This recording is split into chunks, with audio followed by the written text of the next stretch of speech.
tell you what they think. We invite you to share your opinion. What happens after? We cannot control. Participants may pound you like this.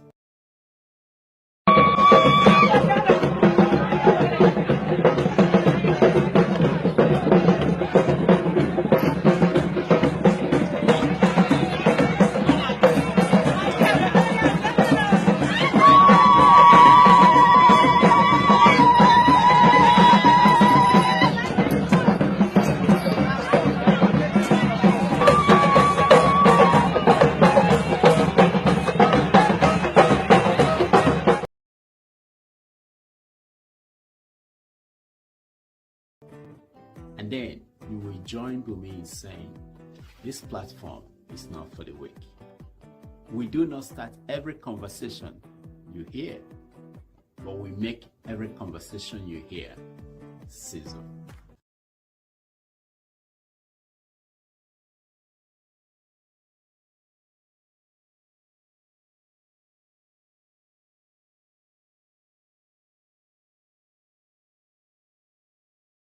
And so you have every other person right behind here. So the way they arranged it is like a dinner setting, but I mean, well lit, all the lights, all the decorations, well lit. I'm going to show you what outside looks like before we even got in here.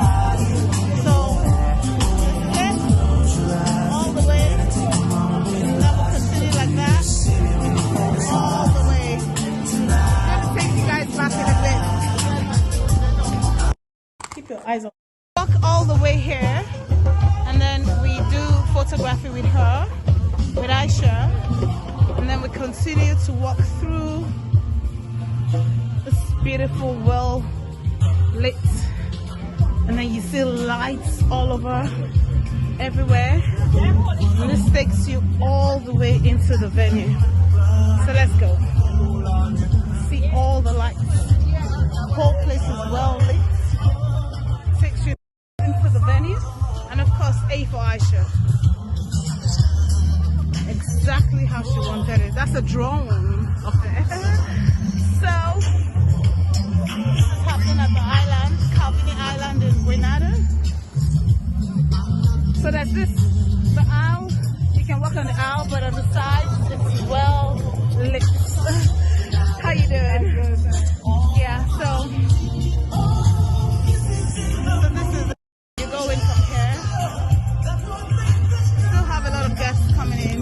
This is exactly what it is. How beautiful it is. And if you look straight down, you see the stage where some artists are going to be performing from. So yes, guys, right here, a lot of party stuff.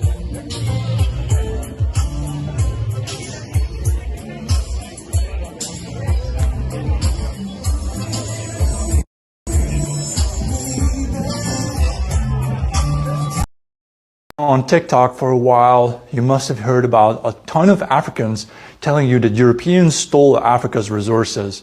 Now, there's a lot to say about that. First and foremost, most of these resources are still in Africa, and they're not being stolen by Europeans. They're actually being sold to Europeans by the African state leadership. Your own elites are robbing you. It's not us doing it, not anymore. The real issue, of course, is why aren't Africans using their own resources to do things? Why does Mr. Beast have to go to Kenya to build water wells? Why didn't the Kenyan government do it themselves? I suppose the Kenyan government could have done it themselves. They just chose not to do it.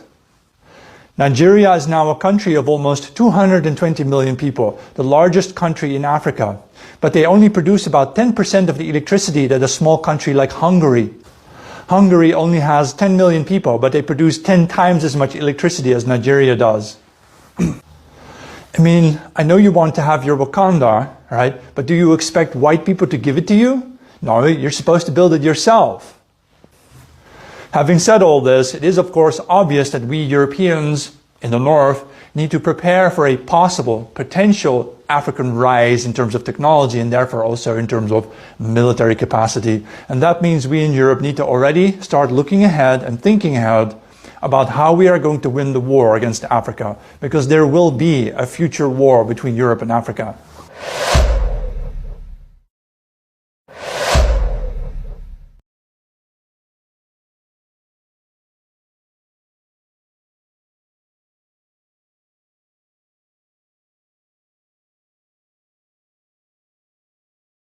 See now, my people, see where we dey so.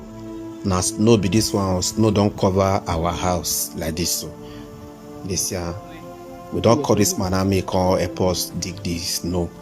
So move for see our house. Yes, our house don't lost for snow. Cold too much, the snow too much.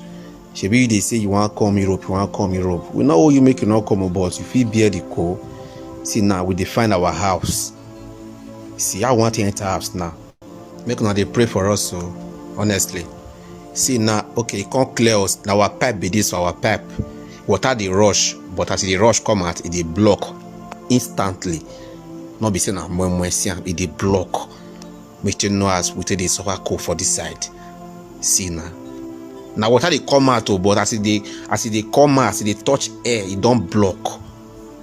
It don't block. And so we don't taste scatter the block, so that make space. They make water flow. Water no fit flow. Just the block, my people. Make una still they pray, when they pray for us, so may men not go freeze. We better stay Nigeria or not come Europe, you know, if you beer and so we can't cook spaghetti or say okay, more try and more put on for air. Most has to go be. Before you know it, spaghetti don't freeze. Just the watch, spaghetti don't freeze. Just the watch, not go anywhere. Watch and share this video so that make people know us. We take the year and hot. No be year and hot self. We take the year and cold for this side. With all this one now, I can't they call us say more sending our money, more sending our money. I don't know what they go through for this side. If we can't freeze now, I want to sell our money when we don't freeze. See, I don't freeze. You see, you see spaghetti, it don't freeze. It don't freeze. This one now, if you eat it now, it be like biscuit for mouth. Oh, you want to come here? Okay, see now, my guy come to say, okay, you want try it for us. We can't go meet her. Okay, try your own. Can't cook same spaghetti or say it don't freeze now. You see, and you say you want to come Europe. Just stay us, so just stay us because Canada now, Canada block. See now, spaghetti stand. Make you not stay Nigeria or not come here.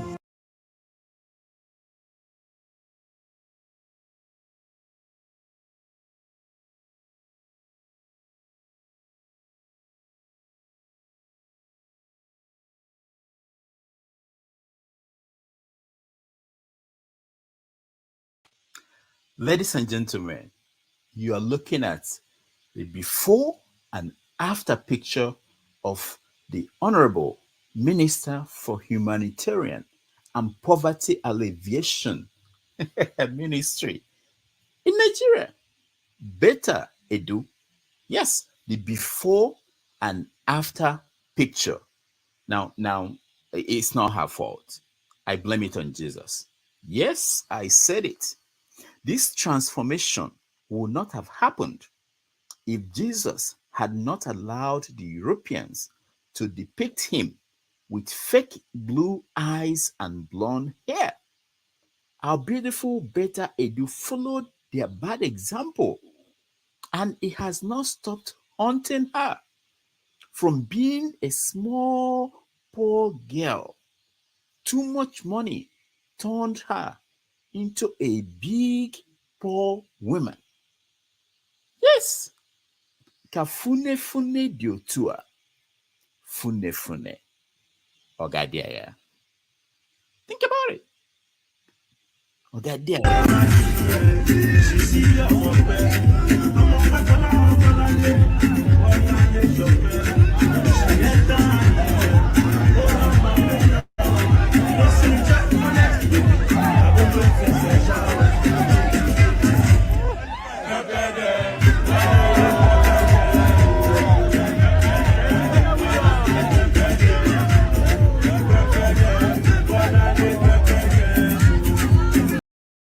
that Islam is an influential ideology that fosters hatred and terror, and as a result, is not compatible with the values of the Netherlands. Close our borders right away to asylum seekers and immigrants originating from Islamic countries.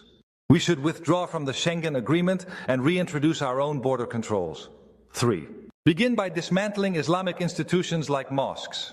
Start by closing foreign-funded mosques, including those that receive funding from abroad and are under the authority of Diyanet, the Turkish Ministry of Religious Affairs, and not us. 4. Lock up anyone who threatens or uses violence or deport them from our country, and if necessary, take preventive action against those hundreds of supporters and thousands of sympathizers of the jihadist movement in the Netherlands. And 5, Chairman, request all schools, newspapers, media to display a Muhammad cartoon. In order not to provoke, but to demonstrate that we never give in to threats and violence, and that we proudly and firmly support our freedom. Finally, I have a message for all those Muslims in the Netherlands who do not respect our freedom, our democracy, and our core values. Those who consider the rules of the Quran more important than our secular laws, and there are many of them.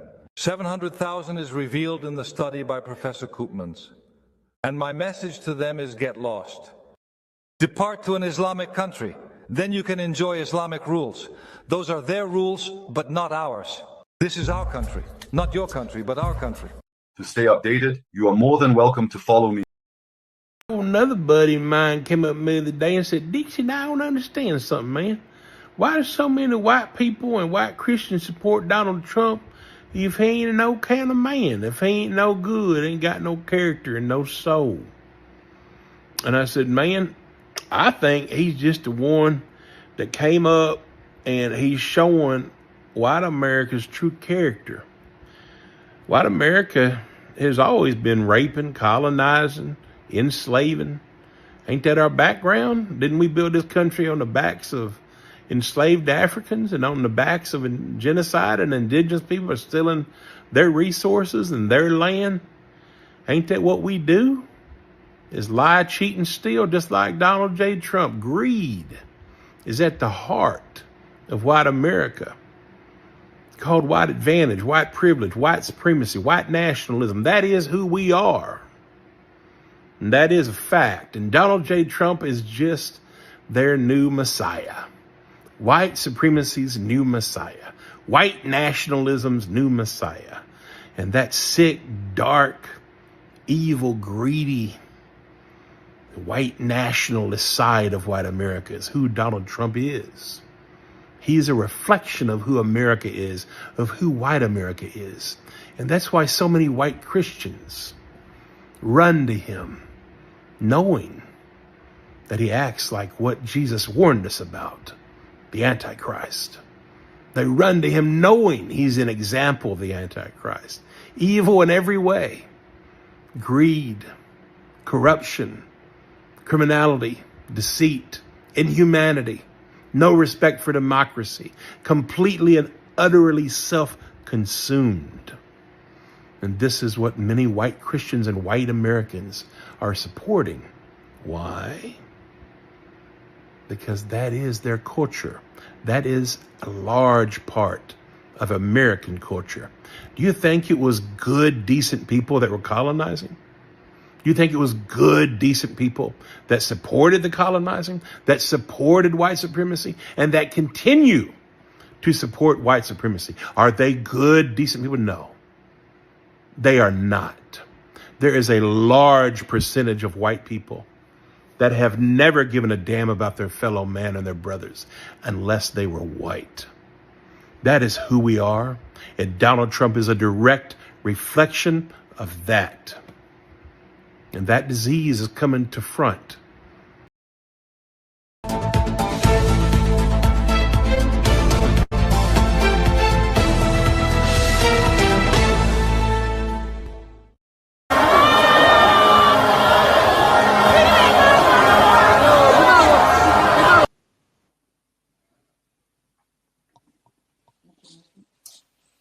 Some of this rally make my blood pressure go up.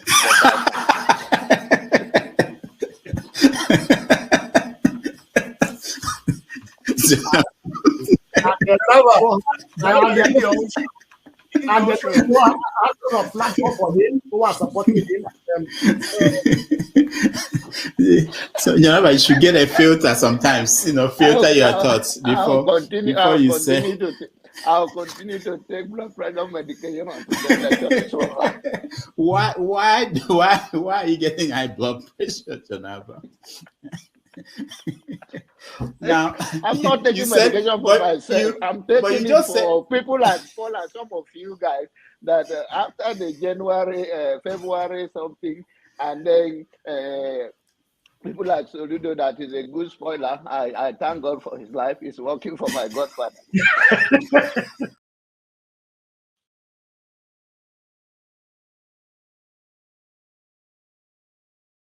And I am ready to die defending Nigeria in whatever way. When it is God's time for us to go, it is and you not took my going time to God. You are ready to defend Nigeria. I gave you my time. No, I'm coming. Alexi, hold on. You already started. What I'm saying, defending Nigerians is this. I gave him my time and he's using it to defend Nigeria. No, sorry. I hope that Nigeria wins. I'm never going to wish any president evil so that I can say I told you so. No, I won't wish them evil. I hope. You see, I'm not praying. There's no point. I can't pray for Nigeria to be fine. I only hope that Nigeria wins and Nigerians win. Because if you choose a dodgy doctor who has a dodgy record, who has, all sort of accusations leveled against him, to say this doctor, we think he's done this, or this doctor, this surgeon. Yes, he's a senior surgeon, he's the most whatever surgeon, but there are a lot of accusations leveled against him. If you choose him to operate on you, and you tell me to pray for you that it doesn't kill you surgery, what's the point? I can't pray. You might make it, you might not make it. My prayer won't change anything. So I hope Nigeria and Nigerians win during Tinubu's 4 years. Thank you. Thank you. Tinubu is a criminal, yes, of course, a categorical grade 1 criminal. The only person more criminal than Tinubu in Nigeria is probably Babangida. But he's a criminal, and is he fit for purpose? Absolutely not. Should Tinubu be the president of Nigeria? Categorical no. Is there a better option than him? That is subjective. So show me who he is.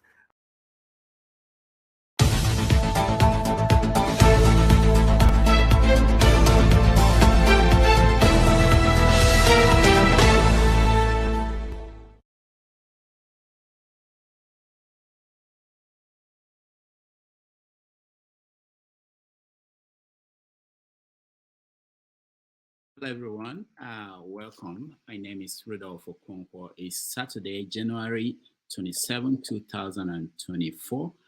This is Have Your Say 247, an opportunity for you to have your say on issues impacting Nigeria and Africa. We welcome you. Thank you for joining us from wherever in the world you joined us. This is a wonderful day. We're joining you here live in New York City. And very soon we'll bring you in to have a conversation. These are the topics for today. The Eagles are playing the African Cups of Nations. They are one of the 16 teams that made it so far. We are going to get a live feed if possible, and we have somebody there who will join us if we can get a connection. So they are playing in a few minutes, I believe. I think they start at 9. I'm not sure, but we'll get to that. Also, we know that Obiano, former governor of Anambra State, this week paid a visit to the EFCC. He was charged for embezzling money, I think maybe 4 billion naira. The security votes, we're going to talk about that. Also, there's one Bishop Faye Daniels. I don't know who he is. He got a life in prison for rape. He raped, according to the courts, one of the assistant pastors. So we're going to talk about pastors and sex crime. Interesting topic. We're also going to talk about the North. They're angry with attempts by the president to move some departments of the Central Bank of Nigeria and the Federal Aviation Authority of Nigeria to Lagos. Why is the North angry? What is going on? In America, we had Donald Trump, the incoming president of America, has been ordered by the court in New York City to pay $83.3 million to a journalist, a writer, for defamation. So we are going to touch on all those things. But the big story really today is out of nowhere, one woman named Aisha Achimugu has been trending everywhere. She went to Grenada to have a birthday party, and big men in Nigeria went, including the governor of Lagos State. Who is she? We want to talk about that and other stories making the news across the country. So let me just bring in people who we have this conversation with, and then we'll begin.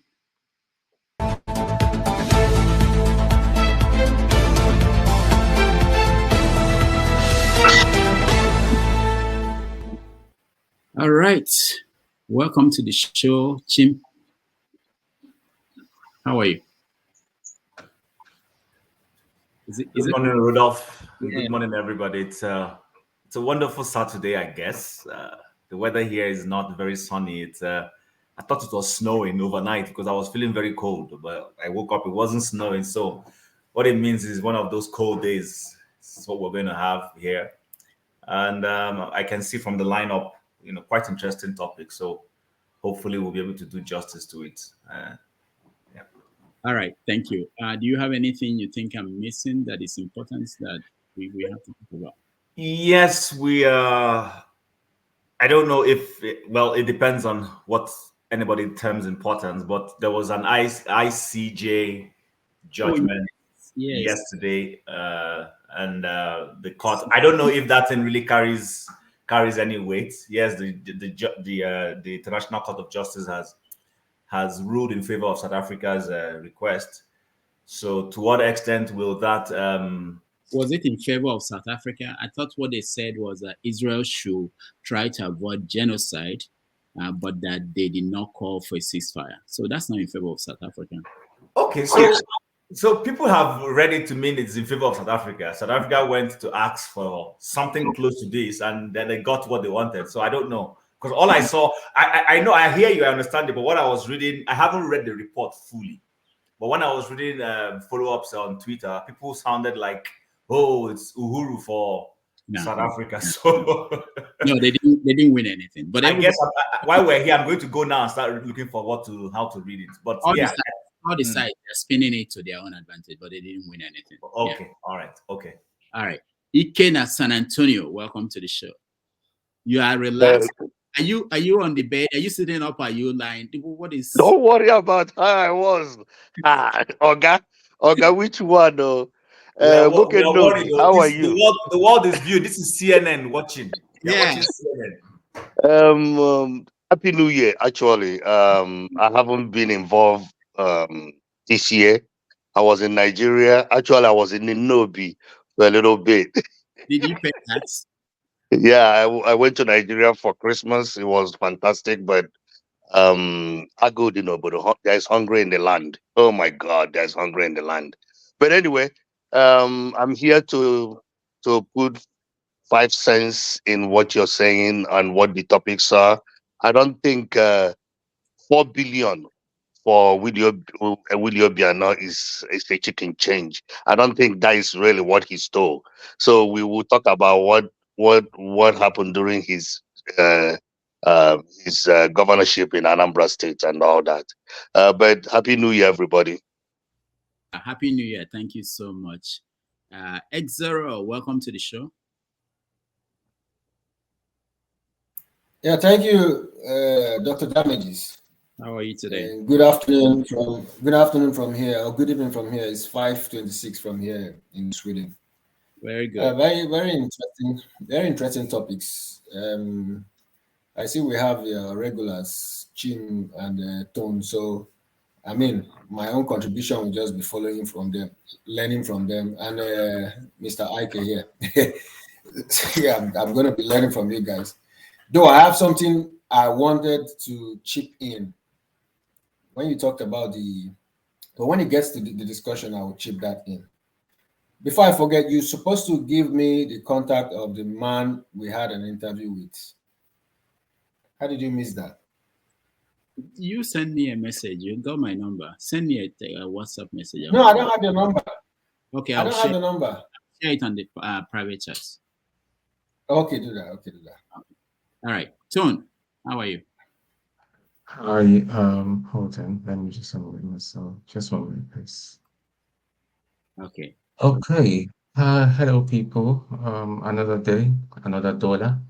Chim, I hope the snow had not covered your front door. No, there's no snow. There's no snow, but the weather is. I don't know if the sun is going to come out today. You know, it's one of those gloomy sky days. That's what it's looking like. But let's see. Let's see. So we look forward for you to do your spaghetti challenge and show us sometime.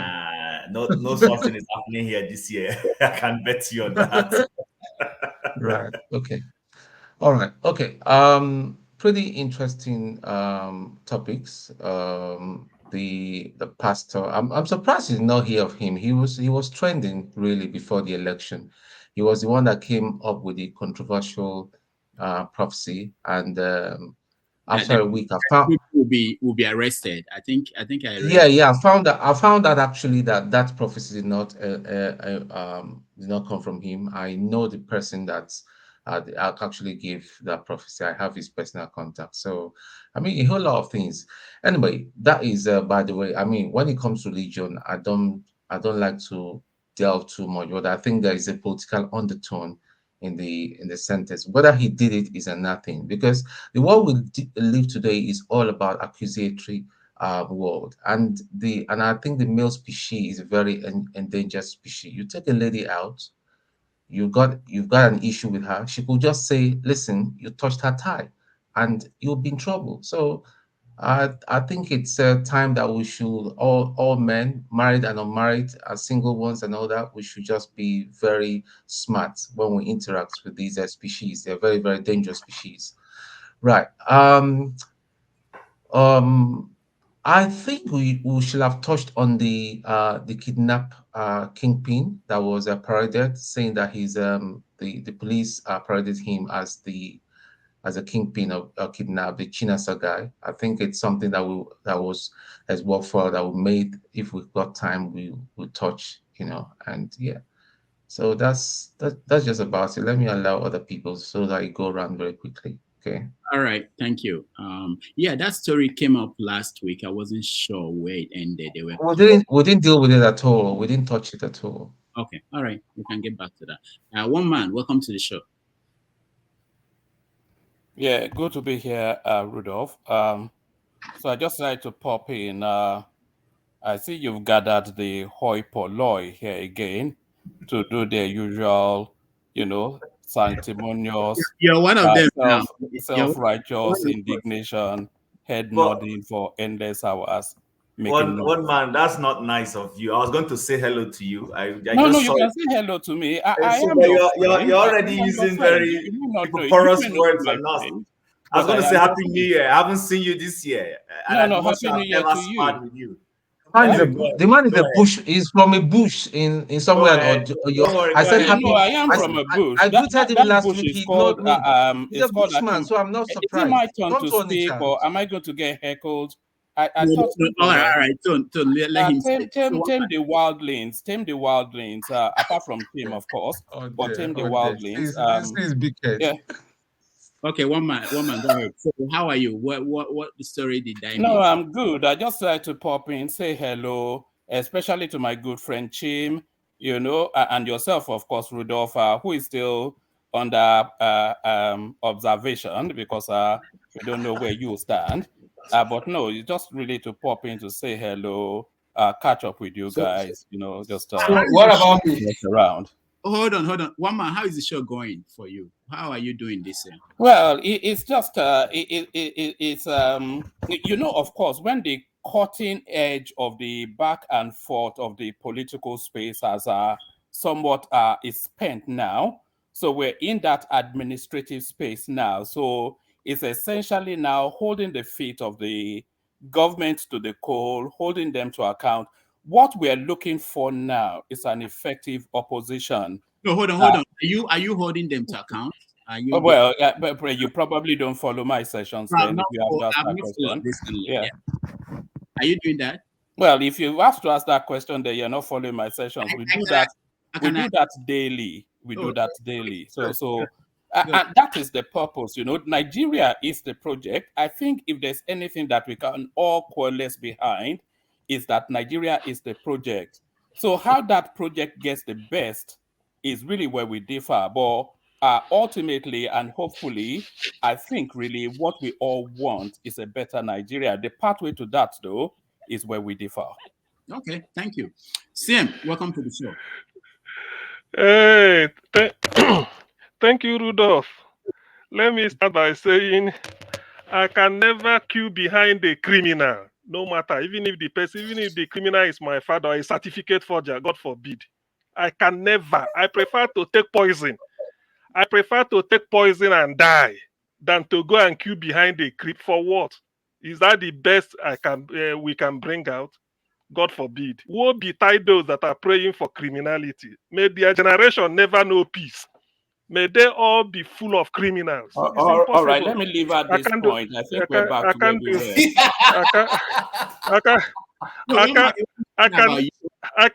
I can never queue behind. I'm speaking for myself. I'm speaking for myself. I can never queue behind a criminal. In my genealogy, we don't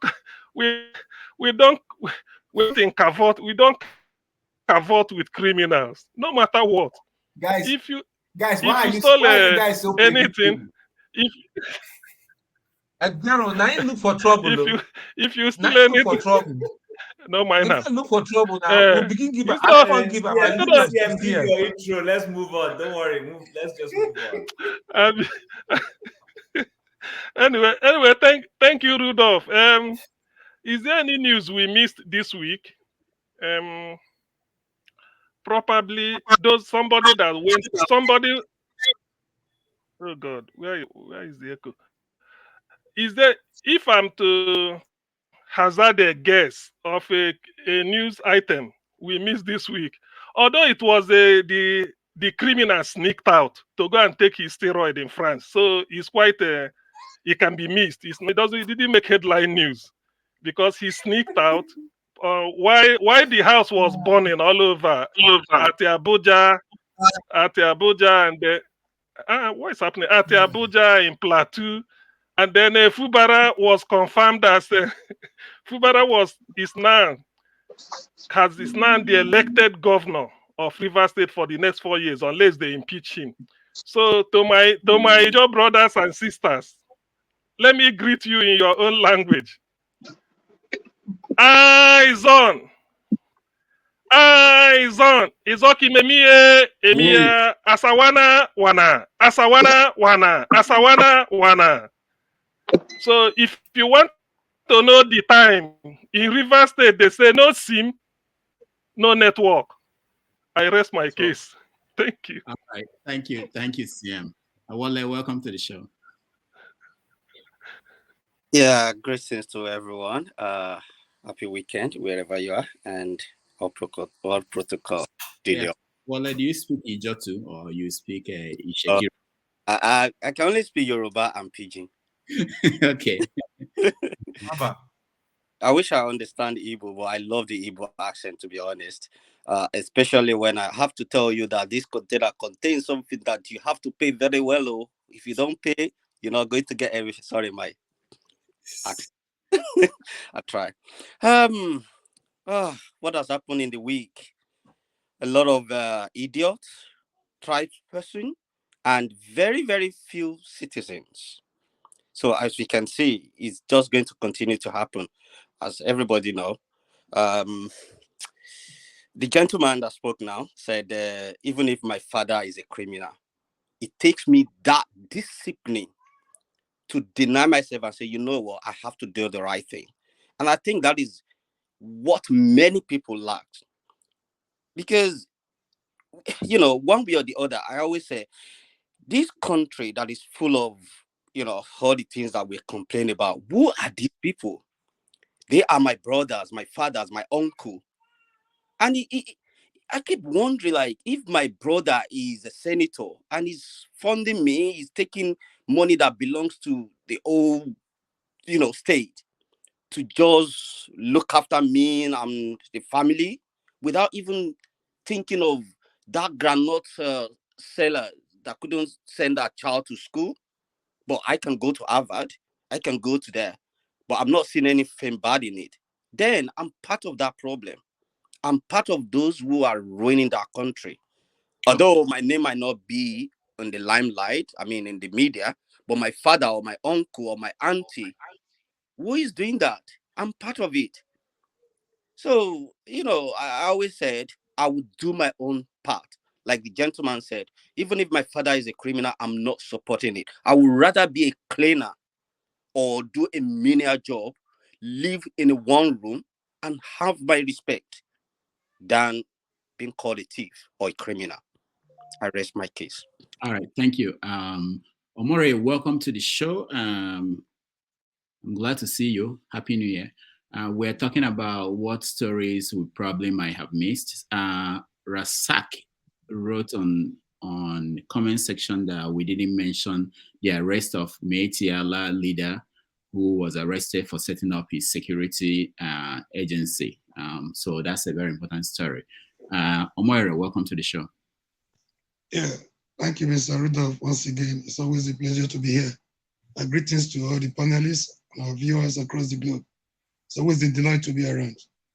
Happy New Year to everybody. It's been a while, and too many stories to talk about in Nigeria. Unfortunately, most of them are on the negative side. The headlines are okay, but what really prompted me this morning was what I saw, the advert I saw. I thought you'd be bringing in our Rudat lawyer today, the human rights. Tomorrow. It's tomorrow that Femi Falana is coming. All right, I wanted to ask him some questions, and I think it's still a good show, all the same. Thank you very much. All right, thank you, Omori. Austin, welcome to the show. Are you in your lab? No, I'm in my house. Don't mind me. I was just laughing when I heard a CM tackling one man. So I just said I can't show my face. So, you asked me what was maybe anything that needs to be talked about. These days, I don't like thinking about Nigeria that much. I was there in December and January. And when I saw everything, I just said that, look, we deserve everything we have. The way things are happening, the citizens also have a part to play. They deserve in fact, all of us, we deserve what is happening there. A country is as good as its people, and the people is as good as the leaders. So, but that was not the case. I just came to see one man's face. On the other side, in the run. I don't know why. Benny, I will keep on discussing the matter. I don't have anything to add to it. The ones we have, they are very good, they are nice. So I don't think I have any other thing to add to it. We just keep on discussing as we go ahead. Thank you. All right, thank you. We'll just hear more from Mazi Prince, and then we'll start the conversation with the CBN and the Federal Airport Authority movement of some departments back to Lagos and why the North is angry. Mazi Prince, welcome to the show. Good morning, Dr. Rudolph, and good morning, Chim. Good morning, August CM. Good morning, Augustine. Good morning, Wally. Good morning, Tone. Good morning, Ezero. And good morning, I'm missing somebody, Moru. Yeah. Pretty much, I'm supporting you guys today. I know I'm not gonna watch it, because I don't want to have high blood pressure, but I'm just supporting. However, yeah, things that I feel that could interest me today would be that of I don't know what is behind Fubara inaugurating 9 members of resigned commissioners. He's kind of like digging his grave. What is wrong with this man? But at the end of the day, I guess it goes a long way to show that he's just a puppet. He's fulfilling the agreements in one way or the other, because I don't see any reason why he should inaugurate those people. You know, he's been affirmed. He should move on with governance and do the right thing. Yeah, and what else? I think other things is pretty much there. The military threatening to arrest the Khan local government chairman, the Khan Christian Association of Nigeria man that exposed them to their lies that they are aiding the bandits. They're threatening to arrest him. That's It's not surprising. It's Nigerian military for you, you know. Yeah. So I think those are the two topics that I have right now in my head. All right, thank you. Eagles Air, welcome from India. Thank you. Good evening, everyone. Because this is a 10:13 p.m. here in India. I hope people are hearing me. Yes. Hello? We can hear Okay. you. Thank you so much, Rudolph. I always find it joyful to learn and hear from people who are full of wisdom and understanding concerning the things of Nigeria that goes on. Because I believe through little contribution of everybody here, Nigeria will move forward and the sanctity will be bring into the Nigeria. So what I'm trying to say concerning this, because I heard Rudolph talking about CBN office, moving some part of office to the Lagos. This is a very important thing. We haven't started yet. We haven't started. Okay, I've not started. No. Okay. Anyway, Sha, what I'm trying to say in effect that this platform, I enjoy it, and based on what my brother, last speaker has said concerning Fubara and all rest of them, I would like us to look into it because a lot of things going wrong in that very place, and I believe things will work out if Rudolph will give me chance the way he used to give others chance, because he used to calculate his time. Within a second, he had told me that my time is over. So Rudolph, I hope you help me out. Then another thing I want to talk about, the last time we have a Labour Party chairman in this platform, I have a lot of things to ask him, especially one thing that is very important. What is that thing? If you can remember, if any one of us can recall, there is one application they have that time. There's one application they used to give some information within that period of time. I want to ask a Labour Party chairman why they did not use that application do time of election, that every polling unit of agents supposed to upload their result in that platform that moment. But I don't know why they did not use that platform, because that platform would have helped them to a lot to go far in having evidence and all rest of them. But it's fortunate that Rudolph did not give me time to speak to him, to ask him, because that platform would have helped them well in whatever thing they are doing. Thank you so much. All right. Thank you, Eagles Air, for joining us. We are going to start the conversation, and it's going to be about the movement of the department at CBN and Federal Airport Authority to Lagos, and why it's causing problems, especially in the north. So let's start with you, Chim. What's going on? Okay, so thanks for having me once again, and good day to everyone on the panel, and as well as to those on the chat section. So Rudolph, in adding those two, can I quickly also speak if I have time, on the Super Eagles before I drop my floor? You don't wear your uniform. You're not wearing it today. Yeah, because I'm going to take my wife out for an eye check. So you know, when you're going for those kinds of things, you have to look for someone to take you. So in between this program, I would go dash off, drop her off, and come back.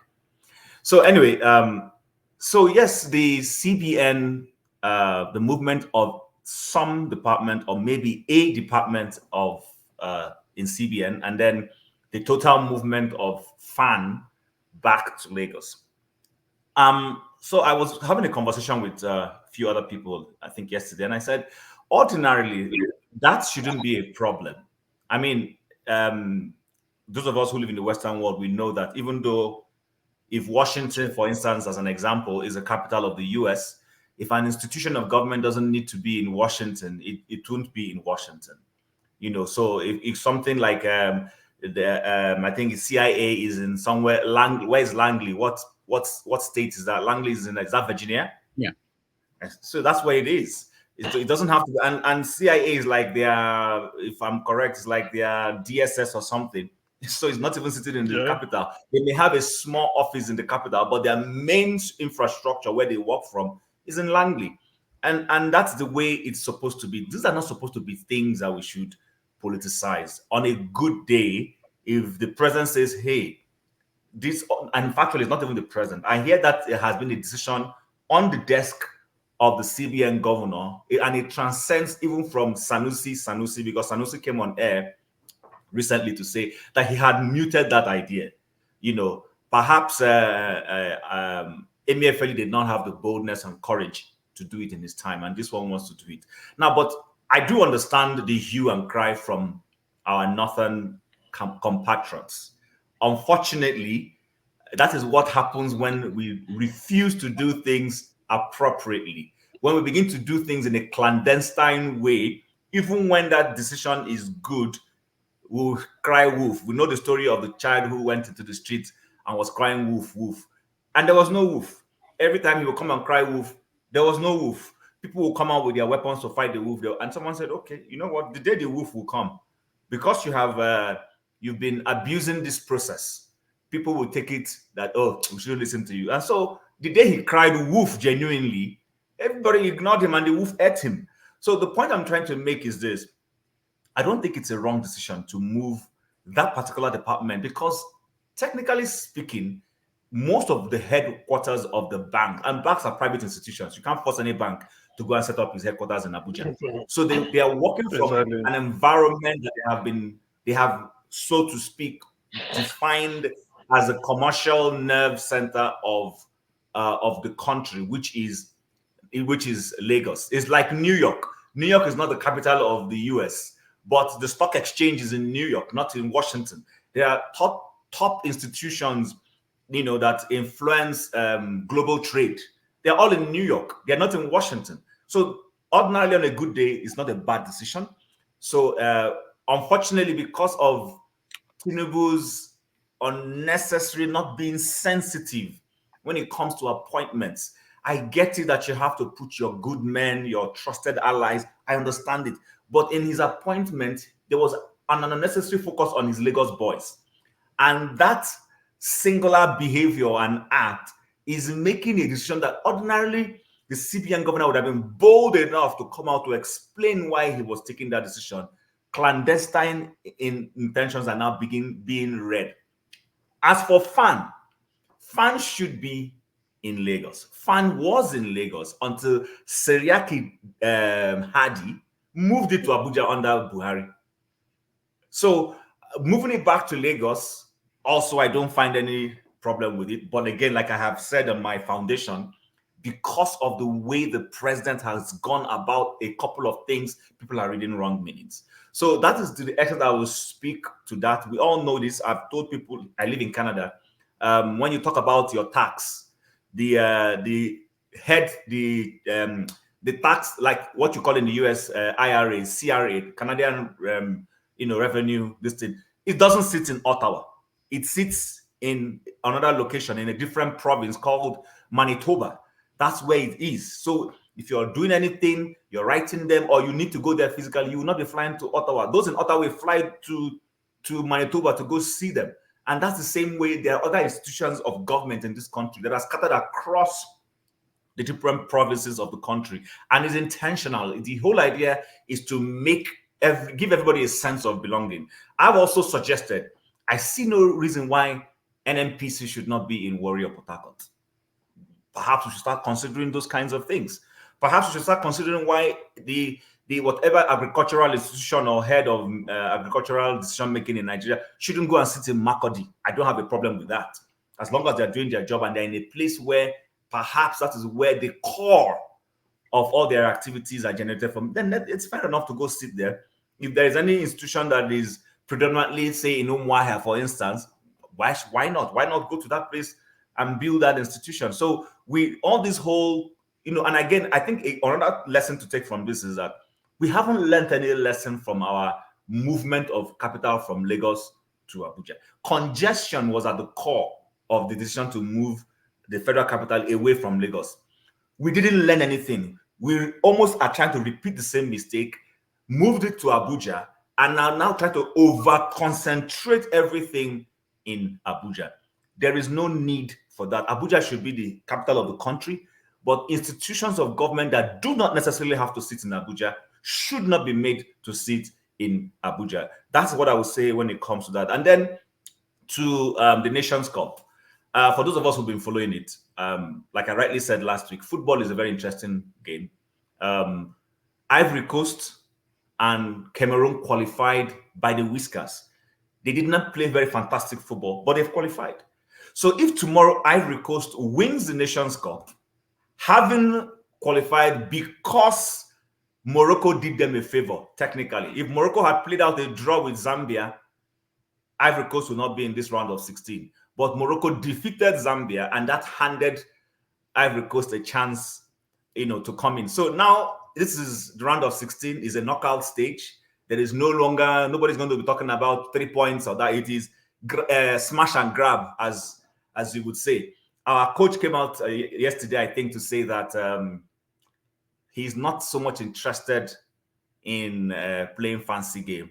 He wants to score and lock up. And for those of us who follow football, we know what that means. To score and lock up, he's going to play a strong, tight defense. And that's what Nigeria has been in this competition. People have been saying they're not impressed. The president said he's not impressed. They don't understand football. I keep telling people, football is the opponent you play on that day and the strategy you deploy. At the end of the day, the ultimate ratio is to win, to get 3 points. Sometimes, teams don't play fancy game and they get the result, they grind it out. I will end here. For those who have followed football, in 2016, Portugal won the Euros. Portugal played out 3 draws and qualified as best losers. But after that particular best losers qualification, they won convincingly and won the competition, even beating the host, France. In the last World Cup, Argentina lost 0-1 to Saudi Arabia and won the competition eventually. In 2000, Cameroon won the Nations Cup. They lost their first game 0-1 to Togo. Didn't even play any fantastic football. If anybody who cares to go back and watch and see the results, they didn't play. Actually, Egypt was the only team to get 9 points, complete 9 points. But Egypt lost to a team from Nigeria's group, Tunisia, that Nigeria walloped and struggled. But when Tunisia met them, Tunisia beat them and qualified. And in the last Nations Cup, we got 9 points. We beat everybody in the group, got 9 points. Tunisia struggled to qualify to the next round. They got to the next round, played Nigeria, and knocked Nigeria out. So support Super Eagles. What we want is that at the end of the day, the Nigerian name is the name that is lifted on the rostrum, ultimately. I don't care how they get it. If they go there and they grind a 1-0 result, I'm not interested. All I'm interested in that Nigeria won. Simple. Thank you. Thank you so much, Chim. Exero. Before I go ahead, let me just tell Chim, please be careful with that Nigeria, that prediction about Cote d'Ivoire. They are meeting Senegal, so they are finally going to be buried. Okay. Let's see. Yeah. As far as the relocation of some ministries to Lagos, I think like which ministry was that apart from the central bank? I think there's one other ministry. Federal Airport Authority. Okay. Are they parastatals of ministry? No, that's a parastatal now. The whole thing is just making me happy because finally Tinubu is now putting pepper in the eyes of those who put pepper in everybody's eyes. It's the same. Is it not the same central bank that changed our money in the thick of elections when Tinubu needed money? They showed him shaggy now, so he's doing his own shaggy. Don't forget that the person that was there before him showed everyone that the law does not count. We knew how many times Buhari disobeyed court orders, how many times he took the law in his hands, how many times he did just the way he wanted, and nobody could say anything. You go and protest. After protesting, he does his thing. So I think I'm enjoying what's happening. I want to see how the opponents of the Tinubu administration are going to use this against him. I know that there's always going to be loopholes that we who are neutral, who are outside the box, we capitalize on and give Nigeria that third or maybe the strong opposition that we need. Because if every one of them is united, it is not going to help our cause. But as they are fighting inside their own caucus, it gives us the power that we need so that when we come out again, we might have a stronger chance. And you're talking about, for me, it's not like I'm supporting, I'm saying that the ministry should be divided, they should be separated. No, because the way Nigeria is made up, we're supposed to have one central point where all the parastatals are headed, and then you can now start what we call decentralizing, putting outposts. But I like what is happening. That's the long and short of it. I like what is happening. Let's see how it's going to play out. Thank you very much. Thank you. Tone.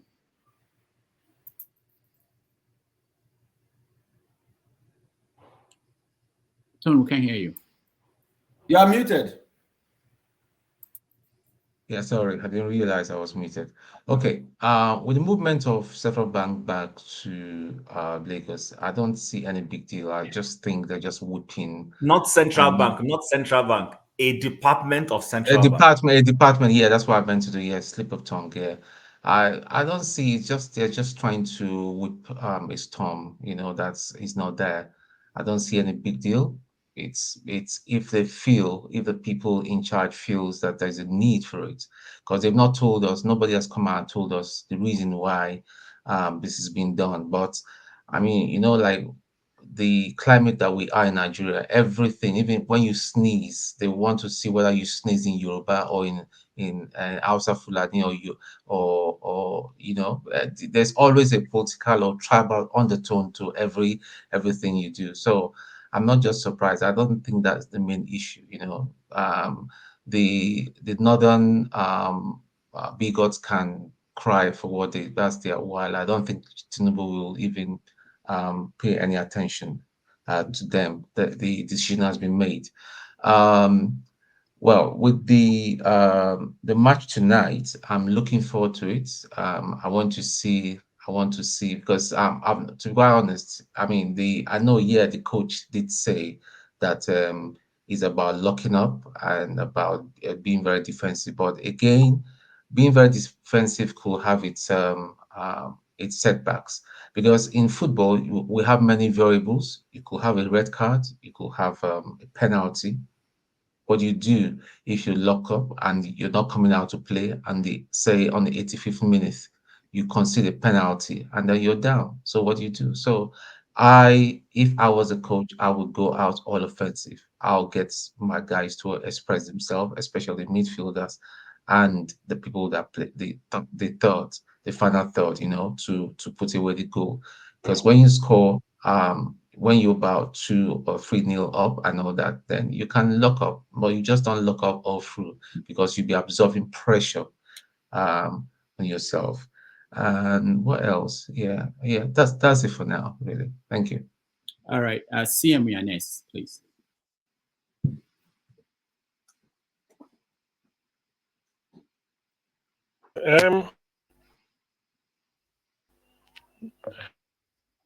Yeah. Quickly, probably. No, go ahead, CM. He's quickly going to do something. Department of CBN moving down to me just for administrative purposes. The way. Go ahead. I'm holding up for him. Go ahead. I think it's for Okay. So I said a department of CBN moving down to Lagos is for administrative purpose. I don't really think it's anything. But what I do not like, or what I detest, is the logic somebody is bringing. I mean, one of the chap who spoke on behalf of Arewa Consultative Forum, he says it's an attempt to underdevelop the North. How will that underdevelop the North? You know, this is just when they say ridiculous thing, you start to wonder, in this day and age, 21st century, how can that, even if you carry the entire central bank, everything, put it in Akwa Ibom or in Lagos, it's not underdeveloping Enugu. It can never develop Anambra if you carry the entire even Supreme Court in Abuja, go and put it somewhere in Sokoto. It can never underdevelop Enugu. Let's just, I mean, anyway, well, he felt that he's talking to Almajiri, but to me, that is the only aspect I look at it. To me, if really this chap, what they do, this is an opportunity to unbundle the center. When I mean unbundle, you have to really unbundle the center. Chim gave an example of what happens in the United States. Let me also cite America. There's what they call Center for Disease Control and Prevention. It's not in Washington, it's in Atlanta. And that Center for Disease Control is more powerful than World Health Organization. I work in public health. I know what I'm saying. If anything breaks out, if there's any outbreak of infection, any part of the world, the first people you call in, you tell your Minister of Health to inform World Health. World Health will send an expert or tell you research going on and what to do to combat it. You will be surprised that when you contact World Health Organization, World Health will contact Center for Disease Control in US. That is the fact. So such things, because they are not there. Here in the UK, all the vehicle registration, Ministry of Transport may be in London, but in terms of vehicle registration, millions of them goes to Southwest in Swansea. It's not in London. That's what they handle it. I've been to the place. If you see, we are massive building where they do it. Even the MI5 is not in London. It's somewhere in Gloucestershire, somewhere in Gloucestershire. So this is why can't any Nigerian Post Authority be in Calabar? Why can't any NPC be between Warri, Sapele, Yenegoa, and Port Harcourt or Eket? Why? This is the way to do something. You can move anything anywhere you feel it is better. If there is if there is a department for arid farming or all these things, why put it in Abuja? Move it to Borno or Medugri. If it's arid farming, let the headquarters be there, because that is where maybe you conduct your research and do all the things you are doing. So, but in Nigeria, you know, everything is politics. How can moving a department of central bank underdevelop the North? And then they talk about this North. They talk about as if North is this biro cover I'm holding a North, which is not. So if you remove central bank department, Kwara State will be because Kwara is not. Benue will be underdeveloped. Taraba will be underdeveloped. Kano will be. Anyway, let me leave that. Let me discuss tonight's match. You see, tonight I want Nigeria to win, and I want Osimhen to get a hat trick. I'm being selfish because I like the guy. I want him to sign the Napoli. This is Cameroon. This is Cameroon. For me, Cameroon is not. for me, I like Okocha beat Cameroon with a free kick in 2004, and so what? We trash Cameroon. I mean, so what I'm trying to say is this: I like Victor Osimhen. I don't have to hide it, because there's a football club called Napoli. Since the history of Napoli, Maradona has been only the footballer of consequence. They say it. Since Maradona left them in 1991, no other player has come close that they worship except Victor Osimhen, because he made them to win the Serie A league. So because of that, I want Nigeria to win so that he will retain the African Footballer of the Year, last won by Kano Nwankwo 1999. I think we started winning it with Yekini 93, Amunike 94, 95 it was George Weah, 96 Kano Nwankwo, 97 Victor Ikpeba, 98 it should have been Okocha, because Abba said Nigeria should not go to South Africa 96. CAF banned Nigeria. And because we didn't take place, no matter what Okocha did in France in 1998, they gave it to Mustafa Haji. So 1999, Kano Nwankwo got it. Since then, no other Nigerian. So I'm happy that Osimhen has sort of, put Nigerian name on the world map again. So if only because of Victor Osimhen, I want Nigeria to go far and win it so that he will retain the title, because I so love the guy. He's a very cool-headed, does his business on the pitch, no controversy on and off the pitch. Nobody can write anything against him. In fact, very humble. So because of Victor Osimhen, I don't care whether he will score with hand or with anything. Let Nigeria win, so that and the Osimhen should be the scorer of the goal. That is my own take. Thank you. Yeah, Wale, before I give you the floor, let me quickly respond to something on the chat. So Ify King says moving FAAN to Lagos also doesn't make sense. For instance, in the US, FAAA is in Washington, D.C., and in the UK, CAA is located in both London and West Sussex. Now, this is what I want to clarify for him. Those airports, if those airports are the busiest airports in that country, FAAN will be in that place. And that's the argument being made for FAAN being moved to Lagos. Nigeria, look, Abuja Airport is not as busy as Murtala Mohammed Airport in Lagos. And it's the same thing in Canada here. Toronto is the busiest, in fact, between Toronto and Vancouver, they're the busiest airports in Canada, not Ottawa.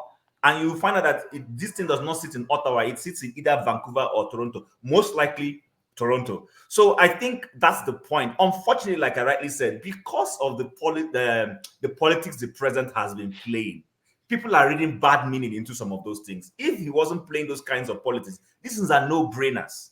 They are no-brainers. So that being said, Wale, the floor is yours, please. Thank you, Chim. I always value your analysis, honestly. Like I said from in my introduction, we have the idiots, the tribesmen, and the citizen.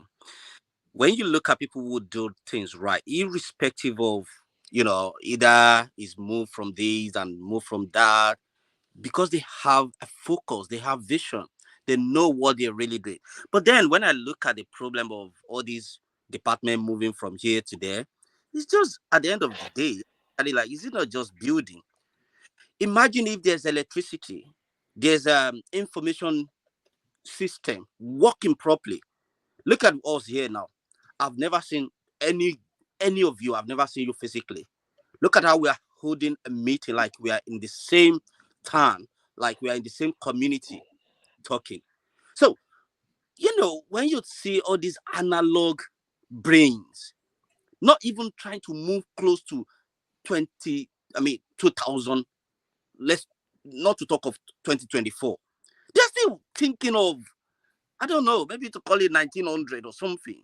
It's like, I want to start moving now. When we're already on 5G, they are just starting on 1G. Imagine.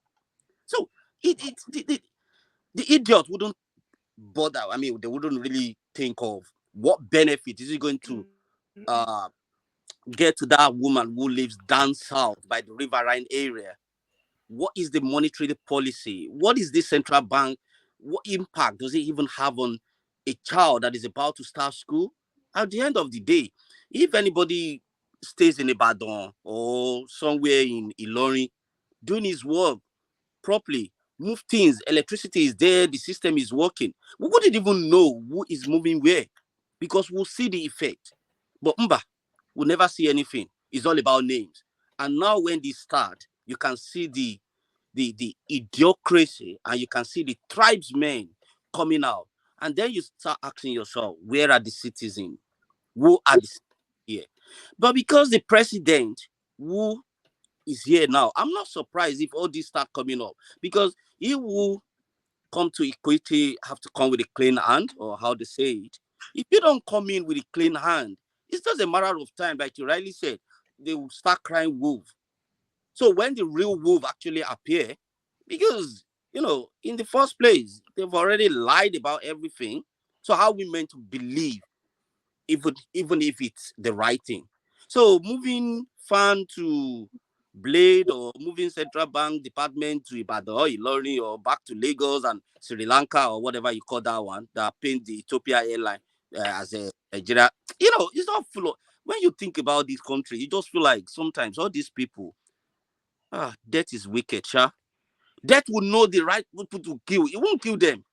It will just be, leaving them to be doing everything they can do. And one thing that I keep thinking is, do they even forget that one day, all this money and everything, we are going to leave it. They're not going to bury a penny with anybody. Still, they want to gain the whole world without thinking of they're going to lose their soul. Anyway, that's Nigeria for you. Tomorrow there will be another story.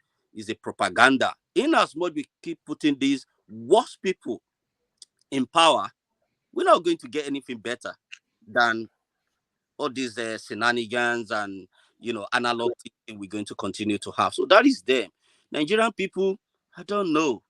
They forget so soon. Despite everything Buhari did, 8 years of shaggy.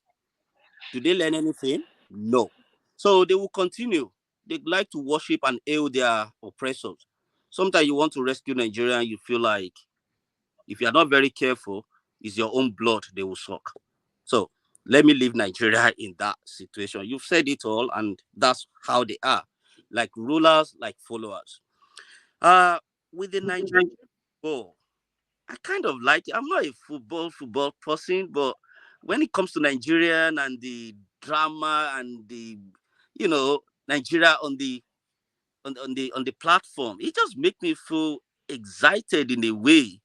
How they're going to play it, I don't know. But once I know that Nigeria wins, I'll be like, yeah, that's it. But when they lose, I'll be like, oh God. Maybe there are so many factors, like Tom said. There might be so many things that could go against Nigeria. It could be a psychological thing. It could be anything. But I wish, because that is one thing that brings us together. You won't see either is a Christian or a Muslim, either is Igbo or Hausa, either is a Yoruba or this. They just, that Nigerian spirit is always there. And I always wish Nigeria win. Because when they win, I'm not going to share a couple, but it gives me that joy inside to be proud that I'm in Nigeria. So I wish them all the very best. And honestly, when they win, it brings the joy in me as well. If they lose, it affects me because I feel like, oh God, Nigerians has happened to Super Eagles again. So I rest my case. But I hope, I pray they win. Okay, yeah. So Austin, before you come in, I've been telling people that this Nations Cup is very interesting. Not just because Nigeria is winning. Of course, I want Nigeria to win. But even if they don't win today, life will move on. But what has interested me the most with this Nations Cup is when I look at what the Ivorians have done. They've put up a good show. The stadiums are as comparable to anyone you'll find anywhere in the world. The outlay, the green nature of the ground. We've not seen any sloppy pitch. Even their hotels, they've done a good job of trying to host. And then, of course, there is the banter, for those who are lighthearted, and the bantering between Nigeria and Ghana. Now, the banter is now between Cameroon and Ghana for today. And, of course, there is the added fight between Ngangu and Joshua coming up. So those are some of the things that's making it quite interesting. I think it's going to be one of the best Nations Cup that Africa has held in a very long time. That being said, Austin, the floor is yours. Okay, can you hear me? Yeah. Good morning or good afternoon, good evening, everyone. I think I'll start with the movement of the CBN, some department of the CBN, and also FAAN. For me, I think if you ask me, it is the right thing to do.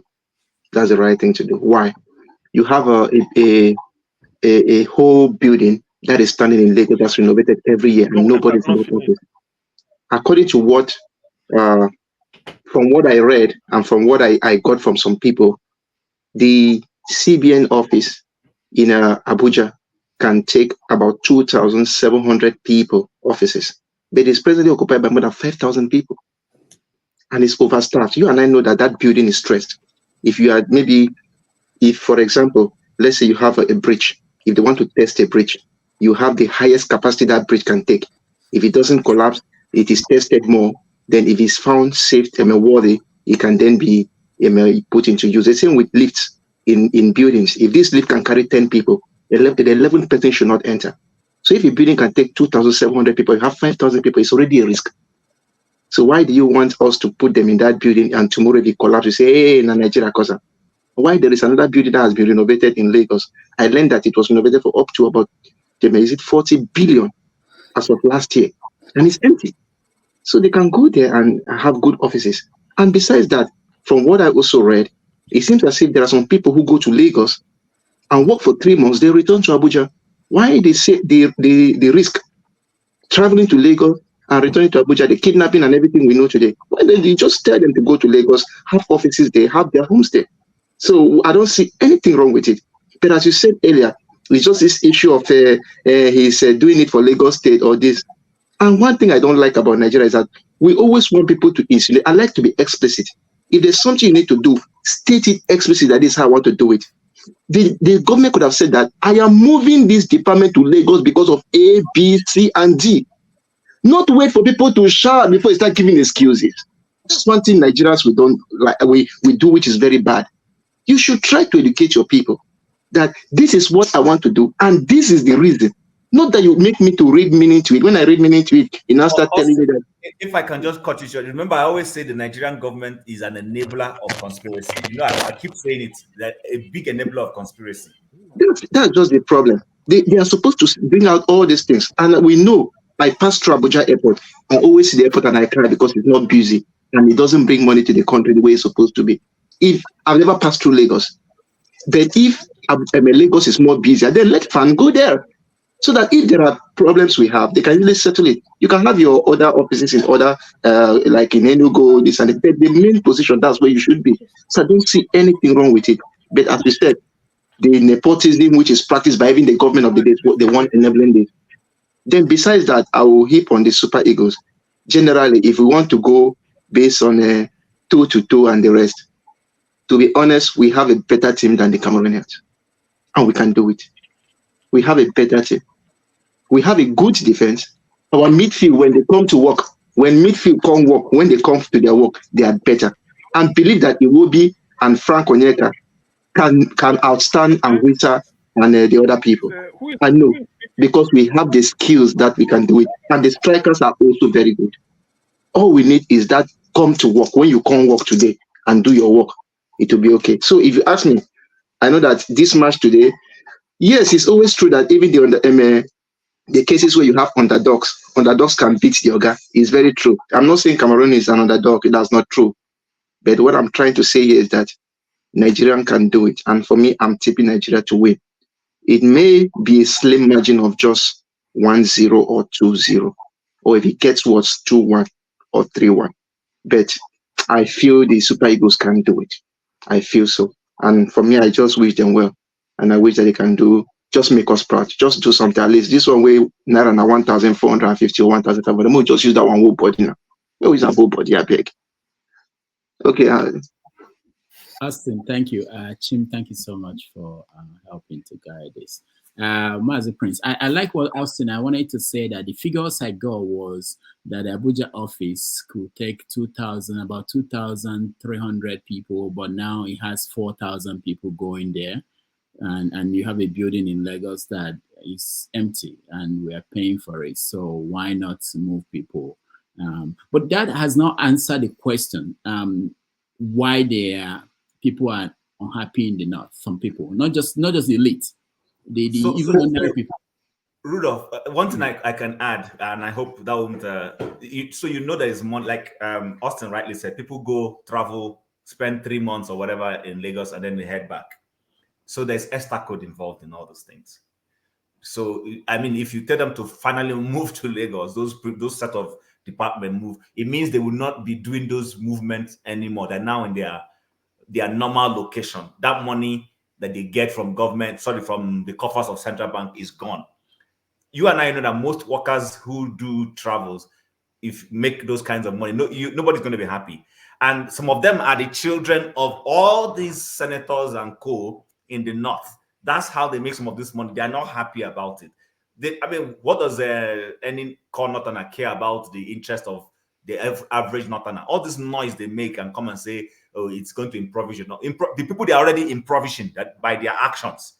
They are telling us that the government policy will impoverish them. So I think that's part of what is playing out. But one angle I want to also add again is, when central bank was officially moved to Abuja, why didn't the original people then say certain departments should stay in Lagos? You already had a central bank. I mean, the Federal Reserve in the US, I'm sure they have 1 or 2 smaller offices somewhere else, not necessarily everybody in Washington. They don't close those offices. So you see, sometimes when we take decisions in Nigeria, we're not very careful of the long-term implication. When it comes to buy, then everybody starts screaming tribalism, and like Tone said, when you sneeze, they'll check whether the sneeze is in Igbo or Hausa. I just wanted to add that. Oh, thank you. And also, I'm looking at this. This is amazing. The amount of money they pay, the cost of central bank, their allowances and salaries for 2022 is 265 billion naira. 265 billion naira. So, of course, part of that will be the money they spend flying between Abuja and Lagos. So we have serious, that's more than most, maybe education, the money we spend on education a year, money we spend on health, that we spend on the central bank, just to pay allowances and their pay, salaries. And you're right, Chim, that's one of the issues. The children of the elite are the ones who are beneficially. They are ones who will get this money. And I was thinking that just they didn't want to live in Lagos. Most of them would prefer to be in Abuja. That's the issue. Not really, but that's also the issue of the money they will get by going between Lagos and Abuja. Anyway, Mazi Prince, welcome. He's sleeping. All right, the Blackstone, welcome to the show. This is a wonderful show. CNN will be happy to have guests sleeping on this show. The Blackstone. Thank you, Rodolph. Good day to everybody on the panel and those on the comment section. Right, my take on the issue of moving some of the department of the central bank back to Lagos. I concur with what Shim said, right? Because in Nigeria, when we are doing things, we don't have plan for the future. We don't try to see what will be the effect that whatever we are doing, right? If the central bank today with their building they have in Abuja is overcrowded, right? It's supposed to be made for 2,000 workers. Now you have about 5,000 workers working there, right? That's a failure of the people who planned it, right? Because I would have expected at the very beginning when they moved to Abuja, they would have left some department or actually in Lagos, right, and operate from there, right? So for me at the moment, what I'm also thinking of, what is it going to cost them from moving those departments from Abuja back to Lagos? That's also going to be a high cost. We know Nigeria that we always take opportunity of things to bring in fraud, right? People that are going to budget for the movement of those departments back to Lagos, which is going to cost them billions, right? That's where my own issue lies. Not because they're moving the department, but what will be the cost effect at this time when things are very hard in the country, right? I can also say that those that have been shuttering between Abuja and Lagos may not even agree with it because the obstacle will be removed, right? So we know how we think in Nigeria, how people think in Nigeria. So that travel cost, that tackles will be removed, will not be there anymore. So we will see that some of them even disagree moving to Lagos, right? So there are a lot of things that are also involved in all these things, right? We have to understand that. For me, my major take in that piece is the cost of moving those departments, right? I don't know. They renovate the building, right? What did they renovate inside? Is it the infrastructures, the IT infrastructure, the network, and everything? This is going to come up again, and also going to create a huge opportunity to put a huge sum of money into this moving process. And I bet you we are going to hear that the movement is going to cost up to billions of naira. That's my take in that area. I'm not against the movement of any department to Lagos. Also, there's nothing bad about that, right? Coming to FAAN, today I still wonder why the airport should still be under federal government control, right? I don't think what the federal government is doing with the airports, control of the airports, right? Airport should be a state issue, right? It should not have to be under the federal government. That the government has to control the airports, have to have dominance over the airport, right? Let them leave the airport to the states and let the state now manage their airports, right? And having a federal authority over the airports, right? So I believe that in most of the countries of the world, the airport in each state belongs to the state, not to the federal. So that's what I think about that. So I think that they should remove the airport from the hands of the federal. FAA can be only just a body that control or that make that create policies for the operation of the airport and the airspace, and not total control over the airports. The airports should be state-owned or state-managed by the state or by the airlines that actually are the major airlines in that state or in that or in the federal in the country. That's what I think about it. So moving back to Lagos, for me, it doesn't make any difference. And anyway, that's just that, because even the FAA is not even efficient. So move them from Lagos to Abuja wouldn't make them even more efficient than what they are today. That's another thing too. So coming back to the outcome today, for me, I think Nigeria will win. So I don't stress myself over Nigerian matches. I just watch the match, and if it is good, fine. If it is bad, fine. So because I don't want to have an heart attack over Nigerian matches, because most of the time, the more you trust or believe or depend on Nigeria, the more they fail you. The more they disappoint you. So I believe that they have a good team. From the previous that I've seen, they did very well and everything, and I hope that they also perform very well. Because I was talking with a friend, when they put money issue into consideration, right? Everybody want to shine because they want to be recognized by other foreign clubs and things like that, and they are playing individual football and things like that, so it becomes a problem. So let them play a team football, not individual football, right? So not that they go there to go and shine, say, okay, I have to be seen, I have to be recognized and things like that. That's where the issue actually lies, So they should play a team football, a teamwork that can be able to perform better. That one person want to be the person who scores the goal, the best goal scorer and things like that. So that will actually affect the team, right? So let us, I support them, and I have my thumbs up for them, and I believe that they will win Cameroon, and then from their previous performance, but they should play well. That football, like I said, cannot guarantee the winner. So maybe we have seen performers that who lost might become the winner of the tournament. So that's what it is. That's my tip for them. Thank you. All right, thank you, the Blackstone. Paul. Rudolph, we didn't add that Lagos became was voted the 19th best place to live in the world. So I don't know, but maybe we'll talk about that later. Sorry, Paul. Not to live as a tourist destination. To groove, tourist destination. Okay, my take. Let me be a little bit controversial with this transparent thing. I live in the US. In the US, nearly 85% of most headquarters are in New York. That's why New York City is one of the most busiest cities in the world. If you go to New York, doctor lives there, very dirty, everything. You understand? But the funds that is turning around there and every other thing just make New York different. If not, New York is not a place to live.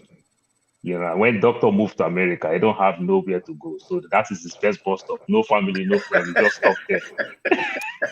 That's how my New York people live there. It happened to me too. I know what I'm talking about. Very dirty. It's not organized.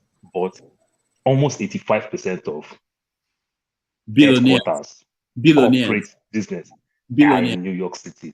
You understand? You talk about Chicago, San Francisco, but New York take more. But what I'm saying is that other businesses, their headquarters is somewhere else, but they are running their business very well. So everything can be in Abuja, and we can still do things in this age and time. I don't see anything wrong with that. That is what. Then Chim, also let me correct you on that aspect of Central Bank when they move it to Abuja. They still left some department in Lagos that is still running up to date. It was never shut down. You understand? But they moved most department. That's why they could come back there and work. Some department is still there. It has never shut down. Then the question I'm asking, why do we have Central Bank Enugu? Is it just to carry voters' paper during election time? Why can't they move some department to Enugu? Spread the country. We have Central Bank in other regions too. You can take it to Enugu for peace to reign. If people went too much for Lagos because of Tinubu and his Lagos boys, take it to Enugu. What about that? You can't just keep it to Enugu now. That's why no, but exactly. Paul, you can't move those departments to Enugu because the headquarters of most of the banks that they are working with are all in Lagos. The headquarters don't carry paper these days now. Let us tell ourselves the truth now. Let's not go back again now. Let's not take ourselves back. They don't carry paper these days. No, Paul, those bank people have to always travel to Abuja and this will bank. But remember these banks that you are talking about, most of their headquarters is in Lagos, and Central Bank has been in Abuja for a very long time. They can cope with it. I agree with you. So if they can cope with it, and this bank also have their regional head and every other thing. So you can delegate some things to your regional head to take care of it in Enugu, to take care of it in Edo State. You understand? We can't just mix all these things, you know. This thing is just that because of we play too much dirty politics. We bring politics to everything we do. That's why we are complaining on this. If I am Tinubu, I would have taken this thing to Enugu. Why do we have Central Bank Enugu? Just to bring voters' paper during election time, that's it? What do we have in Edo State? We have in other regions. You understand? It's not only about Lagos. We only know that Lagos is big because it was once headquarters before they had a new headquarters. So we can have regional heads and dedicate some responsibilities to them. That's how you also spread the country. And another way around, you also bring good checks and balances. You know, in my company, the guys who control the CCTV, they are somewhere in St. Paul, Minnesota. They are somewhere in Nebraska. The guys who look at us from the CCTV, they are not in control room. Because the guy who see me in control room will call me, guy, you fuck up, or be careful of what you are doing right there. You understand? Because it's my friend. Maybe we eat together in the same break room. Maybe we park our car in the same place. But if that person is somewhere else doing it, the person is doing his job as I'm doing my job. So if the person compromise for me, then the person is not doing his work. You understand? So when we talk the central bank thing, we just talk it like it's just Central Bank Abuja and Central Bank Lagos. There are other regions that also have central bank. Yeah, give them job to do and just let them life follow them and they're taking salaries. We can also do that too. What about that? Then equally, I don't see anything wrong for all of them to be in Abuja. Though they give very good reasons for the Abuja. But you know our politicians, when they want to give reasons and everything, they lie a lot. By the time you go do proper head count, you discover that there's no 4,000 people there. They lie a lot. You understand? Just to give good reasons. That's another thing too. They lie a lot. They lie a lot. You discover that 4,000 people that they told you that is there, maybe 2,000 of them scattered around the world is doing courses. This is Nigeria. Government office, you think everybody come to work. There are people who forget themselves in Switzerland that they are doing courses. There are people who forget themselves in America. They even had paper and they are still working at salary. They are doing courses. So when you go deep, you just see our nonchalant attitude to the way we do things. We just bring politics to all these things. You understand? When you talk about the FAA, Delta Airline that we are talking about, they have regional head everywhere. Delta Airline that we know Delta Airline in Atlanta. But there's Delta Airline in St. Paul. There's Delta Airline in Chicago. They have all these things so that whenever they have aircraft broke down and everything, they can manage around themselves. They don't need to go and move everything to Atlanta to one place. You understand? That's how even though the bank will also work. They have their regional heads. You understand? We have regional headquarters and every other places. It's not only about just the main headquarters that you must domicile everything there. We can spread all these things, but it's just the dirty politics and greedy people. And you and I know nearly everybody who work in CBN, these juicy offices, you understand, got this job not only because of merit, but purely good percentage come based on connections. So from their connections, they are talking to their people. They are making money with all these extra code things and the likes. So nobody will want to leave that kind of thing. Working in the airline, I understand what is extra code. When they say money, I made money. I got drunk with money. Extra code, when you travel, you understand. You make all this money when you go as state allowance and the like. You make a lot of money. So that is just what is plain. And for the politician, they dive into it and they're so stupid. You've helped your cousins or your siblings, whichever way, to get a job. Let them face their job. Not that when they come back to you to tell you anything, you just want to dive into it. This one will say, oh, we can do this like this, we can do this like this. Yes, it's possible. But I see everything that is going on right now is just mere politics, nothing. Then talking about Super Eagles. Well, CM spoke my mind when it comes to Osimhen. I would have just liked the Osimhen thing just to give Osimhen that lift. Other than that, Super Eagles, let's not flog these guys too much. Let's take it easy with them. You cannot expect every department in our country to go down the drain. Then we expect Super Eagles to do well. Come on now, they can't be abnormal now. Let them be normal, like other normal things that they do in Nigeria. But I hope the best for them. That's my take. All right, thank you. Eagles Air.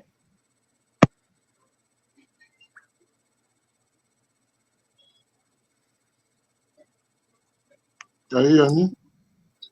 Yes. Okay. Rudolph, thank you so much. Good evening once again. Please, we are talking about CBN, moving CBN office from Abuja to Lagos. First time I heard the news, I asked myself a question. What is the purpose of doing that? Are they moving it because they're moving sake? What are the purpose? What are the reasons of moving the office from Abuja to Lagos? Formerly, it was in Lagos before they moved it to Abuja. Now, that CBN office, they are building, their structure still in Lagos. So their structure is still intact in Lagos. But when I began to analyze some things that happens in Nigerian politics and the appointment of offices, I find out that a lot of things that are going wrong. One of the things that go wrong on the appointment of offices, some people that are in Abuja, that are working under CBN, Central Bank of Nigeria, we are appointed based on the people or political will or political power they have, Godfather they have. So when you look at them, some of them don't have the competency, some of them don't have the character, some of them don't have the integrity to take to work in a central bank. But as long as that office remain in Abuja, they still have cover up. But when they move everything to Lagos right now, you find out that there will be a loophole. You find out that some people will expose. I'm saying the right truth because I know what is happening in Nigeria politics. Now, when you look at the Lagos, they are moving some most of offices down to Lagos back again. Then you will find out that some bank headquarters, for all the Nigerian bank headquarters are in Lagos. Now it will bring easy communications. It will bring easy communications, and also I expect that the movement from Abuja to Lagos to bring a less cost. It will be a less cost because sometimes they will say that flight allowance or transportation allowance, hotel allowance, or did this from all the way from Lagos to Abuja for them to go and verify the document, do this and that. But I believe when they move from Abuja now to Lagos, it reduces some costs. But we have problem. How much are they going to tell Nigerians they spend in moving this office to Lagos? That's where our problem lies. Just Nigeria thing don't used to go for million, not billion. That things used to go. Before you could know it, the chairman of Central Bank of Nigeria said that they spent 2.6 billion, 3 billion to move some logistics, to move some things to Abuja. If you begin to look into the details, you've seen ordinary paper, ordinary documents that cost all this amount of money. That's the main issue. That's the main cocoa. That's the main problem of moving all these things. Now, secondly, I wish they can spread these offices of CBN. At least, if some offices are in Lagos, they spread some to Calabar. You have forgotten about Calabar, Cross River State. He was once a capital. Why don't they move some certain things to that Calabar? To make sure they spread everything work out according to the way it's supposed to be. If you watch the history of Nigeria, watch everything concerning Nigeria, moving offices and the appointment, it's only Lagos and Abuja. If you come to Nigeria, Lagos, Abuja. Other states are dormant. Other states are silent. Does it mean other states are not capable to handle some certain things? If in that US where you are right now, if you ask people some places they know in Nigeria. They will tell you Lagos and Abuja. I traveled to one state here in India, one of the factory. So when I traveled to that place, the Indian man said to me that I have been in Lagos. Do you know Lagos? I have been in Lagos. I have been in Abuja. I asked him which areas again you know in Nigeria. He said he don't know any other place. Have you seen where problem lies? So if they want to do something, let them do it right so that it will not cause more cost, expenses to every movement they're making. So in terms of FAAN, I want to talk about FAAN. See, the problem that we are having concerning all this airport of a thing is that appointment being given to people don't know anything concerning aviation. How can you just come out and bring a journalist and make him aviation minister? Or you go and pick a banker, make him aviation minister, or a lawyer, come and make him aviation minister. What did he know concerning aviation? He don't know anything. But when you look at the people that are into aviation, in the people that are handling the business, and give them the opportunity to become a minister, you will see that everything becomes effective because the business has become part of them. The thing has become part of their life. They are the people that will see the tomorrow of the aviation. There are people that see what will happen in aviation. But because of selfishness or political will, those people are not appointed. Look at Alex Onyema. Yes, Onyema, the man that owns APs.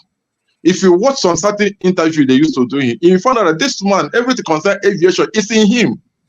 If you did give that kind of man opportunity to handle aviation, you see that aviation entirely will change.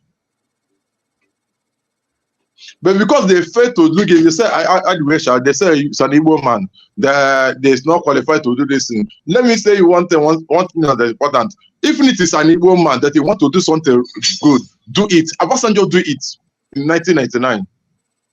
I want to look into something to find out obviously the question can handle this thing. He look at it, he said that Ndi Oyuke can handle this thing. He said that Chomo Konjiwala can handle this thing. He gave it to them and they performed. It's not about tribalism.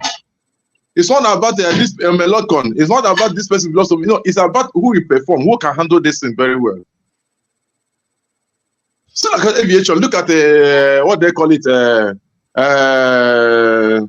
What is that name of Nigeria Airways before? See how all of them died finished because it's a settlement. They used all this appointment to settle some certain people, which is very wrong.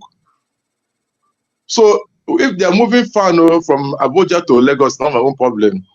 What are the purpose? What are the reasons? What are the direction? Where are they heading to? Is it toward a wrong place or a right thing? Or is it a right decision or a wrong decision?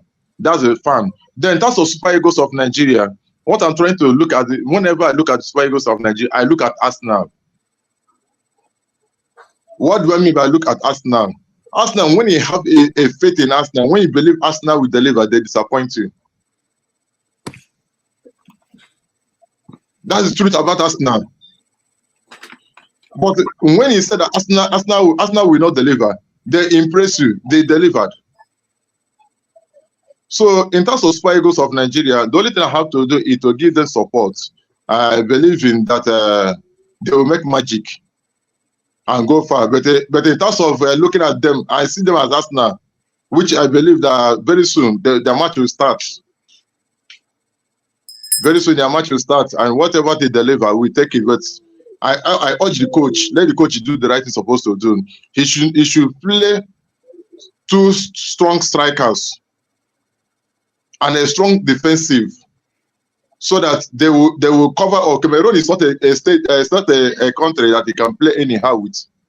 They will give you bone, they will give you hammer, they will give you spanner. Everything you need, Cameroon is there to stand with you, to battle it out with you. But when they have a strong defense, a strong midfielder, and strong strikers, they will deliver. But let them not play like Arsenal today. Thank you so much. All right, thank you, Eagles Air. We will go to Man of Prestige for the final word on this. But let me recap. The Arewa Consultative Forum came out to say that this move is a plot to further underdevelop the North, the economy of the North. Northern Senators Forum came out in support of Senator Ali Ndume, who was the first person to say that during an interview at Channels TV. On a Prestige. Yeah, good morning, good afternoon, people in the Eastern Standard Time. Good afternoon, people in Nigeria. I greet everybody. So we're on a two topic right now in conjunction. So let me start with the Eagles because I'm a sports fanatic. So they are playing at 3 p.m. today. Right now, it's currently going on Angola and Namibia. You know, goalless draw. Of course, Angola is down with 1 man. Their goalkeeper has been sent out. So they are playing 10 against 11. I think we're going to meet the winner of this hope. But on the Eagles part, the last three. The two teams have red cards 10-10. Oh, okay. I step away from the TV. Okay. Let me proceed for the Eagles match. From the group stage. In my opinion, they are the best team in the from the group stage of where they played, but their performance has been a very pedestrian and lackluster. You know what I mean to say. They play the kind of formation they have 4-3-4. I mean 4-4-3. I mean 3-4-3. I think that's what they're going to play today. The coach has to apply a system because if you look at Nigeria playing in Europe and everything, sometimes it's not about talent, but the system has to come into play because Nigeria has the best players in Europe. Look at the record, of course, one of our best players, in my own opinion. Forget about Osimhen, he's our best player right now, but the best player Nigeria didn't play is Victor Boniface. With his current form, he could have made a difference. But having said that, I think Nigeria will rise to the occasion when we come to group stage. I'm thinking they're going to beat Cameroon more than 1-0. That's my opinion because I've watched Cameroon. I've watched all the whole game. Cameroon doesn't have that, that pretty day that you used to have. But, like you said, the game is a game. And what I just read a while ago, two of their best players may not feature. So I think Nigeria has a better team against Cameroon. But can they utilize their main advantage? So let's hope Nigeria win. I think it starts at 3 p.m., so I will miss it. So I think the next one we are talking about is the CBN and the FAAN moving to Lagos. I don't really have any problem with that if it is based on process. That's the main reason they are moving it because I don't see what's wrong with that. Because if you look at this country where we are right now, look at all the whole financial institution is based in New York. I mean, which of them is in Washington D.C.? Maybe the FA Control Center is in Washington D.C. So financial hubs should be able to have most of the legitimate thing. I mean, so I think it has to do with some political because all this not complaining right now. That's what people don't realize, in my own opinion. They are playing for future purpose in case their man come in the next 4 years or 2 years. They're going to move everything, not just in Abuja. They're going to move everything to Kano because they have already played a scenario where say, why not make it on nature? That's a very tribalistic connotation they are trying to play there. Or why not move something to Kano? So they already give you a prelude, what they plan. They know that the president, which I don't really support, but it's my president, has the ultimate, power to do whatever he wants to do when it comes to those kind of things. But they are playing what they're going to do in case their own people come back. They're going to use this as an excuse for what's going on. So, like I stated, I don't have any problem if it was based on process, not just want to make everything in Lagos. Like from what I read, I don't know how true is it because everything that come out from Nigeria is kind of half truth. They say there's about 4,000 of the employees in Abuja. So they want to decongest, the staff there in order to be more productive. I mean, if that's the case, there's nothing really wrong with that. So I think the Northerners are just crying. I mean, they always do that all the time. I don't know if you have any Northerners there, and John Abba, maybe you can come in and, On a Prestige, can I correct you? They are overcrowded where they are situated right now. That is one of the reasons. So, I mean, that's health hazards. So it makes sense. Yeah. I mean, I think I'm on the same point with you. That's why I said if it is based on process, yeah, it's a right thing to do. So what are those Northerners crying? I mean, they always control the whole country. I mean, why can't this? What's wrong with that? So I think he's doing the right thing, on both cases, if it's based on process. So that's what I have to say, Dr. Damage. All right, thank you. Show, welcome back to the show. Hello, Dr. Damages. Happy New Year. Happy New Year to you. With you guys. I was here 2 weeks ago. I came in 2 weeks ago. I think you had left. I was here for half an hour. Evening shift. Yeah, the morning shift. I keep getting questions. Where is Show? Where did you lock him up? What am I?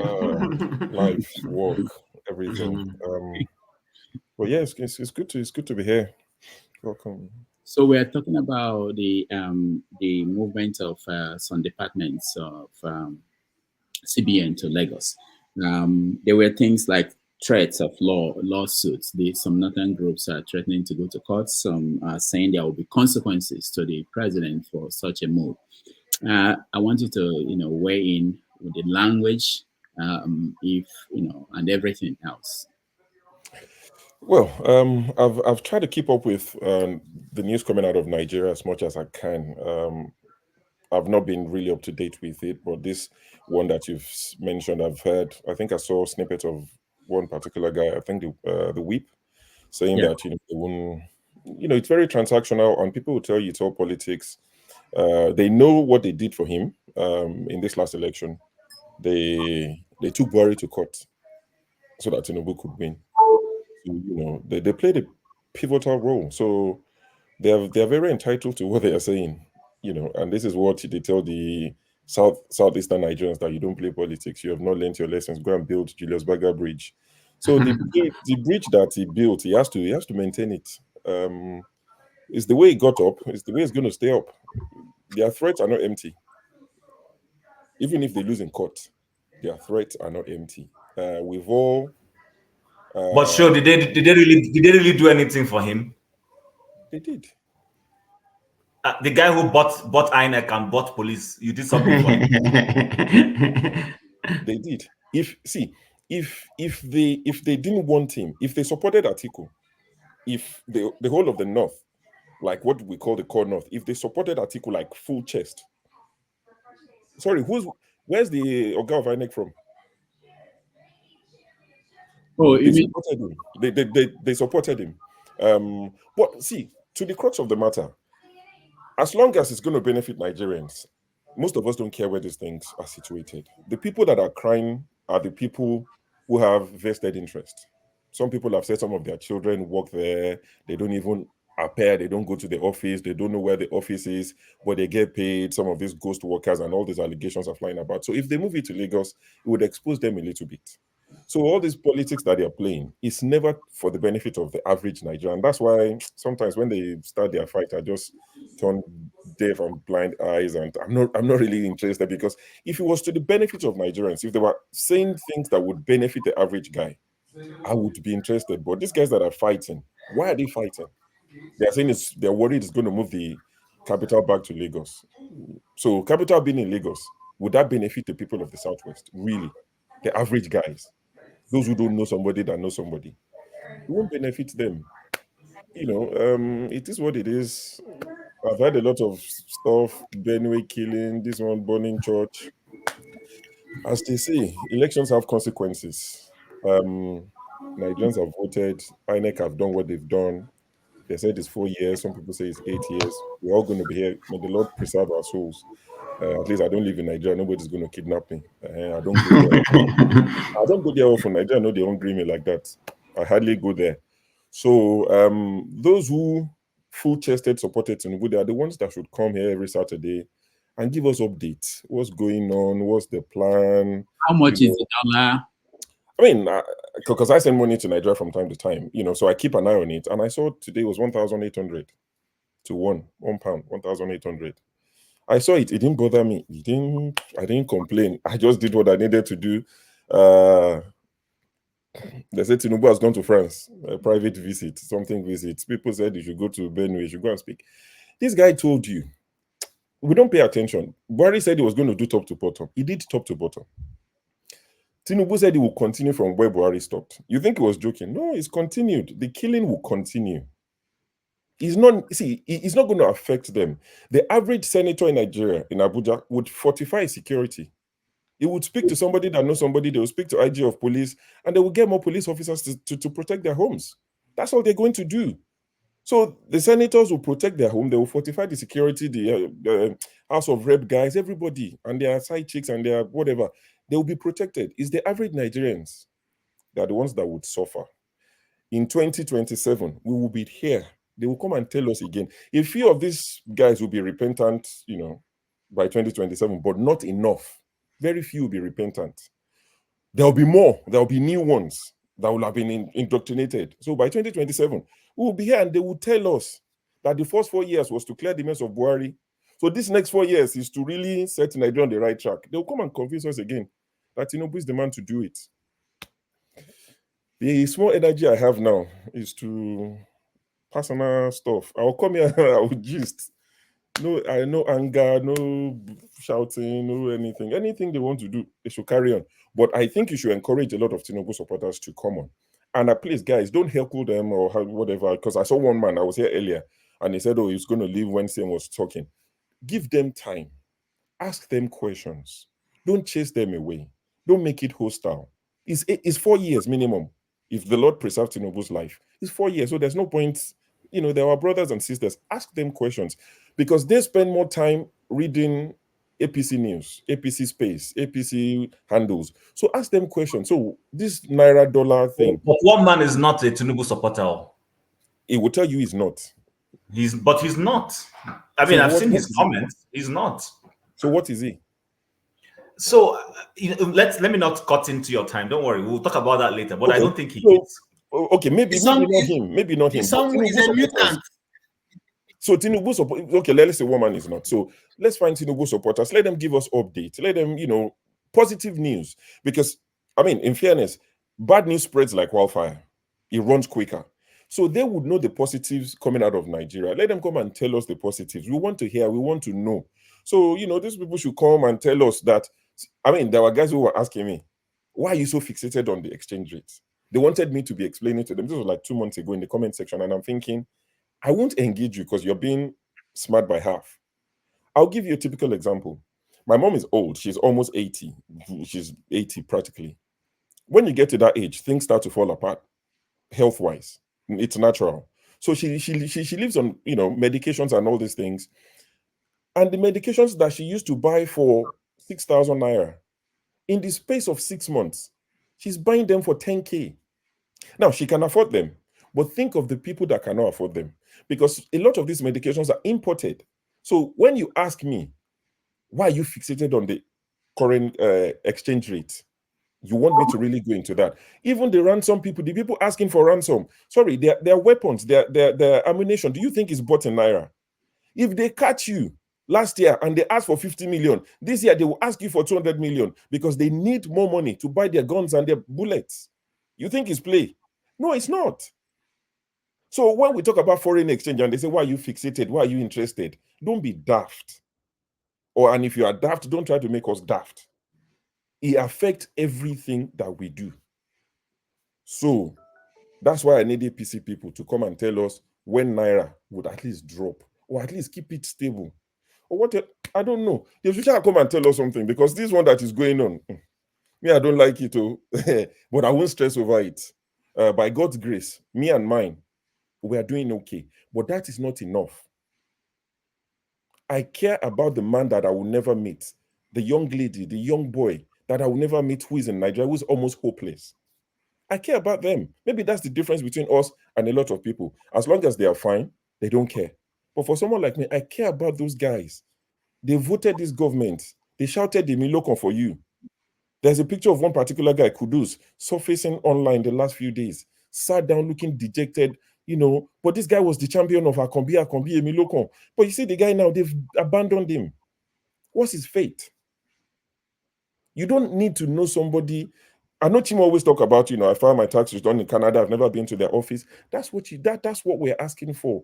The basic things, electricity, road, security, things that are not difficult. But when our SSA, whatever that one is, Ribadu was begging the Oyinbo people, please, we want to feel like normal human being. Come and secure us. You are begging on Oyinbo man in 2023, and you are the special advisor on security. Something don't do Nigeria. Anyway, it's good to be back. All right, thank you. The show watched the guest last week, the APC guest last week. I've not watched anything on this show for the last 2 months. So you should have been here last week. We had a guest here last week who's an APC guy. Sure, where have you been? Work, life, busy. Re-strategizing. Yeah. Busy. Yes, no, busy. Am I not allowed to be busy? And you stop coming to this show. Wow. I'm allowed to be busy now. And you just stop coming to this show. All right. So before Jonaba, let me just. He went to repent. All right. So Jonaba, let's hear Jonaba before we change topic. Jonaba, go ahead. Welcome to the show. It's a usual thing for you to change topic when you get to my talk. There is nothing that there's no tone of marginalization, no tone of partiality. Nigeria end here. That's all. Thank you, Dr. Reddy, for the opportunity. Thank you, my fellow panelists and viewers and chat section. I think this criticism of FAAN and CBN, some of the department moved to Lagos. I think it's a political strategy. I don't think they are telling the truth, but time will tell.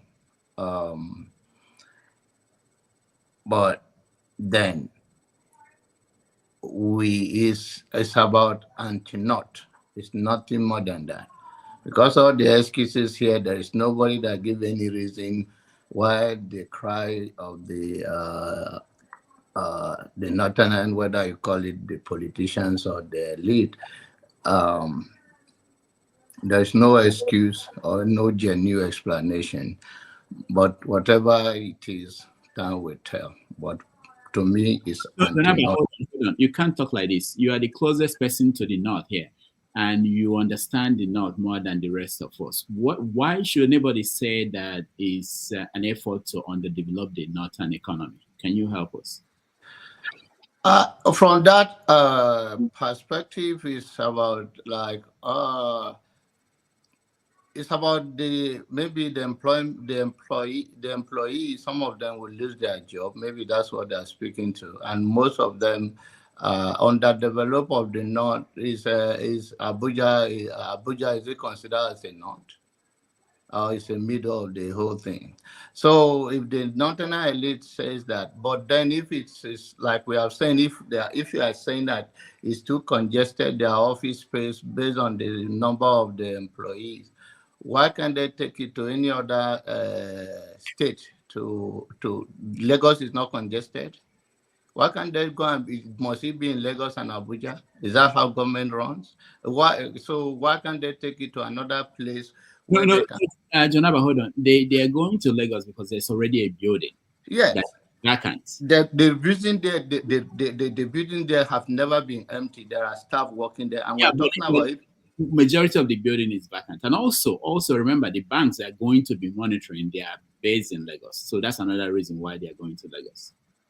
It's a digital era. It's a digital era. Hold on. My question to you is, why is it not feeling that this is an effort to underdevelop the North? Why is it? Does it mean that the capital being in Abuja is actually to the benefit of the North? Does that mean that some parts of the country where they don't have federal establishments, that is actually something wrong for that part of the country? I don't know what you are flashing on my face. A man of prestige is taking a second wife in Nigeria. I think that is the reason.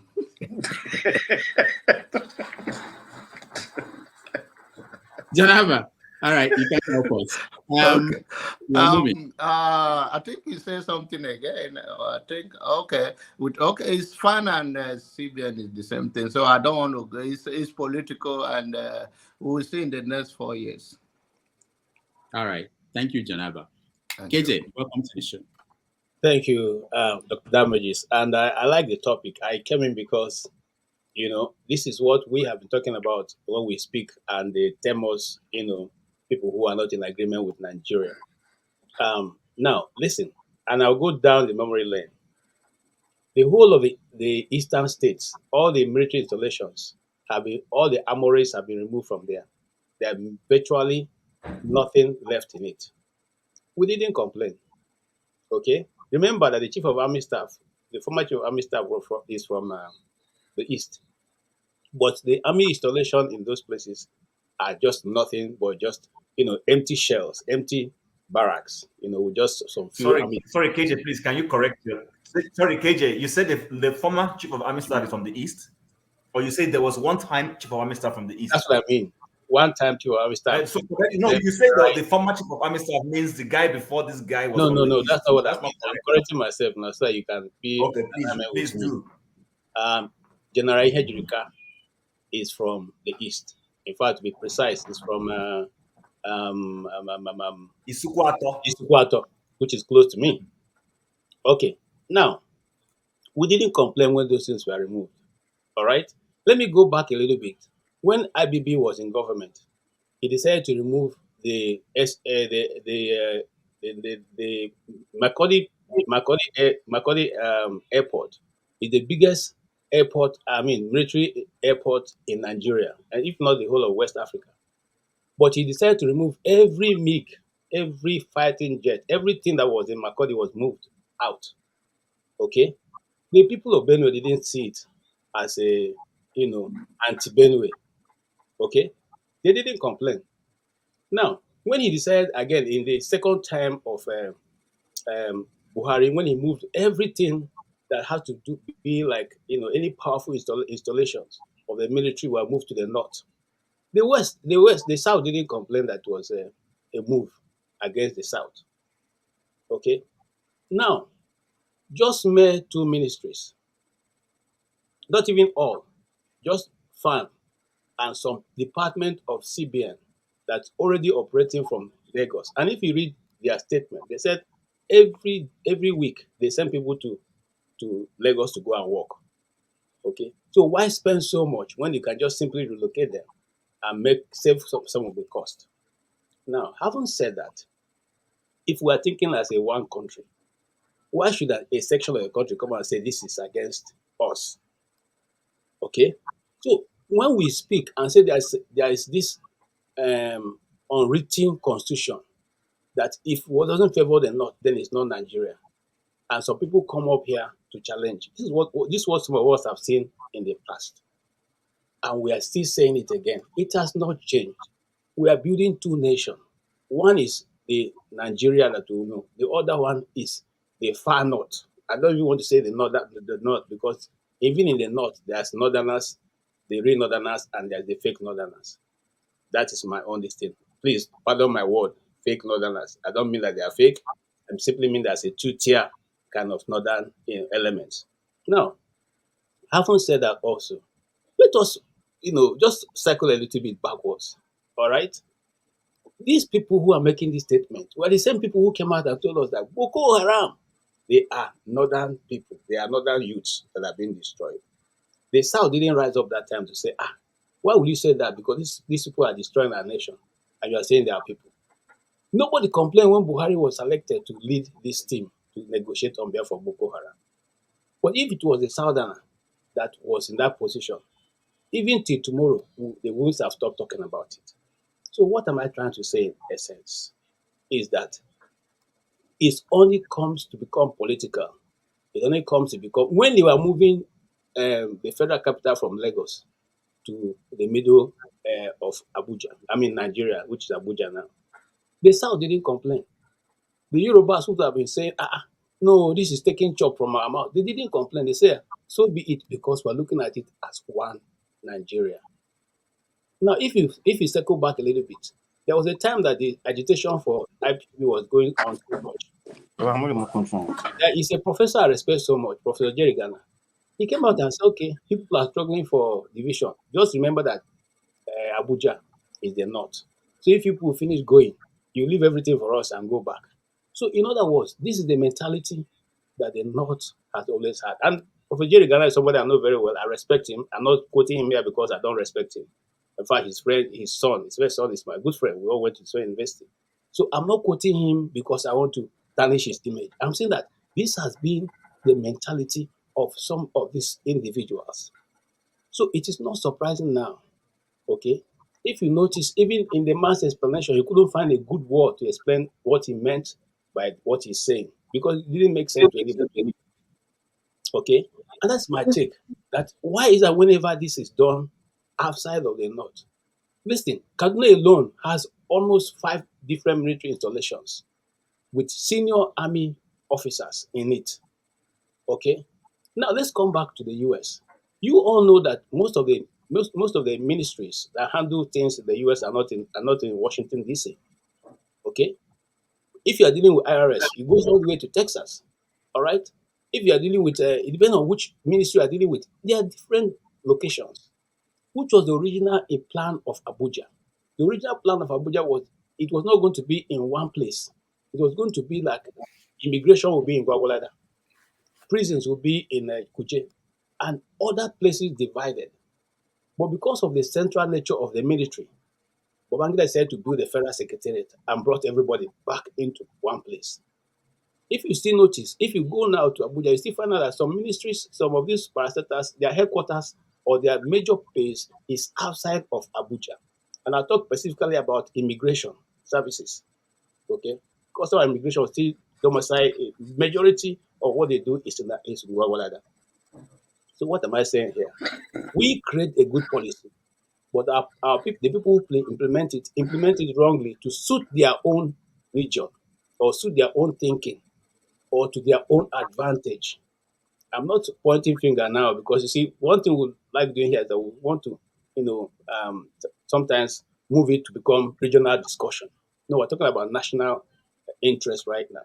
So for me, as a Nigerian, it is of the national interest to the economy of Nigeria.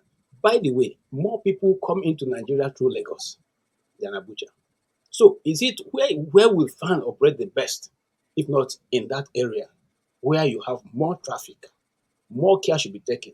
Because we're dealing with the image of the nation.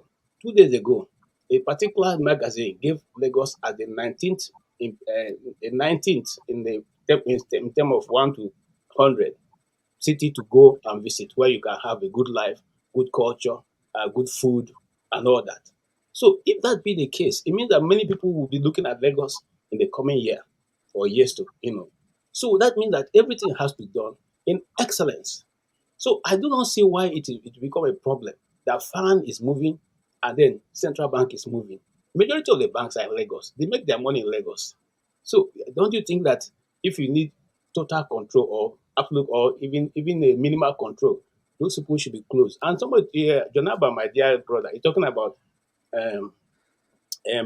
digital age. How much? You don't even have right. What digital age are we talking about? Digital age has not got to Nigeria yet. All right. So let us deal with what we can control right now, which is that people move files from table to table. That's what we are still dealing with in Nigeria. Thank you, Dr. Damage. All right. So we will have to try to rush so that we can go to other topics. We spent 2 hours on this. So Ndubisi, you're next. Thank you, Doctor. Good afternoon, gentlemen. Concerning the movement of FAAN and some departments of CBN to Lagos, I don't find anything wrong with that. Like many others have spoken already, that Lagos is the main business hub of Nigeria for now. It's a commercial nerve center. It's our major entry point, and most of the air traffic comes through Lagos. In fact, some foreign airlines, I think some foreign airlines, they don't even come to Abuja. They fly straight to Lagos. So, and FAAN was formerly in Lagos. That means over these years, let us say since return of democracy in 1999, it has been there until the last man in power moved it up. Probably his kinsmen, as usual, they want to control everything. And they see there's money there. And they want to be in charge. And another thing Tinubu should even be looking at is those appointed as heads of those places like that FAAN now.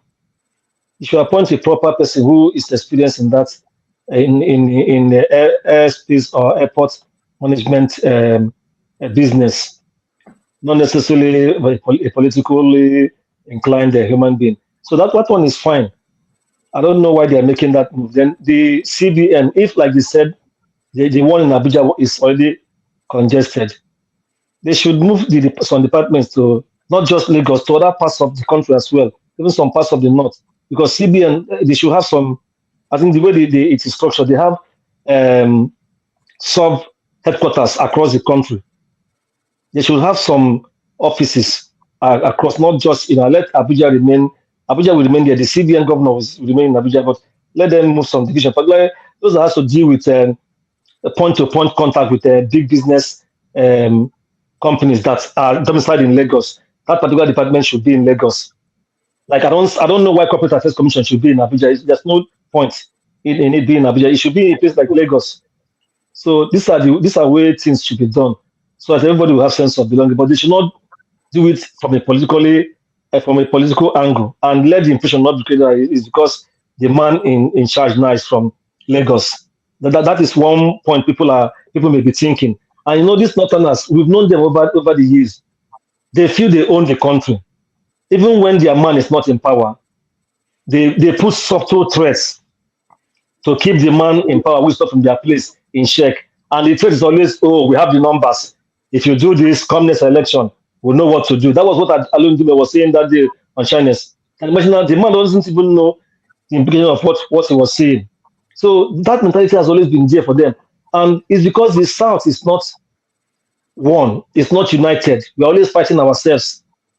Like what he has said now, I saw one prominent man from the South, maybe Southwest, South. I forget that this man won, this man didn't win the election. He rigged it, but for Nigeria to be one, I expect somebody from the Middle Belt, Southwest, and Southeast to counter him. They even call a press conference and tell him, no, this is not true. This is what you are doing. You are the one trying to divide the country. So it's time that we check them. These things they are doing is not good. In the army, the second language is Hausa in the army, or even the first language. When I did my youth service, I was surprised. They were speaking like that. I asked one guy, what is this? He said, oh, that's the military language. They are soldiers who are training us. That's the language you speak. They will speak it, and then if you don't respond to them, they will now begin to speak English for you in some cases. So they think they run the country, and we should let them know that this is not. That's why many of us are saying that the country is defective in many ways. We need to come down to the round table and discuss our to ask ourselves, do you want to live as one? As Bola said some time ago. Because there's so many things going wrong. So that is about that one. Then concerning our Super Eagles, like I said the last time, I was not too their game has been tipsy in a way, but the boys know how to play this game or how to knock the game like we used to say in olden days. Hold on. So you said the last time you agreed with Tinubu, you and Tinubu are in the same, that you've not been impressed by their performance. You mean our Super Eagles? Yeah. Not in every way, not in every angle. Like the goalkeeping department has been nice. The keeper has been eagle-eyed. Then the defense has been doing well to some extent. Even Omero that even played in place of Ekong in the last game, I was happy the way he played. I saw the highlights. But there are some areas they need to improve, particularly in the left back and then the midfield. And this way of shooting aimlessly sometimes, trying to shoot, the thing doesn't go. It's one thing to shoot, but let it go straight to the target. Even if it doesn't go in, it's fine. So they need to midfield is always the key point of everything to win. If the midfield is balanced and the defense is a little bit balanced, a team has chances of winning.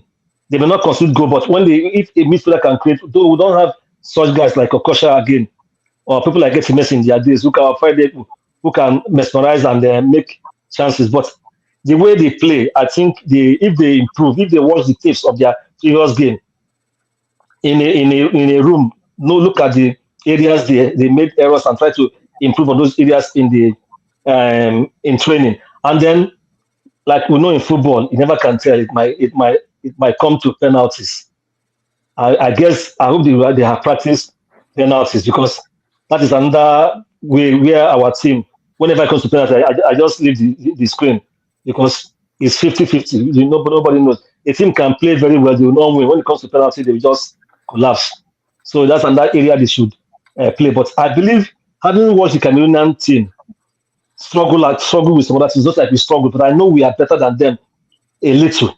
If we can improve, we can penetrate them. Then Osimhen too, he should try to make good of his chances. In their last game, before I end my comments, in their last game, there was a time Moses Simon had his chance. He held the ball. Osimhen was somewhere waiting for him to pass the ball, but he felt he could dribble the keeper, but unfortunately the keeper stopped him. If I passed that ball to Osimhen, no one else spotted the ball into an empty net. So what I'm trying to say, if your partner is well positioned, but you think you can score, just give him the ball. Let him be the one to finish the team, because what we want is a victory. So at least it's knockout stage. There's no second chance. If you go Uganda, and Cameroon and Nigeria has been rivals over the years. If we lose to them now, they will brag in their country. Nigeria is our wife. If we beat them, we are the ones that will be bragging. So let our boys try to do well and then give us at least something to smile this weekend with, and forget little about our troubles back home. Thank you. Thank you, Nubisi. No, this whoever highlighted this show, a comment is true. I don't know what the hell he's talking about. I don't know the players, but I have a question for you, Nubisi. Who is the senator representing you in the National Assembly? Oluzone. It used to be Russia. I don't know the man. I know our Imo politics is a very funny one. No, it's okay. I just want to make sure I'm right, that we know all these players and what they play and everything. People representing us, we don't have no idea. Senator.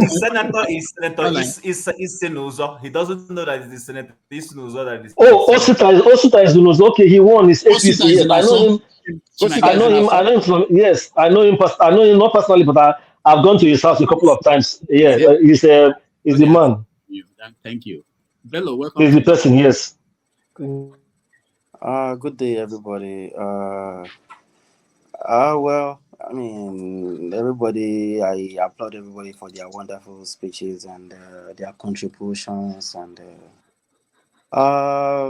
just we've come here to, talk about the issue of the relocation of the parastatals, and some few MDAs from Abuja to Lagos kind of situation. I mean, my own take is just that, at this point, I'm beginning to think Nigeria might never be better, And it's unfortunate I'm, reasoning like that, because it's hardly anything or any changes that we make in that country right now, The first thing that everybody wants to check in their mind is, want to check this ethnic colorations, like, how does it favor my own people?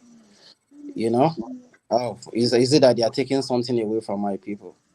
How about we think about as one Nigeria, like, okay, does this benefit the country as a whole? Because in most cases, everybody, even most of us here, we come here, anything we like, it's because they hate us, or it's because, it's not from. And I heard John Abato, because, I know from his name, I guess it's from Benue or something like that. And he's already talking about, well, we'll see, probably what's going to happen in the next 4 years.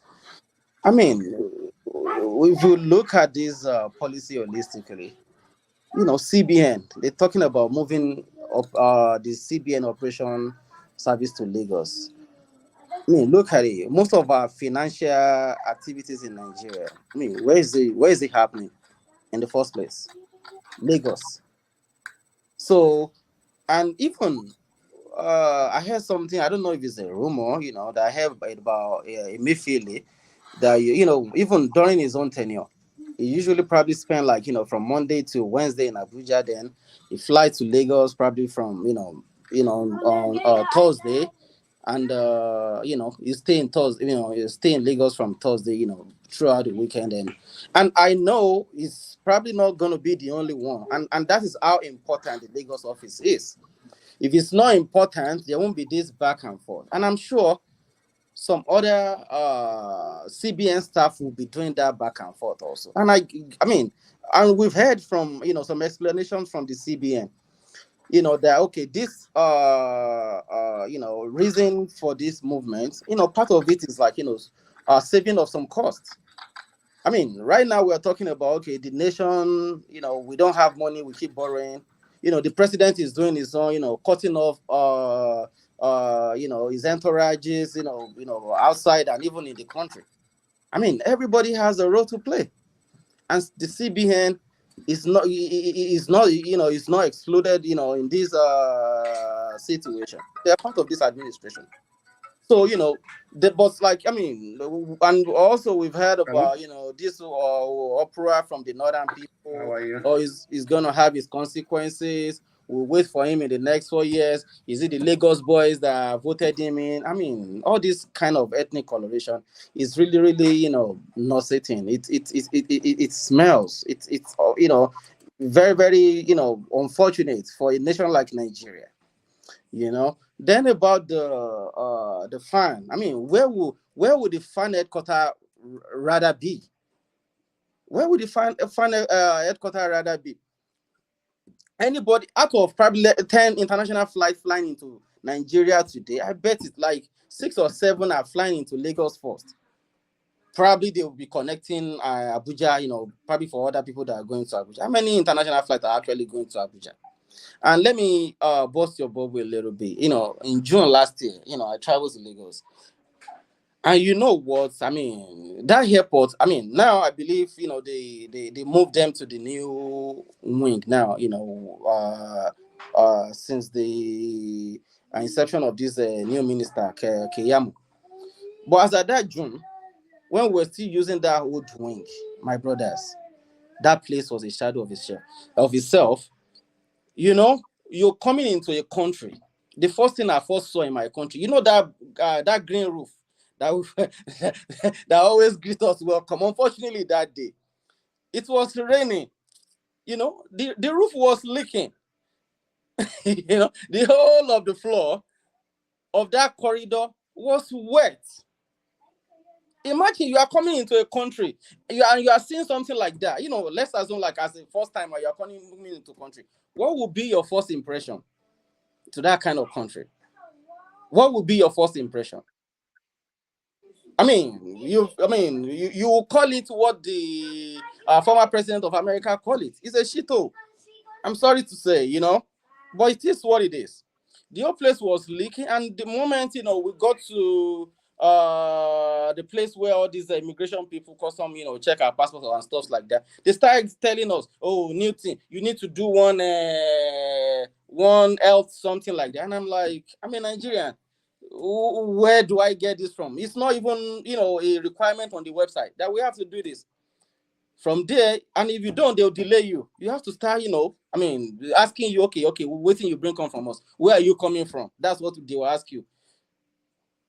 You tell them, oh, you're from UK, you are from Canada, you're from America. They want your big currency. Oh, I beg, give me something. And you have your way, you go. And that place looks like a shadow of itself. Unfortunately, you get to the conveyor belt where you're supposed to get your bag. Another shadow of itself. The whole thing was, looking so tattered. Out of was it like 4 or 5 the conveyor belt that was there? It was only one that was working.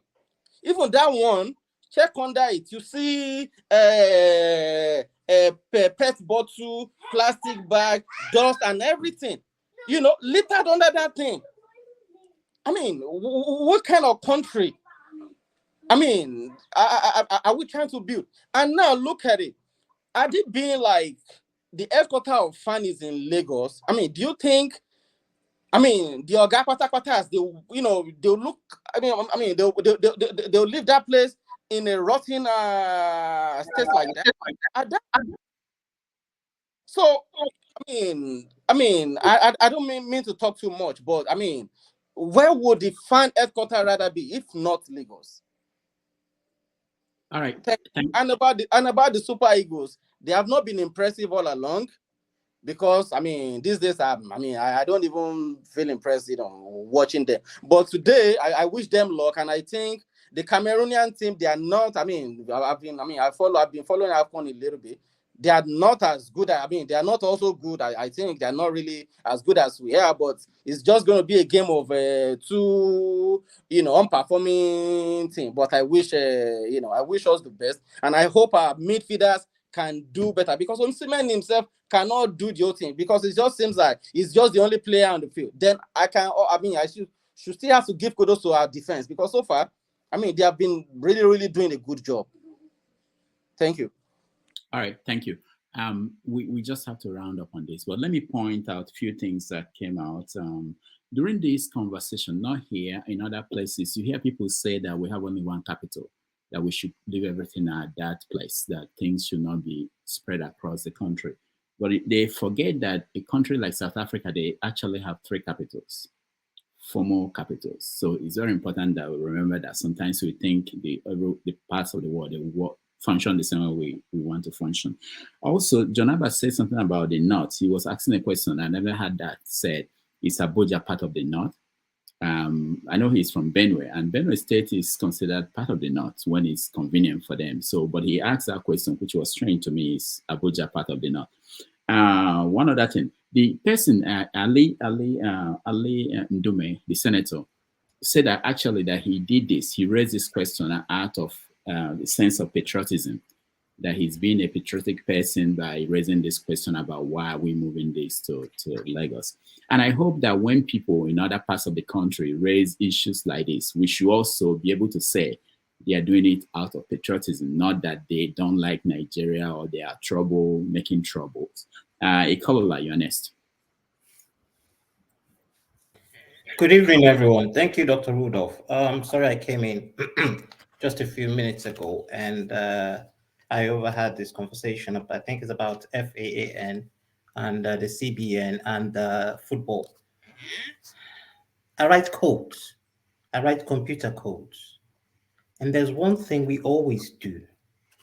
When you are going to write a line of code, you make a statement under it saying what that code does, such that when you now test and it doesn't work, and you want to remove that line of code, you understand what it is doing. You just don't remove it.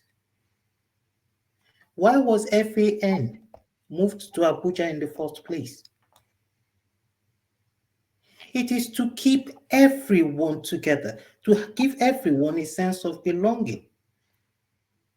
Now, if we are still holding on to saying, oh, it has to go back to Lagos because everything goes to Lagos, that means the government has failed in its agenda in creating we should have 5 functional international airports that function effectively, such that FAAN is at the central and makes sure that everything works.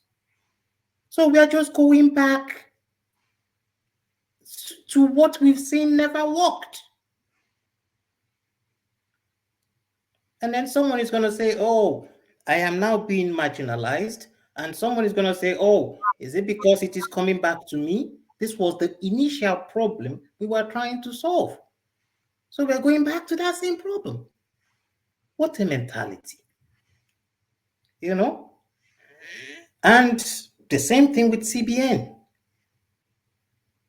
The government has failed in making sure there are banks in every village of the nation. Is that the job of the government? Well, I don't know. But if you're taking central bank, if you're saying its operation is going back to that place you took it off from, that means you have failed in creating the centralization you meant to achieve. And the centralization you meant to achieve was to give that sense of belonging and make sure that every village has a function that the central bank can easily reach it. Whose job it is, I don't know. But it is the federal government that is dictating where it goes. So policies has not been right. So that's my take on that. It's just things have failed. So we are going back. That code that never worked initially, now that we try to adjust to make work, we are now going back to the code that will not work anyway. So you are going back to the same problem. So that's how I see it. All right. And on the case of, you don't want me to talk on Super Eagles? Okay, go ahead. Yeah, I thought you had. Yeah, Super Eagles. We'll see them by 8 o'clock anyway. Since you want to ring your bell, I wouldn't say one. No, go ahead. Yes. Well, I'll watch them by 8 o'clock today. They're not playing to their strengths. I mean, Nigeria has the top rated players in that tournament, but they're not playing to their strength. But the funny side of it is I saw Morocco as well. The Moroccans weren't playing to their strength. But they have a sense of, the Moroccans have a sense of, oh, if we want to raise the game, we can raise it. We're just playing you that because we know we can beat you right now.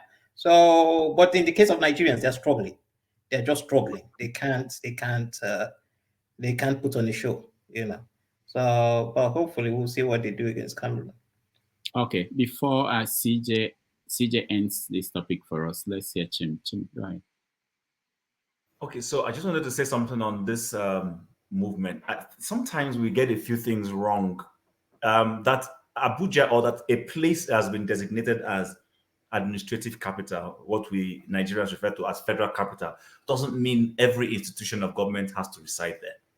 We need to get this right. And you rightly cited the South African case where Pretoria is the capital of the country, and then Cape Town is something else, and Joburg is something else, and some other places. That's the way it's supposed to be. What they did in South Africa, hold on, Chim. What they did in South Africa is they said the Congress, the judiciary will be somewhere else. Yes. The executives will be somewhere, and then Yes. the other one. So it's basically, if you want to go to the National Assembly, you go to a different city. If you want to go to Yes. court, you go to a different city. If you want to go to see the president, a different city. So yeah, that's what I'm saying. I'm re-echoing that thing. But in the case of Nigeria, I also have read somewhere where, remember, Nigeria's federal capital was moved. The decision to move it didn't happen under Babangida. There was a more robust intentional plan under the government of the late General Muritala Mohammed. And in his planning, like, I'm not sure who mentioned, I think it was KJ, there was never a time they planned to put everything where we call Abuja now. The whole intention was they're going to be like, because they wanted to avoid the mistakes of Lagos, where everything was inside Lagos. So the plan was, while we recognize Abuja as our federal capital, but we will not put everything there, we will not unburden Abuja. Unfortunately, we had a president who came, and his self-survival, let's never forget this, though sometimes we forget history. Babangida was trying to survive. Babangida moved Abuja hurriedly after the Oka coup. It was after the Oka coup failed, he suddenly realized he was no longer safe in Lagos, and he made that quick decision. Yours truly served National Youth Service in Abuja. It was a difficult time of my life. I couldn't afford housing. I used to walk long distances. There were no taxis. Civil servants who were forced to move to Abuja, some of people who started hearing things like Abuja marriage. You will see a woman who moved to Abuja and now will be living, sharing quarters with her male colleague. Those who know this history, it happened. I'm not making up stories. So, but unfortunately, because of the military, shut up, my friend. Because of the military and the way they do their things. Sorry, guys, I don't know. I have people who have loud voices here, and the way they do their things. But Babangida turned things around. There are green areas in Abuja that have been built on. There were places, behind Radio House where I served.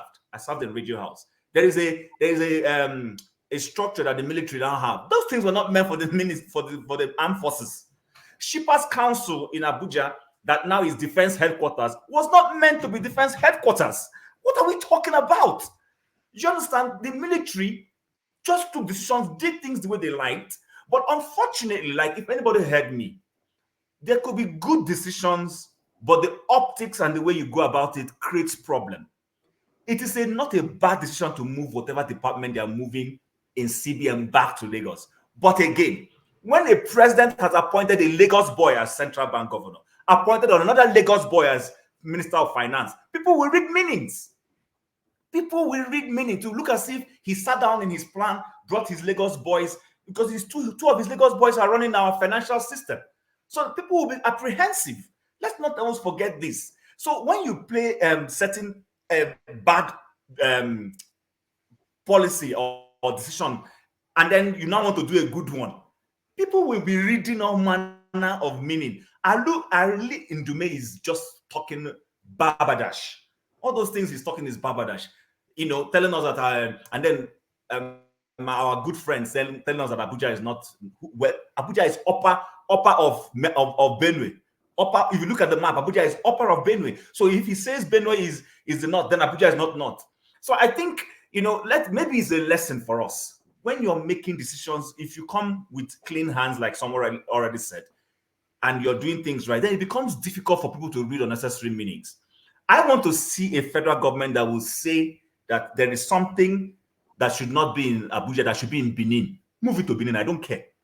Find something that should be moving to Warri, move it to Warri, I don't care.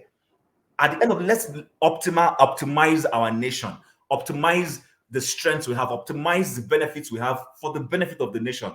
But when you don't do that, you have brought your Lagos boy as Minister of Finance, you brought your other Lagos boy as Central Bank Governor. Of course, even if their intentions are good, people will read meanings into it. So I don't agree with what Ikolola said. I live in Canada. Everything doesn't sit in Ottawa. If I want, I've said it here, if I want to do anything tax, I will go to Manitoba. That's where they sit. They don't sit in Ottawa. And then for FAAN, usually that FAAN or AAN, whatever country, it comes AAN in different countries, is always cited at the most busiest airport. So Lagos is the busiest airport of Nigeria. That's where FAAN should be. But yes, you could decentralize other things to other places in good faith, so that the entire country will feel, have a sense of belonging. But when you over-centralize things, it's not even in our best interest. If somebody bombs Abuja, for instance, you've bombed the entire country, you've bombed the entire government. That is why governments are strategic. They place things here, they place things there, so that if you hold them hostage here, there's reinforcement comes from somewhere else. That's the strategic thinking that goes into governance. But unfortunately, because we have decided, like Tone said, when someone sneezes, we'll start asking, is the sneeze in Bini or is the sneeze in Kwale? We will always have these problems. If we can rise above it, I don't see anything wrong in that decision. The optics is just because of the man who has done it and the way we've perceived him in the past. Then now he's beginning to enjoy his Emilio-Con concept. So everybody is fearing that Emilio-Con now, and maybe perhaps that Emilio-Con has been translated into some clandestine moves. So that's just the way I see it. All right, thank you. KJ, you still have something to add? 1 minute? No? Yeah, just 1 minute. You see, what is playing out is because this same trick, or what is playing out now is what they have used over the years. And their fear is that Tinubu probably understands this and is using the same trick they've used over the years. Why didn't Ndume come out at the time that Buhari, before taking over office, said that he's only going to service 95% of Nigerians? Those who didn't vote for him were not going to be serviced. Is that not even against the constitution? Did he come out and say, no, this is wrong? Did any of them complain? No, nobody complained. When Buhari got up and said all the agencies, all the NGO agencies should move to the southwest and the northwest, okay? From then on, whatever they're going to do should be based on the northwest. Did the south complain? We didn't complain. Every agency moved to Maiduguri and all that axis. And they were doing all their business in Nigeria for the past 8 years that Buhari was in government. Everything was concentrated there. Did we complain? You see, these things we should be very concerned, because these are only statements that can be made by people who do not trust one another in the terms of developing their nation. Okay? If not, if you have total confidence in the system, you will not complain about these things. And just like Chim have said, okay, there's so many things. If we go down the memory, there's so many things that have been done one way or the other that does not seem to favor some parts of the nation. And those people didn't complain. And then people who are saying that, John Abahu said that Abuja is not part of the north. Abuja was carved out of part of the lower part of Niger, the lower part of Kaduna, the lower part of Plateau, the lower part of Benue, and the upper part of Benue, and the upper part, or rather not Benue, but Nasarawa State, and the upper part of what do you call Kogi State. Is that not the central? Is that not north? Because Benue is not, Kogi is not. Even though it's only in Nigerian palace that can be north. Okay? And look, let me tell you, there are certain things that are created in Nigeria that you can't find in other place. I've said this here before, and I said it again. I'm going to say it again. There's nowhere in the world you find north, northeast, northwest. Those things are, in fact, even inconceivable. Because when you say somebody, I'm from north, I mean, what do you mean by south? It's either north, south, east, and west. That's what is there. That's not like north.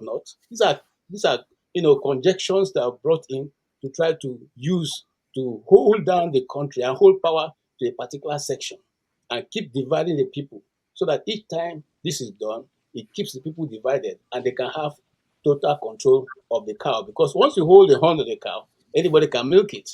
Okay, that's what's going on. Thank you, sir. All right, thank you. Sorry, Rudolph, just indulge me quickly. I just wanted to talk on the Super Eagles thing.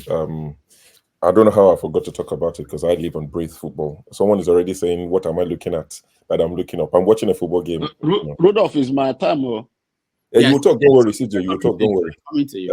Just wanted to talk on Super Eagles, then I'll wrap it up. See, I've had a lot of people speak on the Super Eagles issues, and one thing that strikes me is the fact that all of us love Nigeria. As crazy as it sounds, as unbelievable as it sounds, we all love Nigeria, because I don't know how you claim to watch football. Forget Rudolph, he doesn't watch and he's not pretending.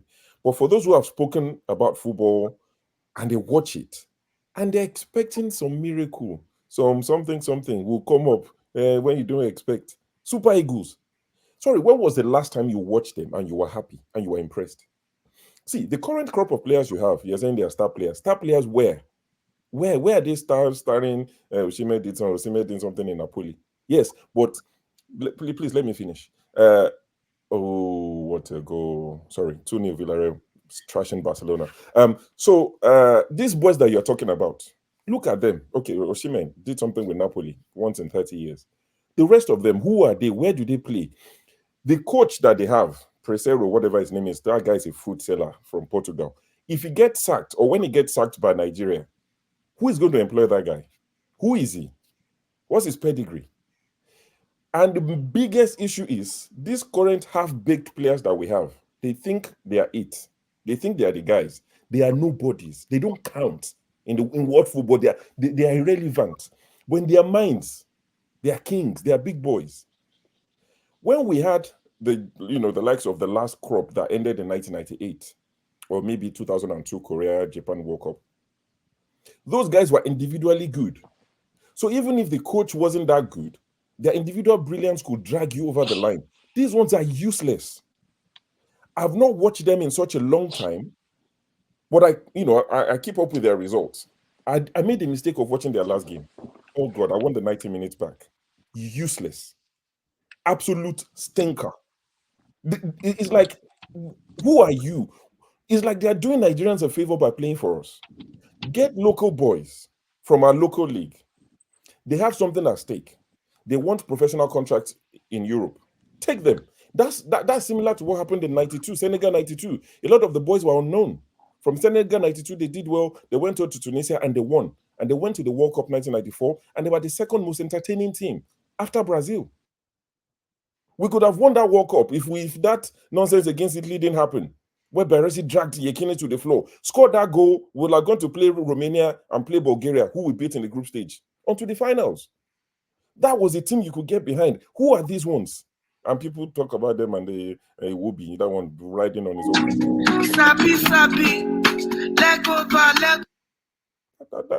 That's a jam. Maybe you should play that for them. Maybe they will perform. But honestly, it's just that Nigerians are hopeful. And I like the fact that Nigerians are hopeful. They are saying maybe miracle would happen. But honestly, it's like expecting judgment from Supreme Court. Expecting these boys to do you good. They will disappoint you and disappoint you and disappoint you. Then you go back another 4 years or 2 years' time, and the same thing will happen. We never learn. These boys are useless. They're average. Pack them up. I want them to lose tonight and go home. Useless, all of them.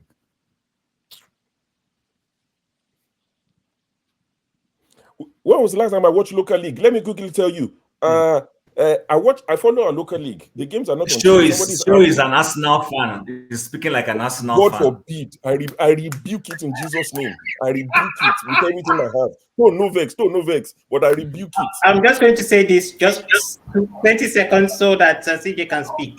Look, in 1994, 30 seconds I would have gone. If you stop that, I would have gone. I would have gone. Show, please, CJ. Show in 1994, all your players were average. Finidi was playing for Real Betis. Abokachi, Yekini was in Turkey. They were average. But wait. What I'm trying to tell you is this. It was dedication. The difference was dedication. They had skills. They had flair. They could play. They could take players on. What do you mean they were average? So are you saying Iwobi doesn't have skills? Where's this queue? Where's this queue? I beg, guy. Where you? Please go ahead. He said the guest queues. All right. Victor Ajayi, I beg, go do one. I don't get time. The idea of having. Who is playing music for us? CJ, go ahead. Okay. Good afternoon, Doctor. Yeah. Good afternoon, everybody. Go ahead. Emiloko. Yeah, it's your turn now. Speak.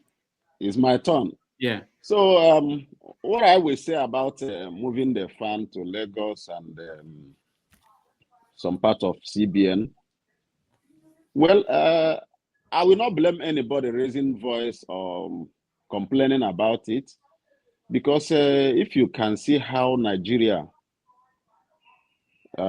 puts their some of their international airports, seaport, and some of the infrastructure in Lagos, and also what Tinubu said when he was campaigning.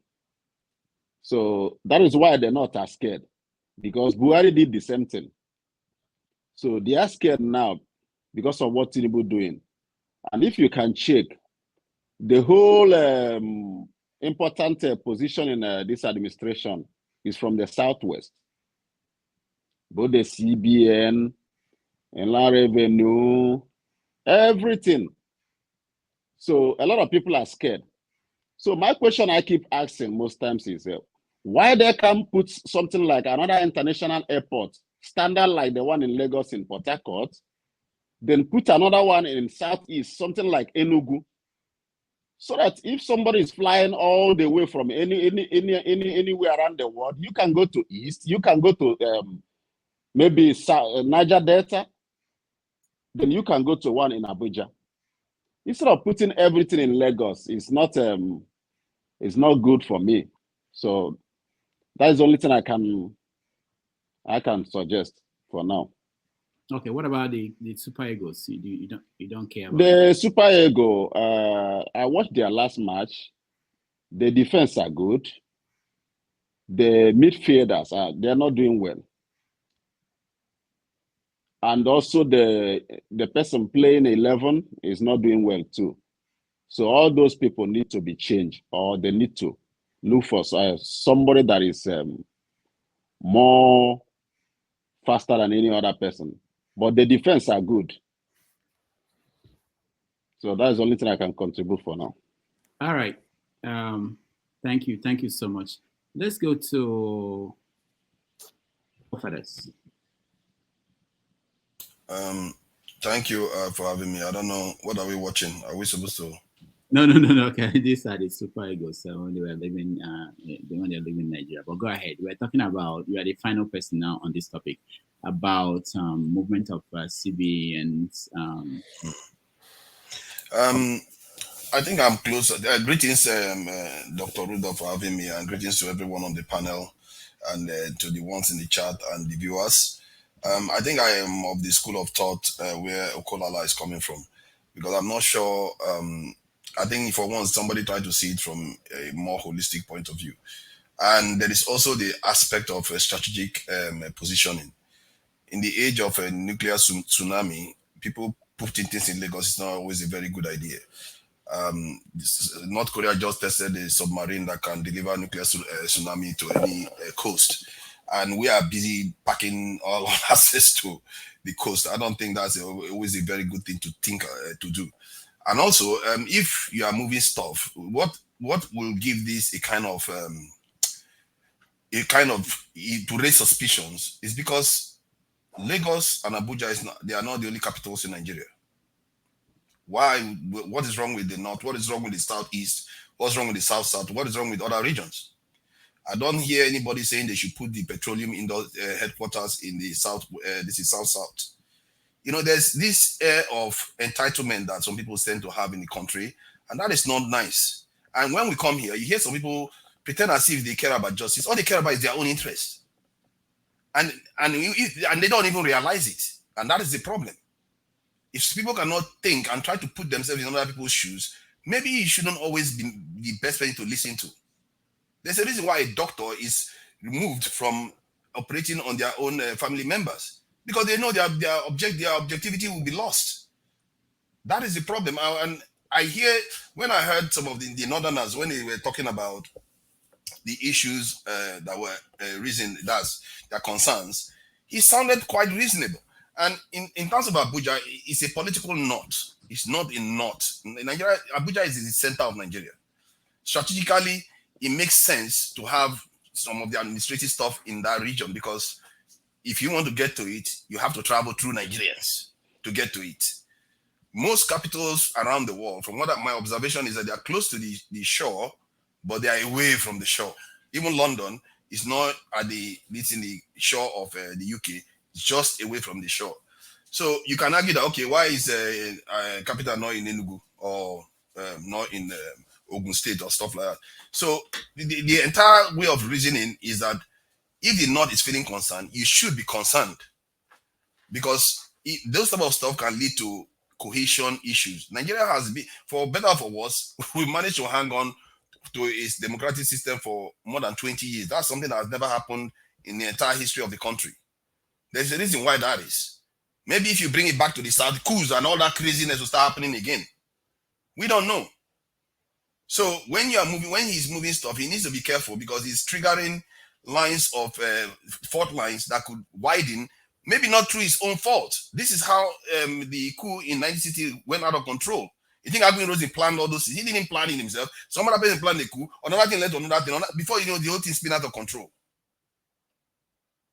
And I don't think doing that stuff only to one region is a good idea. There's an unseemly aspect of this whereby everything seems to be going to the southwest when you could be moving things to the southeast, to the south-south, to the north. What's wrong with the north again? I don't know.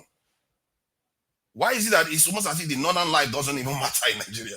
Like especially when the southerners are talking, northern lives don't matter. They don't have, the south is far more developed. And when I heard that man talking, he was saying they thought about all these things. The reason why they put Abuja and Kaduna as the center of military planning and military stuff, because it's easier to get from Kaduna to every region in Nigeria. That makes sense. I've seen Kinshasa of this is Congo, where Kinshasa is in one side of the country, and the country is massive. This is why the government can't govern the country at all. You have to think strategically about how you put a nation together, and if you want to run the country well. All this stuff is just distraction, really. Whether you move this one to the west, that stuff, the FAAN can be in Kaduna and still run very well if you want to do it well. It's not because of the location that it's not functioning. It's not because of the location of the FAAN. It's why the one in Lagos is being messed up. It's because people are busy stealing money, and instead of them to govern their country for their people, they are busy governing the country to go and enjoy their money overseas or protect their children overseas. That's the nonsense we hear all the time. So I don't subscribe to this idea that the North is complaining because they are losing this influence. Maybe they are complaining because they are losing influence. How about stability? What if they start complaining and you start having another big issue on your hand? We've already finished with I don't know whether we finished with Boko Haram, but that issue is still there. I don't need instability. All we have to worry about is what is good for us. We need stability that is going to grow the economy, secure the people, so that all of us can be able to go back home and feel safe. This country, we've barely even taken over the country at all. It turns out that when I was having a conversation recently that Nigeria is one of the few countries that never has a native language as their official language. Nigeria is one of the few countries. We don't have a native language as our official language. Hold on. Are you talking about in Africa or in the world? In the world. Literally. But South Africa has multiple official languages. Nigeria is the only one that hasn't moved from English. Like, we are stuck. It's almost as if we are stuck as a colony. We refuse to change anything, and all we engage in all this we are not trying to build a nation in itself. And it's because most of the people that are suggesting stuff, they don't think of Nigeria as a nation. They think of Nigeria as their tribe. And while you are in a nation, how can you belong in a club and you're not behaving like you belong in the club? If you behave like you don't belong in the club, you're already in the club. You're wasting your time. Time that you can be using to get the benefit of being part of that club. You're using it to try to escape the club constantly. Like, we are all going to prosper or fail if based on the fate of Nigeria. If Nigeria goes to war today, let's see how your economy is going to grow. If Nigeria is divided, let's see how your so-called tribe is going to progress. You're not going to progress. Religion is nothing is going to work. We are all hooked in this together, and it's not because of you or your people did it. We have been here for thousands of years. We have been living here together. We should make our peace on how we are going to deal with each other and work properly with each other. This idea that the north, the Abuja is in the north, it's not in the north. Geographically, Abuja is in the center of Nigeria. Benue is in the south. I don't know where this nonsense started, where they said Benue is in the north. Benue is not in the north. Benue is in the south. As a matter of fact, geographically, it's in the south. Religiously, it's in the south. Culturally, it's even in the south. The only reason why it's in the north is politically. It doesn't make sense.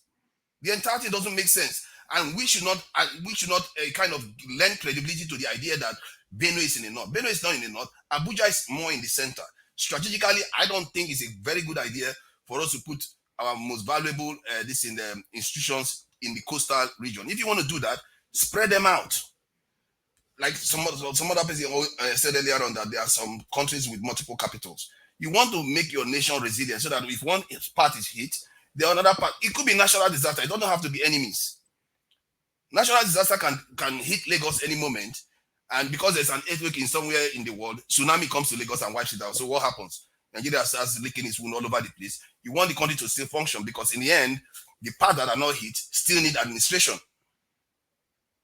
We have to build a nation that can survive this world. And this world involves a lot more than tribes and religions. I really wish we think more about this type of things and study it more.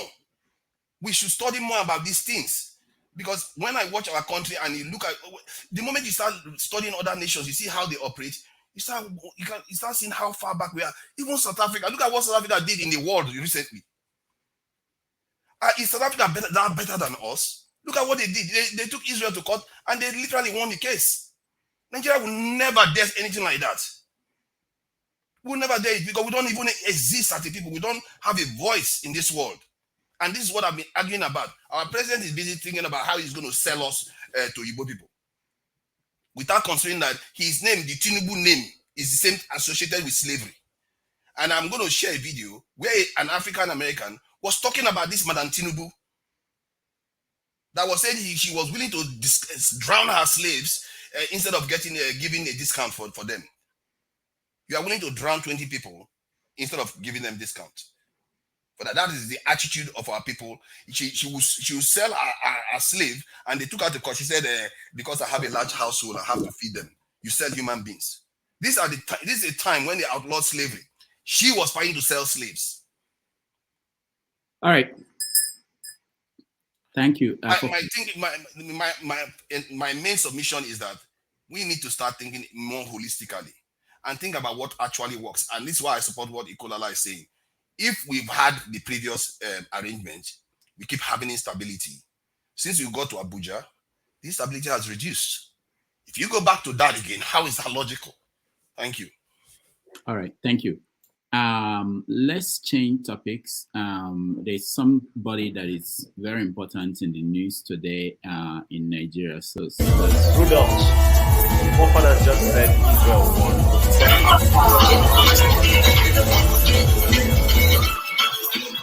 What happened? Chim, I can't hear you. You said something. Forefathers just said that South Africa won the case. Remember, I told you earlier on that is the news flying around. Yeah. I will get to that. We'll get to that. I didn't want to delay the conversation. But no, they did not win. They did not. Dr. Rudolph, there is something that forefathers said that is not exactly right. He made two submissions that is not correct, because somebody else will watch this and take it in. Like Yukasinka, you said the first school was Ironsi. It's not Agui Ironsi.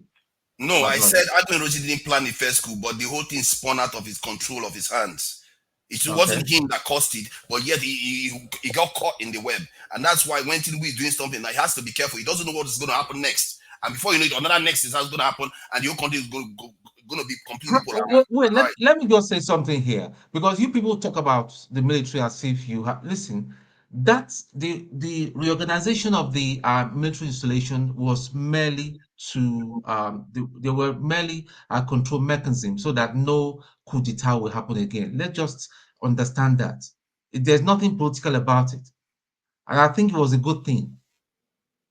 Okay. Okay, but but Tone, if you are saying that, why don't you also accept the fact that what Tinubu is doing now is merely reorganizing for proper administration and control? It's not. It's the I same agree. thing. I agree with I agree 120% with We Tinubu's didn't move. complain. I don't You are understand why from the. people are You crying know that and all the shouting.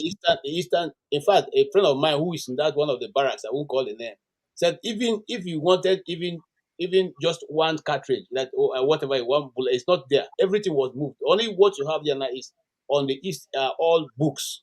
If you want to read a lot of military history, you can go to the. Why they will not move? Listen, KJ, let me We are not advise you complaining. on. So they Wait, shouldn't let me complain. advise you. Why they will never move any of the military installations to the southeast? Because they believe that the average Igbo man is too smart. That there's going to be another Zogu that will get up and kill all the leaders. It's just simple. Let's just accept that. People are talking about the COAS. COAS, let me tell you, COAS answered to the CIC, the commander-in-chief. Even if I was made a COAS, one of my classmates and all that rose to be a one-star general. But we're just, do you know how many one-star generals that they're just having the rank, but they can't do nothing, they can't do jack. Yeah, that's what I'm saying. So based on that, that statement, that argument, we are saying that nobody should complain.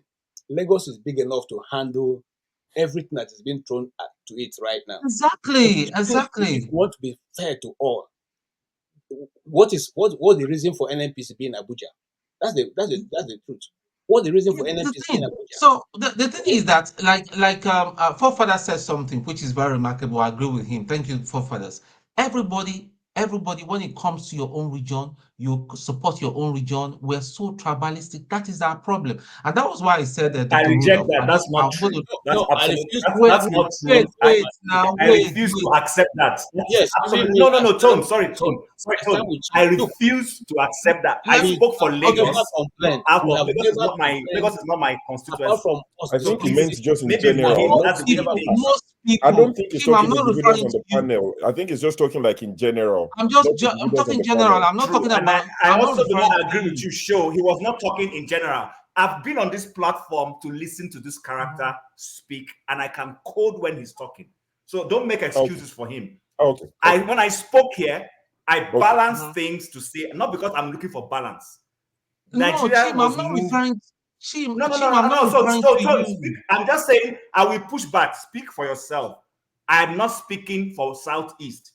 I can speak for Southeast when I want to speak for Southeast. But in this matter, we're looking at something that works. And I've said to you, the hue and cry is because somebody himself has shot himself on the foot before he began to do a good policy. So people are reading wrong meanings into it. There is nothing wrong in a department in CBN that has more activities in Lagos being moved to Lagos.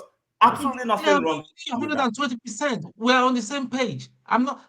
But what I'm trying to say to you, because of the gentleman that came earlier, I've forgotten his name, Bello. Yeah, he was talking like it was like an attack on some side interest. It's not.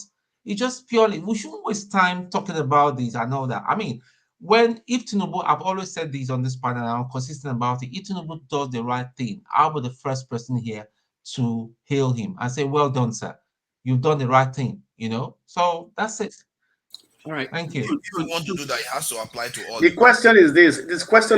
What department are they moving to Lagos? It has to apply to do all. we know the departments are moving? Let's also wait and see what departments they are moving from Abuja to Lagos. But the Northerners are not interested in finding out. They're already crying. And, Southeastern people are crying marginalization. They've taken Central Bank and these people want to die. They should go and do one. Sure, they are complaining, not necessarily because I heard that man. I think every region has about national cohesion. Every region has their own right. Do you think so, Forefathers? I think he was talking mainly because they feel like they're taking something away from them. I don't think He he gave, even he care gave about his Nigeria. reasoning. He gave very clear reasoning for it. He said if that is the case, then they should move other institutions, because you have to have, if you want to move that way and say because there's more activity in Lagos, then move the petroleum headquarters to the Port Harcourt. Delta. All those Do you the think same thing do for you think the everybody. Northerners will be happy if that happened? That's why he would. I think they would be happy. He No, said they it himself. wouldn't. No, he said it It's himself. inconvenient to use that right now. Then okay, why don't we do that? Because you have to be consistent. I'll If you're be not happy. I'll be consistent, happy you if have that a problem happens. on your hands. Okay, forefathers, hold on. I think I didn't want to push back on things he said, but since Tone started that, the question is the question I wanted Tone to help us answer, because forefathers said it in passing and it appeared as if it's true, that coup stopped because we moved the capital to Abuja. No, I thought that was. I think we are understanding in a kind of absolute way. I said Nigeria has been more stable once things started moving towards the center. Maybe it's not connected, but that's what has happened. Okay, I just wanted to make sure that because Tone talked about how they decentralized the military installations and everything, and that helped, not because they moved the capital to Abuja. There are other factors that were responsible to why we haven't had coups. So I just want to make that cleared. All right, everybody satisfied? Femi, welcome to the show. I see you. Nice to see you. But Femi, we are running now. We have to go to other topics. I hope, unless you have a big thing to tell us about the game. It's going to be mostly one-liners. Everything I'm going to say is just going to be one-liners. I wasn't even going to say much. For the movement of, basically my first response to that move still goes back to the root of what I consider the root of Nigeria's problem, which is basically restructuring. We're gonna continue at this until we restructure. So that's just my own take.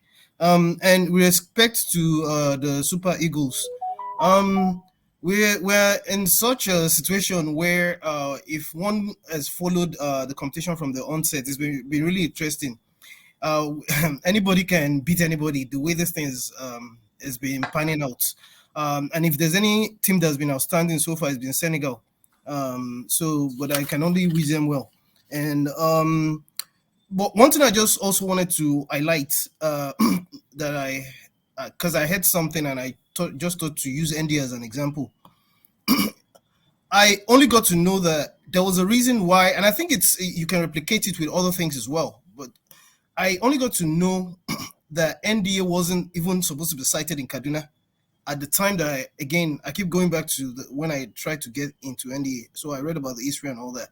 And then I had an uncle that graduated from there as well. So he was the first one to explain this part to me. That initially they wanted to cite it in, I think Ekiti or one of those states. But the Ekiti people now, they like book. So they were like, no, conventional university.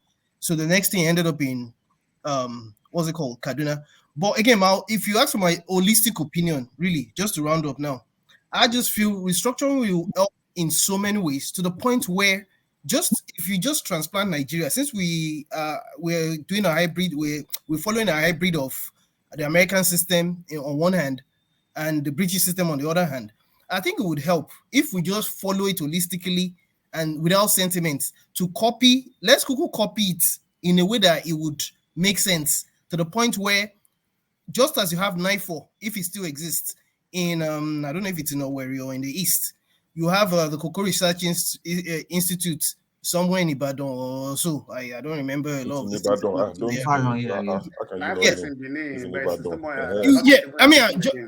you get the logic. Yeah. If there's spread in a logical way, all of these things wouldn't have even come to the fore, because everything in Nigeria is all about religion, ethnicity, and politics generally. There we go. All right, Femi, thank you so much. I hope the people at NDA, they can reach out to you. This thing they did to you, it's been make you ambassador NDA, ambassador, so that, because I don't know what you say about them in private. They should do something.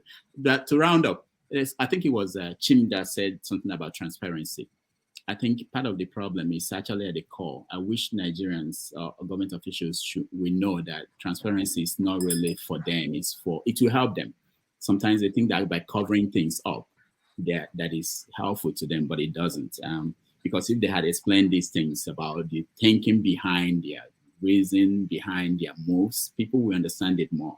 Otherwise, you open yourself up to some of these reactions by people. And so that's it. I think we're done on this topic. There's somebody who is making waves across Nigeria's space. She spent $1 million to have a party in Grenada.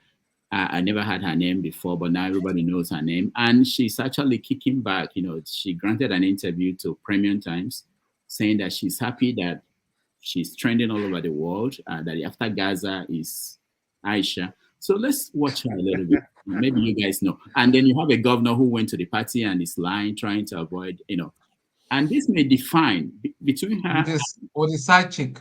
Yeah, between her and the Beta, this may define the Tinubu era, you know. Baby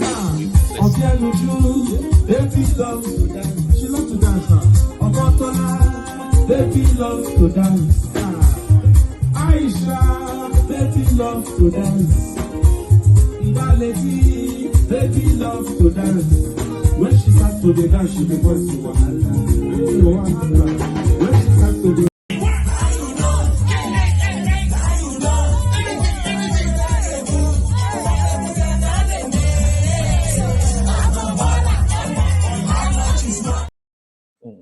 How much you mean? Why are we watching you, Shimi?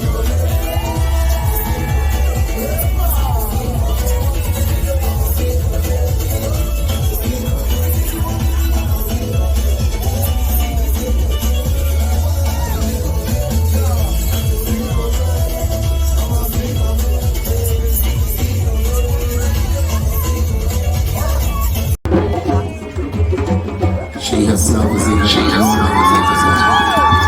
some noise to welcome the Dr. Mrs. Aisha at Kilograde 15. This is not just Yes, Aisha, you are. All right. Why is Chim stuck in the middle of the screen? Chim, maybe Chim said they Grenada for the whole thing. Who knows? All right. So that's the trending video, the trending story across Nigeria. Aisha Achimugu. I don't know whether she's saying the last name meant well. All of you are Mugu, but she spent over $1 million to have go to Grenada to throw a party for herself 50th birthday. What do we know about her? The party is still going on. No, there's still one going on Abuja today. Oh, I didn't even know that. There was one yesterday and there's one today. There's one yesterday. Yes, there's one yesterday. There's another one today. I think there's even more. There's even more than that. Yeah, I think it lasts She beyond not that. have money. Is she taking it to Lagos? Is she coming to other states? Yeah, it looks like she's having one in Lagos too. Okay. How much is money now? I beg. Okay. All right. Somebody wants Aisha's number. If you have it, somebody on the comment section. So Shoot your shot. Why not? CM, help us understand this. Let's go from CM. This is not your kind of story, but go ahead.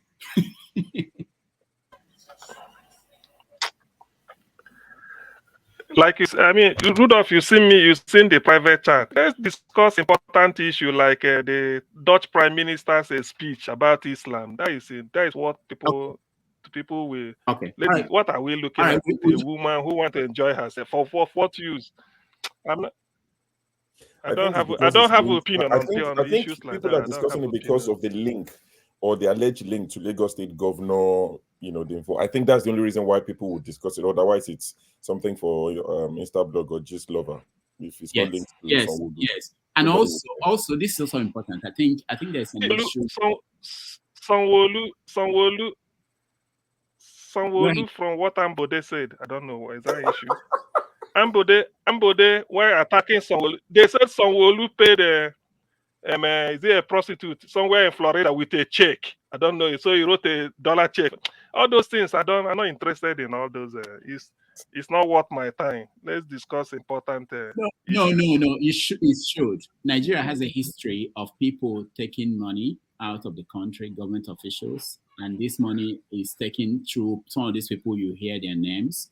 So if someone that you don't know the source of wealth, what she does, suddenly is throwing a party and spending millions of dollars when the country is poor, people are suffering, we need to know who is this person? Why is Rudolph, what I heard on Arise News on Friday about her, a little bit history about her. She was married to the husband, who was an oil, working in the oil industry. Right, when the man died, she inherited the man oil. She's in the oil industry. She's making her money from the oil industry, right? She's also a citizen of Grenada. So that's right. And from what she spent, I think she spent more than $1 million because she paid everybody, took everybody from Nigeria or to the MC from Nigeria to Grenada, right? And the hotel they stayed was $800 per night, right? And so she is making her money from the oil industry. So I think so that's what I know. That's what Dr. Abati gave about her history, right? Yep, you are right. She has, huh? Yeah, I heard it too. Yeah, so she has a very good connection, artist right? is paid up to $400,000. Yes. How come Lagos State governor was there? Why? Is that authority of Lagos State? It depends on the connection between both of them. Nobody knows the connection between both of them. You know, this Nigerian elites, you know, in fact, the rich people move the rich people. So that's what it is. So nobody knows. So, and like what Dr. Rudolph said, right? They use some of these people to move money out of Nigeria. That is true. Yeah. Right. So the husband died during COVID. Yeah, I think and they said the private jet that flew from Nigeria on that day, you can't count it. All right, thank you. Private jet, right. Thank you, the Blackstone. So anybody else has any information or comment on that? Yeah, I just checked my Facebook page. I realized that I have 6 friends who are friends with her, and I'm wondering, how come? You're one phone call away. You did not go. They didn't invite you. Wow. I have 6 of my, childhood friends are friends with her, and then I'm going to ask them, how come you people didn't invite me for this, money spinning business? I could do a lot with some of those things that came out. But on a more serious note, Rudolph, you see, that is my biggest pain with a black man. And I say black man here because most of these kind of lavish spendings are done by our people. We're the ones that buy the Gucci's, the Louis Vuittons. We're the ones, okay? And the small. Look, I have a colleague who works in a place where exotic cars are sold. Anytime we sit down to discuss, she tells me that she's just too surprised that each time a big car is to be bought, it's a black guy that moves into that. Each time, those ones that you really have to pay through, some dollars, millions of dollars, it's a black guy that comes to order for it. And so it begins to be a problem because this Sister Aisha Achimogu, even though she has 3 sons, Sister Aisha. yes, from her late husband, and they're obviously be doing very well. But she comes from a community where people still don't have food to eat. Imagine how much $1 million could have done for that community. And I'm not saying because you have people who are poor in your community, so you should not enjoy yourself. There's a level that you can enjoy yourself and still be comfortable and be able to help other people. I know that she has an agency that helps poor people. But let me tell you something, Rudolph, what I also discovered in Nigeria, when such people have agencies, NNPC have money that is kept aside for such things. You can actually apply to NNPC to take from that resources. Yours truly, I couldn't get, to be able to get that resources to help my own agency when I was there because I didn't have that kind of shape you saw from where the cameraman was giving all the coverage.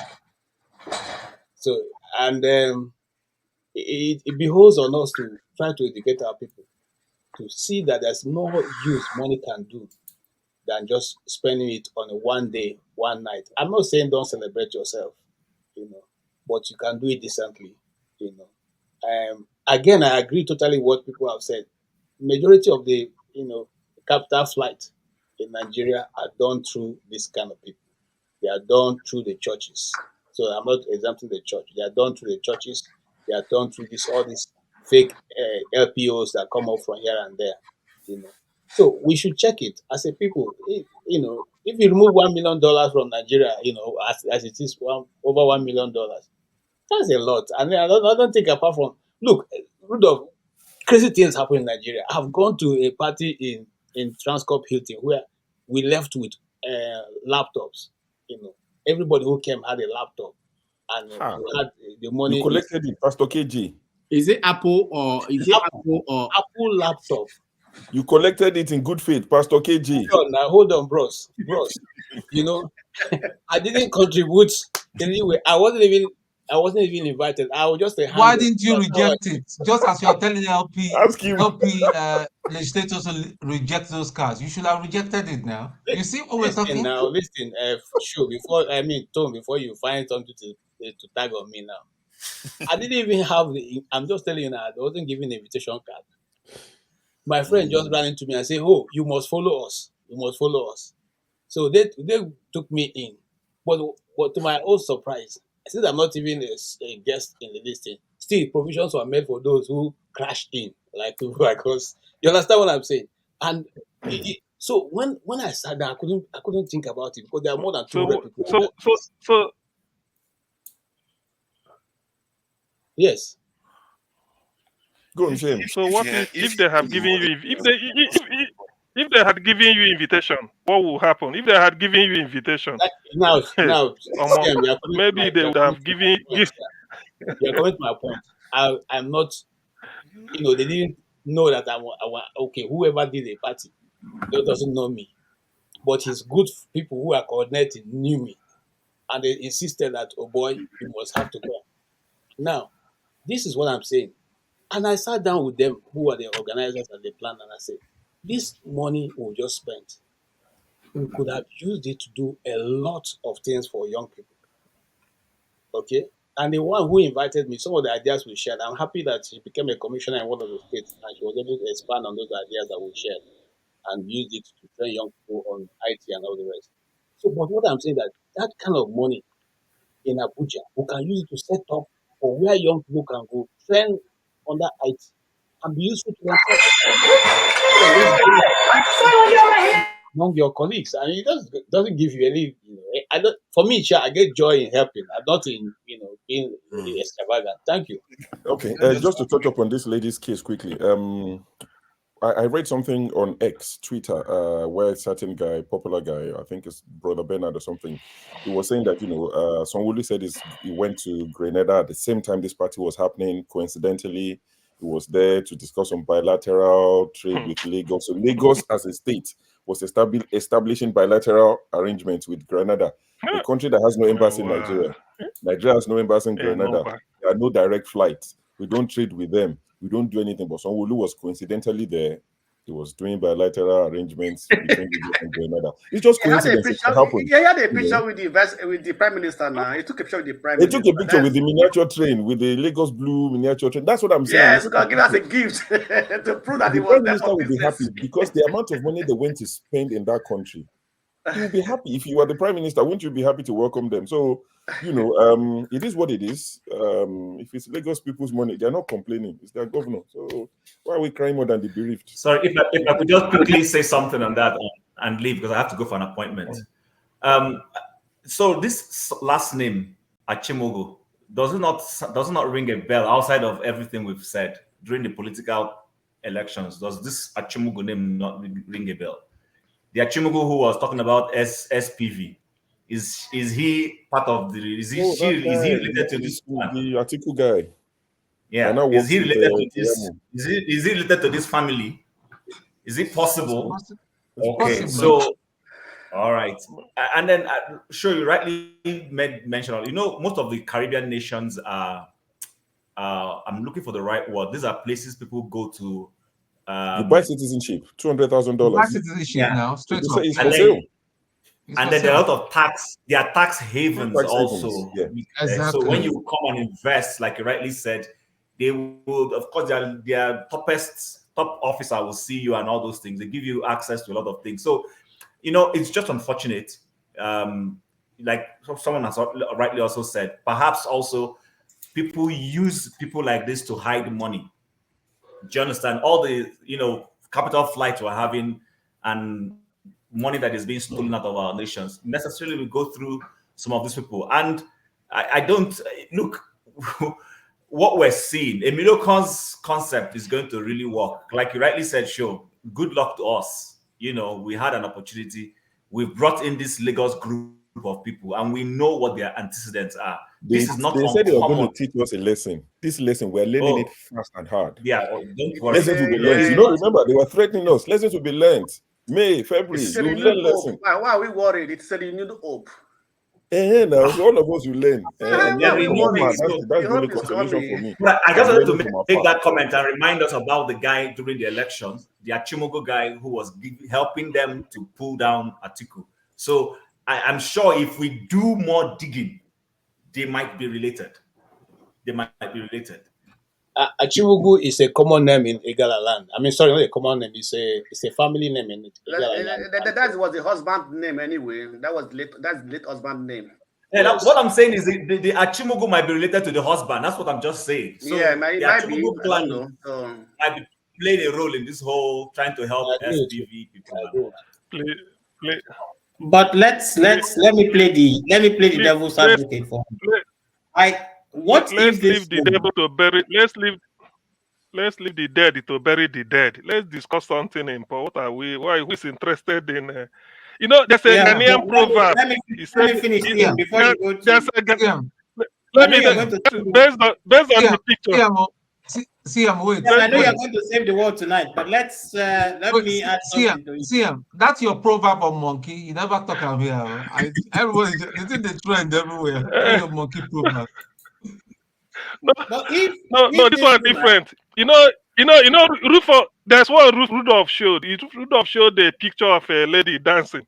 So it's because of people like that Ghanaians say, when a widow get big backyard, the elders go quickly bury the man where that quick. That's a reason why they have to do it. Anyway, this one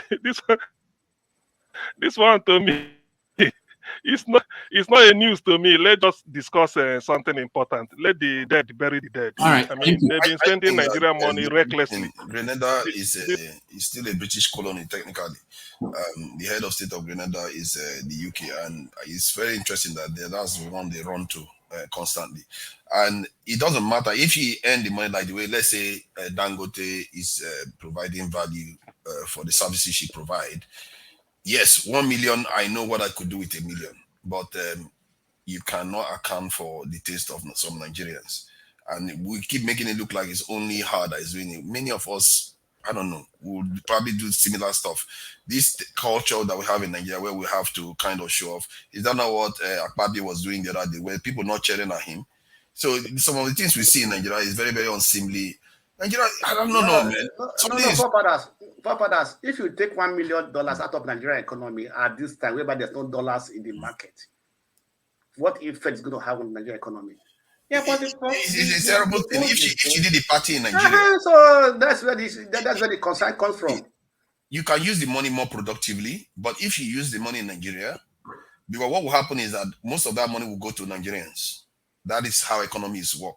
But it can be used more productively, and that productive aspect of the use of money is something that in Nigeria, we really make a lot of effort to spend it the most inefficient way possible. But we'll leave that for another day. All right. You wanted to say something? Yeah, I wanted to just add. I just wanted to play the devil's advocate for once. If that woman made her $1 million, who are we to tell her how to spend it, whether in Grenada or Nigeria? You know. So I mean, if you look at the tech boys, $1 million is nothing to them. The only thing is, I think what happened with her particularly is because she made a show of it. If she had I don't think so. I think it's Sanwo-Olu being there. That's the only reason. Exactly. If Sanwo-Olu didn't appear, there'll be no issue. Exactly. If she had kept everything under the wrap, how would you know that $1 million was spent partying? No, what we're saying is the reason why it's being discussed is because a public official is involved. If it was just celebrities that have gone to spend money, people will talk about it. It will be on. Okay, but what? Okay, right. Okay, then you bring me to another point. Why isn't Sanwo-Olu, when he travels on holiday, Isn't he a private citizen? Why can't he be where he wants to be? He didn't go on holiday. He went to do bilateral agreement. Are you listening? Oh, I see. And he went to his side chick. Colony. Hell. And he went to his side chick. So That man doesn't go to China. He always goes to places. Hold on. No, I brought in, okay, so let me explain. I brought in Omoye's Corner. She's in a place where she can't turn on the camera, so we all know her. I wanted her to come and say hello. Let me bring her in. Omoye, welcome to the show. Hello, greetings, Dr. Damages. Such a pleasure to be here again. Happy New Year to you. I hope you had a wonderful New Year celebration. I saw you in Nigeria, but I didn't get to see the videos though, but I'm sure it was fun. I saw you on the street. How was it? How was it like being on the street and asking those questions? You know, I brought her a in strong man, to interview me. I thought I brought her in to tell us how she's doing. No, thank you so much, Omoye. It's nice to have you. I just wanted to know, because you do some of these things that we do, and I wanted to know, since the election is gone and the court cases are gone, how are you adjusting to a new Nigeria under Tinubu? Well, I'm not adjusting. That's very easy to answer. I'm not adjusting at all because since the new administration came in, everyone has been paying attention. It's been one mayhem to another, from one carnage to another. Lives are it's becoming unbearable to be a Nigerian. People can hardly afford to feed themselves, pay their children's fees, even to hold down a job is now a nightmare. The roads are not safe. Flying is not safe. Anything can happen to you at any time. They're now knocking on doors to kidnap people and taking ransom, huge ransom. Now Nigerians are now funding ransoms for people. It's crazy. It's one mayhem to another. Every day people are dying like cockroaches. Life doesn't mean anything in Nigeria anymore. We've become the laughing stock of the world. What else do you want me to say, Dr. Damages? There's nothing good that is happening. Nothing. Absolutely nothing. People are crying every day from the West. They're kidnapping in Ekiti, slaughtering farmers in Ekiti. To see the plateau, we want to talk about the Mango, the Bokos, the different local government area. Matter of fact, they send letters out and let them know we're coming. This morning, another letter was sent out to another local government area that they're coming. So I'm beginning to wonder, it's so clear now that all those so-called repentant Boko Harams, Fulani jihadists, all those repentant, what they do is they just put them in the military, put them in the police, right? And then they protect them and watch them as they slaughter people. So there's nothing. What is there? To me, Nigeria doesn't have any government. It's just it's on a free fall right now. Things are just happening at alarming rates. Nigerians' typical attitude, moving on like nothing is happening, no outrage, nothing. I would expect that the entire nation will be shut down. Everybody they do, concern me, affect me, no be my family, no be my community. So now them sabi. Even some of the people from Plateau State that I've had the opportunity to interface with in the spaces I've been in, right? Some of them have actually said to themselves, when it was happening in other areas, they would say, oh, it's because they ate their cows or they killed their cow or something. Somebody used something to touch their cow. So they were saying, these people should leave their cows alone now and all of that. They didn't know that has come to them now. Now they know. You see, concern me, concern me, be my community, be my family, so concern me. You see what this is where it has gotten us to. Concern me, concern me, concern me. People go they die, neighbors go they die. Concern me, concern me. Woman go beat woman, kill her. Concern me, concern me. This is where we are as a people. I don't know. We have a problem. We have a foundational problem. It's a core problem. And everybody needs to look in the mirror and start to ask themselves some real questions, because the Nigeria that we know is no longer Nigerian. The Fulani agenda is agenda. Deny it all you want, say whatever you want to, until it shows up on your doorstep. Then we go there here, we will look now for face to face.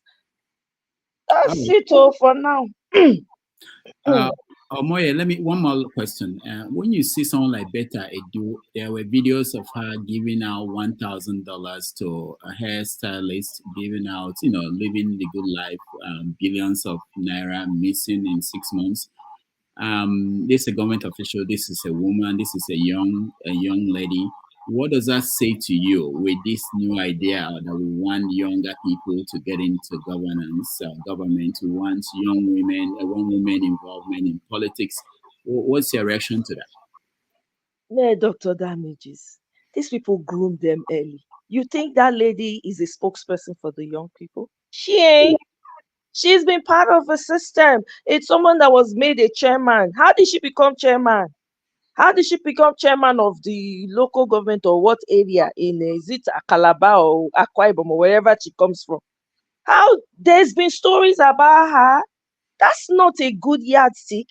You and I know there are upright, decent Nigerians that could fill those positions and do excellently well. Why do you think they keep choosing the thieves amongst them? A thief is a thief is a thief. If you don't train a child properly, you don't punish them, they don't have consequences for their action. Instead of consequences, they are making them part of themselves. They are even promoting themselves because they've shown capacity to be able to steal. They are part of the same cult. Young or old, people when they thief, they get children now. Right? So, and they get people when they call godfathers, right? They will put them, carry them under, right? And they will teach them what they know and teach them how to. Some of it is a rite of passage for them. How much can you steal? How much can you pillage for us? That will determine the promotion. Are we not aware that the Kogi State? All right, I'm not sure what happened, but we lost her, and we will continue the conversation. If she comes back, we'll let her in. So any other comment or view of the woman, Aisha? Probably better you didn't want her to continue telling us the full gist. Who doesn't want? Okay, I think she's back. Good. All right. Okay. Omoye, welcome back.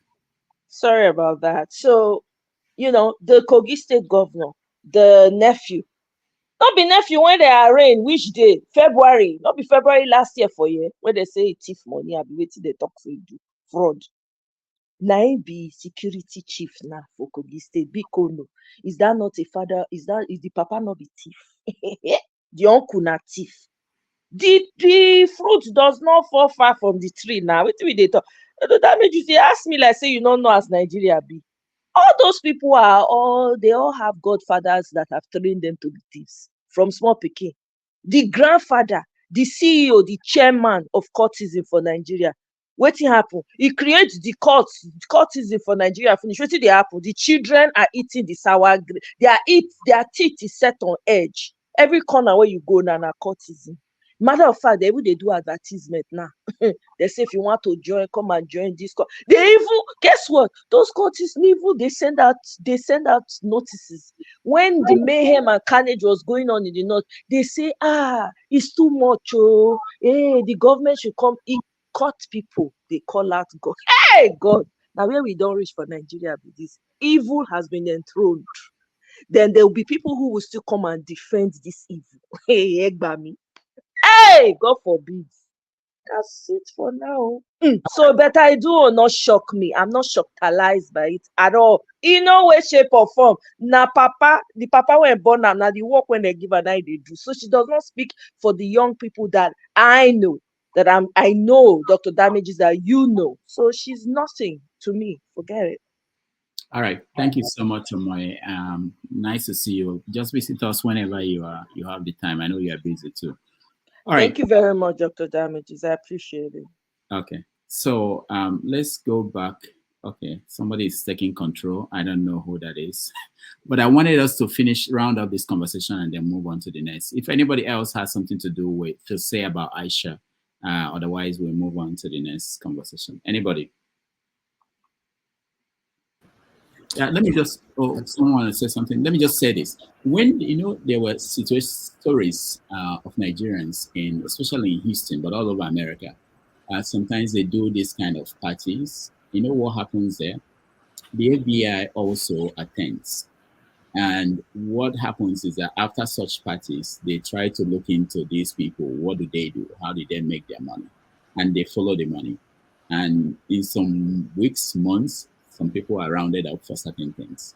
So this is how intelligence agencies work around the world. If people are spending monies that they need to be accounted for, we need to know who they are. Where did they make the money? If it's genuinely they made the money, that's no problem. But if it's not, and in most cases in Nigeria, you have to question some things that people do. Who is involved in this oil bunkering, stealing of crude oil? How do we know? This may lead us to, this is something that could lead intelligence agency to what's going on. But there are many implications that are political. It's not just about, when we look at things in simple sense, when things are happening, money is being stolen from Nigeria by some people we don't know who they are. Maybe the way to start is where they're spending it, who is spending money, who is paying billions to do certain things they probably should not. We follow the money and it will lead us to something. But I think the key word you said was rounded up for something. And what the FBI is looking for them for is for their own purposes, and not to mention CIA too. They are all there. And the reason why they feel comfortable there, because they know those people are not going to do anything to them. And those people are willing to sell Nigeria away for whatever purpose. If you see a British citizen coming to Nigeria to compromise themselves like that, they will do everything to stop that from happening. But of course, we are free for all. Anybody can do whatever they like with our people, and our people are happy to do that because they know nothing is going to happen to them, except they want to be stubborn. Because do you think FBI wants to arrest any of them? If they want to arrest them, they would have arrested thousands of them by now. No, I don't think we are doing our job. I'm saying we have our intelligence agencies, and if this is going on and the governor of a state is there, you know. Rudolph. Yeah. Rudolph, sorry to interject. I was going to say something, Ton, please. I was going to say something. Hold on. After Tony you speak, Femi. I know of a sitting governor right now. Later, I'll chat with you privately. He's one of the kingpins of oil bunkering. You can't touch him. It's a syndicate. Nigeria is a project for them. They come on the camera, they tell us something else. The chief of staffs and all that, the big generals, the big belly generals and all that, is the current chief of air staff is my friend. It's all a syndicate. The thing is that until something very, very, very violent happens and people push all of them out, or else we'll be, till 2027, we'll still be on the same page, on the same hymn book, and people enablers and people that they pay small money like Kulata and One Man and all that will still be supporting them and be going around. And you see, he's so scared. He doesn't have balls. He's so scared. He can't come on the panel to show his bloody, ugly face, his bigoted face. He's chatting to a lady saying that it's a gender thing. Come there and show, at least show that you're bigot. Tell us what you stand for, that you hate Igbos, that you hate Yorubas and all that. I think we have to be careful when saying people are paid. Because a lot of people hold very strong opinion in the southeast. Yes, forefathers. I don't give a toss about anybody right now. I just even don't give a toss, and I've said it. I've said it on that panel. The day me and one man is going to meet on the London street, there's going to be wildlife. They will carry us. Hold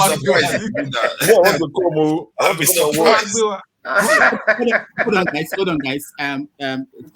Tone, let me just say this about. I know a few people here and maybe a few stories.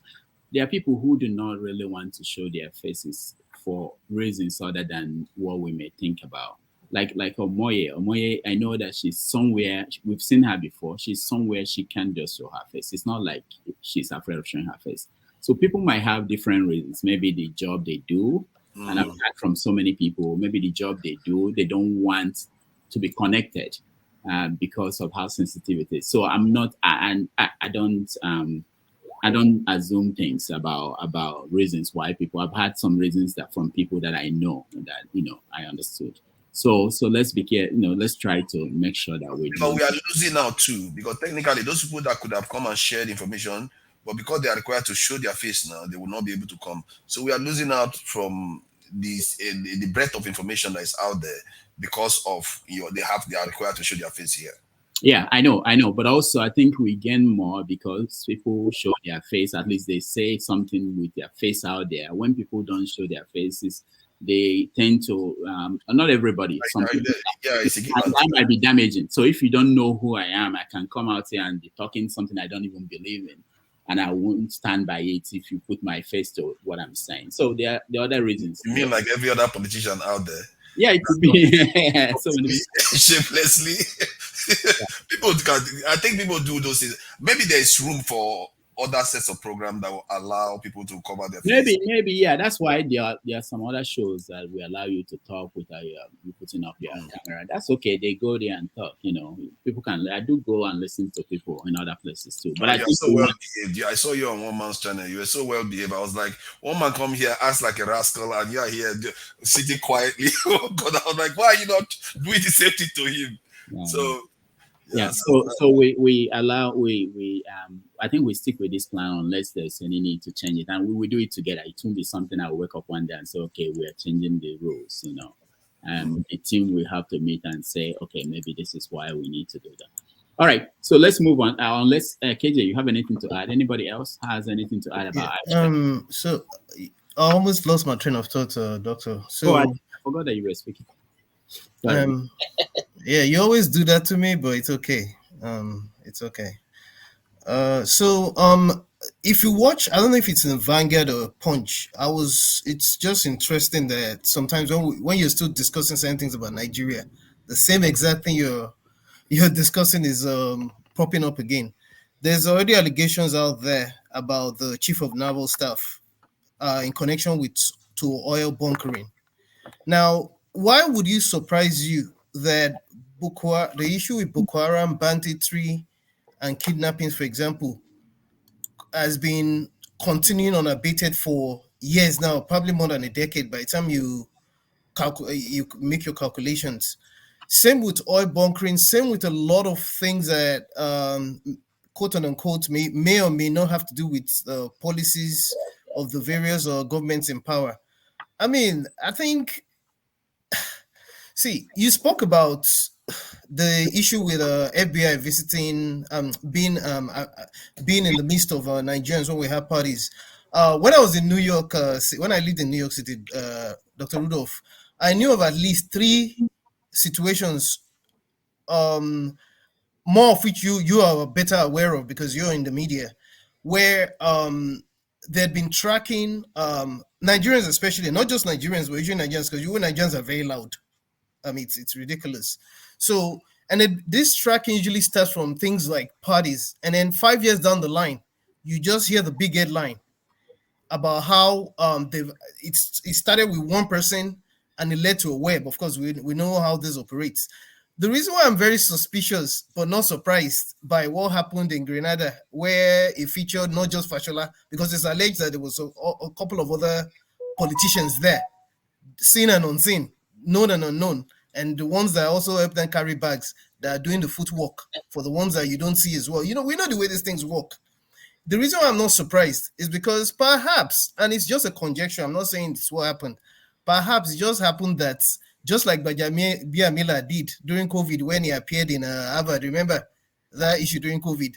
Perhaps he didn't know any better not to allow himself to be seen, that, maybe it was an opportunity to, siphon money as well, because of course we know the way these things go, So it's just my take, but don't be surprised if we hear another scandal, especially with the chief of naval staff, if he actually flies.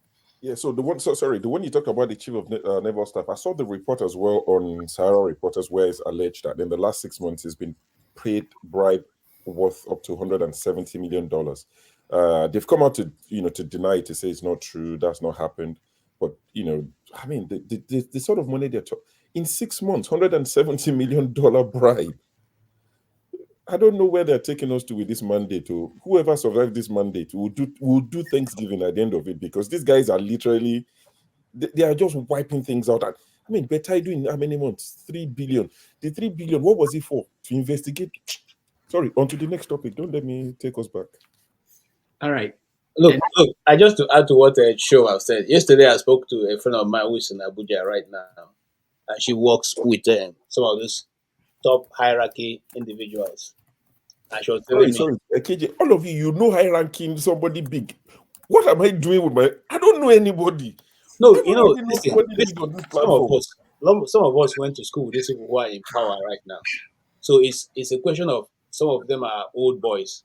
Is Some that of them laptop still working? Sorry? Is that laptop still working? I don't know if your laptop is still I working. sent you my address. My laptop is broken. That was many years ago, my brother. Leave that thing alone. Now, some of them are people we met during the course of, like for instance, I've not denied Wike. I said to you guys here that I know Wike when he was local government chairman. I went to do an interview with him, and I knew him that from that point. So, but what I'm trying to say in essence is that she told me that he doesn't know why I left at the time, because right now, see the oil is flowing. I'm telling you the truth. That's what she was saying. He said the kind of Nigerians that are falling out of the places, he has never seen it before. So very soon, what Betty Edu was said to have done could be a child's play compared to what we're going to hear in the coming days and years, because it's a free for all right now. It's a free for all. And you remember there's a head of state who once said that he doesn't know why Nigeria has not collapsed, because despite everything, they take country just keep going, because they think that when they've taken so much, the system David Cameron. Yeah, but did it. So that is where we are. We have gone back to those, people have come with daggers and knives, they are cutting very big from the elephant, body. I'm telling you, at the end of the day, the elephant may become as slim as a small lizard. So it's sad. But when she said this thing, and I calculated what I've seen her done in the some time past, I knew that, man, it is really flowing. Honestly, I'm not gonna tell that lie. Really flowing. The boys are being, they're being taken care of very well. Very soon, Epson Olumo will occupy that executive position we're talking about, which is the president of the Agboro people, who will now help to gather the resources. And we're going to see it. It's not a prediction of doom, but it's what's going to come to pass. All right, thank you. Let me just one more thing to add, and we'll move on. When I was in Nigeria, I wanted to go to Abuja from Lagos, and I was told that you don't try to go to Lagos. No, you don't try to come back to Lagos from Abuja on Thursdays, because you can't get any flight. Because what happens is that on Thursdays, all the Lagos boys will leave Abuja and go to Lagos to ball. And then on Monday, they go back to Abuja to make the money.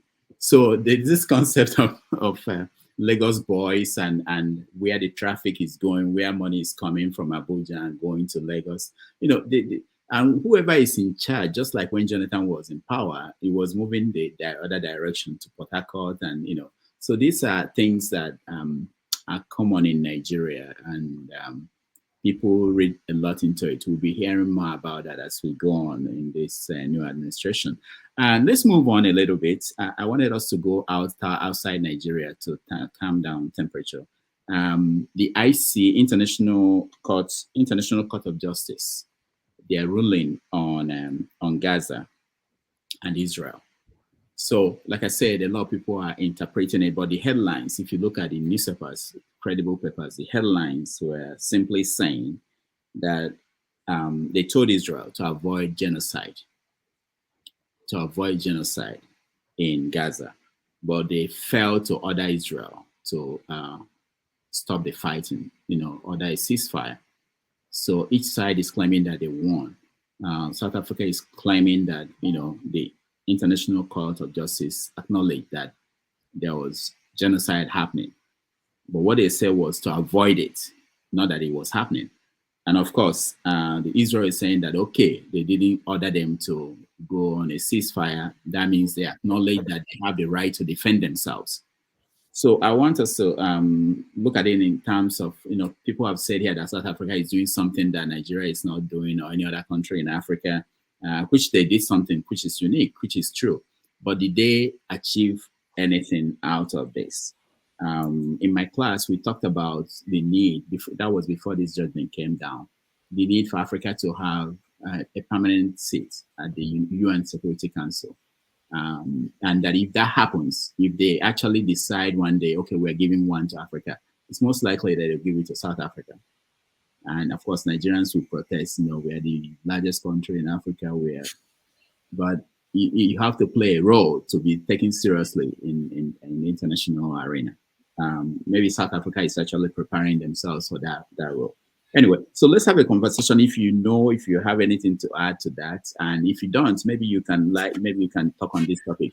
Donald Trump, KJ, I'm sorry. Donald Trump just was ordered to pay $83.3 million for information. $83.3 million. And he's actually set to be the next president of America. So let me start with you, forefathers. Yeah, one thing that is clear regarding the South African matter was that the court acknowledged that, they can't make a final judgment now, that there is enough evidence to suggest that genocide could be in the process of happening. Hence, their instruction to Israel to do everything in their power to forestall that. And regarding their instruction that's not ordering Israel for a ceasefire, because Israel was attacked. You cannot ask a nation that was just attacked not to defend itself. That's against the rule of the UN itself. So they cannot ask. That's the only reason.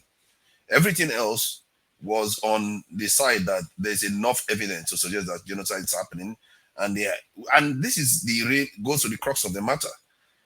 Is whether Israel is fighting the war most Israeli supporters think they are fighting. Most Israeli supporters think they are fighting terrorists. Israel's agenda is different from that. Israel wants a second Nakba. They want to exterminate those people from that land and take over the entire territory. That's their whole purpose. But the supporters think Israel is fighting for its survival, that people want to destroy Israel.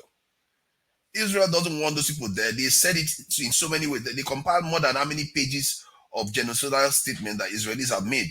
That's one of the most compelling cases you will see all over the world. So that is the reason why the court has ordered Israel to do what they are asking Israel to do. And I think it's going to be harder for legal authorities around the world to be pretending as if this is not what is happening, because a legal institution now, I think just about the highest level legal body, has acknowledged that genocide is probably happening and Israel needs to do something to forestall it, because they have to do that. Otherwise, they will just have to pass judgment that Israel is committing genocide right now. But they can't. They have to have more investigation, and from what I gather, it's going to take years for that to happen. So for people to be saying that Israel in any way won anything, they didn't win anything, because what they are doing there is, you can see 14,000 children. 14,000 children, that's a lot of people. America didn't kill that much in how many years in Afghanistan? America didn't kill that much in how many years in Iraq? It's only in Afghanistan and those old wars, that's where you see this type of casualties. I'm not even sure in the Second World War it happened like that for the Americans, especially in France and some other countries, apart from maybe Germany. That's where you see this type of high death toll. And that is why they created the UN, because they created the genocide laws and everything, because they discovered that human beings are able to kill, destroy each other at an industrial scale. So they had to contain it. But Israel is threatening to unbutton this shield that they put to protect human life. After the Second World War, almost all the wars that have been fought has not taken even 1/10 of the life that was consumed during the Second World War, because of that containment. They call that containment the total war. They are trying to prevent a total war from occurring, where everything, you deploy all your weapons. But Israel is at risk of unleashing that. This is why, if you look at after the Israeli attack, the Russians seem like they be freer now to target civilians. They are beginning to even target civilians in Ukraine too. And nobody can criticize them, because, hey, you just sat down there watching Israel slaughter 14,000 children. Russia has barely even killed 100 or 200 in Ukraine. So you can see the difference that we are talking about here. And I really ask people of good conscience, because I might be for our people, but I'm also for human beings. You can't watch fellow human beings being slaughtered like this, and you try to rationalize because Hamas attacked them. The ratio of attack, Israel is not a terrorist state. Hamas is a terrorist. Hamas attack people, kill a lot of innocent people. Why would Israel kill far more people and a far more deadly ratio? Hamas didn't even kill that much. In terms of the children, Hamas didn't kill that much children compared to what Israel is doing. The ratio is so high. They are talking about it openly, that they want them out of that place. They are talking about sending them to Congo and all those things. And some people pretend as if they don't see what is happening. And that is what the judges saw. And that's why they ordered them. People don't understand how powerful that is, given that it is Israel that this is being brought against. And they know, the judges are fully aware, the entire Western or Anglo-Saxon arm of the West is backing Israel to the hilt. And yet they pass the judgment anyway. If they were able to do that, that tells you that the case is so compelling that anything else would have been it would have lost all credibility. Thank you. All right. Thank you for this. Femi, you're next.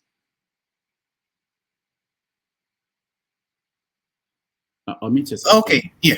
All right. So, thankfully, forefathers has spoken a lot of what I've been speaking to from the onset. And it's not because I'm only just knowing about this. I showed you an example of a book I read a long time ago. And it will be easy to sound subjective rather than objective if it wasn't for the fact that in the face of new information that I wasn't aware of up until the time I read about the story of Israel, this Israel and Palestinian saga that's been ongoing for forever now, so it seems. Now, in the face of new information as at that time, I quickly realized there are certain questions I typically had asked myself, even as a 13-year-old, prior to reading this, coming into contact with this book. Kind of like started to make sense, because when you dwell in too much of sentiments, and human beings as a whole, we generally are susceptible to sentiments, and I'm not going to say we're majorly incapable of trying to analyze and just try to meditate over things, and even if the things that we don't agree with, but just to be radical enough to try to absorb information in such a way that things would actually make sense to us. Again, whether we have held opinions that differ from that information that we have. Now, the reason why I start this way is because it will be a good thing if we can take out the toga of religion, especially if anyone's looking at it from the point of view of being a Muslim or Christian, for example. Because first of all, I was shocked with the first time I actually became aware, because a lot of us Nigerians are still not aware of the fact that even Israel is not a Christian nation. I'm tired of even explaining to people that I thought better by now in the face of all the information that we have in the world. Now, when you now take out that toga, some historians, including, I don't know if you've ever heard of Ilan Pappé. You probably may have heard of him before. It's quite popular. He's Israeli. He's Jewish. He's written tons and tons of, especially there's this particular popular book, The 10 Myths About Israel, something like that, I think it's titled, where it dispels the fact that a lot of what you see playing out is simply international politics. After all, how did the current modern day Israel come to be? Because prior to then, there was nothing called Israel as a nation. It was just a people. And when you now juxtapose that with how the likes of Ben-Gurion, the first president of Israel, came to be, they came from these people that refer to as Ashkenazi Jews, I believe, from the Austro-German people that came back. And I continue to dig further and listen to well-documented interviews from left, right, and center, I realize that there's really a lot more to this thing that can be summarized in one simple format. Everything screams America, America, America, and America. Then you can also add Britain on the side. Because if you take, and for anybody that's lived in New York City, and there's a reason why I'm going back to New York City. Rudolph, you live in New York City. You know the way. There's some things I'm trying to say, because sometimes you perhaps it will surprise you that even YouTube censors certain things that they do not like, that are said against the Israelis. You know, now, as a matter of fact, Nigeria just scored. I was just only on the side. I'm sorry. No, go on. Now, let me just round up this way. The more, see, again, well said, forefathers. See, if you watch the British media, for example, I don't know if you were watching the way Sky News, because I heard from people that, and the way Sky News, BBC, and what have you, where the way they aired the ruling, and when they were presenting, both sides were presenting their position, the way they had it, they were blocking, whenever it came to the turn of the South African lawyers, they were blocking that. That's what I heard that happened. But when it now came to the turn of the Jews, the Jewish lawyers, the Israeli lawyers, then they now broadcast. So that alone tells you what is at play. As a matter of fact, I hold Britain accountable for the reason why whatever is happening now is happening, because again, if you go check the history of how Israel came to be, England is, the UK as a whole is complicit. Then, America, we can talk about that in another ramification, because whether you like it or not, they control the politics in America. I'll keep it at that for now. All right, thank you. For those who are laughing at me that I don't know what they do in soccer, Nigeria is playing 4-3-3. Cameroon is playing 3-4-3. I don't know what it means, but that's what it the Nigeria just scored. I know when it's a goal, but yeah, thank you so much. But yeah, we'll see. Ikolola, go ahead. Hey, thank you again, Dr. Rudolph. Yes, it's 1-0, like Femi said. In the story of the Israelites, and I hate Putin saying anything about them, because whatever you say, you're anti-Semitic. As long as you speak against them, you're anti-Semitic. But I'll leave it at the voice of Noam Chomsky. He said the American leaders and the Jewish leaders seem to serve a God that requires blood all the time. So if wherever is peaceful, they would find something to disrupt the place. And then there was another person whom I can't remember his name now. He placed it this way. He said, if your nation is not powerful militarily, and your nation is not powerful financially, and you are not powerful as an individual, you have no rights. So the word human rights is for people whose either nation are powerful financially, militarily, or they are powerful as an individual. So this is the plight of the Palestinian. Unfortunately, it is not powerful, and it has no powerful nation backing it. So they would suffer as it stands, like every other nation. Where would you say Nigeria stands on that scale? Like Haiti, like Haiti. I'll answer your questions, forefathers. Like Haiti and some other places. In the case of Nigeria, Nigeria is potentially powerful. It's just that it has people who has decided and beat their chest that they're going to make sure that nation is always on its knees. Let me give you an example. You see, it's very funny. It's very funny that you come here sometimes and everybody can provide a solution to Nigeria's problems. Why everybody is doing that is because the problems are basic. There are things you can see every day. But when you come to places that are that have solved the basics, they are looking at very complex problems. There are people who don't come and say, "Oh, I'm providing this solution." They would say, "I am making that person the prime minister. I am making that person the leader because I believe he's intelligent enough to solve our problems."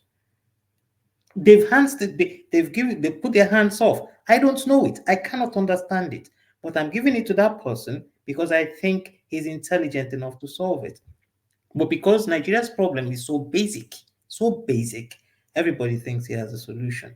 And this is because some people have, this is me answering your question for that. People have decided, some people have beaten their chests that that country would never get up on its knees because that is how they feed. So we don't deserve human right then. We are 0-0. Well, you don't have it. I mean, look at the number of people that die every day. Who accounts for them? You don't have it. So if you're not in the echelon of the woman you've just spoken about, if you're not in the echelon of a Nigerian living in diaspora, if you're not in the echelon of Nigeria who can boast of nothing short of 250,000 pounds in their account, wherever it is in the world, you have no rights. You're a nobody. All right.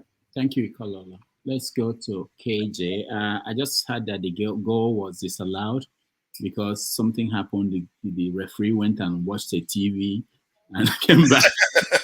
We have no rights. Yeah. The goal was disallowed. I think he came back and said, forget the whistle I blew. Yeah. That was a mess.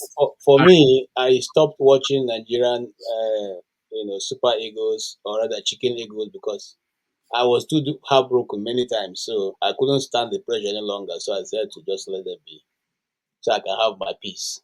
All right, going to the issue of Israel. You see, I say it again and again. Me as a Christian, do not see Israel as a Christian nation.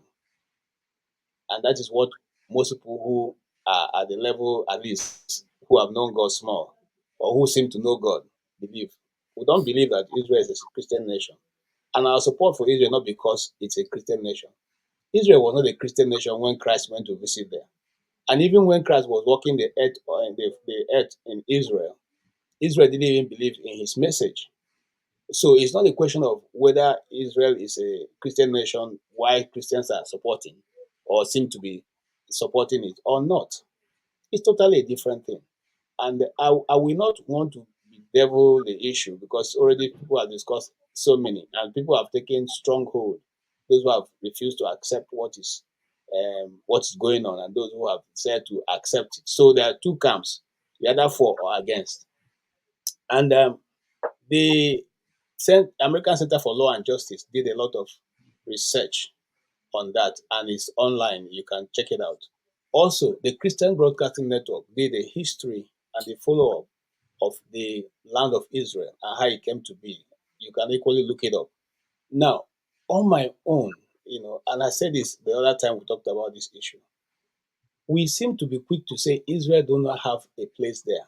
The land belongs to the Palestinians. Remember, it is the Romans, the conqueror of Israel that gave the name, Jerusalem, that gave the name the Palestinians. So, but I don't want to go into that. All I'm trying to say is this: simple.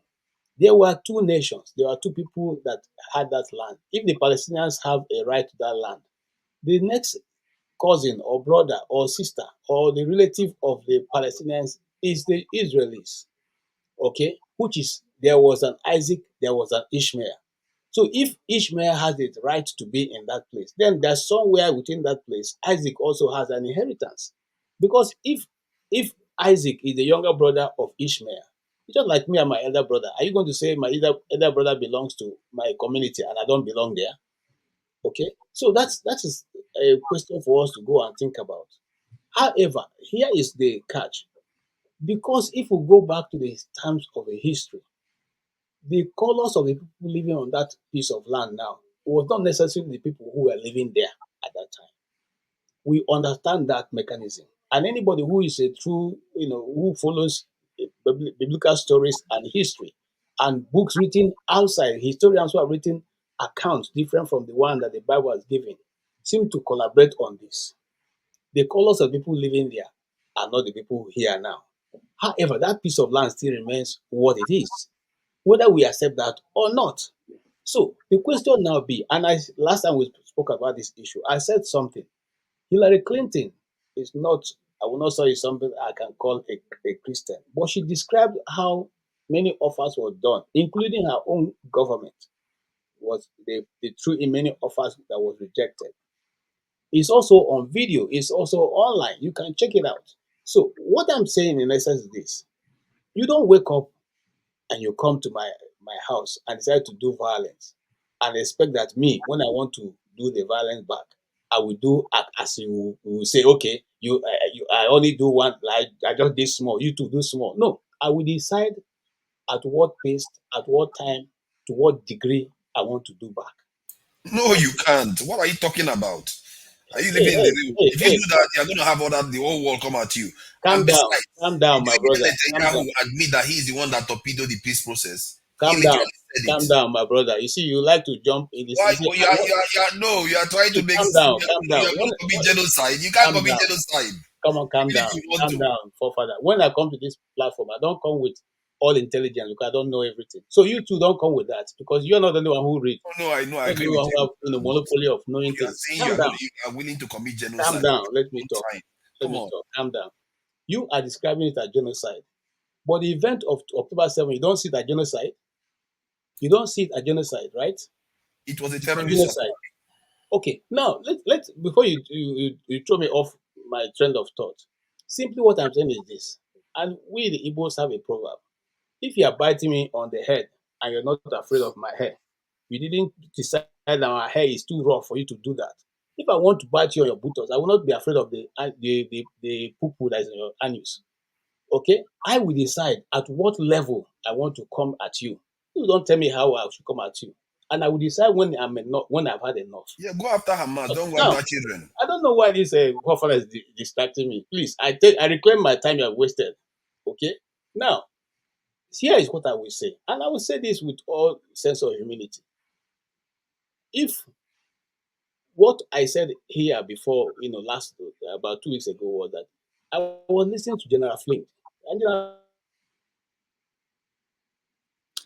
All right, KJ is frozen, and we'll move on when he's back. I I can give you 1 minute because I want to go to okay, Ghana. can you hear me? Okay, he's back. Yeah, go ahead. Thank you. The network helped me because forefather, please stop pressing the button. Now, General Flint said something. He said there are up to 7 different posts that keeps watch on that border. Who comes in, who goes out. Now, somebody gave an order for them to stand down. The question we should find out is who gave that order. Okay, and I just want to let you guys know something. Some of these wars that are fought are not fought because individuals in those communities decide to fight war. People from different locations, they fight this, they use these are proxy things that used to sell, all kinds of weapons and try all kinds of gadgets out. It's not necessarily because those people want to go to war. You think it's necessary, you think the people in Ukraine want to continue to hold out so that people will be dying. No, some people are behind and saying, look, we don't agree, continue, we will give you the resources to continue to do that. For me, my own, like I here in the US, I met one of the Ukrainian guys, and we were discussing this. I said, you know what, if I were you, I would advise my president that we should withdraw. He said, why? I said, because you are not going to win this war. You will never win this war. Okay? You will never win this war. Let's be factual about it. The truth is that these people will do everything possible to make sure they don't win. Who are the people who are suffering? It is the people of Ukraine, the people on the ground that will suffer the consequence. Just like the people in Palestine now are the ones suffering the consequence of whatever is going on. And some political elites decided somewhere that will carry out this genocide in October 7th. And look at the consequence it has brought to everybody. So we must always know that it's not all the time that these things are done because the people in that community want it. Maybe powers are fighting each other and they chose to use your backyard to do it. And again, I end with this thing. The Igbo has the proverb, and my late father used to tell me that many times, okay, that the war is better fought in the other man's backyard. Nobody wants to fight in his own house. You don't want to fight in your house because when you finish fighting in your house, the pain and everything remains there. But you can go to the field or your brother's and neighbor's compound and go and fight, and everything is left there. Okay, everything is destroyed there. You go back to your house and have a good night's sleep. That's what I will say to people who are still on this. Know that you are destroying your community and your people, and at the end of the day, you will have the pain. There'll be nothing, there's nothing to gain from it. Thank you. All right. Thank you so much, KJ. Yeah, Ikolola, 1 minute. Just 1 minute. Yeah, you see, this is why I quoted Noam Chomsky. And luckily, KJ, I wanted to correct one of KJ's notion, but luckily he corrected himself. He said there were 7 people guiding a post, and they stood down. Who gave that orders? It is believed as of today that Netanyahu knew there was going to be an attack. That whatever party or gathering could have been stopped. So it is also believed that, look, there is always, before you can react, there must be a cause. So why don't we allow Hamas go kill Israelites, then say, look, they've killed us, we've got to carry out our agenda anyway. You see, when we try to justify the killing of children, imagine if it was you in that sense. So this is what I'm trying to say. Although you've corrected yourself, but the fact is this: whichever way you look at it, the Palestinian land was meant to be occupied, but there has to be a reason to go in. So why don't you instigate Hamas? Because if you look at it properly, like you have said, Hamas knew it cannot. There's no way it can defend itself against Israel. It is suicidal to go attacking them. So why would any reasonable person ask yourself that question? Why would any reasonable person do it? But luckily, you've asked yourself the same question. Who asked those guards to stand down? And luckily, we know that Netanyahu knew there was going to be an attack. What is the job of a prime minister? What is the job of a president? It is to defend his people first. And that is why you have intelligence. All right, thank you. Can I just put in a word? Again, I don't know. Let's not compare apples and oranges, like I keep saying. If you knew that you are going to take on Goliath and you're not prepared, I don't know why you want the consequence to be, to be.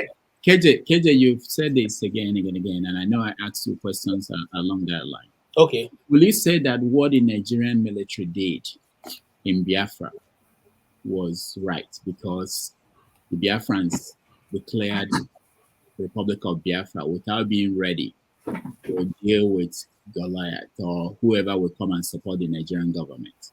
Okay. Now, here's what I would say. Again, as a student of history, the destruction or the declaration of Biafra Republic didn't come because one guy just woke up and said to declare Republic of Biafra. There was already carnage going on. There was already carnage going on. The trains coming from the north were bringing bodies of Igbos to the east. The lorries coming back from the north were bringing, bodies from the east. And not one, not two, not three, not four. They are all coming back to the east. So the action that was taken by then the government of the eastern region was inevitable. It was inevitable. It didn't just come in one day. It wasn't that the Nigerians were sleeping and then we decided to wake up to, the East decided to wake up to and attack them. It didn't happen that way. And even at the time that the Republic of Biafra was declared, go read Ojuku's last interview. It wasn't that he decided to, he still called them. He still called them and said, look, let's have education on this. So now, here's what I would say. Because in the issue of the Igbos, it's quick to say, well, Nigeria obviously is Israel stopping the people from Palestine from getting food? No. Remember that one of the things that killed most of the children in the East was the starvation. Say it again, is Israel stopping the people in Gaza from getting food? You think they are not stopping them? They are not. They are not. They cut out power. They cut out everything. I'm coming. Let's go there. Let's go there. You guys want us to go? Let's go there. I'm coming. Let's go there. In which war? I'm coming, sir. In which war? Where before you go and strike the place, you go and drop leaflets and say to people. No. We're talking about getting food. I want you to specifically. How do they get food into Palestine? No, sorry. Can I just ask him one more question as well? Why he's answering yours? Just one question for him to answer at the same time. Hold on. You have your chance. I don't want you to be confused with many questions. KJ, go ahead. Okay. Now, you see, one of the things that we used to say about the person, like I said, I worked with a producer. Her name is Codell. Okay, she's a Palestinian Christian. all right? And we sat down all night talking about these things. Look, the way they bring food, it's not, in fact, if you go to Palestine, some of them even live better than those of us who live in a free country. The question now be, what is the struggle? It's not only through Israel. I'm coming. It's not only through Israel that they have they get food. It's not only through Israel. It's not only through Israel. So don't deceive yourself about that. They get, I mean, they share border with Turkey. Okay, they share border with Turkey. So food comes from Turkey. They share borders with other places. So you don't see the only. They have no border, man. They have no border. They don't leave. Israel control what comes in. Stop okay, lying. Excuse me. If they have no border, where did the army of Israel control electricity? Israel control water? Israel control medicine? Israel control every damn thing. Stop lying. You were educated. Stop lying. Okay, hold on. KJ, we are not this. I wanted you to correct yourself because this debate is not a debate because the Israeli Prime Minister is saying that they will continue to control everything going into Palestine, and they control it. The president of Egypt said, "I have food. It's ready to go in. They won't let me." The Israeli. That's what I'm saying. What I'm saying is Israel is not even pretending. They said they will continue to control it. Even the waterways by the ocean as well, Dr. Damages, same thing. They will control everything. It's been like that for 75 years or so. Air, sea, and land, they're controlled by Israel. Air, sea, and land.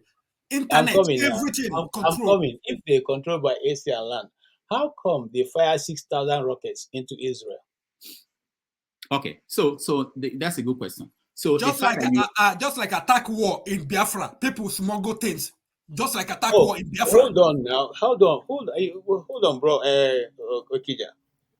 We are talking about them being controlled, right? And everything is under control. How come on daily basis they fire up to 6,000 rockets into Israel?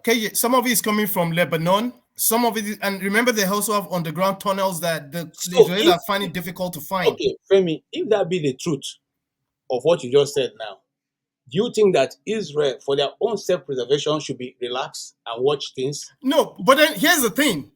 People are looking at it from October 7, forgetting that these people have been around, they've been locked in a situation. Think about it this way. If you were living in a situation where you're literally under bondage for years, you're not going to act like a regular human being. Think about it. Okay. Let us agree for once. Let us agree without for once that what you said is correct. And you are surrounded. You are the smallest tiny nation.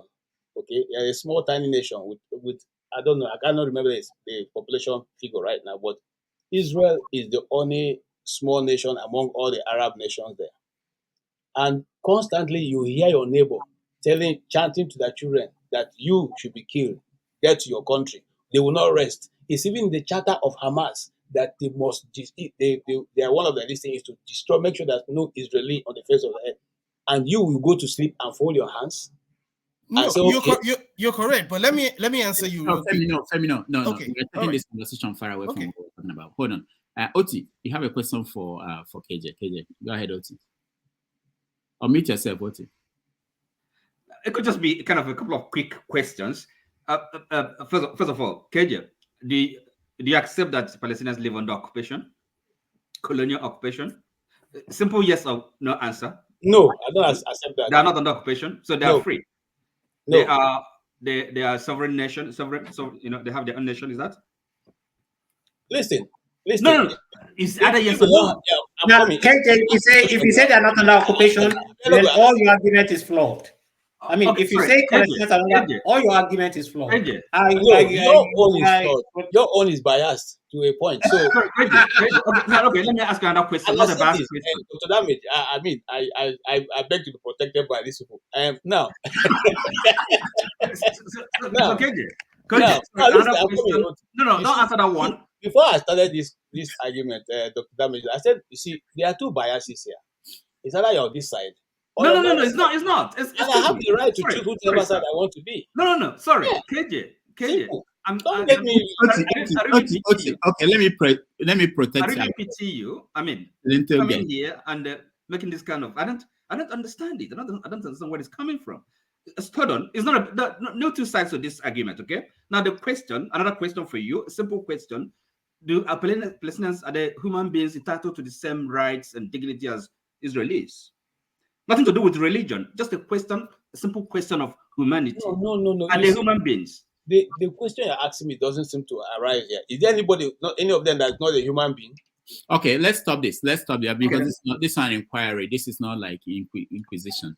But let's go back to the conversation we're having. It's just because KJ, you said some things that you just wanted to correct. So the part I wanted to push you along, because that's how I look at things. I look at it from me. Okay, what's happening out there? What about me? What about people I know?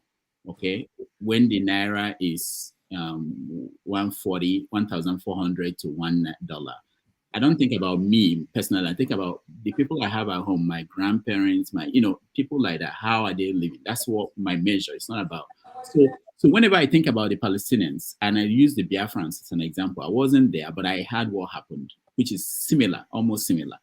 Biafra was surrounded, they couldn't get food to come into that place, and people were dying out of hunger. The Nigerian side were bombing in the air, killing people in markets, in churches, in refugee camps. It was happening. And it was war. It was war. It was war, and this is war. My father, they complained. They said, they are breaking international law. Do you know that what do you call it? Medicine doctors. San Francisco. Yeah, exactly. They started because of Biafran war. They felt people saw horror. They said, look, we have to do something. Okay, so I'm saying, I'm looking at it from that perspective. I was, maybe my family, they were in that situation, and they complained to the world. They said this is wrong.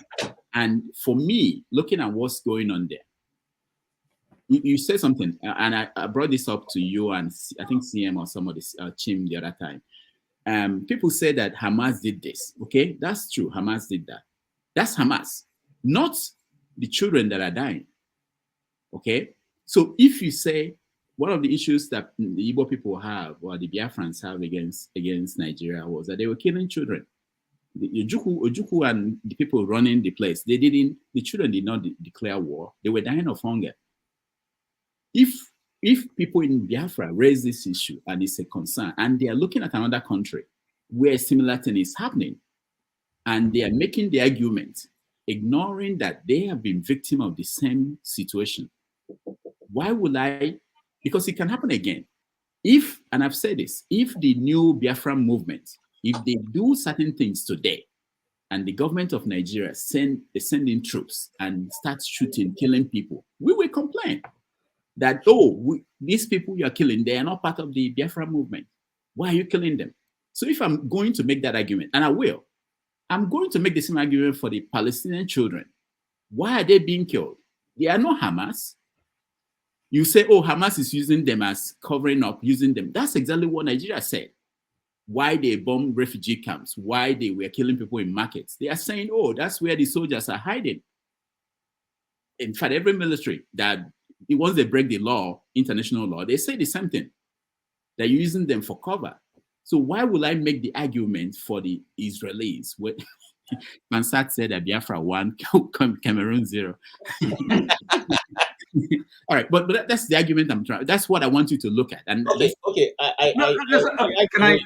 You have been able to put it much clearer. But here is what I would say in this same sense. And I'm not trying to be insensitive to what is going on. I mean, I want everyone to understand that. Here, you see, the issue of Nigeria and is still a little bit different from what is going on now. And I don't want the narrative to be lost in the media frenzy, because the media is taking a lot. I see, I've said that many times. It's the loss of the media, the popular media that writes and says all things, not only on this issue, but even other issues. Sometimes they take the wrong argument and they keep repeating it over and over, or to the point that everybody begins to believe it. There's also propaganda going on in these coverages. Okay. However, I'm concerned that people are dying. And I said here many times that I said my argument here that if I was anybody who can say something that the people in Ukraine or Palestine will listen to. I would have said to the Ukrainians, hands down, calm down, stop. Because at the end, I said, give an evil proverb. The war is always better fought in another man's compound. Okay? They are destroying your own people's destiny. Everything that's going down is your own people. At the end of the day, everybody go back to their homes. You will suffer the consequence. Now, on the issue of the Palestinians and the Israelis, remember, I'm not speaking from the point of a Christian. I'm speaking from the point of an individual, and these are my personal views, and I'm entitled to them. I said here that, you see, if you ask me, first and foremost, a precedent has been set because one particular people are hearing them all the time say, death to Israel. Just like we've heard in Nigeria, from the north, we must put the Bible, the Quran in the sea in the south. And then you see Boko Haram all over, you see headers all over the forest. What first comes to your mind is that this thing they spoke about is about to be actualized. And you do everything to self-preservation is the first law. Okay? Because if you are not alive, how do you preserve your people? So you go to the point of trying to defend yourself. Now, on the issue of whether Palestinians are occupied or not, let us also not forget how that occupation came to be. Let's not put into account the 6 days war, okay, and how Gaza, the Golan Heights was taken and all that thing. It wasn't there before. They didn't have those places, okay. So these things are things that have expanded over time, and the history of what happened and all that has all collaged. Man, I've never seen a waffle. Well, I have to give you credit, KJ. Sorry, I think KJ has tried to. He has tried. What you can say for KJ is that he's going to defend it to the end. KJ, whether it makes sense or not, he will defend it anyway. I have to give you credit for that. Calmly, for that matter. Even if there is no logic to what you are saying, but it's all right. You have your own opinion. KJ, you've been answering the wrong question. Okay. I mean, I don't know. Dancing around everywhere. Dancing around. First of all, the question posed by Rudolph, this thing about the ICJ. You're not saying anything about it. And okay. then no, here is it. No. How long will it take you? I mean, are you gonna have? I don't know. That was the question. Did you ask me about ICJ? The conversation we are having, but what happened was that after a few people spoke, you went into, issues in Israel. The conversation we're having is simply ICJ, that the ruling. Exactly. And then talk about the history. Who owns the land? ruling? Okay, let me deal with that. If that's what you want me to answer. I mean, it's quite simple. The ruling of the ICJ has no consequence. I mean, forget it. These are just okay. That's your view, right? Look, read my lips. It has no. Okay. Now, do you have to say anything more on it? Or is that all? Isn't it? That's all. Okay, good. Okay, that's enough because I'm coming to you later. Let's go to Janaba and hear him. Janaba, welcome to the show. Thank you once again. My friend KJ, he's a good man. I have his own sentiment. He lived in Benue so many years, but he answered the order of Abraham when he wanted to get married. He went to his own village and married. He's a man that have his own. I'm married to my wife is Delta or not Igbo. It's the same thing. It's a Delta Igbo. My wife is Ekiri. It's Ekiri Igbo.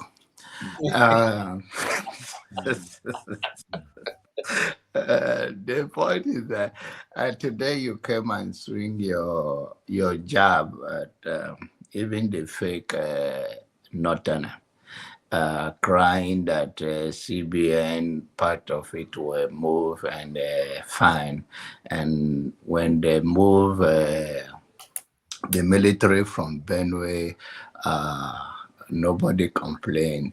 Well, you've been complaining here all your life about what is going on in Igbo land, and even some of my friend Kolola always say, okay, it's okay if I don't agitate for my people. People are free to agitate for their people. That is to testify that people say things. But when it comes to this ICJ, issue and Hamas. I know you have your own right to stand your ground on what you believe, but to us and to any human being, to me, in honesty, it's very disheartening to see children, women dying on daily basis in the hands of their neighbor. And the excuse you gave so many times here is that Hamas said they will destroy Israel and they will not live in peace. It's like a proverb in the Bible where someone he asked his children that, are you guys going to go to farm tomorrow? And then one say, I will not go. And then the other one say he will go. And the one that say he will not go went. And the one that say he will go did not go.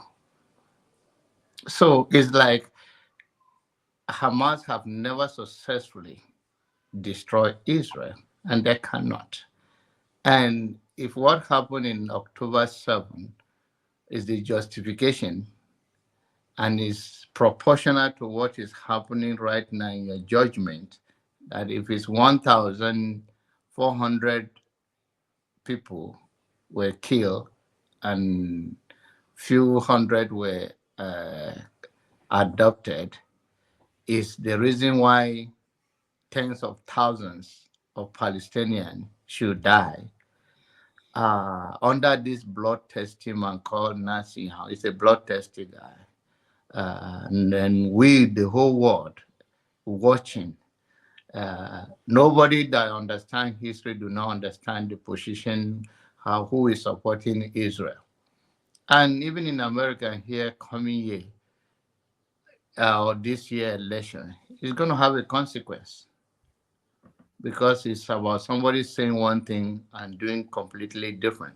This is not many years ago. This is 21st century we are in. People are watching. People are more enlightened.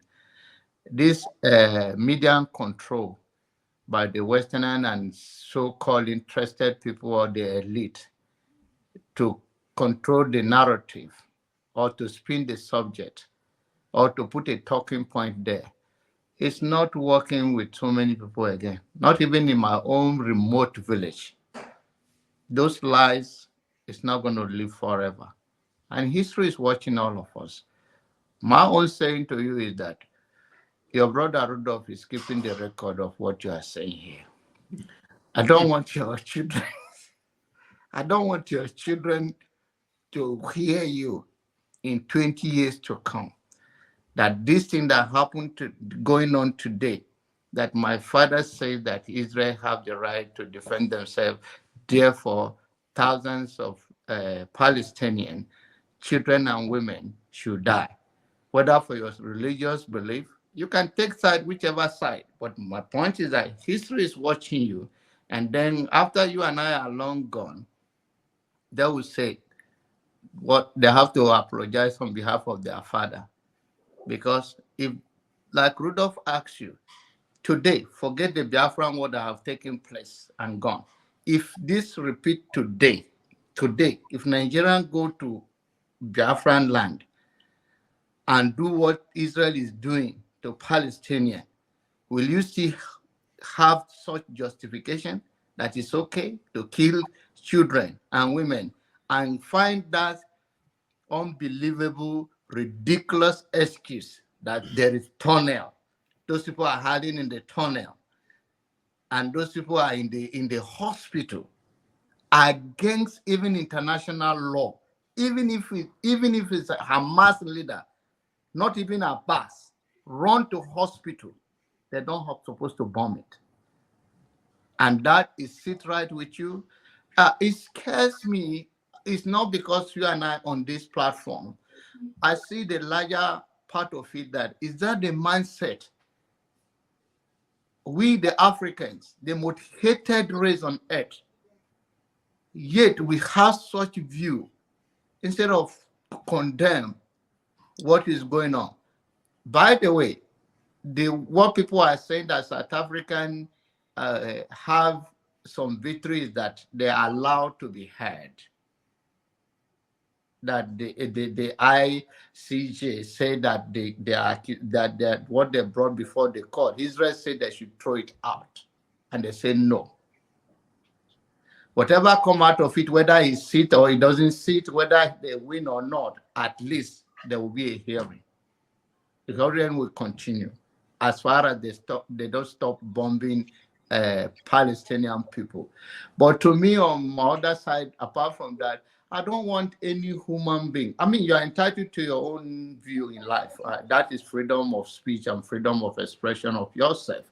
But is history going to be kind to you when you say this? That is my own question to you. And because I like you, you grew up in Benue, at least Benue Yam. If Benue blood is not in you, Benue Yam is in you. I don't want you to go to that route. Thank you. Okay, Jonaba, sorry, I have to just let me say this with my full chest and my full face. In the next 50 years, if this video tarries, what I said today, I stand by it. I have no regret whatsoever, okay, on what I'm standing on.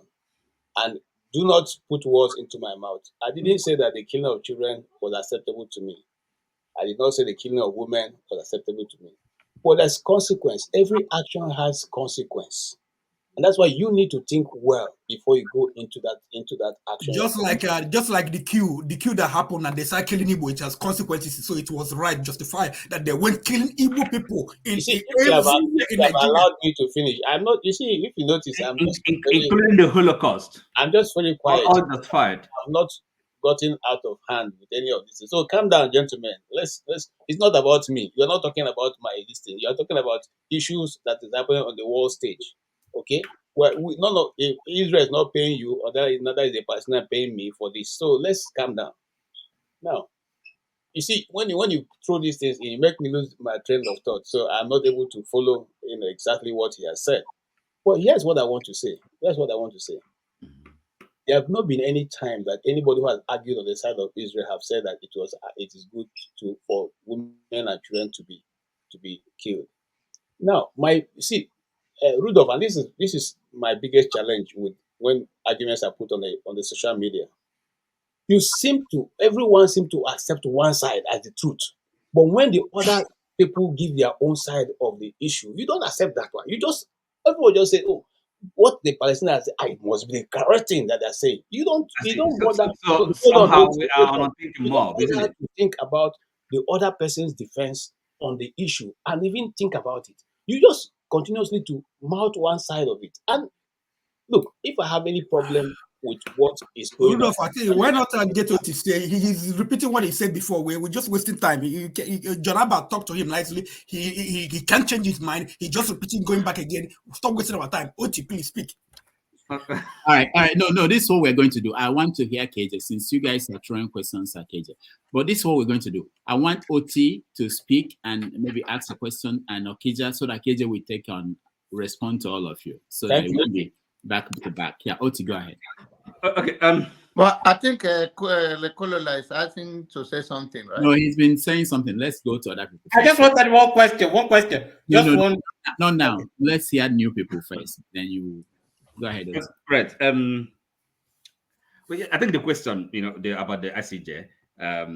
Well, from the beginning, somehow you didn't quite think much of it. Rudolph, I'm talking about you. But it's if one is paying careful attention, you realize that it's quite a momentous event. Because South Africa did what it did, and then they ruled it.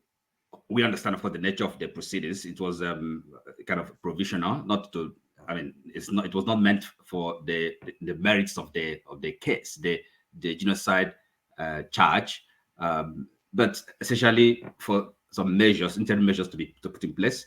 And of course, before that, before the court accepts to do that, there are other steps, that needed to be taken.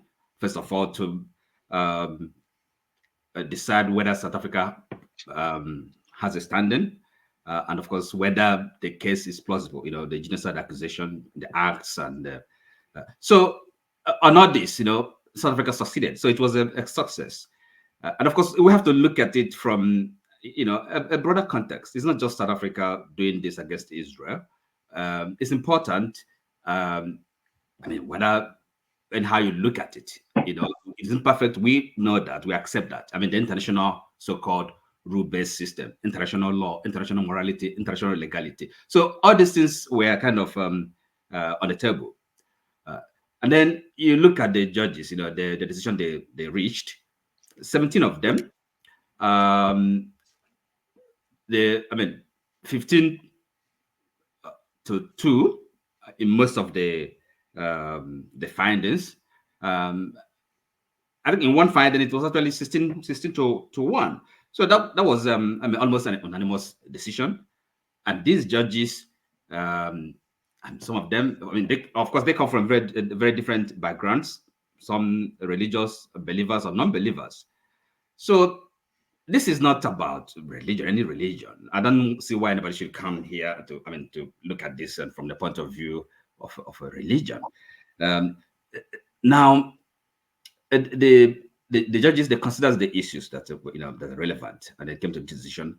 Well, of course, the only thing, the way South Africa, of course, they had their own measures they wanted the court to rule on, to implement, but the court didn't go down that route. It decided to make its own, provide its own measures. But it was a success. The critical thing is that South Africa, or that Israel, is required to, take measures that would not engender, expose, make their acts, their waging of the war, if they must carry on, constitute genocidal acts. So the thing is this: the possibility that a country, a nation, the state of Israel could be held to account, that is important. And again, what is very crucial is this: it's now for the whole world to see that, because the West keeps on, preaching this thing up, propagating rule of law, human rights, international legality, and all that. So the whole world can now see, really, do they mean it? The hypocrisy in all of this, and it's important for the whole world, because if we haven't got a powerful friend, for most of us, those of coming from the southern hemisphere, developing countries, medium, we're not no superpowers. If we don't have a system, international system that to which every nation, strong and weak, can be subject, I think we are worse off for it. That's why it should be important to us that rules are obeyed. These are standards. As I said, it's not, these judges are not they're not sitting on the on the bench and making the decisions from the point of view of whichever faith they belong to or do not belong to. And again, whether judging the success or lack of it by South Africa, it's not really whether what they asked specifically, whether the court granted them that. The main thing is this, because even if the court had said, okay, look, we say ceasefire, Israel wouldn't abide by it, okay, and there's no point handing down a decision, a rule that that cannot be implemented. But the fact that the ruling took place and the whole world has been paying attention, so this is quite the whole world is looking at this, watching this. It's been in the news. We can't really underestimate the critical importance of this in our world. Whether Israel is ordered to cease fighting or not, that is not really a question. But now this is the possibility that it could be found to have committed genocide. That is there, and people that are involved in the Western countries supporting Israel, they really have to be more circumspect. They cannot just go all gun blazing now and then supporting Israel without any reservations. So that is important. So I think something we should feel happy about. And South Africa did very well in pushing this, and it's a success. That's the way I judge it. All right. Thank you, Oti. Thank you. Okija. Okay. Yeah. Actually, I don't know what to say about the court, because I mean I knew it. It was not going to be binding on Israel, because they've violated so many UN resolutions. I think about 45 or something. I can't remember. They have US, have shielded them from so many other, UN resolution with vetoes. But anyway, I came because of my brother KJ. He was talking about Israel and misrepresenting things. This issue for people, if you are interested, they said that October 7th, you say attack, rape, talking about. But let's go to history, 1948. It's not. It's still in the view. It's not like old time. You know how the state of Israel came. Israel, they wiped villages. There's a documentary there.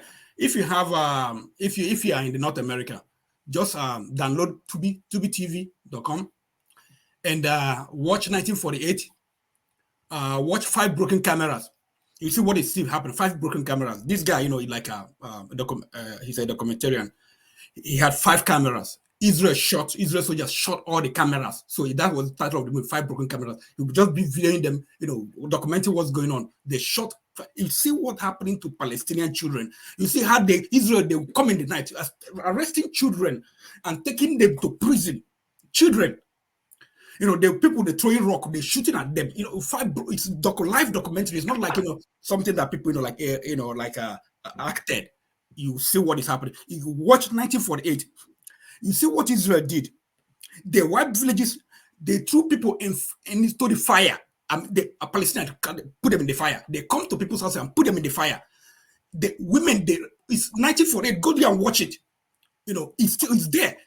So what happened October 7th? It's not even compared to what happened 1948. It's not comparable. You see horror. Some of the people that participated in the documentary, Jews, one said that it was horror. I can't believe that I was a Zionist. This is what now some people, when they talk about they've given them opportunities, to two-state solution. See what happens in Nakba 1948 that was when they shit them out of the villages. They would use boss people out of their villages. Now, Palestine is saying there need to be a right of return. People that are living in Jordan, in Syria, in so many other places, they have to return back to Palestinian, land of Palestinian. Israel said, no, they cannot return. Okay, but now Israel, what Israel does, for example, let me give an example. If I'm Jew, if I say I'm Jew in Russia, I've never been to Israel, my great-great-grandfather never been to Israel, I claim I'm Jew, okay? And then I marry a Russian, okay? I will have the right to return to Israel and bring my Russian husband. And even if you're like stepchildren, bring them, they become Israeli citizens. But you are telling me that Palestinians you chased out of the land in 1948, they can't come back, they don't have the right of return.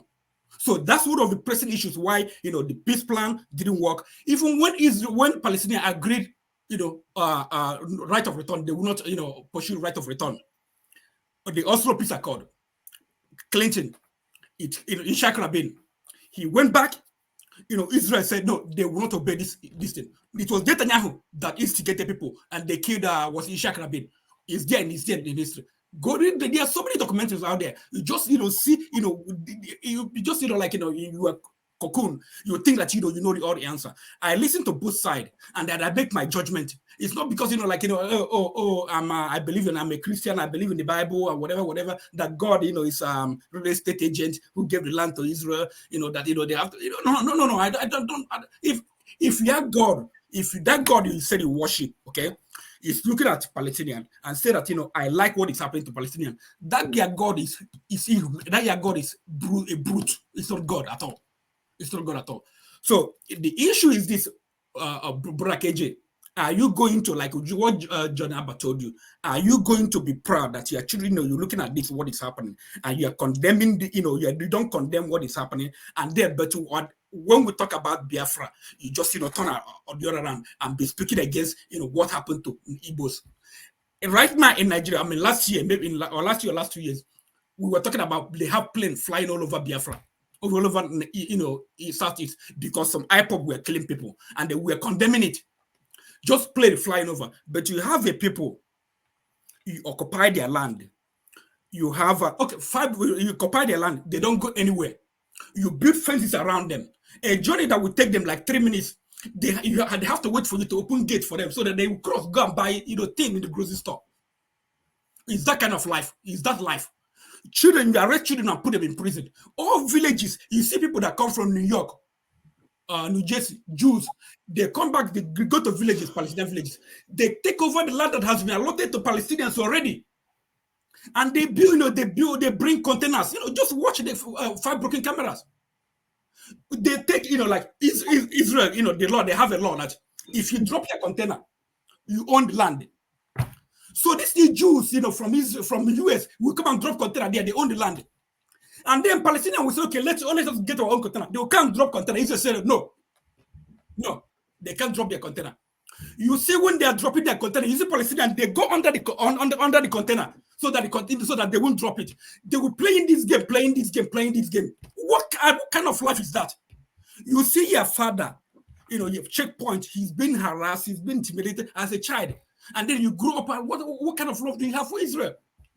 You talk about, from whatever, from sea to the whatever, from sea to the sea. In Nigeria, we have people that say we dip the Quran in the Atlantic Ocean. Do we go against and start fighting them because they say that? Do we do that? I don't know. I mean, like, I don't know, but God made me differently. I just hate injustice. Whether it is being perpetrated against my enemy or, to my friends, I just hate injustice. What is happening to Palestinians? Just if you want to learn, I will show you some of the things I've watched, I've seen, I've read from both sides. You see Israel, who, Jews who are passionate, who have sense of justice. They condemn what is happening. We know that Israel established Hamas. We all know that.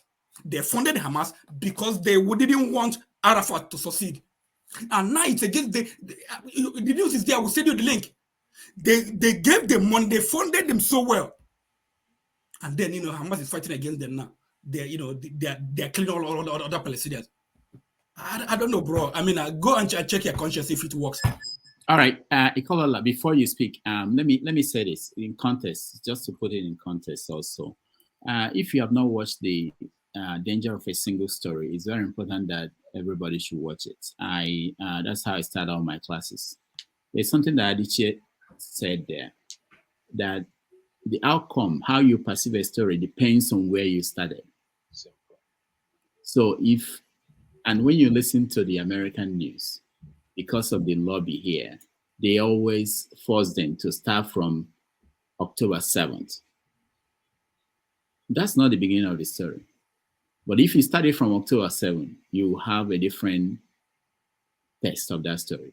If you study from 1948, you have a different text of that story. Any story. So it's very important that when we look at stories, and I had issues with KJ when he started connecting the Bible to real story. That's for me. I go all the way. That story of the Bible, connecting it to real land and real people. And I'm not saying that certain things didn't happen in that place, but it's not history. So once you go there, you lose me. But anyway, but that's important to know that there is a danger in a single story. No matter who you are talking about, whether it's Palestinians or Fulani people or Igbo people or whatever, we should avoid that. We should also know that. Let me go to Ikola for whatever question. I think. Yes, but don't you think I should say something? After him, then you say something. Yeah. Just to let me take KJ's context of October 7th. That was what I wanted to. Since he wants to start from October 7th. But I'll take him back to a little history. In 1099, the Pope sent soldiers on a crusade to go and conquer Jerusalem. When they got to Jerusalem, they killed every Muslim to conquer Jerusalem. When Salahuddin, a Muslim, came back in 1121 to take back Jerusalem for the Muslims, his decree was that all Christians should be left with their faith. So when you start saying, because Hamas did this, Israel has the right to do this. Now let's take it from October 7. Let's even imagine you're right. Say Iran now has an atomic bomb and decides, okay, since you're killing Palestinians, we are going to throw an atomic bomb on Israel. Where does it stop? There has to be moderation in thinking. So because someone did this to you, doesn't mean you should go all out and clear them off. Someone else might be sitting somewhere who can clear you off. So that reason, it is total. That is why I said your argument is flawed. Even if you're coming from October the 7th. That's all I wanted to add. All right. Thank you. KJ. Okay. Thank you so much for everybody who has been trying to give impetus to the argument so far. But I still remain where I am, and where I am is simple. That a Kolola you have quoted, before the time you quoted, there was a city, there was there was an occupation of Jerusalem by certain other individuals. You see, the history, we can decide to take it wherever we want to take it and be able to make a good argument. And I'm not saying that my argument you must have to take it. And so don't try to force me to accept what you are saying because you think you stand on a moral stand to take that decision. No. Your morality does not seem to put into account also that there were children who were killed on October 7th. It doesn't say that. And so what I'm simply saying is this. In order for us to see the other side of midnight, let's not go out in the midnight. It's a simple and short. Okay? If you wanted there are other peaceful ways of this thing could have been resolved. We could have gone to another level with it without having to exchange weapons now for which we are, losing people. And my dear brother John Abba says something that they keep saying that there are tunnels, and are those things not true? Have you not seen those tunnels? Okay, before now the money that have been given by America, they're using it to build. There's one of the tunnels that's 300 kilometers of tunnel. Okay, where people come in from at night and come to strike and go back. Those things are existing. So don't, just like Rudolph have said, which I believe, because there was a time I was trying to do a story on that, the danger of a single story. And I thank God that our dear sister, beloved Chima Amanda did a lot on that. Single story is dangerous, but don't also believe in your own story. Or I don't believe in what I'm saying is the honest truth that can be found in this. But that's the area that I've chosen to say that all this thing would have come if there was no October 7th. The wars have been fought before. Nations have moved. Individuals have been taken out of Rome and brought back. The names of the cities have changed. Even the culture and the tradition, the skin of the people living there has also changed. So how do we begin to start and resettle everything? It's not a question of. Sorry, KJ, let me ask. Let me just ask you a question. Sorry, a question, KJ. As a matter of principle. Hold on, LT, I muted you. You have to let him finish. I don't know if you don't feel this. When you are speaking and you want to say something, someone interjecting, sometimes it throws you off. So let him finish, and when he's done, you can ask a question. Go ahead. KJ, I am not trying to convince you. Other people are. No, KJ, finish your thoughts. Then we can go back to that. KJ. See, all I'm simply saying is that there are other ways this could have been done. But whether we are looking at morality right now or not, morality should have been the first thing we will look at first before we even get to this point. Look, I agree that things sometimes can spin out of control as it is now. But let's call a spade a spade. Okay? Let's call a spade a spade. I'm not arguing. People write on the comment section that I'm arguing from a Christian perspective. Like I said this point, I'm not arguing because Israel is not even a Christian nation. if you go into Israel, and if any of you have visited Israel before, you find that there's a lot of discrimination, even in that once you have a different color, okay, all right. But that's not the situation that brought to us to where we are today. The situation that brought us to where we are today with all these killings are because certain individuals decided to go out on their own, whether knowingly or unknowingly, whether advised really or not, to do evil on the night of October 7th. That's what has brought us here. Okay? So let's not begin to take the goalpost, because if we take the goalpost backwards, we can take it to even as far back as the time that Christ walked the earth. Okay, even though Rudolph said doesn't believe in that. But me, I believe in it, because the Bible itself is a story of, it's a history story, if you want, whether you like that or not. I believe that. Okay? And so that is it. That's my own argument. I'm not saying, look, what they are doing is correct. I'm not saying who will ever approve that the death of children will ever be correct, or even women. But will you also approve of the videos that they themselves sent on the day of that? They themselves, I'm not saying other media, they themselves filmed themselves and sent it out. So based on the international community's judgment, and like I said earlier on, it is good to always try to bring peace, because we all can gain from it. But as far as international judgments have been concerned so far, none have ever been taken into cognizance. Have ever been able to, none, except Nigeria that gave up Bakassi. No other one has ever been able to implement it. So what are we talking about here? And people think that I'm stubborn. You see, now I think what I've seen in KJ is that when he believes something, nothing will shift his opinion. That's why he didn't support Peter Obi. Even if logically he should support Peter Obi, I have to call him out for that. And if he believes in something, nothing will shift in his way of thinking. There's some beauty in that, which is loyalty to what he believes in.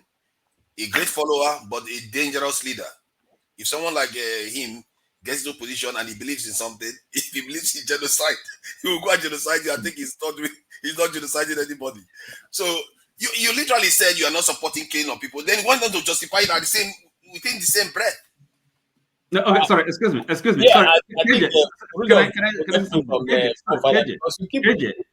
don't spin the water, say, don't spin my word. Excuse me, KJ, it's not a matter of making argument. Okay, hold on, guys. Let's have order. Okay, what I wanted to do is to have. I don't want it to be just KJ. There's somebody that was trying to join in. I wanted her to have you on Ngozika. But let's. What I want to do is I want to call an OT to speak, and then forefathers to speak. But before then, let me also explain something. KJ said something that he's not talking from the Christian perspective, which some people are assuming. Okay. And then he also mentioned that, from that, but this is something I want to mention that we all should know now. This is a standard, internationally acclaimed kind of a standard, which is something they call unconscious bias. We all have unconscious bias. So you might not even know that you are, I might unconscious that I'm Igbo. I might feel that I'm not saying this because I'm Igbo, but I have unconscious bias because of where I have been, my life experience. We all have it. So even if you start your statement by saying I'm not saying this because I'm a Christian, the fact that you've been brought up through that system will mean that unconsciously you are thinking in a certain way, which you wouldn't be thinking that way if you had been born in a different country, different, that's really, so it's important that we all recognize that. I agree with you. And as you also know that in journalism, that's where that unconsciousness comes even through your writing sometimes, unknowingly. So even for them who is speaking, they're also coming from that unconscious bias. Of course. So since we're all on the same page, you can go ahead from there. Yeah. We're not just, I'm not talking about you alone. No, just like Rudolph do to me all the time. I'm just pointing out that people don't tend to assume by saying, oh, even though I'm Igbo, I'm not saying that. That doesn't mean that you don't have the bias that you are Igbo, because all you know depends on where you grew up. Look at KJ throwing proverbs out there. Sometimes I will look at it, I will laugh. If you don't care about my hair when you are biting me on the head, I will bite you on the butt. And and Igbo proverbs, you can't challenge it. Once it's thrown out, it's supposed to shut you down. You keep quiet because it's are you challenging the ancestors? All right, Dr. Rudolph, you're actually consciously biased against your neighbor. I can say that for free. Yeah, because I know consciously. Him. Yours is conscious. I know him very well. Okay, all right. I'm allowed. Okay, sorry, just KJ, let me No, let me quickly, okay, let me just quickly correct something. KJ, I am not trying to correct you. I am not a teacher or a master or an authority in any subject.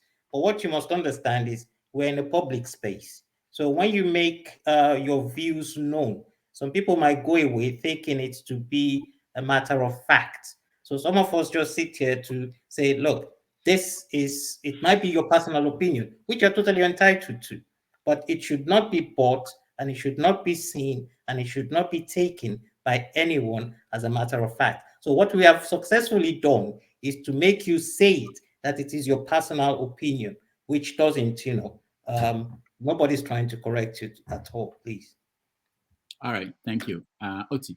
Okay, I think, yes, I mean, everybody is entitled to their opinion. We can all express our opinions, no matter how, bizarre, some of them can be sometimes. But at least we should be able, if we are sitting down and having a conversation, a meaningful conversation, if that's what we hope to do, at least we should be able to recognize logical inconsistency when people say things that, now, for example, talking about, KJ was talking about morality as if, okay, morality is something that you switch off and switch on, maybe, we should have started doing morality before perhaps the 7th of October attack. I mean, this is silly. What does that mean? I mean, every morality is not something it is there in our actions. Is it moral or is it not moral? Okay. Now, this principle of self-defense, we accept that. Everybody's entitled to that. But the question is, and this is really, it goes to the core of what we're talking about. I mean, do you go out of your way in the act of self-defense to which you're entitled to do anything and everything in the name of self-defense? Is that something you really want to say and want to justify? No, forget about the history. I don't care about any history, any religion, religious affiliation, anything. But as a matter of principle, something you can sit down and argue and maintain that if you are fighting in self-defense, no breaks. Anything is allowed. Is that something you're saying? Are you sure of that? Are you conscious of this? I mean, think about it.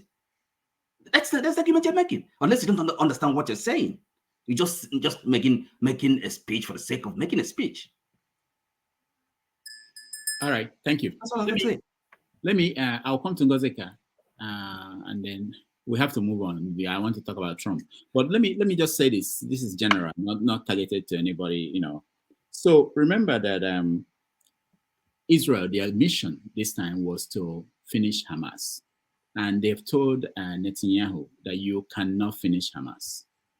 There's no possibility of killing all members of Hamas unless you want to wipe out the whole people. Now, we also know that the kids who are losing their parents, uncles, and may decide to revenge 20 years from now for what is happening today. Okay, and the way the world is now, technology is expanding. So who says that 20 years from now, it's not easy for someone in wherever Palestinians are, maybe in a refugee camp in another country, build a weapon that they could use and destroy Israel? Who said they can't do it? And it continues, the cycle continues. Also, if you look at Netanyahu, people don't know this, maybe some people don't know this, that Netanyahu, his brother died in Uganda during the raid on Entebbe. Yeah, when Palestinian terrorists hijacked a plane, landed in Uganda. His own brother. Maybe what we're seeing from him is really someone who is traumatized, who is damaged. So I'm saying when we are looking at these things, we have to think about it wider. It's not about just what's happening today. Think about what will happen tomorrow. The fact that Israel is powerful today more than anybody in their region does not mean that they will remain powerful that way for another 50 years. And just to give you an easy one, today we know that Pakistan, they have a nuclear weapon. They are the only fully, we think, Muslim country that has it. It's something that could happen. Let's say they decide to wipe out Gaza. And some people in Israel, they've said it already. They want it wiped out and rebuilt, put in their own people there. They've said it. Top people in Israel. So it's not just the Palestinians that are talking about wiping out Israel. The Israelis have their own people talking about wiping out Gaza. So let's say they do something so horrific. What do you think? Do you think that Pakistan, somebody there might not decide, you know what, this is we can't allow this and do something. So we have to think about this wider. Where does that leave the rest of the world? My worry is that they said that, oh, when we finish this and we now have a two-state solution, and then the Arabs will bring out money to rebuild Gaza. And I'm thinking, how many times will they rebuild Gaza? This is the money that belongs to the whole resources of the world, not just them. And it's being wasted there. Every 20 years, 10 years, we destroy things, we rebuild, destroy things, we rebuild. It's our money, UN, everybody. If they are not wasting money there, maybe they will use it for something better somewhere else. Anyway, but these are things we have to think about, the wider conversation. Ngozika, welcome to the show. Thank you, Dr. Damages. Good evening. Good evening, forefathers. Good evening, Mr. Femi, Mr. Kolola, Mr. KJ, Mr. Kijan Nakija, Mr. Oti, Mr. John Abba, our viewers, and those in the comment section. Good evening. So nice to see all of you again. Yeah. Sometimes I have, anyway, that's by the way. Dr. Damages, what can I comment on, or do I have the freedom to choose and pick what to comment on? No, just you can go ahead. Anything you want. We're rounding up on this topic. Okay, on the Israel-Palestinian war. No, please. Yeah, we have enough down here to keep us busy. I don't want to talk about Israel and Palestine. Can I talk about, have people talked about the lady that did 50th birthday party? Aisha, I wanted to know whether you were invited. Did you go? They don't need visa to, what's the name of the country again? Grenada. Grenada. They don't need visa. Oh, that woman is living a very soft life and people are crying. Very soft life. The woman knows that. I'm just reading her statement.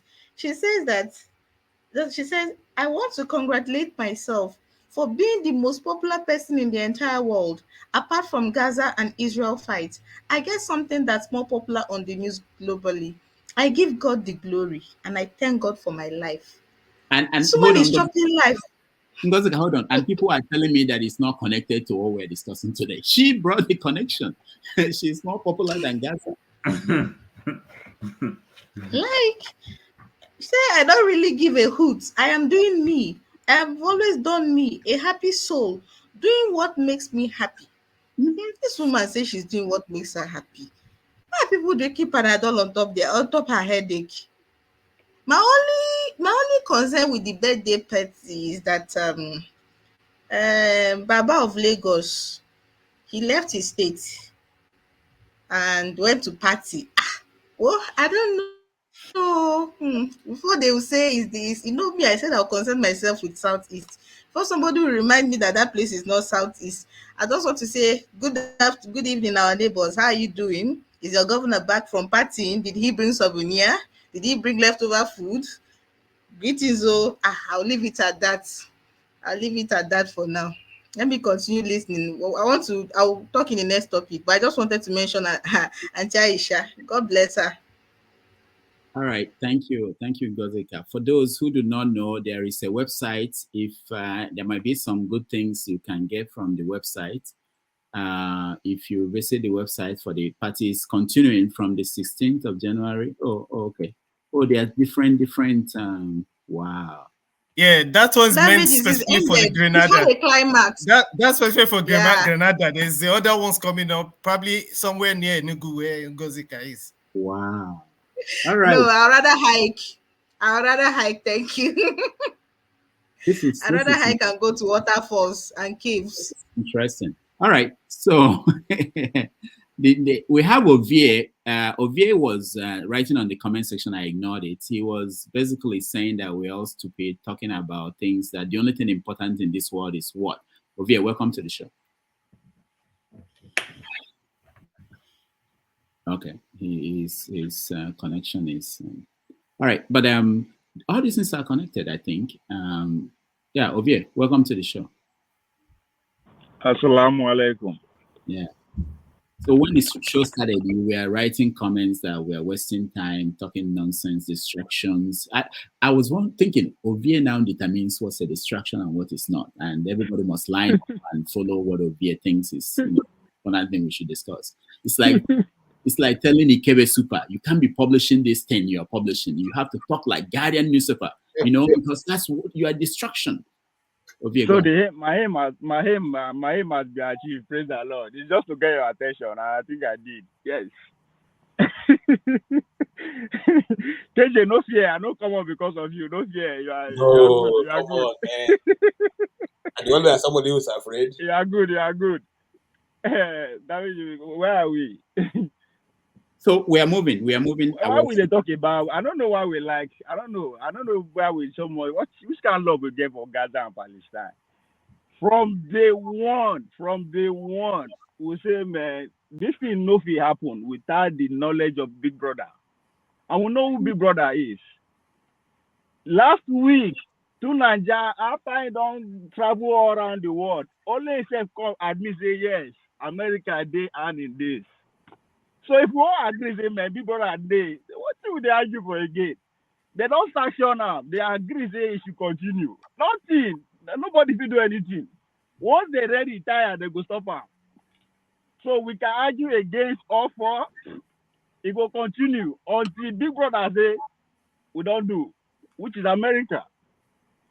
So I don't know. I don't understand. So anyway, Dr. Laveji,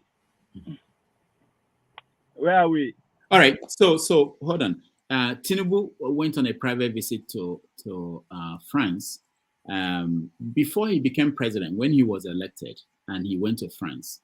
I had a conversation here where I was worried that the president-elect of the country was leaving the country without telling us where he was going. People say, oh, he has not been press warning.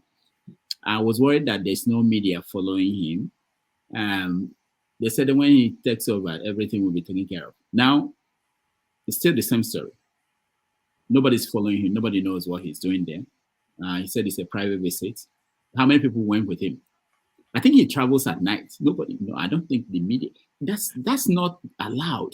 You can't. He's not just a regular person. I'm sure. That means it is bats for a reason. Bats only move in the night. So I think it's something to be worried about. Worried about not him traveling, the fact that the whole media, both print, water, everywhere, they just decide to just mute and look away. It's something to be worried about. Ovie, you are part of the media now. Stop talking. I'm talking about. I've been talking about it for the past 3 days since he come out. And my question is that how come Anthony Blinken visits? As soon as he visits, that guy never even go back to his village. Tinubu take off. Which message they send him? What's going on? No, he's already. He had plans to leave. That's damage. So if I'm accusing you that you are in Bola Tinubu's cabinet, then don't argue with me. Then you are making case for it. You are sitting as if you are there. Look at what you are saying. No, I'm not. That's how show us the plan. That's how things work, you know. No, Dr. Damage, show us the plan. You said there was a plan. Show us the plan. So the point I'm making is this, okay? When we could have laid down the rules and say this is the proper way to do things, this is the best standard, international standard, we refuse. In each case, we refuse because it's in our favor. We think we're doing a favor to these people, and they continue to fail us. Right now, we don't know who he's meeting with. We don't know what he's doing. It's our taxpayers' money. DSS are following him. People are following, you know, I'm sure that statement about traveling with only number, who knows? We need to know how many people left the country with him. And it's only me and you that is talking about it. No. The other people, what can they do? Talking about it. See, Dr. Damage, he was talking about the media here, right? Let's hold them accountable. That's their job. Now, if to say they know they do anything at all, they decide to focus on conversation that will not bring any progress to anybody. The North say Tinubu want to take over. Like, how does that even help? Like, would that even change anything? It will not. That's what the media is focusing on. They spend how are you saying it won't change anything? How are you saying it won't change anything? Can you allow me to talk? I beg now. I beg. Sorry. This is not my. They spent 3 months on Better Edu. As if the crime Better Edu committed, nobody don't commit them before. Right? And again, now only Peter Obi now raised this issue. He raised it casually on his Twitter account that the Bola Tinubu is a general asset. Where they go, nobody's talking about it. Then again, I think we raise another issue that is very, very important. The media keep quiet, which is the 3.3 billion repayable loan, NNPCC, NNPC, whatever collected. Media is quiet. So, okay. Well, when you say... No, what I'm saying is that this man, we they underrate him. He has successful, as in bring everybody under his fold. And that is dangerous. That's dangerous. Everybody does succumb to his government. And if the whole media, both private and government, if everybody is in it too, then what's the point of talking about Nigeria? We will just wait in 2031. Okay. So that's my concern anyway. All right, thank you. And let me we are going to talk about it in terms of what people think, but let me just say this. And because whenever media is discussed, media is wide and big. I mentioned Ikebe Super, I mentioned Guardian newspaper, they're all media. So when you say this, I can tell you this.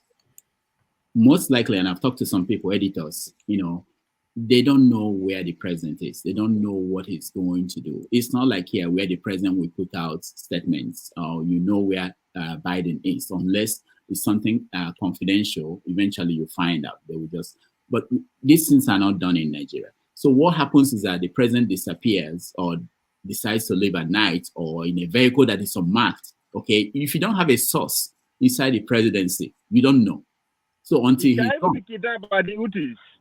Okay, until he's gone. So what happens is that the media those that have investigators, will start investigating where did he go to, unless they told us that he went to France. Like in this case, he went to France on a private visit. So what will the media discuss, other than saying what we are saying now? Some people might be, what might be going on, which you may not know. Some people might be trying to find out with their sources in France, where is he in France? I'm sure some people are doing that now. I'm sure some people are trying to get a picture of where he is. See, people are doing that, but if they are not successful, they are not.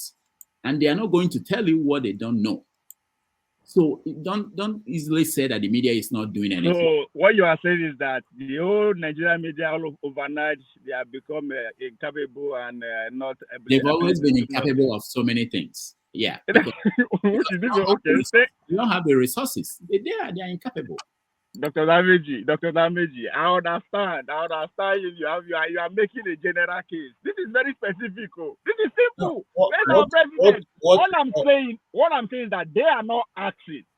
They are quiet. I'm not saying they are even discussing something. They are quiet. What do you want them to do? Just what you just said, something that is very concerning. The man just disappeared overnight. That's our president. What do you want? Nobody's asking questions. I'm not saying they have to. I mean, are you in their newsrooms? They are asking questions. You are not in the newsrooms. This is not happened like 2 hours ago. It's more than 3 days. You know? Okay. Hold on, Ovie. Let me listen to KJ now. KJ has been in Libya. He will tell you. Probably the story you had. Maybe somebody called the press secretary and said, "Look, hold on." That's the problem. There's no story. The only story we hear is that the man don't travel. That's all we had. That's what I'm saying. That's what I'm saying. Ovie, listen to me. So that one you had, the story you had, is probably because somebody in one media house called the press secretary and said, "Where is the president?" And then he said, "Oh, okay, we have to issue a statement." And you have that statement issued that the president went to Paris on a private visit. And they don't have to tell you anything more. The media will now try to investigate what is private visit. Where is he? Is he there for medical? That will take a long time. Those that have the resources will try to do that. I don't know. The expectations are this is not super egos where you stay on the side and push them. Dr. Dameji, it is not expectation. If I have any expectation, it is based on their precedence, right? He's not the first president Nigeria is having now. But what was Mohammed Buhari? Wait, Oga journalist, wait. You report this case. We are talking about Gaza. You are making case for Gaza. Leave can talk about my president. You talk about Gaza. Yeah. Tinubu is not our first president. We don't get president before now. We know when Buhari is a shit. We know when he messed. We know when one of his teeth no function again. We know when they hear. We know when he's slapping wife. All these things. Then because of the journalism, they make us to know all this. When they want to work, they will work. But how come all of a sudden we have the highest official coming from the United States visited, even before the man left, they say our president don't disappear. He go private visit for France. He's been going 3 days. Nobody is talking about it. That's what I'm saying. It's not that the media are not busy. They are busy talking about what he has done before he left. Okay, Ovia, hold on. Let's hear from other people. But just so you know, the Queen of England shook the hand of, I think, Prime Minister, one Prime Minister that lasted 30 days or so. And few hours after, she died. Okay. All right. I'm just saying, because you are connecting the visit of Anthony. When the media don't do their job, what do you? We saw the when the media refuse to do their job, what do you expect ordinary citizens to do? You start speculating. We saw the picture of the Queen shaking the hand of this new Prime Minister, and in less than 12 hours, the Queen was dead. All right. They say when witch cry in the night, I'll be picking that in the morning. Wait till happen. Okay, hold on. Why am I speculating? It is because the people that we rely on to give us information are quiet. So that's why I'm speculating. So is every Nigerian, right? People will give our hope to be feeding us.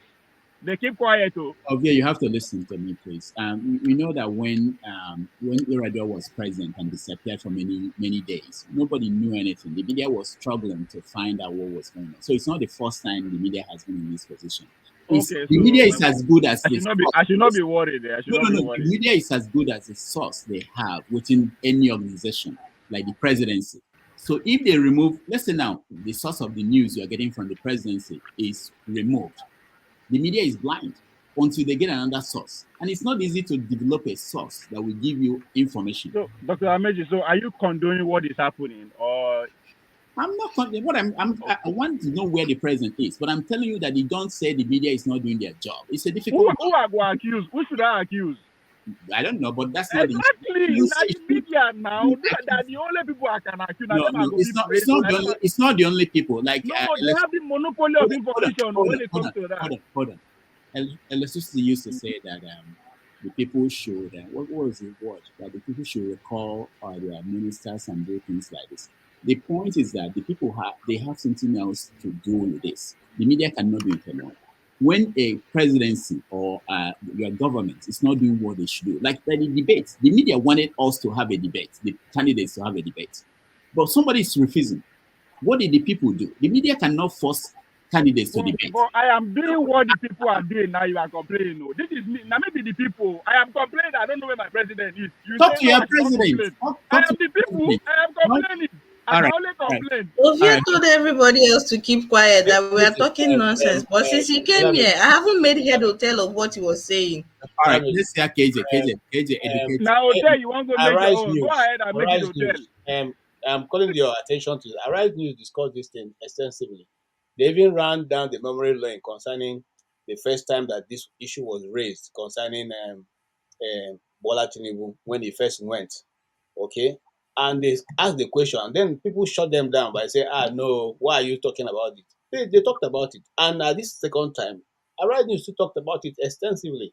That the man has gone again. So if anybody has where he know, if anybody has a reason where he is or what he went for, they should say. The only thing they say was he went on a private visit. And they said a Nigerian president or a president for that matter should not go on private visit without people knowing where he's going, because he's going on the people's money.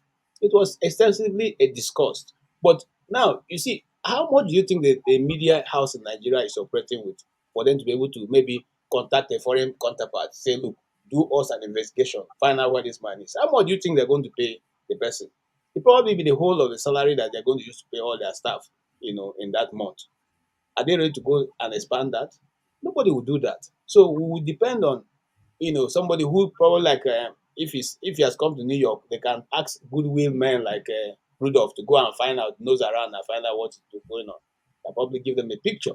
But apart from that, nobody is going to do that. They don't have the resources that you are thinking to do those kind of follow-up. Nobody has it. I'm telling you the truth. Okay, let me add something else. In America, maybe, I think this guy said it, Chido, when he came here. In America here, if the president is traveling, the media that will join the president, they pay for their plane ticket. Most people don't know this. They pay for their own plane tickets to travel inside Air Force One, just to be independent. Now, if the president of America decides that I'm going on a private visit, I don't want any media, you know what will happen? And they announce that I'm going to, let's say I'm going on vacation to England, and I don't want any media, it's a private visit. You know what will happen? New York Times will call their reporter in London to go and find out what this man is doing. All the newspapers, big newspapers, if they don't have anybody there, they can actually fly somebody to that country to say, go and find out what's going on. But it hasn't happened. But that's what will happen. And what KJ is telling you is that in a country where you have the resources, the media, they have, somebody will be heading to Paris now, because I don't think Nigerian papers have anybody in Paris. They don't. Heading to France to go and find out where the hell is this man? What is he doing there? But we don't have that resources. I don't know what you're expecting, but don't say anything of it, because I want to hear from other people first. Mbore, welcome to the show. I hope you're not the one driving. We don't allow people to drive. Oh, of course I'm not. If I was, oh my goodness. Oh my goodness. If you don't know that already and you're in America, America do bring up something new every day. So maybe today they've brought out a car that, well, of course, it's there already. The ones that drive themselves, the Tesla or whatever. So anyway, thank you guys for doing what you're doing. I may come and say what is not to be said, not speaking the right grammar, which I really don't give a hoop if I do, because some people can't speak the right Igbo either. So anyway, it's like I was thinking to myself the other day. I mean, it's good to be annoyed, offended, and the rest of them.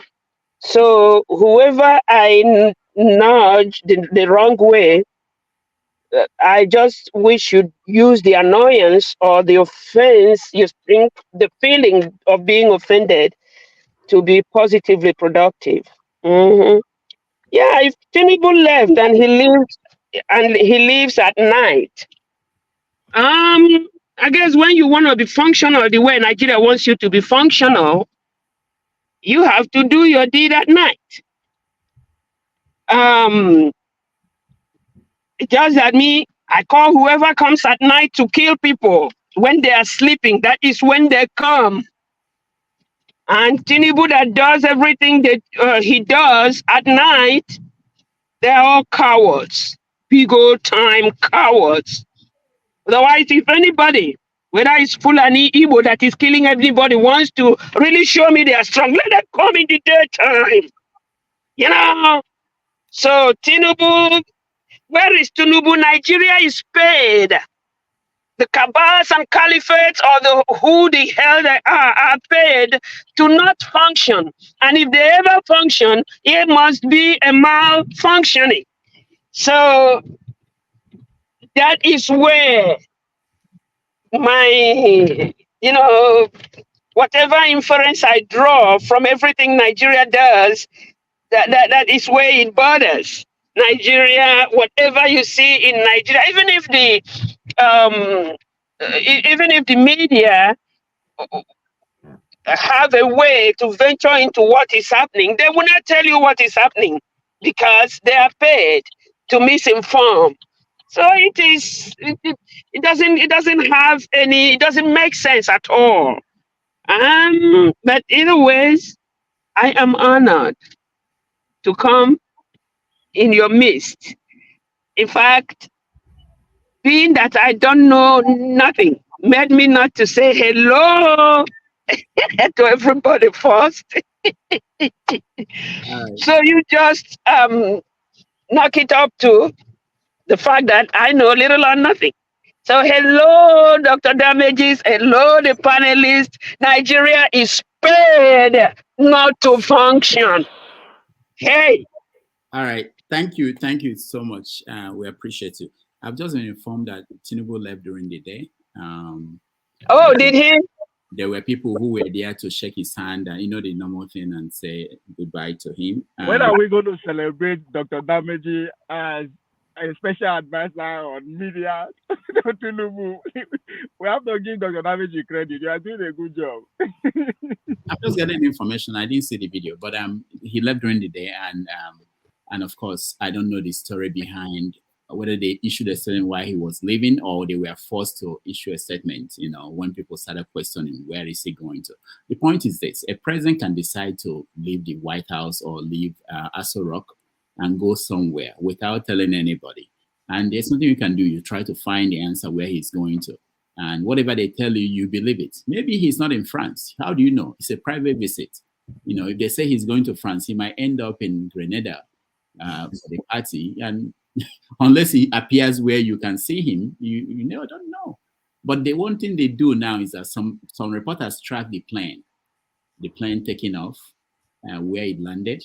They do a lot of work to try to inform people. So when you slam them as not doing the job, it's always I always feel that it's not fair. I'm not saying you have done what you just did is more than collectively all the mainstream media in Nigeria, Arise, whatever did in 3 days. What you just did is more than what they did in 3 days. How much did you spend in getting that information? I'm talking KJ now, say money no the boy there. I am hearing goal. It be like say Nigeria don't score.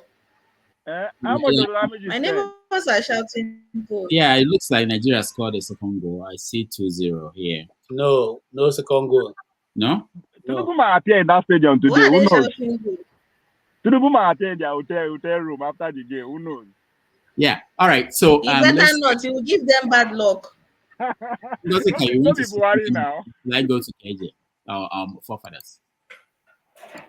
Forefathers start. Okay, forefathers.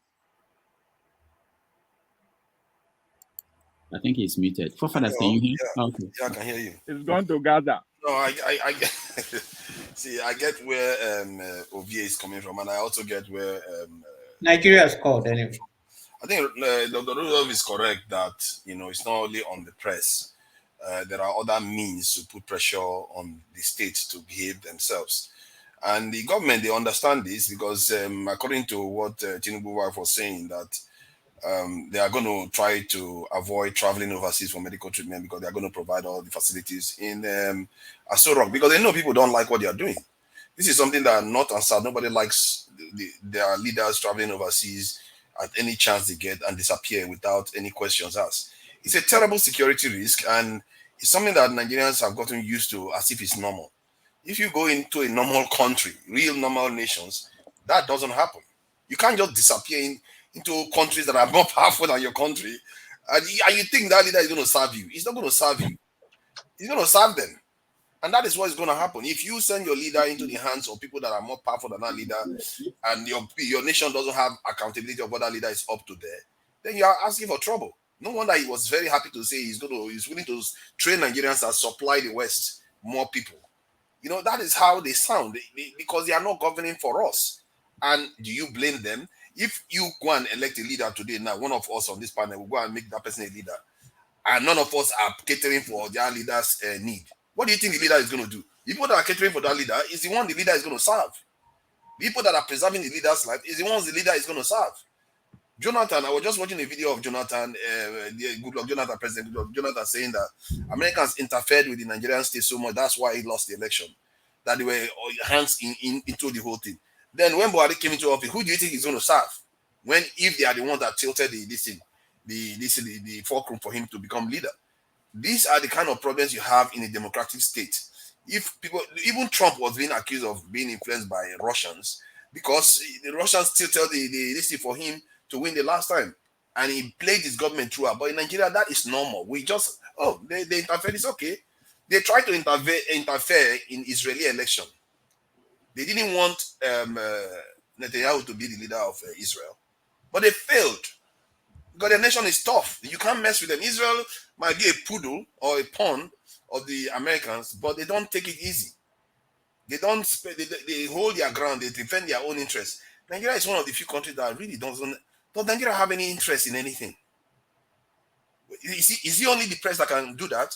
The press can't do all that because they don't have, the people that are in that stadium praising Akpabio. Was it the press? They are Nigerians praising Akpabio, celebrating with Akpabio. That lady that was burning that money, people were celebrating with him. So the press cannot do it all. We as the people have to start questioning our state too, however we can.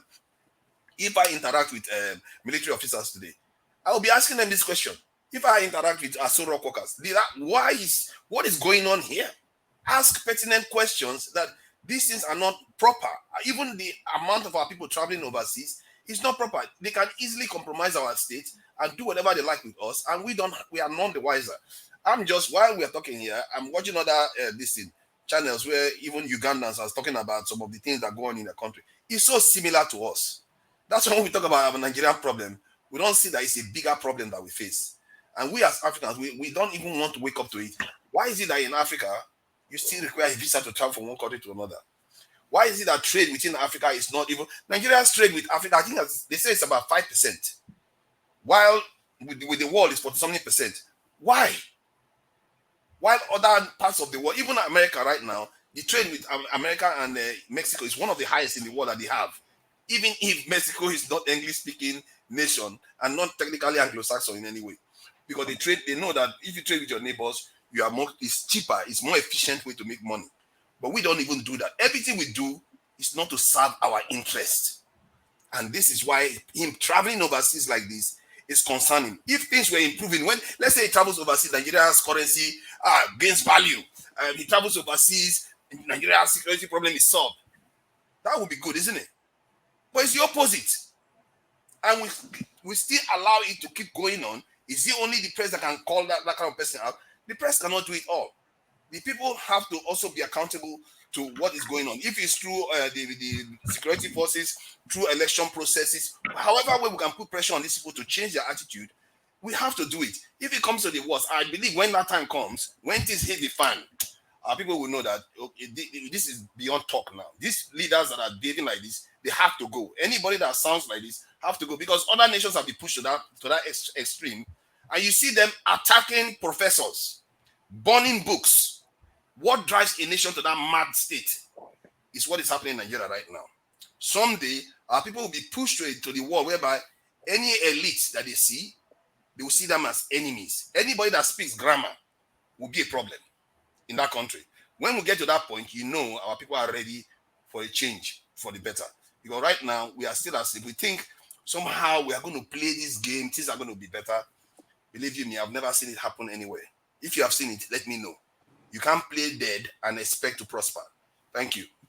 We have second home to Nigeria, which is heaven. We all want to go to heaven. So don't sweat it. Thank God I can speak Pidgin English. Heaven is the goal. Brother Rudolph, Rudy, what forefather says right now is Boko Haram. Yeah, it says now that to get to a level when anybody that speaks grammar will be, that is what is called Boko Haram. Yeah, the entire country will be like that. They did that in China. I can speak in English. I will get through. All right. So, anybody else weighing on Tinubu's visit to France? And I don't think God hasn't said anything. Nobody has said anything on that. No, I'm not calling line by line because we have to move to another topic. But if you have something to say, that is not important now. That no, that is not important. I want us to move quickly. I thought when your waist is paying you like me, you're afraid to go and take it. Dr. Damage is part of the media. It's part of the media. I thought no. Let's see Angozi. On this Tinubu's visit to France, Dr. Damages, I remember when you gave that admonition, you told I remember that show very clearly.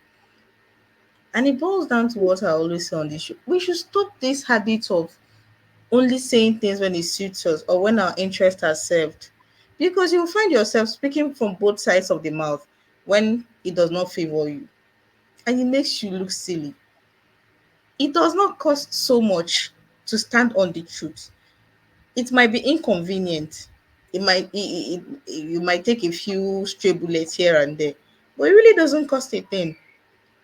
When we during the campaigns when he would just disappear, he would refuse to appear for town hall meetings, debates, and people were making all sorts of excuses for him. They were making excuses. Learned people, Nigerians were making excuses for him for keeping the people he wanted to elect, that he wanted to rule, in the dark. People were making excuses for him, and now that he's the president, how do you want to hold him accountable? And you're blaming the journalists, the same journalists that invited him to debates and he did not attend, the same journalists that hosted town hall meetings and he did not attend. You did not shout that time. It is now that you want journalists to go and drag him out of Aso Rock and say, "Yeah, give us your travel plan. We want to know where you're going."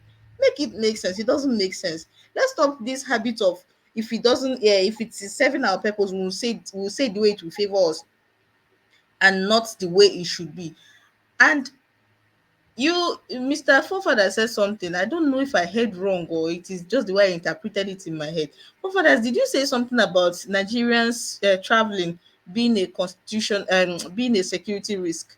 Nigerians mass traveling. Did you say something like that? Yes, I said something like that. If it's not channeled properly, it's going to be a problem for us. I beg to differ, sir. I wanted to make sure you said it. I beg to differ, sir. No, If somebody unless you raises want your to child, come. if you have a child, somebody raises your enemies, raise that child. Is that child not going to be a problem for you later on? If maybe I would have taken you serious if you were in Nigeria saying this, but as long as you're not in Nigeria saying this kind of thing, well, I can't take you serious. No. I can't take That you is that serious. is a low blow, See, but it's that's fair. the No, thing. it's not low. It is actually on your Public chest. That's what they call Go below the beyond belt. personal. I Go can't to the help point that being is when I It is not personal, VA. He said Nigerians who travel abroad constitute a security risk, and he's a Nigerian abroad. And that is So a what is fact. personal about it? because I'm here, I know. And that is So a what? fact. That's a fact. So Bola hold on, Tinubu was guys. raised abroad.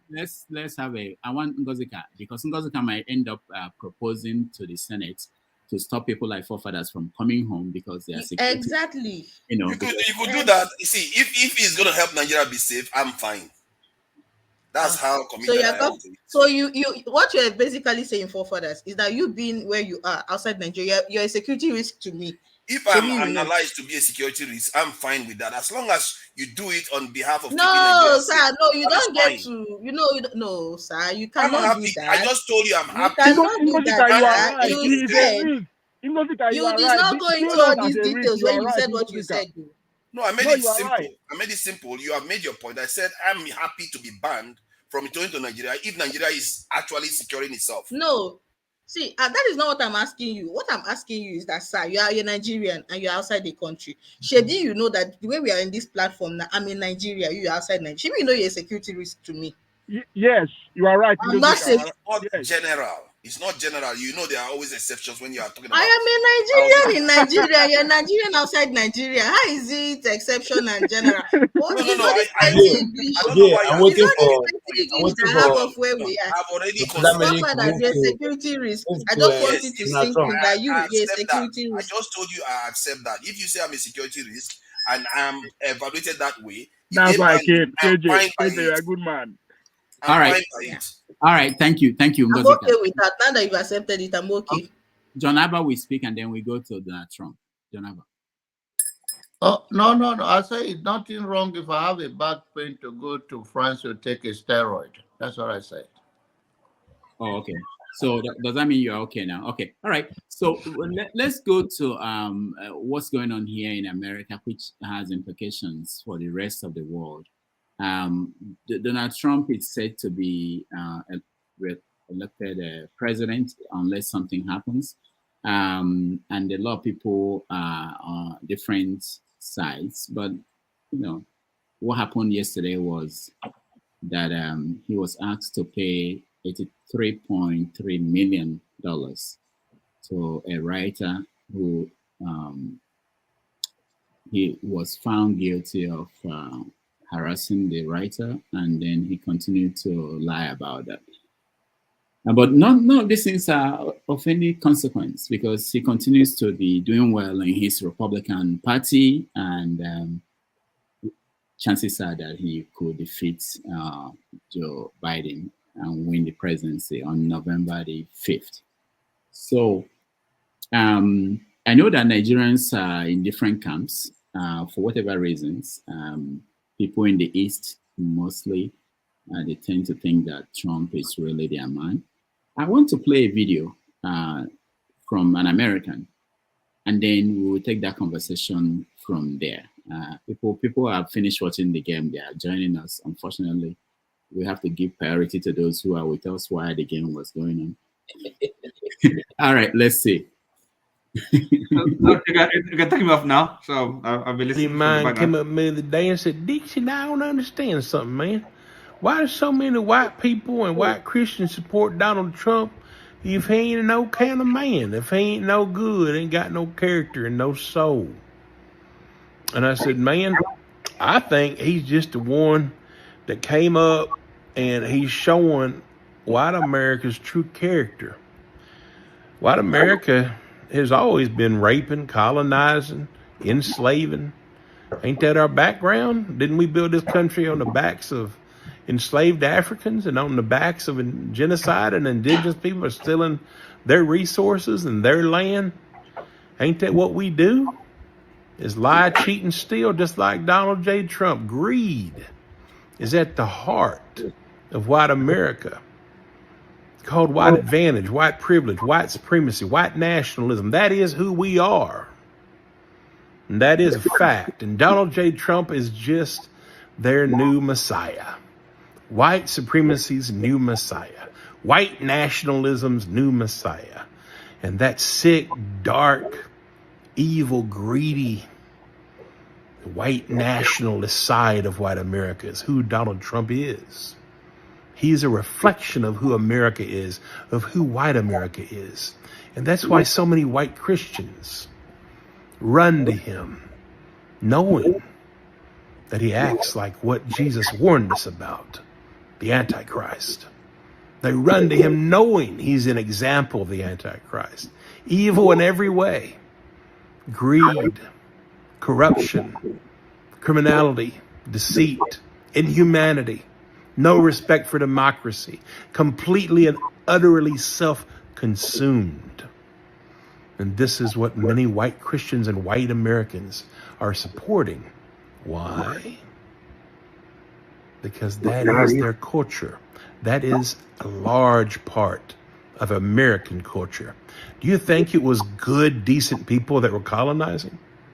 Do you think it was good, decent people that supported the colonizing, that supported white supremacy, and that continue to support white supremacy? Are they good, decent people? No, they are not. There is a large percentage of white people that have never given a damn about their fellow man and their brothers unless they were white. That is who we are, and Donald Trump is a direct reflection of that. And that disease is coming to front. And if he is elected, America will finally pay that price.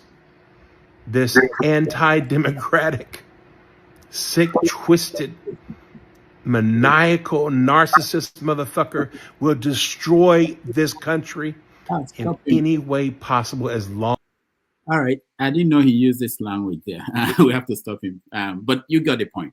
I wanted to expand the conversation beyond just because most of us just look at one issue. I have a friend who is Nigerian, supports Trump just because abortion, that Trump will stop abortion. I have people who support Trump because he will close the border.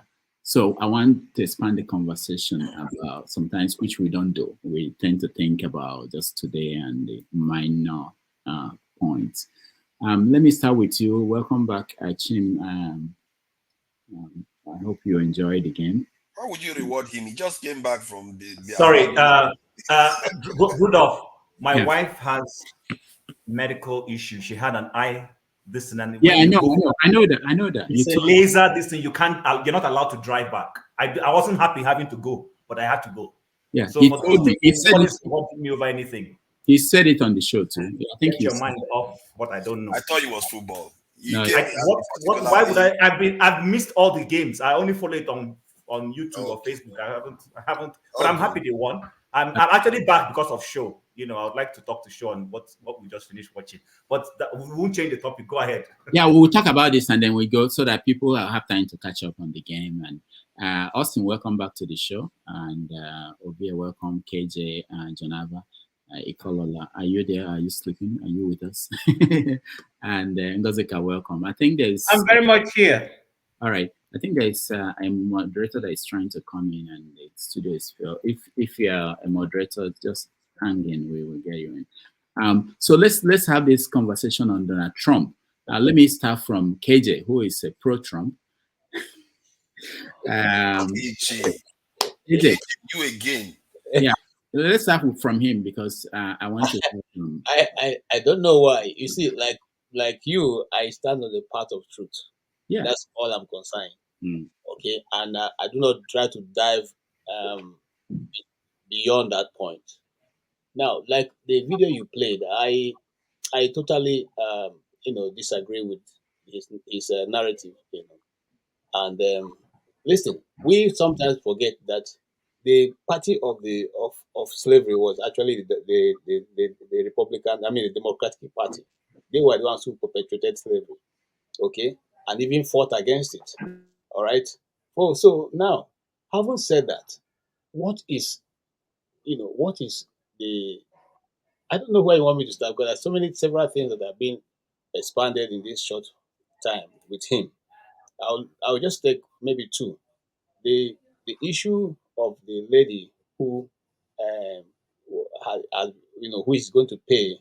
Of course, he said that he's going to appeal, but who's going to pay 83.3 or thereabout $1 million? Now, in the cross-examination, people do not know that he was restricted.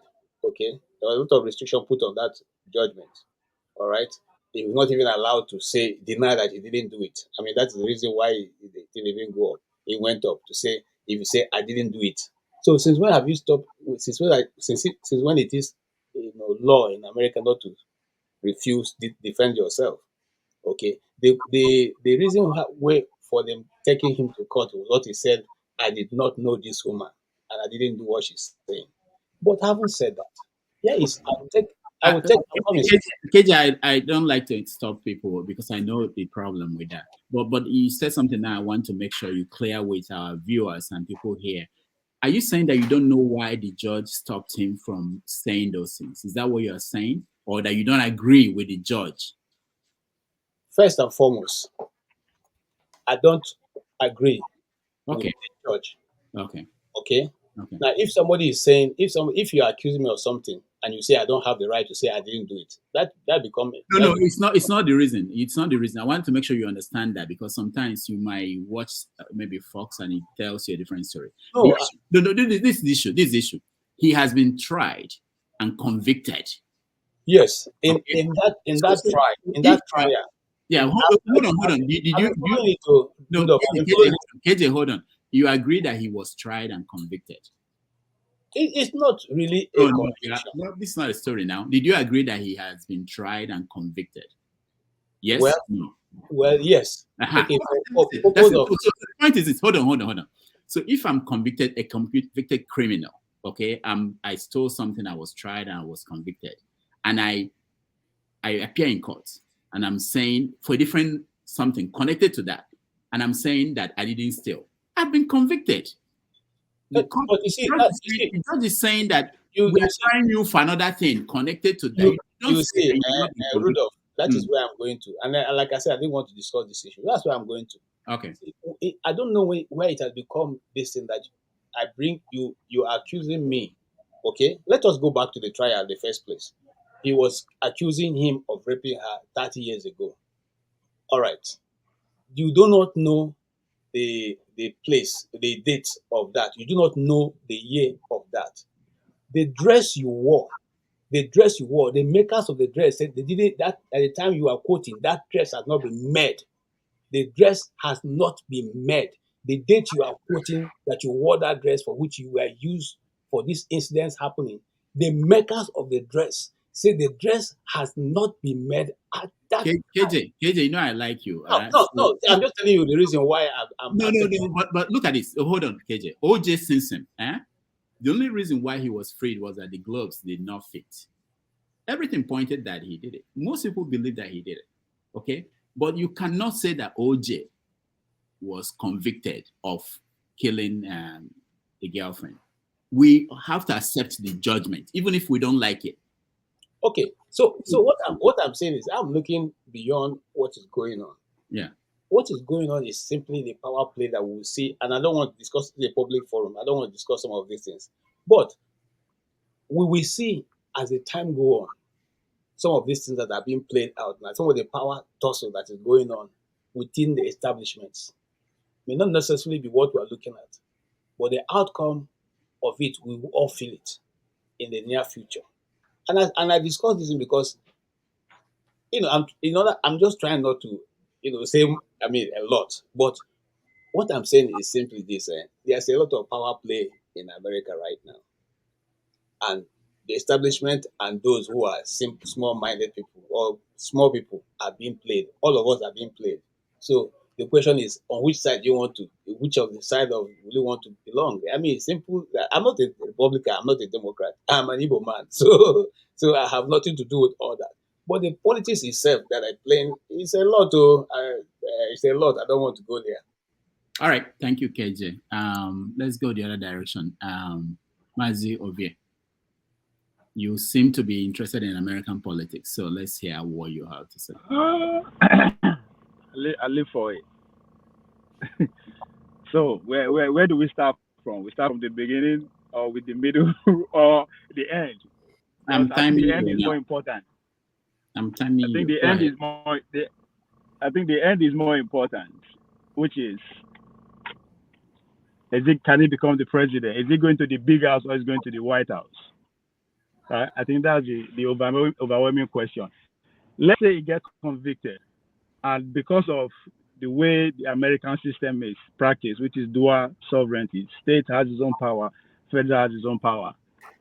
Let's say he gets convicted. Now the third would now be which of these out of the 91 or 92 case against him, which one convicted? Is it for the state or from the federal?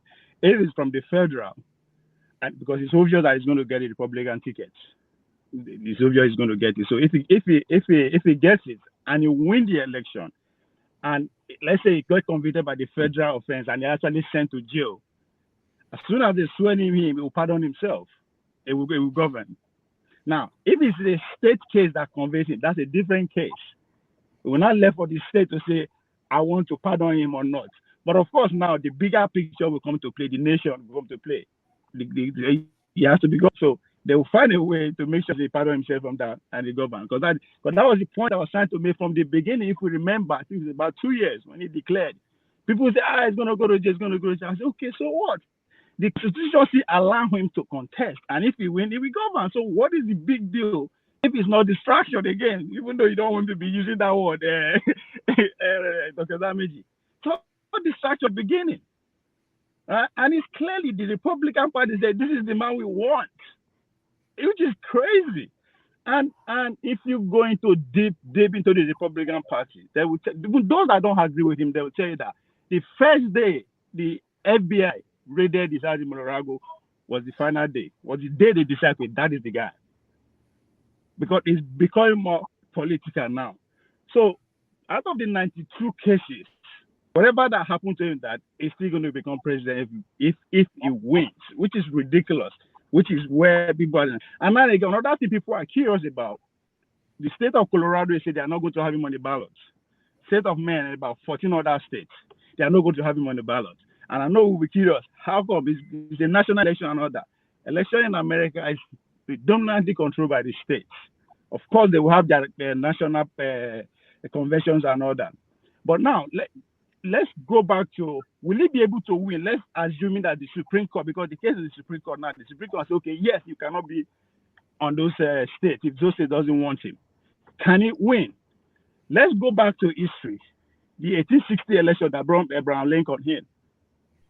When Lincoln campaigned on the basis of abolition of slavery, but there are states, especially the southern states, who are still pro-slavery. Because of that, they refused to put him on their ballots. Most of the southern states in 1860 election refused to put Abraham Lincoln. but he still get on and win the election with 39 points, 39%. Now, in this, that could happen to Donald Trump. Why does that could happen? For the very first time in a long while, Donald Trump will be the president coming from the Republican Party that will win not just the delegate, but also the popular votes with the way things are going. Because there's friction, there's reality when it comes to American election. What the media are actually putting out there is very entertaining. There's money in it.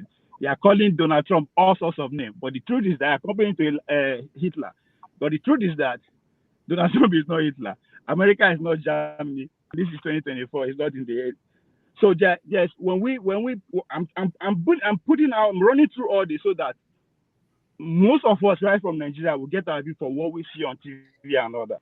But when you go down to the nitty-gritty of what is actually going down, is embedded in what that man was saying in that video you play. Say two things that stand out for me. That he represents what actually the majority of what Americans are thinking, not necessarily what they are. And exactly that is what I noticed in 2016 in Dickinson, North Dakota, where I went to college. It's a small town, pretty much 100% white folks. That man is actually speaking their mind. So that's why if you go to the streets of America, they will tell you yes. Even at Davos, for those who are onto international politics, at Davos, the head of Morgan Chase, the man who pretty much controlled 7 to 6 trillion every day. He came out and said, come. He was telling to the Democrats, come. All this calling them deplorable, it's not going to work this time. If you look at some of the issues that Trump is talking about, like the Ukraine and all that, he is right. This is a Democrat. These are the multi-billion-dollar people who control Democrats. He's speaking this. So the reality is setting in. And again, the man said something at the end of that video. He said, oh, the man will destroy democracy. And people will actually run away with that rhetoric. America, for God's sake, is probably democracy for about 250 years.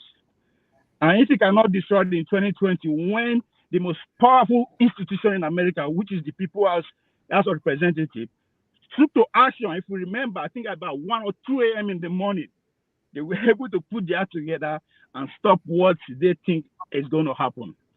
So they're motivated. Now, talking about killing democracy, let's focus on Democratic Party now, because people are not talking about that. Focus about all the media. Why is it that up to today, 90% of Democrats don't want Biden, right? But there's nobody competing with him. Talking about partisan democracy, right? But the way things are going, it's clearly obvious they are going to push him out. The question of who is next. If I'm going to take a crazy get, I'll say it's going to be Michelle Obama. All right. But okay, you're touching so many things. Let's limit it. I know you're right. You went so far talking about popular vote. The first thing is this, that I don't think, from my own perspective, I don't think that he's going to be convicted before the election. They will find a way to drag this all the way to the election. Also, it's important to mention that it's the Republican elites that are against him, the ordinary Republicans. The polls from the primaries is showing that non-college educated Republicans are voting for Trump. The ones that are questioning whether Trump should be their candidate are those who are educated. Okay, in terms of destroying democracy, the key thing to also remember is that Trump, in the last time he was president, was thinking about re-election. It was kind of a restriction on things he could do. Sorry, Dr. Damage, before I make that point, on about college-educated people, if we want to stick with vote that we've seen so far based on the primaries in Iowa, he won the polling unit at the university. It doesn't matter. I'm not saying that he didn't win. Some people did not vote for him. What I'm saying is that based on what happened in New Hampshire and Iowa, the college educated New Hampshire, what happened in New Hampshire that they allowed Democrat and the non. I'm talking about Republican they voters. allowed them to vote, which 70% of them voted for Nikki Haley. That's why the vote was like that. But if you want to stick with purely the Republican Party, it was like 9-1. It's like 9-1. Yeah, but I'm saying 79% that voted for him. But I'm talking about voters in general, But anyway, let's leave that. Let's go to the next person. Mbore, welcome. we're talking about American politics. California, you don't count. People don't pay attention to California. You guys. So what do you think about Trump and all the issues he's carrying with him? You know, she needs to unmute. Yeah. Okay, you know, in Igbo language, please, guys, bear with me because I gotta say it. In Igbo language, a song by my favorite people, Oriental Brothers. They say, "Okay, ruem na kashe keharian." I say, "Ayo, I got to be keharian because I'm gonna get the best when it is keharian." And I just interpret. When it gets to me, they'll say, "Oh, let's redo it again." And I'm like, "Go on ahead, and however you redo it, I know I have the best already because I make it the best before I made it the best before I ever went into my mother's womb." So what are you talking about? Permit me, I will start from what the gentleman forefather said. If Nigerians don't leave when they can, I started from a level I don't know who ever did. That level is where, because I have no father, I have no brother, I have nobody behind me, it took America to tell me that I'm a genius. It took the celebration of nursing council exam that I took. I mean, all this while, if I pass in Nigeria and I have nobody, and being that I had nobody I went into interview to become a midwife. My fellow Nigerians and Igbo people who made up 99% of the interview panel wouldn't take me. It was a Caucasian lady who was there that it does not matter what they brought to make sure that the list they had in their pocket, whether that lady the candidate they had in their pocket made any, was successful or not. That's who will take the position. So forefathers, whoever has the opportunity to go anywhere out of Nigeria, please encourage the person to go. Now, Oga KJ, don't be offended. And when I call you big boy, that's the type of big boy I call. Even like I call God in my family, we call God big boy. So big boy KJ, you have never been raped. You don't know what it means to be raped. And for you to stand there and say, she should have remembered. You do not, and do know from today. You have no clue what a raped person go through. And you have no audacity to say anything in that instance. In that vein, please, never, ever. Now, lastly, whether we believe, whether we want to identify, whether we want to clue into what that Caucasian came here and said, that is the truth. You, as a black person, mean nothing but a shitty whole dumb ass, excuse my Portuguese, to Donald Trump and their likes. I submit.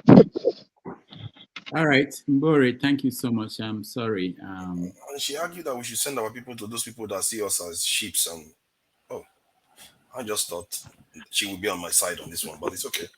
All right, thank you so much, Mbori. Let's. I know that I learned this teaching here that there was a movie I wanted to show in class, and I showed the movie, and there was a rape scene in the movie.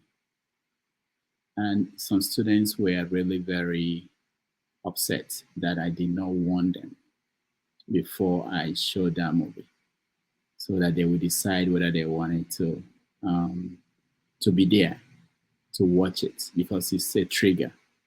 So, all right. I think most of us have know the story of Bore and what she went through.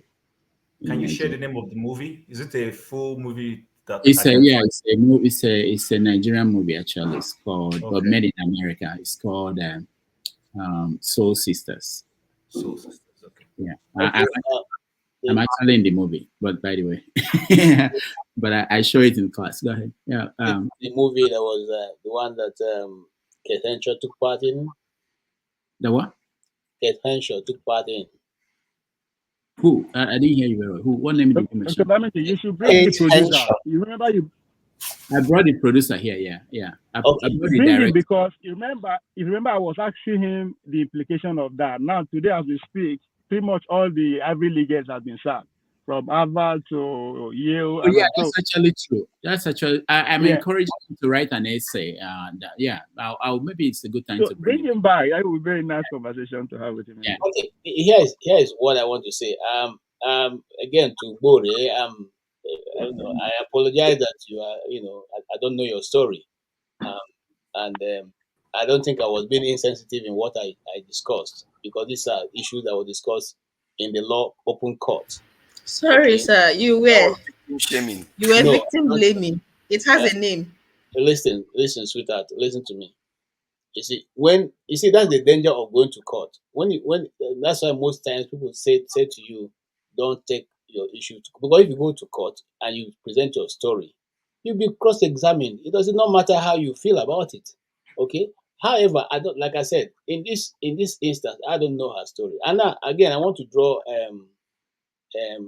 Rudolph's attention to the status of that case. Remember that the the state of New York, had to suspend for 1 year the way to try Donald Trump under that list because it has gone out of status. They had to suspend for 1 year, which will kick off after the trial of this Donald Trump's case. So the question I ask is, if you think you are being fair to the man, why do you have to suspend your law for 1 year just to get one person? It means it's targeted prosecution. Okay, if you're going to suspend the law, you could suspend it all through. But like you have to suspend it for 1 year, and so you can get the opportunity to try him, becomes, for me, going extraordinary, go extra length to just get one man. And I don't think Becomes that's how the law is subjective. used. Yeah. So that's my reason. And I don't know her story. Okay. I don't know her story, but I'm not even going to go into that because it's a public story. I just want to, apologize for that if she has an experience that seems to touch on that. And I'm not referring to that case either, but I'm referring to the one that is in the open court, which we're allowed to discuss on this issue. Thank you. All right. I'm going to get 1 minute before I go to Austin. Quickly, I just wanted to say that Mr. KJ, you said that that is why they say don't take your case to court. And I wanted to remind you that this is not a courtroom. Whatever happened in the courtroom, and you wanted to use it as an example here, you have a responsibility to say it with a bit of compassion, with a bit of empathy. You are not in a law court. This is not a law court. So you repeating verbatim without any sort of emotion what you said transpired in that call is a bit triggering. I'm sorry. Somebody just has to tell you. I'll wait for my turn. All right, Austin. I think I look at the politics that is happening in America now, the issue of Donald Trump, no matter how you want to see it, somehow he's pulling weight. I used to talk with some of these, my church members. Some of them are elderly people. And the truth is that they believe that Biden is clueless. He doesn't know what he's doing. The economy is there for everybody to see. And hold on, Austin. What is wrong with the economy now? Now, I'm talking about the inflation and other things. They believe that it could have been. What is wrong with the inflation? Because hold on. People repeat talking points, and it shocks me all the time. The stock market is at the highest point it has ever been. The inflation is coming down more than any other country in the world. Unemployment is at the lowest level. So if people tell me that, that's what I ask them. Tell me what is wrong, and put it in a sense, in a way that you understand the world and why there was inflation all over the world. And in America, they've been able to control it. to the point that other countries are struggling and wishing they could control their own economy. So people can say anything they say. Now, anyhow, I want to put timelines to this. This statement was made, that was November, December, or maybe around October, November, December by that person. But I feel that was when the inflation were high, not low at this stage. So that's beside it. Now, when I come to my issue of, that one is for them. But when they come with the issue of, I ask most scientists as well, they believe that Trump doesn't even respect the education system or the science world because he believes in his own fiction. What he tells is, sometimes you need to tell, the professionals need to tell you what they think about it. He used to jettison that. And sometimes, I remember it should be 2020, when he was there during COVID, where he rejected some of the advice and the rest, and even slashed some of the budget for education. That's what you see, they're angry with him. Now, I try to put it in context. I don't know, I'm not good with the politics in there, but I know that New York is a Democrat government. So I try to find where it is happening as well. So it maybe it's because this is a typical blue state. That is why they feel that way. But on a normal day, I want to say as a person, I will hail Trump's economic policy. During his time there, he tried his best to make sure that America becomes economically viable, even though he used to an extent, trample on some institutions which they don't like. So if I was the person, if we must say it, I don't have any problem with him. I don't just have any problem with him. And to be very open to you, the American people to an extent now like him because they feel that it's a path to economic recovery. So adding on the other part, I cannot say excellently that to me, he has done a perfect job. And together with the fact that some medical reports and the rest is not also being capable, dementia and the rest. And that is why I don't know, I'm caught between the devil and the deep blue sea. As a scientist, we know that the scientific world may not benefit much from Trump, but you look at the economic value he will bring to the American people, it's also good. So for me, as I said, I don't vote in America. So that is why I don't really have much to say about it. They can handle their problems and they can decide at the polls. All right. Thank you. Chim. Besides that, I also came to hail in Nigeria. We made it. That's good. Okay, so I'm going to stay on point of I had watched that video elsewhere, and at some point I stopped and threw it away. You see, we live in a world of alternate truths. Everybody conjectures what they want to present, and in politics is a game of put the other person down to pull this person up. I'm one person who will tell you before I left Nigeria, I love the Democratic Party based off what I know. Unfortunately, in Africa, we don't have a Fox. We don't have any other American media house that presents the American story to us in Africa and in Nigeria. What we have predominantly is CNN, apart from BBC and then Al Jazeera. The major American news Nigerians consume is CNN. So I'm not usually surprised when I see Nigerians back home in Nigeria aligning more towards the Democratic Party. I was like that. Then I landed in North America. Then I started playing news. I tangle here, I toggle here. And I began to, as I'm talking to you, it's been 2 years since the last time I tuned to CNN in my house was when I thought they were going to have that Republican debate that did not hold, that was canceled because Nikki Haley and Donald Trump declined attending the debate, so they canceled it. So I have followed the Democratic Party, and personally, some of the things we try to conjure and accuse Trump of, and I'm not holding forth for him. Trump has his bad behaviors, but I think a lot of things are being taken out of context and hyped unnecessarily. Number one, there's a late Senate Senator Robert Byrd. Sorry, I think that's the way his name is pronounced. Byrd, spelled B-Y-R-D. Senator Byrd he died in this century. He died, in this decade. It's not been long ago. He was a registered member of the KKK, and he was a Democrat. And these are some of the people who mentored Joe Biden, when he came into the Senate in 1978, there was also a Senator James Eastland. He was a Democrat. He was also a registered member of the KKK. So when the problem I have with a lot of us is, it tickles us to watch that thing. I'm a black man. Yes, yes, yes, yes.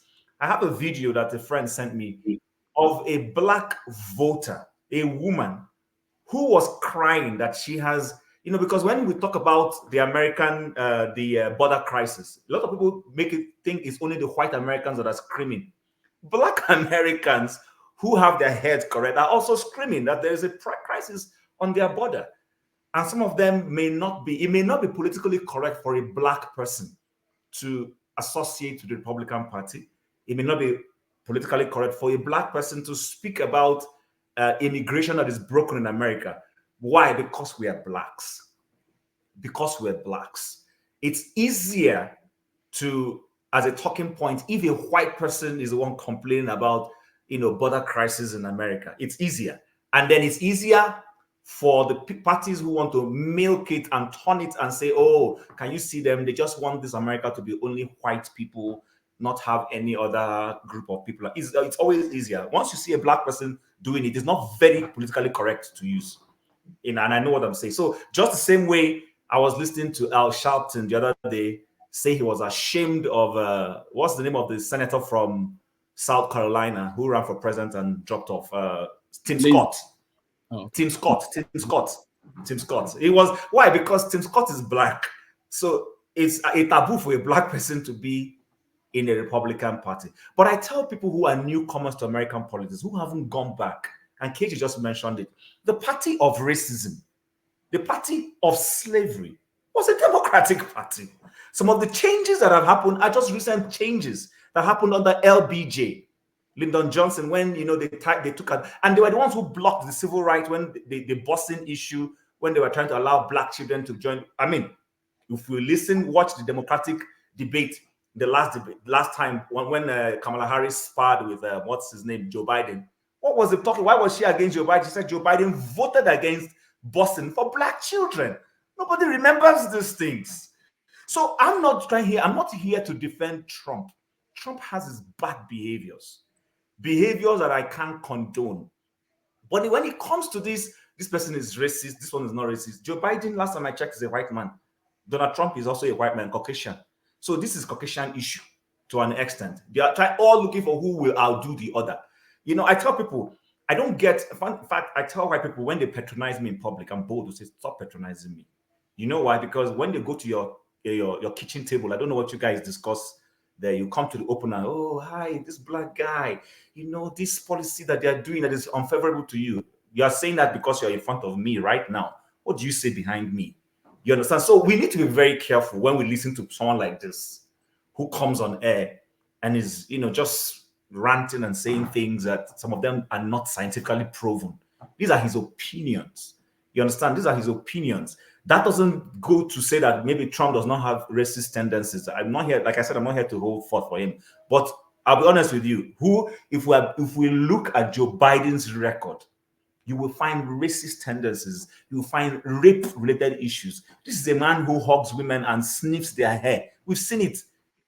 He's been doing it before the election. He was accused of some of those things. He wriggled out of it. And then lastly, let me just say, you see, when the media is out for you, I work in the media. I've had a Nigerian who is prominent in Canadian politics get into trouble with the media. If you see the way, even my media house, even when an inquiry was done and the report came back and said he wasn't found guilty, they won't let go.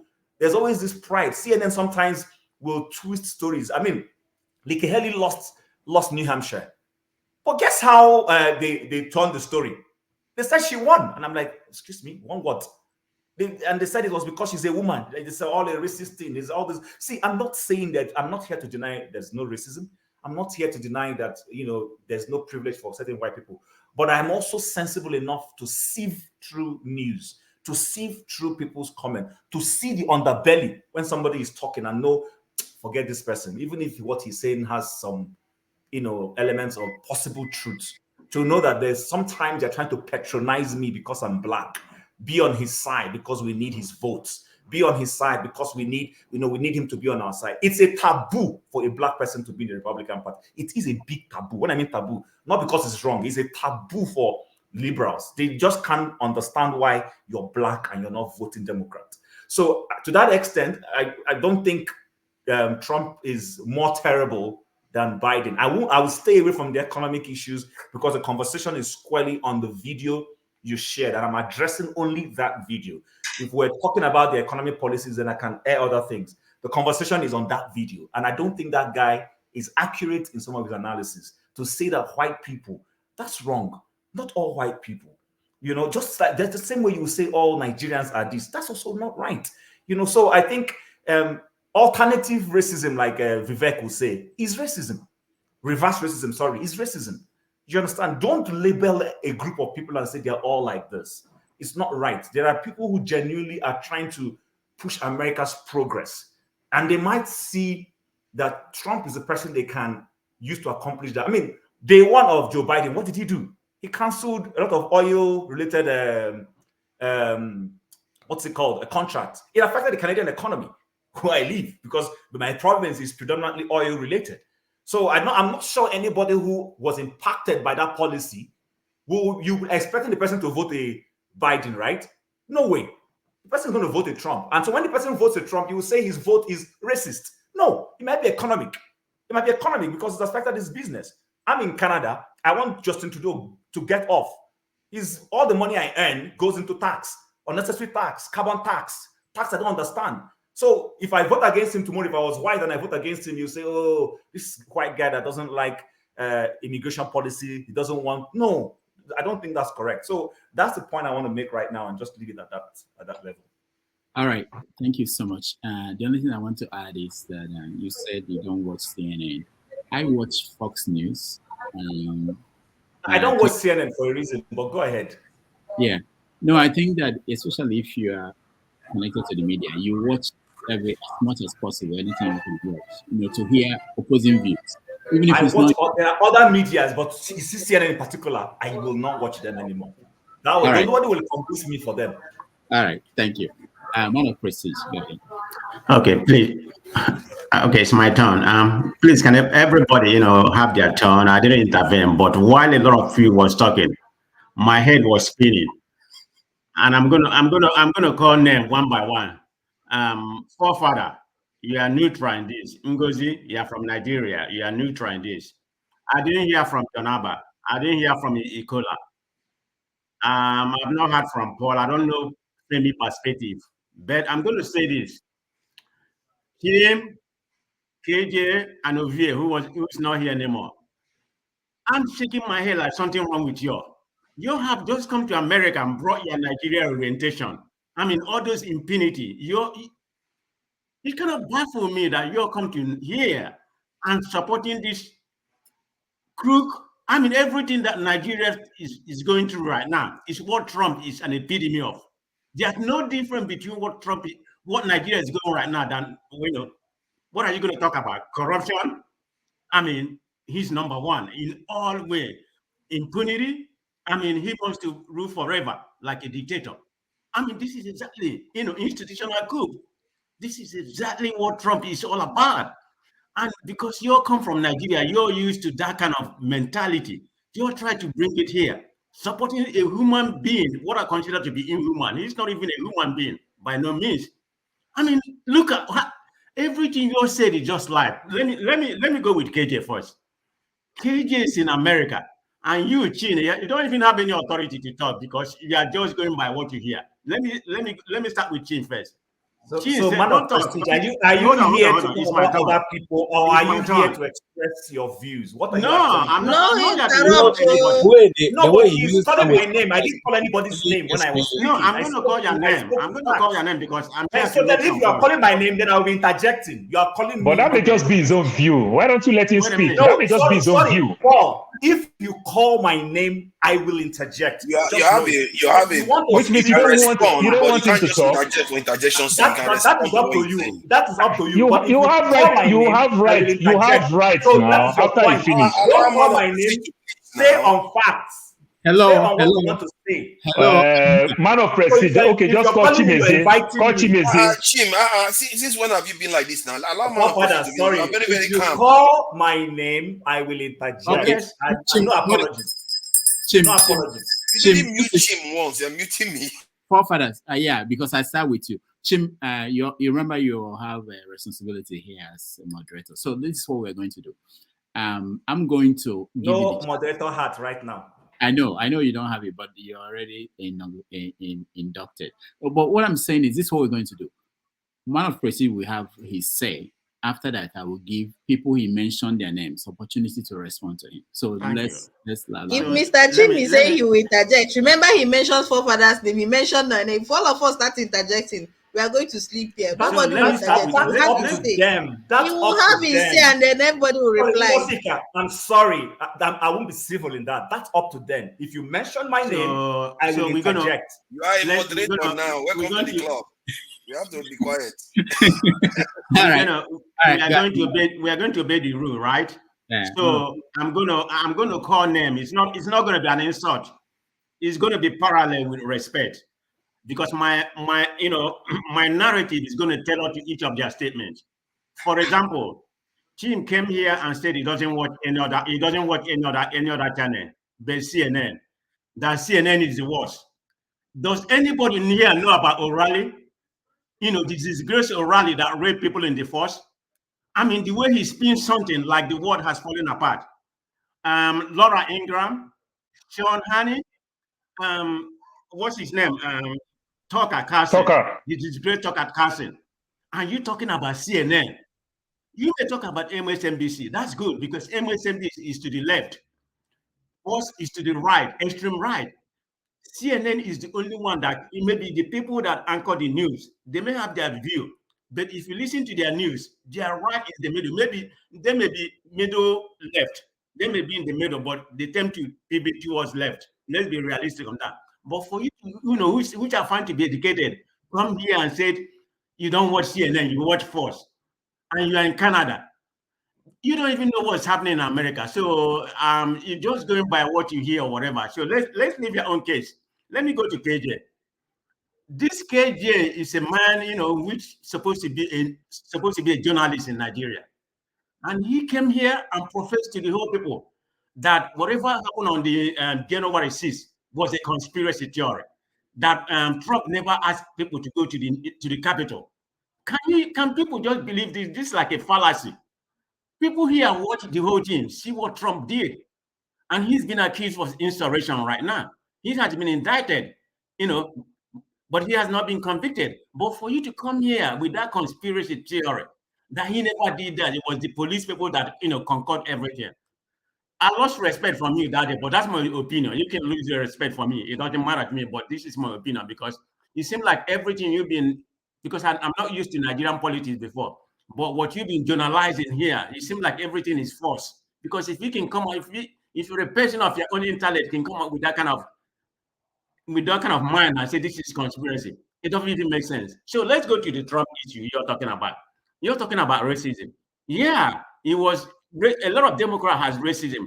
Can you define a racism? How you can one part of the people, they are all white. Let's concentrate on white people. So are you telling me, all the whole people in the Democrat that Democrats selected racism, and Republican didn't select any racism? It depends on where you are. A lot of them are racism. I mean, black people are, don't like white. So it depends on individuals where you find yourself or what you believe.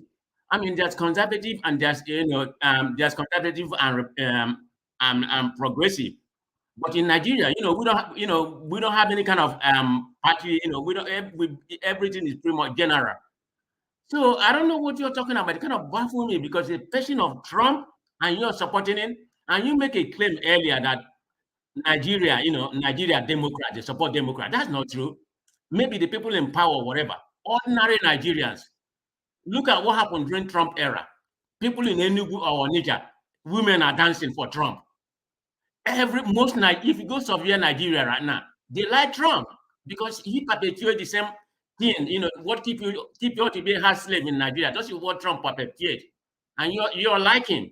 So the point you just make is completely false. Maybe the government, some of the government may support him, maybe majority. But ordinary Nigeria, they like Trump political point of view because of their orientation, where they are coming from.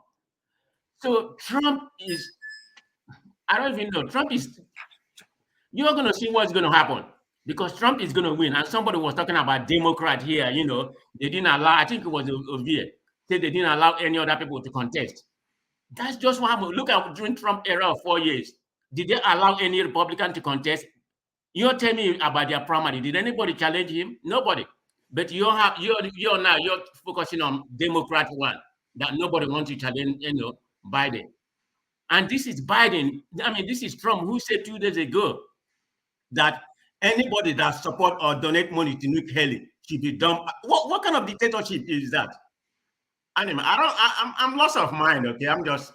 Yeah, you all can challenge me. You all can say what you want to say, but Trump is not a human being, in my own opinion, and he's not going to win because after the Republican has nominated him, he's going to be their nominee because he's going to sweep South Carolina. It might be 60-20 or whatever.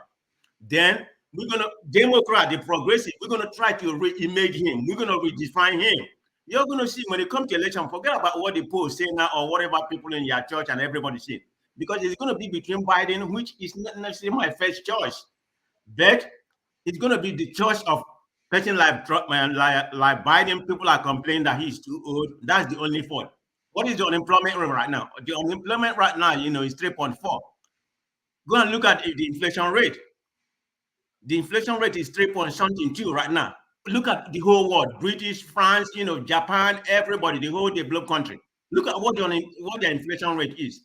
And you don't come here, instead of commending Biden for what he has done, you're here and want to go with Trump. And the first thing Trump is going to do, when he come in, he said his first mission is going to deport everybody. I don't have an issue if he wants to deport illegal immigrant or whatever, if he commit crime. But he's going to go further than that. And you all know what happened during his regime. The people he gave visa to come here are mostly the white people. What was the immigration study when he came here? How many Nigeria come here during his regime? You all don't think about all those things. You all just come here and make your own statement. But anyway, we're all brothers. So anybody, you all can talk. Thank you. All right. Thank you so much, man of prestige. I've not seen you talk like this before, but that's a good thing. Different topics, different perspectives. We're talking about Trump and his cases and the fact that he's going to be nominee for the party at least and may win the presidency, irrespective of what he's carrying, the burden and the baggage. So Paul, No, sorry, don't go ahead. I want to respond. You cannot allow him to do that now. Oh, I know you will respond, but I think okay. No, I'll forget. Hold on. We'll lose the trend of what you're saying. Okay, Paul, hold on. KJ, how many? 2 minutes. Yes. No, but you use more than 2 minutes to. Yeah, but otherwise, you have to understand. Otherwise, what we're going to see. Hold on, KJ. KJ, you will speak. KJ, you speak. Hold on. KJ, I use my time. It's completely different. Yeah, interjecting. What I'm saying is this: if I leave it open, we are going to end up using another 30 minutes. You and Chim and maybe forefathers we talk over what Man of Praise said, and then Paul and other people waiting. Remember, there are other people who are waiting to come in. Will not be able to speak. That's all. I will try to stick to the 2 minutes. If you allow me to speak. Okay, go ahead. Now, you see, it's becoming a trend when somebody wants to insult you. You say, you think you're a journalist, you come here, you say this. We're used to it. A particular politician went to the TV house and told Shehu to take paper and let him lecture him on the profession I've been practicing for more than 20 years. It's sad when you make such statement. You try to belittle the people. Hey, you can just go ahead to answer your question without trying to belittle anybody. You don't, because you live in America doesn't mean you have more American, you understand the politics better than myself. I can stand my ground, argue on whatever point I choose to, and I have the prerogative to do that. And based on what you are saying, you are free to disagree with me. I mean, I am not the custodian of American history and politics, and I have never said to be so. Okay, but I have a right to hold a view, and I can hold that view well. I mean, any view I choose, whether I'm in the wrong or on the right. And some of the things you have said so far is wrong. It's wrong, sir. For instance, you keep quoting, come on, man. I don't even know where to start, but I just want to let you know that if I have been able to live in the profession I practice for more than 70 years doing it, I think I know some things that you may not know. And I think I know how news and news items are processed in a newsroom. I think better than you because you have not been there. And I'll leave it at that. Okay? It's not a question of nobody's coming here to try to put his profession or try to show that here. No, nobody has anything. I don't have anything to show you. I'm not here to try to show anybody that is it a job interview? Is it a popularity contest? No. We're just airing our views and let's be civil about it. You don't need to put me there. Don't need to tell me I come here and I bring Nigerian mentality. What do you mean by that? It doesn't seem to, end well. But I'll leave it at that. All right, thank you, KJ. A very good point. Chim, you're next. Okay, so typically, if you mention my name, I can ignore it. It's not a big deal. But if you mention my name in a demeaning way, I'm sorry. Not has nothing to do with that. I will interject. When you're giving 5, 4, 6, 8 minutes, stay on point. You can actually, without mentioning my name, pick holes in everything I've said intellectually. I will respect you for that. If I feel like, okay, that you misunderstood me, then I'll take permission from the host and explain myself. But if you start mentioning my name, start telling me I'm, this or that, then at that point, sorry, you've let all, I will become a cowboy also. And I actually have no apologies for that. Now, first and foremost, we watched a video and the response, the conversation was around that video. And I stayed on that video. I didn't mention anybody's name. I didn't call anyone's name. I stood to explain myself. I am not holding forth for Trump. I don't care if Trump wins or if Biden wins. We are all in this economy. Like those who said they wanted to show somebody shege. Everybody's in the shege right now. Where, understand what I'm saying? So if Trump wins and Trump is good for everybody, we enjoy it. If Biden wins and he is good for everybody, we enjoy it. If they come and they show a side that is not nice, we are all going to be in this shaggy. But that is besides the point. My contribution was in trying to analyze what that guy was saying in the video that was shown. That's what I was saying. He said Trump was a racist, was this, was that. I'm not saying Trump is not a racist. I said that here if you were listening. So I will advise people, when people are talking, listen to them. Don't be in a hurry to cock your ding gun and come to shoot. Because when you cock it, it doesn't help matters. And actually, to be honest with you, and I'm not trying to say this out of distress, you said nothing that I understood. Because you were out here just to pick holes and fight me or fight KJ or fight this person. And it makes you not stay and present your facts accurately in a way that will make sense. And the viewers who want to say, oh, yes, what man of prestige just said is true or exactly. You didn't say that. I lost you. I lost you because you came here blazing. I have a choice not to watch CNN. It's the same CNN that for 4 years, you said Biden is not corrupt. Hunter Biden, there is a case of Hunter Biden. You know this. But they've been, the Democrats used their influence to make sure it didn't go further until the Hunter Biden is not Biden. Yeah, Hunter Biden had issues. There are allegations, there are corruption allegations. That allegation, they've not allowed that particular thing to move. And I've told people, if it was Eric Trump or any of the Trump children that had an issue like this, CNN will milk this thing every day, milk it every day. That's why I don't listen to them. I'm not saying they're not a good media house. I'm saying they have an agenda. And their own agenda, they don't even hide it. They come out clearly. They don't like you. They kill you. They will, until you're dead, they won't rest on it. Do you understand? So, and the media in the world does that a lot. I'm part of it. I've worked in there, but I don't necessarily agree with that tactics. Perhaps that's why I haven't made so much progress in it, because I find myself, why would I kill somebody who's not my enemy? Why will, if they say man of prestige raped somebody, God forbid, and this is not an allegation against you, and the facts come out that man of prestige didn't do it, why not say, oh, the allegations have found not to be true? They will not say that. They will not retract. They will stay on it. I know what I'm saying because I'm in this world of media. I worked for a radio station for a long time. And I saw the way they used to present facts, and I'm like, no, you just kill somebody for no reason just because they hold a different political view from you. That's not right. I don't belong. I would rather not practice that than practice. So please, when the floor is given to you, stay on point, present your facts, pick holes on my own views if you want to pick holes. I have no problem with that. But if you start mentioning my name, you are inviting me into the conversation. Just take note. It's because you've mentioned my name. You had the choice not to mention my name. All right. Thank you. Thank you so much, Chim. Before we continue, let me announce that I mention my name too, but after Paul, I'll go. Let me announce that tomorrow on 90 Minutes, we have Femi Falana joining us, senior advocate in Nigeria. What is the best solution to Nigeria's problems? A revolution or piecemeal gains? So tomorrow at 11:30 a.m. New York time, 5:30 p.m. Nigerian time. Femi Falana joining us. All right. So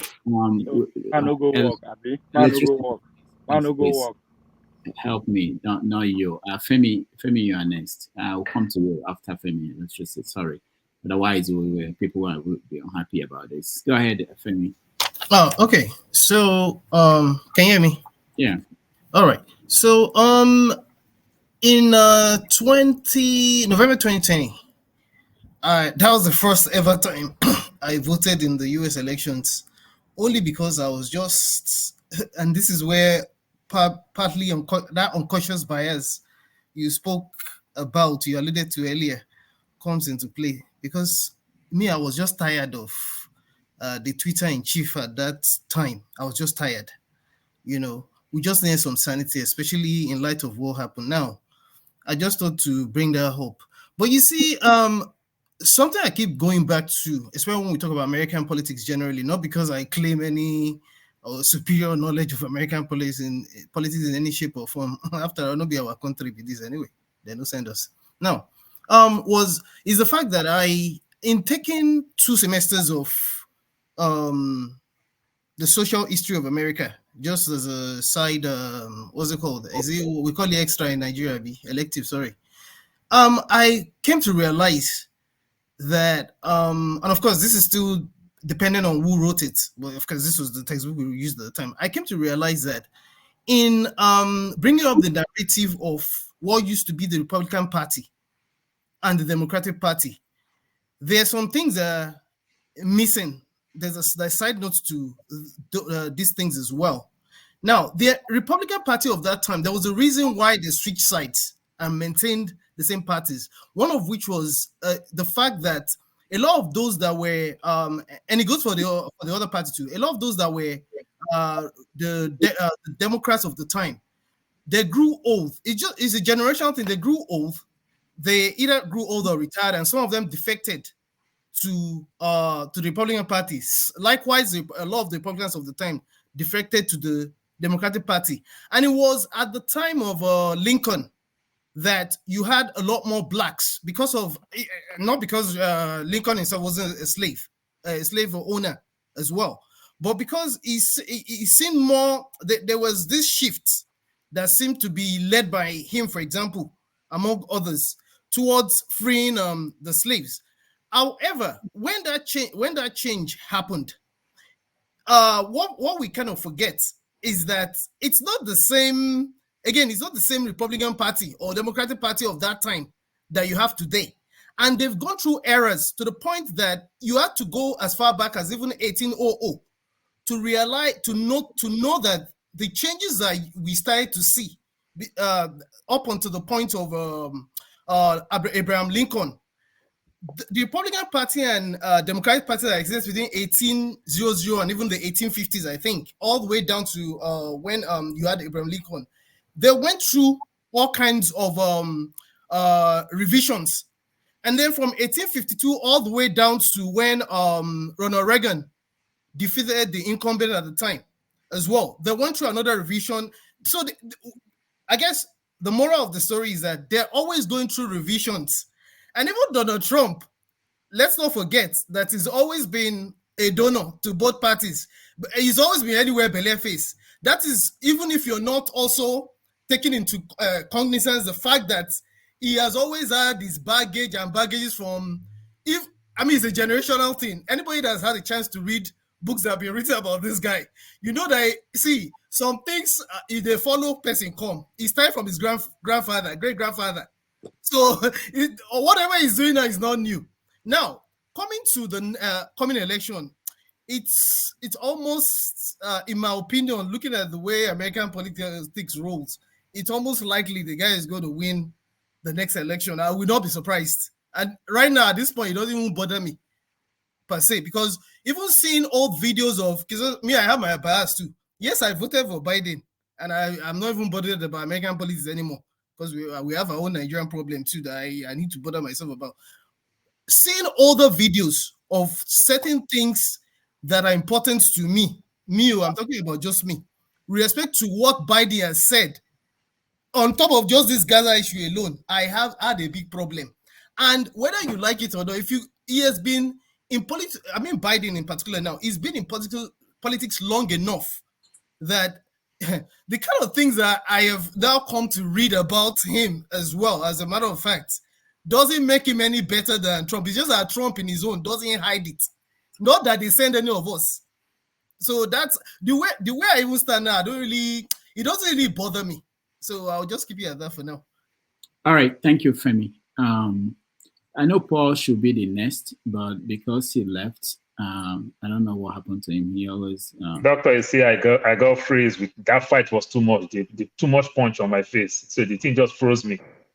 All right, just can you give electricity? I think he's always in a hurry to go somewhere. Let him speak, and then we come back. I mention my name. Rudolph, you cannot prosecute me. I know I'm always in a hurry to go somewhere. Some of us are very busy. I just came back from the moon this evening, not too long ago. And the breaking news is it's been discovered that the moon is closer to the earth during the day. Anyway, than in the night. I believe most of you must have watched the football match or heard the results. It's nice to feel Nigerian once again. It's I watched it and I was they made us proud, to be honest, and they played their hearts out. So I think we should, to me personally, I think we should relieve the moment and help us to take out stress of this Donald Trump and Biden Biden issue. Donald Trump just lost a case, 83.3 million defamation case that he has to pay. It's the same thing all over the world, but like I keep saying, there's no perfect system. Even though there's a defamation case against him, he lost it. There's still electricity in America. I ain't gonna change. You ain't gonna change that. They are still gonna pay people their social security money and everything. Like Obiano that is always staying in the car, he will still get his own money as well too. So I just came here to. Well, I know be American. I know be American. I'm the nomadic full animal. So I just came here to say about the football match that it was nice for in a long time, Rudolph. I have to be. I know you don't follow football, but in a long time we've not seen. I've not experienced such a feeling. Let me put it that way. They played their hearts. I didn't expect it. It is, according to my people, it is unbelievable. And but that's why I came here. Nothing about America or Nigeria or anything. So thank you for that 2 minutes you gave me. All right, thank you. Okay, just to make sure we don't skip people and all that. Yeah, I'll give you 2 minutes because you're not speaking for you've spoken on this topic. So 2 minutes to react to whatever they said about you. Then we go to Paul. Right. Yeah, I know. I won't take time. I actually write them down. But one thing we should know about man of prestige is that's where they call establishment party men. Now establish the Democrats. Now them be the donor. So you can tell from the way he's speaking. So there's nothing you can tell him about Democrats that is wrong. So we understand that. Now the idea that CNN is different from Fox, I don't understand. CNN, Fox, NTA, they are all the same. There's no difference. They are all opinionated. They are not even longer news against them. Then a man of predict say Trump, if Trump come power, it will be like Nigeria now, Tinubu Nigeria. And I was like, come, Trump don't rule before now. We say 4 years, so not gonna change our tactics. You know, go work again this time around. Forget Trump. Focus on politics. Nothing you will talk about Trump that people will buy it. How come Trump in America will be like Trump Nigeria? How? We don't see him before, so if that one you come again. Then party in terms of when people say Democrat are more racist than Republican. Yoruba will say, "Oh yeah, me learn." What is different? It's like saying PDP there for APC. People keep forgetting that we're talking about this. People forgetting that Republican Party. Now, bet them it was just like APC coming for PDP. That's how Republican Party came out from Democratic Party now in by 1854. So they are the same. We're talking about racism and all that. I'm not. It's beyond individual. If we actually want to talk more about all this racism, all of us are there. If we there America, only like who's not an American, we still move around freely. What am I to say Americans are racist in the first place? But when we talk about institutional racism, that's a different ballgame, right? Then they're talking about who's a threat to democracy. We are talking about, during Trump last year, 2020, nobody polled and contest. That is because the whole party wanted him, unlike 2016. Just like today, the whole party is falling in line. You can't say that about Biden. They don't want him. Even you, deep down in your heart, I'm not telling you that man of president, you're not my man. Deep down in you, on the low, you don't want him. But they do all the anti-democratic activities to make sure nobody else follow him. Robert Kennedy, who is one of the most loved Americans today, they kick him out. All na democracy, all na politics. Then January 6th, when people they use cheers, they talk about January 6th. Why is it that Trump is not being indicted? No lawyer in America, not even Biden administration lawyer, actually take him to pursue him regard to January 6th. But to say it doesn't happen, no, nobody can deny that. But why is that he's not being prosecuted or being indicted about January 6th? So again, to my brother, my brother is president Democratic establishment. You guys should change your message. People don't see Trump. The world has seen Trump for 4 years. They know what they can do, what they cannot do. It is not be devil. As my retired parent be. You guys should try. I understand. But you said one thing that I agree with. That when the time reach, when I will come out and change the game, I believe in Democrats that I share them. Just because the momentum is towards Trump and Republican, that doesn't mean it's worry when it comes to November 11th. American politics is controlled by interest.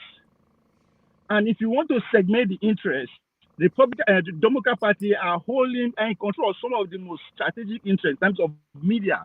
They are largely in control of media, talking about the boardroom, talking about Silicon Valley, talking about education.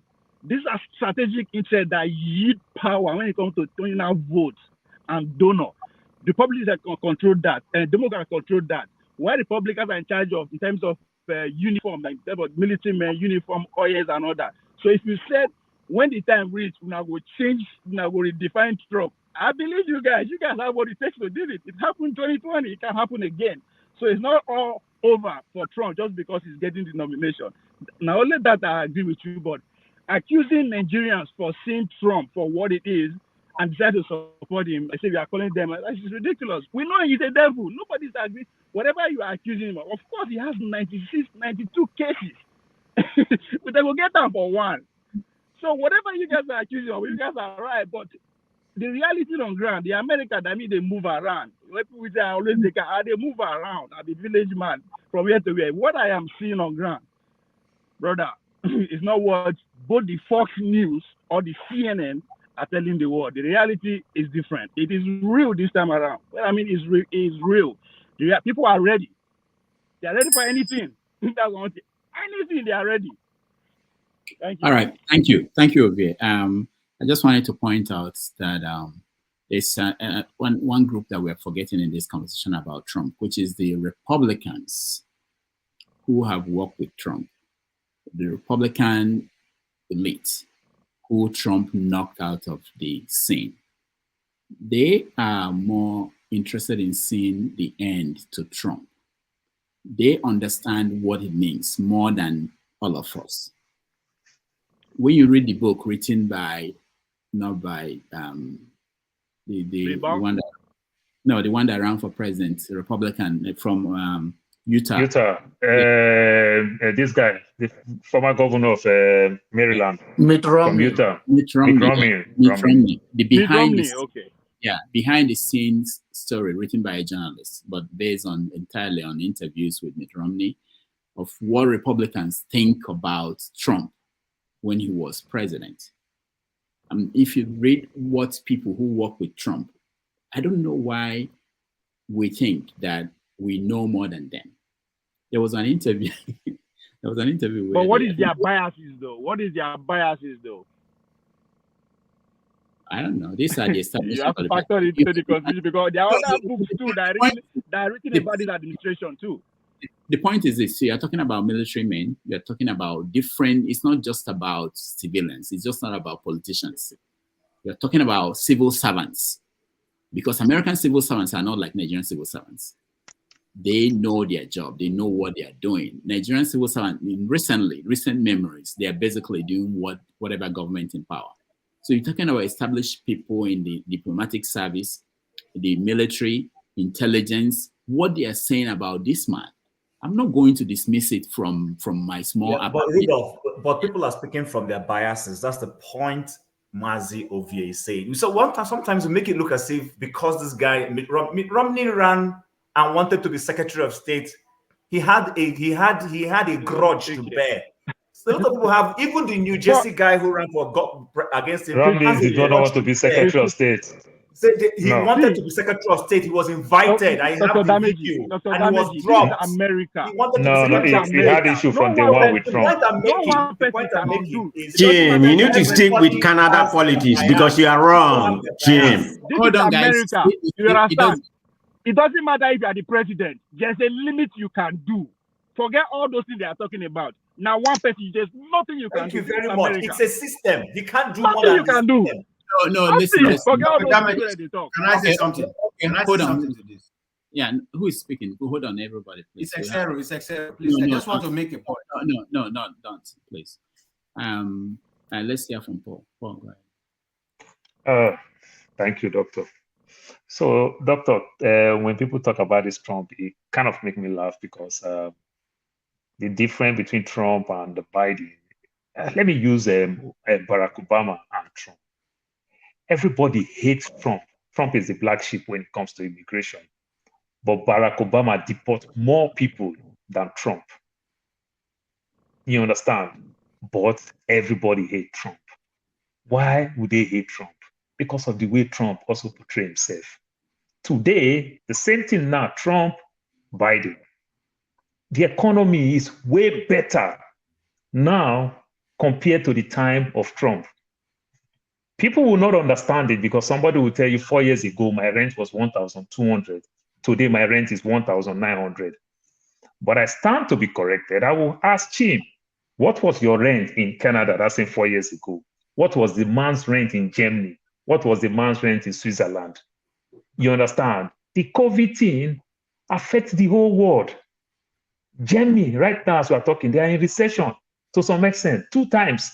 You understand? Germany is affecting Germany. It's affecting South Korea. India just take over Germany as the 4th richest economy. So take over Japan as the 4th richest economy. This thing is affecting everywhere.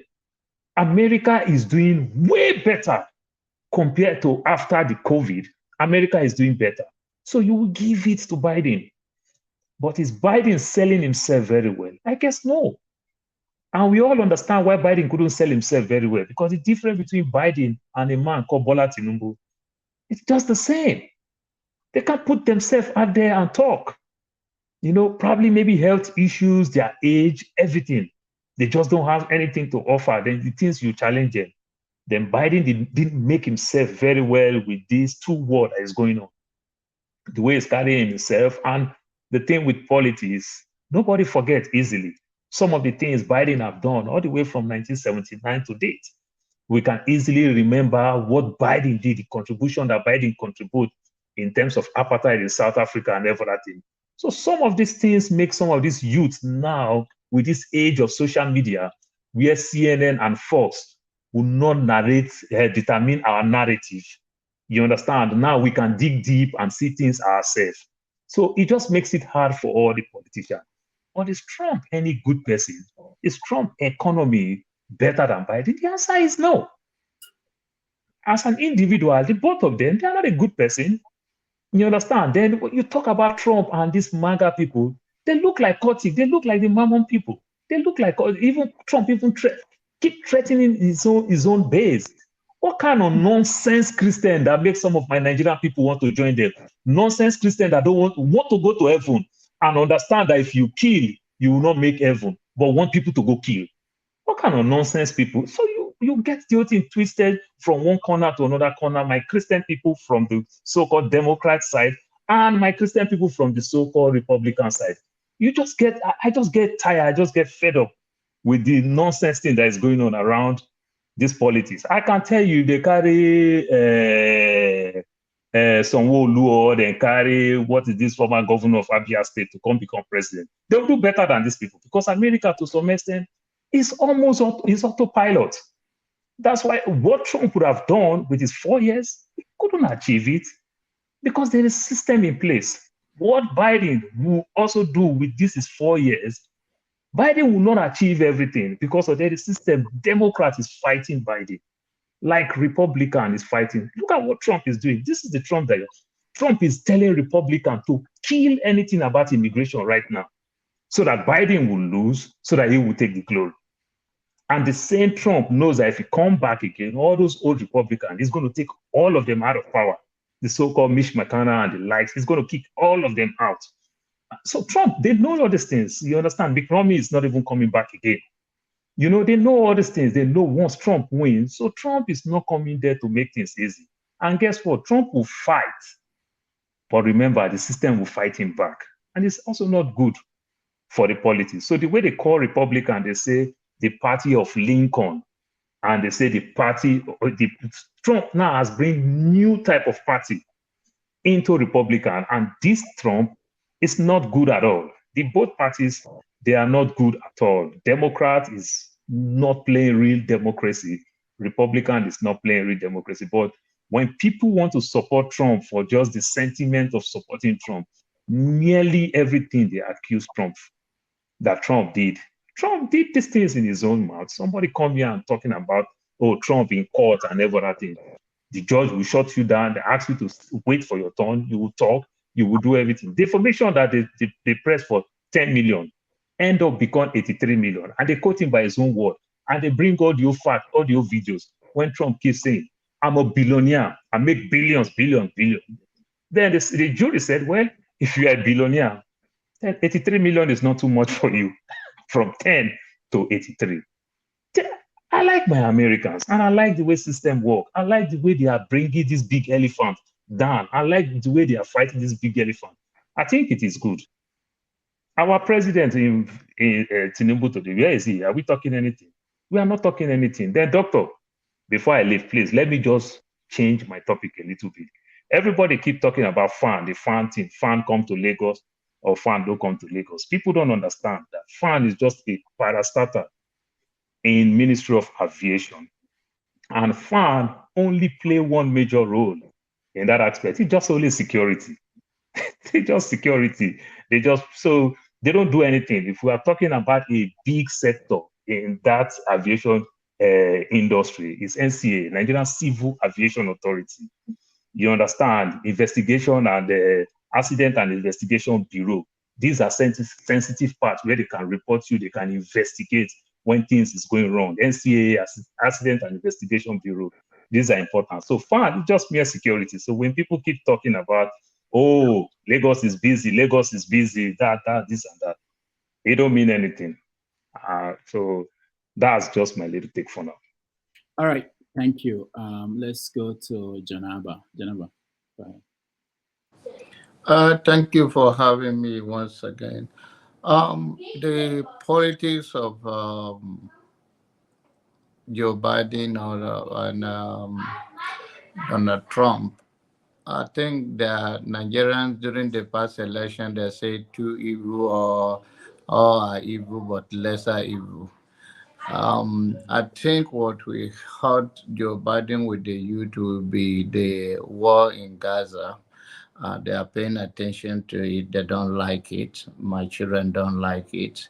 And also, they know his stand in many years of politics. But then, you can't compare Donald Trump with Joe Biden at all.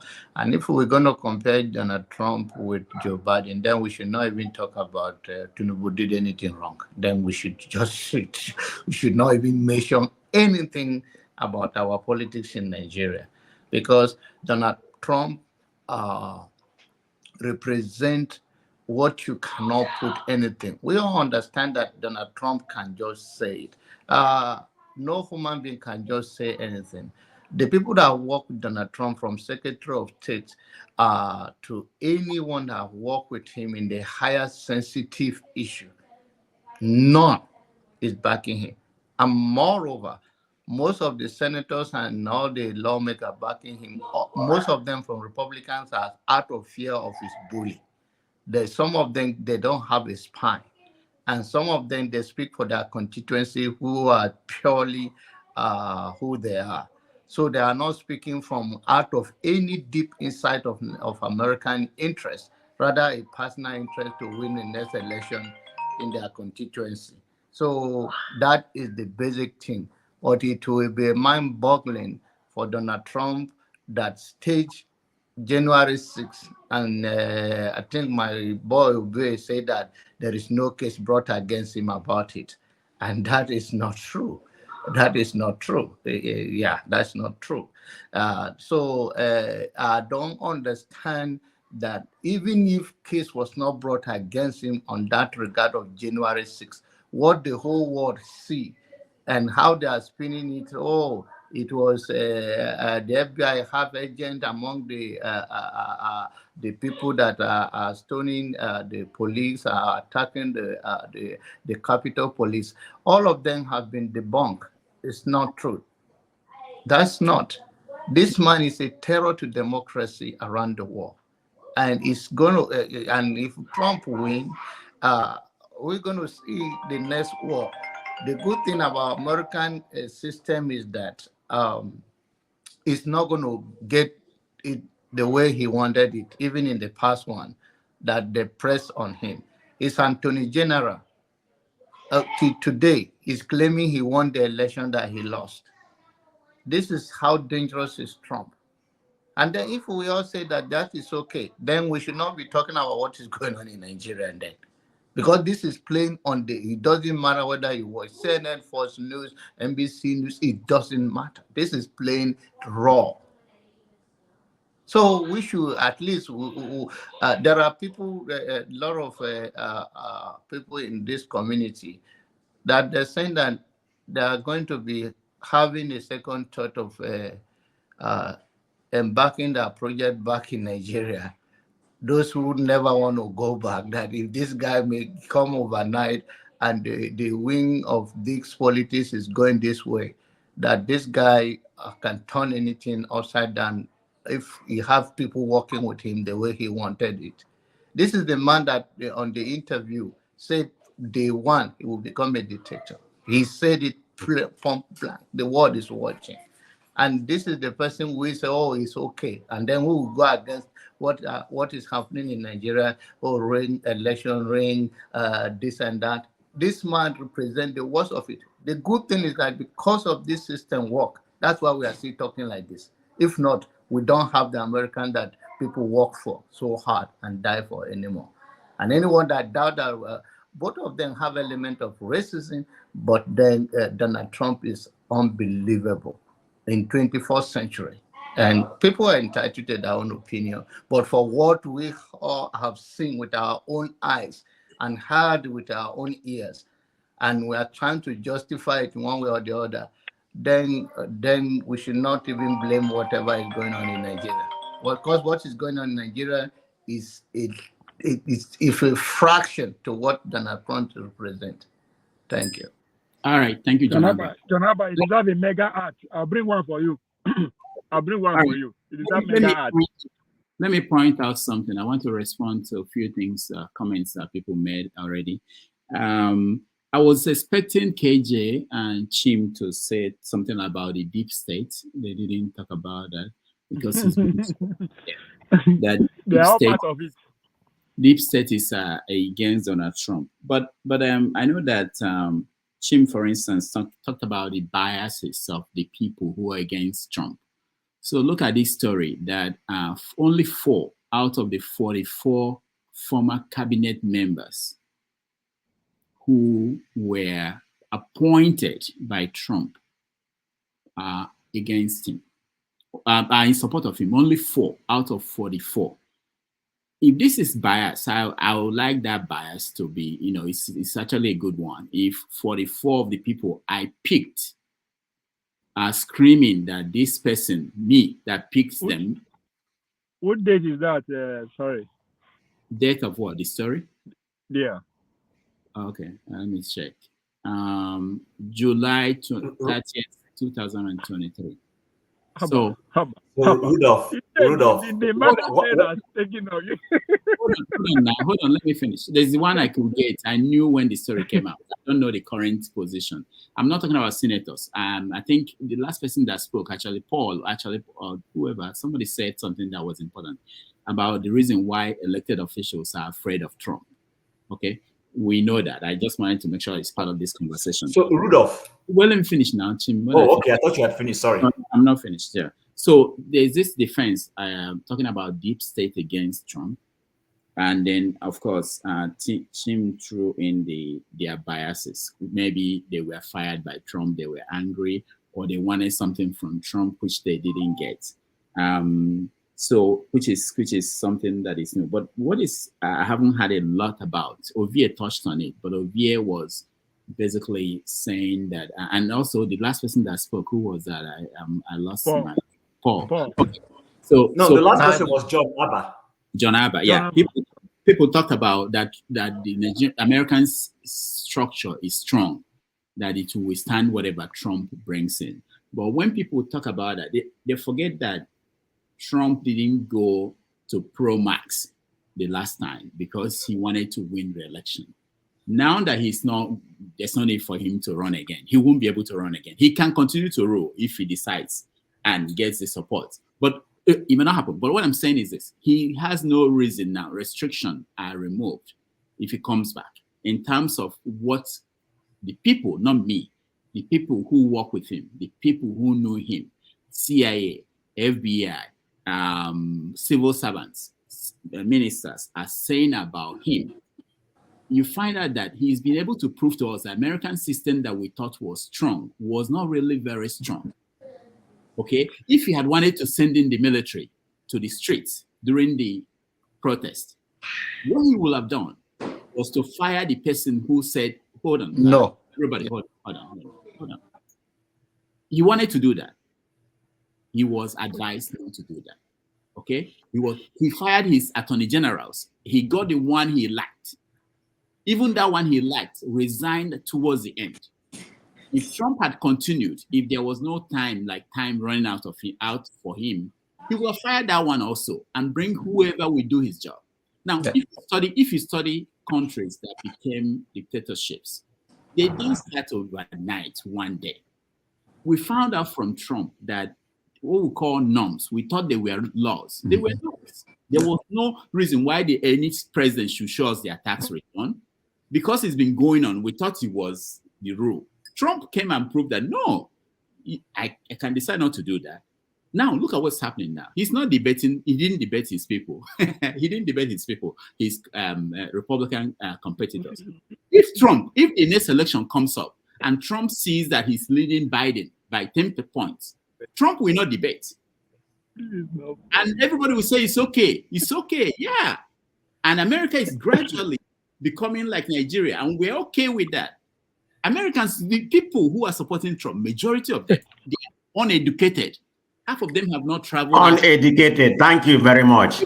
traveled. Hold on, let me finish. They've not traveled outside America. They have no idea how countries fell. They don't know. What they think is this. Some of them will say, all these foreigners coming in, Trump will stop them. Trump will. Somebody mentioned that Obama deported a lot of people. Do you know why Obama did that? People don't know why. Obama deported more people than any other president. Do you know why? Who said that? I forgot who said that. Do you know why? The reason why he did that was that Obama was trying. It was Paul that said it. Okay. Obama was trying to get comprehensive immigration reform passed. And Obama wanted to say that, look, I have deported people. I don't support illegal immigrants, but we have to change this system. So he was doing this to be able to win the argument when it's presented. But it didn't matter. Okay? Look at what Trump is doing now. The Senate, Republicans in the Senate are trying to negotiate a deal to give arms to Ukraine and to Israel, using immigration as what they needed from the Democrats to approve that. And Trump is saying, don't do it. It's the same thing Reagan did the same thing to Jimmy Carter. Why Jimmy Carter had only one term in office. There was hostage held in the Middle East, in Iran. And Reagan said, just said that will not happen. And they did everything to frustrate that from happening, from resolving that issue, so that Carter will not win second term. And when Carter lost, Reagan did resolve the issue and became the hero. So when you think about this, the point I'm trying to make, I'm an outsider. I mean, I live in America. I try to follow what's going on, but I'm still an outsider. I can't claim I'm an insider even in Nigeria. When people who are inside the power, people who have been near the president, see him eat, see him do things, when they are talking, I put more weight in what they are saying than especially when you have 44 people, only four are saying this guy should go back and run the country. All right. Before you speak, Shim, let me see, because I know where did I stop? I think he called is the next. Dr. Dame, can I apologize to Jim? I need to say something to Jim, please. You can't call us out if you don't want us to respond. Do you respond? But I want to make sure that also people who have been waiting, remember, they also. I have not said anything. No. I'm only two people. I have not said anything. Because you live in Enugu. You guys can go on. You live in the US and you're commenting about Nigeria every day. So then you guys can just keep your and okay, go ahead.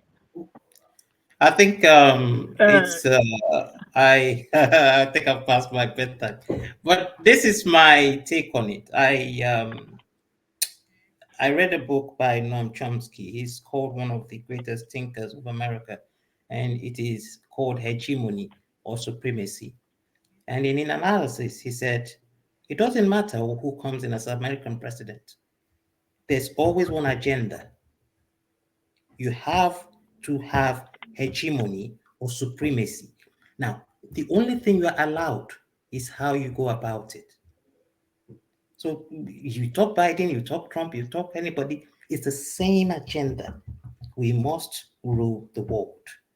The only thing you are allowed is how do you go about that agenda. And if you look at it, from Nixon down to Obama, it's always been war, war, and war. That's the supremacy. The only man that said, okay, you've given me this agenda, but I'm going to fight it economically rather than going to fight wars. Brought back people from Syria, brought back people from Afghanistan, is Trump. So I don't care what Romney tells me. He might be consciously or unconsciously biased. I don't care what anybody tells me. I have read the person they tagged as their own greatest thinker. And I have seen for myself, the man that did something different from other persons that has contested for over 30 years. I mean, if you think of the number of persons these people have killed from Nicaragua to Vietnam, from Vietnam to Iraq, from Iraq to Syria, from Syria to Afghanistan, and you are telling me that those are the angels you're looking at. I mean, rethink these things, please. And the man has told you clearly. He said, if I was president, the war in Ukraine would never happen. If I was president, the war in Gaza would never happen. That is good enough for me. I don't want to see children dying. I don't want to see, that is what affects me. What Romney says, what any elite says, that is what affects them. And now the UK is talking about war with Russia because this Ukraine thing is escalating. They're actually talking of recruiting people. We don't know where this stops. But this is the only man in 40 years, in his 4-year rule, that say, let's withdraw back from these things. Let's do things economically. Let it be an economical race. I will support that man, no matter what anybody else tells me, from experience and from reading. So that is my submission with Trump. Yes, he might have characters that are queer, but the other people you are comparing with him, their characters, I mean, I don't know. So who is the supremacist? In the video you showed us, Dr. Rudolph, who is the actual supremacist? Who are the actual hegemonists? Who are the actual racists? So I would stand with Trump. He is the man that should run the world as it is. Yes, he has a way of running his mouth and showing and bragging. But I would live with the words of Scarface, if anybody has watched it, Tony Montana, when he was doing drugs, and then he was at a dining party. He said, "Everybody here is looking at me as the bad man. It is only because you can see me. You all just know how to hide. You Yeah, can so see Trump for who he is. Anybody that quotes Scarface is good. You know, you can see Trump for who he is. But And the others have mastered a way to hide, and then you think they're angels. I'm sorry. Exactly. You should rethink all everything. Thank you. all right, thank you, Ikola. Let's go to Ngozika and then I'll keep it short. No, not you. Ngozika, go ahead. This is 12:47. I should be sleeping now, not following people in America to talk about Trump and Biden. But they used to talk about Nigeria, so I'll talk about them too. I know it to pain them. They used to talk about Tinubu. People that are not living in Nigeria that used to cost Tinubu, cost P2B, drag Kwakwa, so are telling me not to talk about Trump and Biden. It's a lie. I'll talk about him. And this is what I want to say. Yeah, all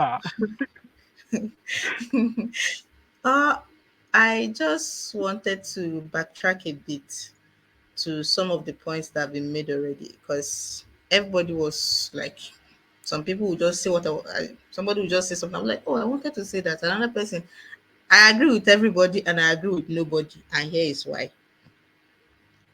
I find it very funny when people put on this air of, oh, America is a great nation. No, he can't do that.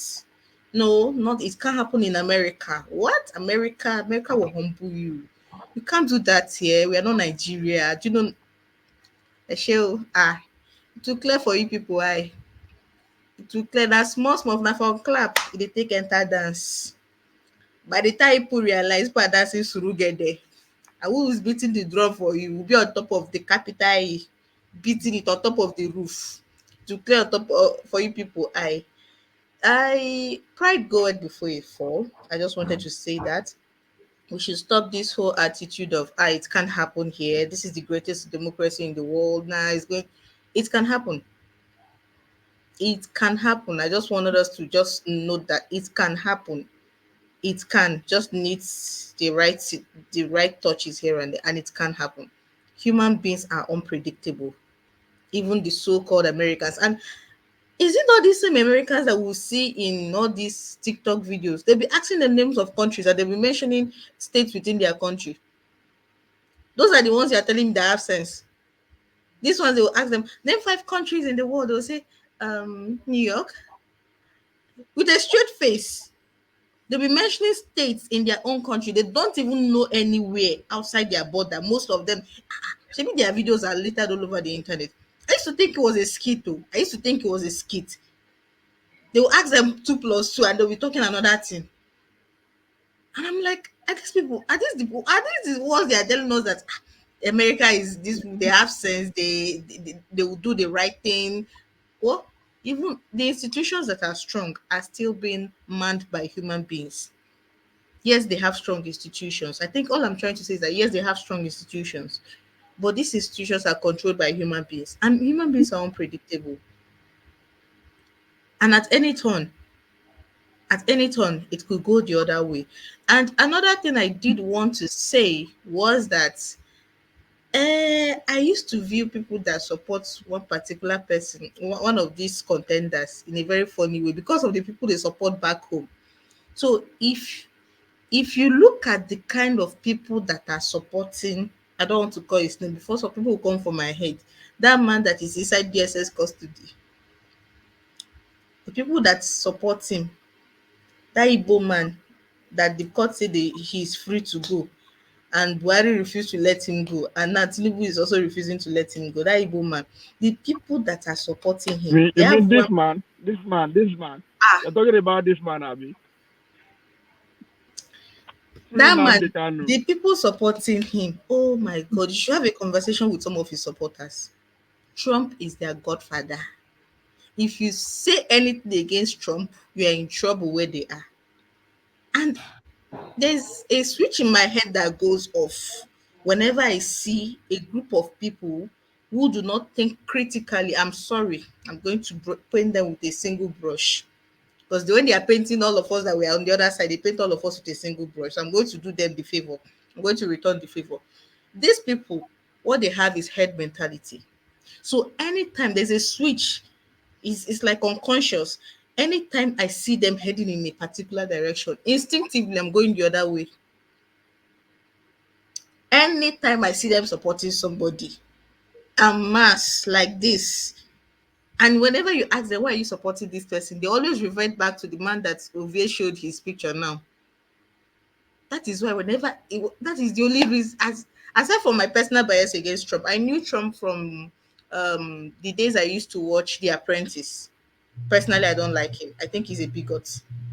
I think the man has too much airs. He doesn't know how to talk. I'm not talking about the allegations, the criminal charges against him now. I don't like the man. I don't like the man. So this is not about him now. I'm just saying that when you see a group of people that used to do anyhow, supporting somebody you don't already like, it is sending alarm bells in my head. And for the other man, he reminds me of Tinubu. The other one that is currently their president, he reminds me of Tinubu. They are almost the same age. I don't care if he has the brain of AI. He's old, he should be resting, playing with his grandchildren. Supporting him being there is like saying Tinubu has a business being in Nassau Rock. And I'll leave it at that. Thank you.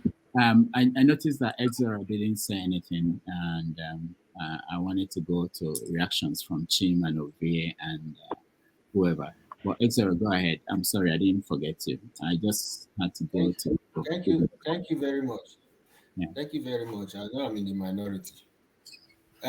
Please,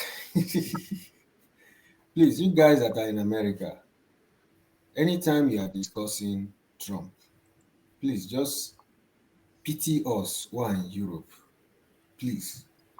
Because of these guys' rhetorics and narratives, we are suffering. There's a link I posted on the private chat. We are suffering it here. Anything that goes on in America, these European people here, they will just, you see them take one step further into the right wing down. Any leverage you give, any opportunity of making one stupid comment by an American president, you see them take one step forward into that, this their criminal racism. The right-wing party is now leading. That's our website in Sweden. If you see the story at the top here, show your ID. Swedish police target Afro shops. They are not going into African shops.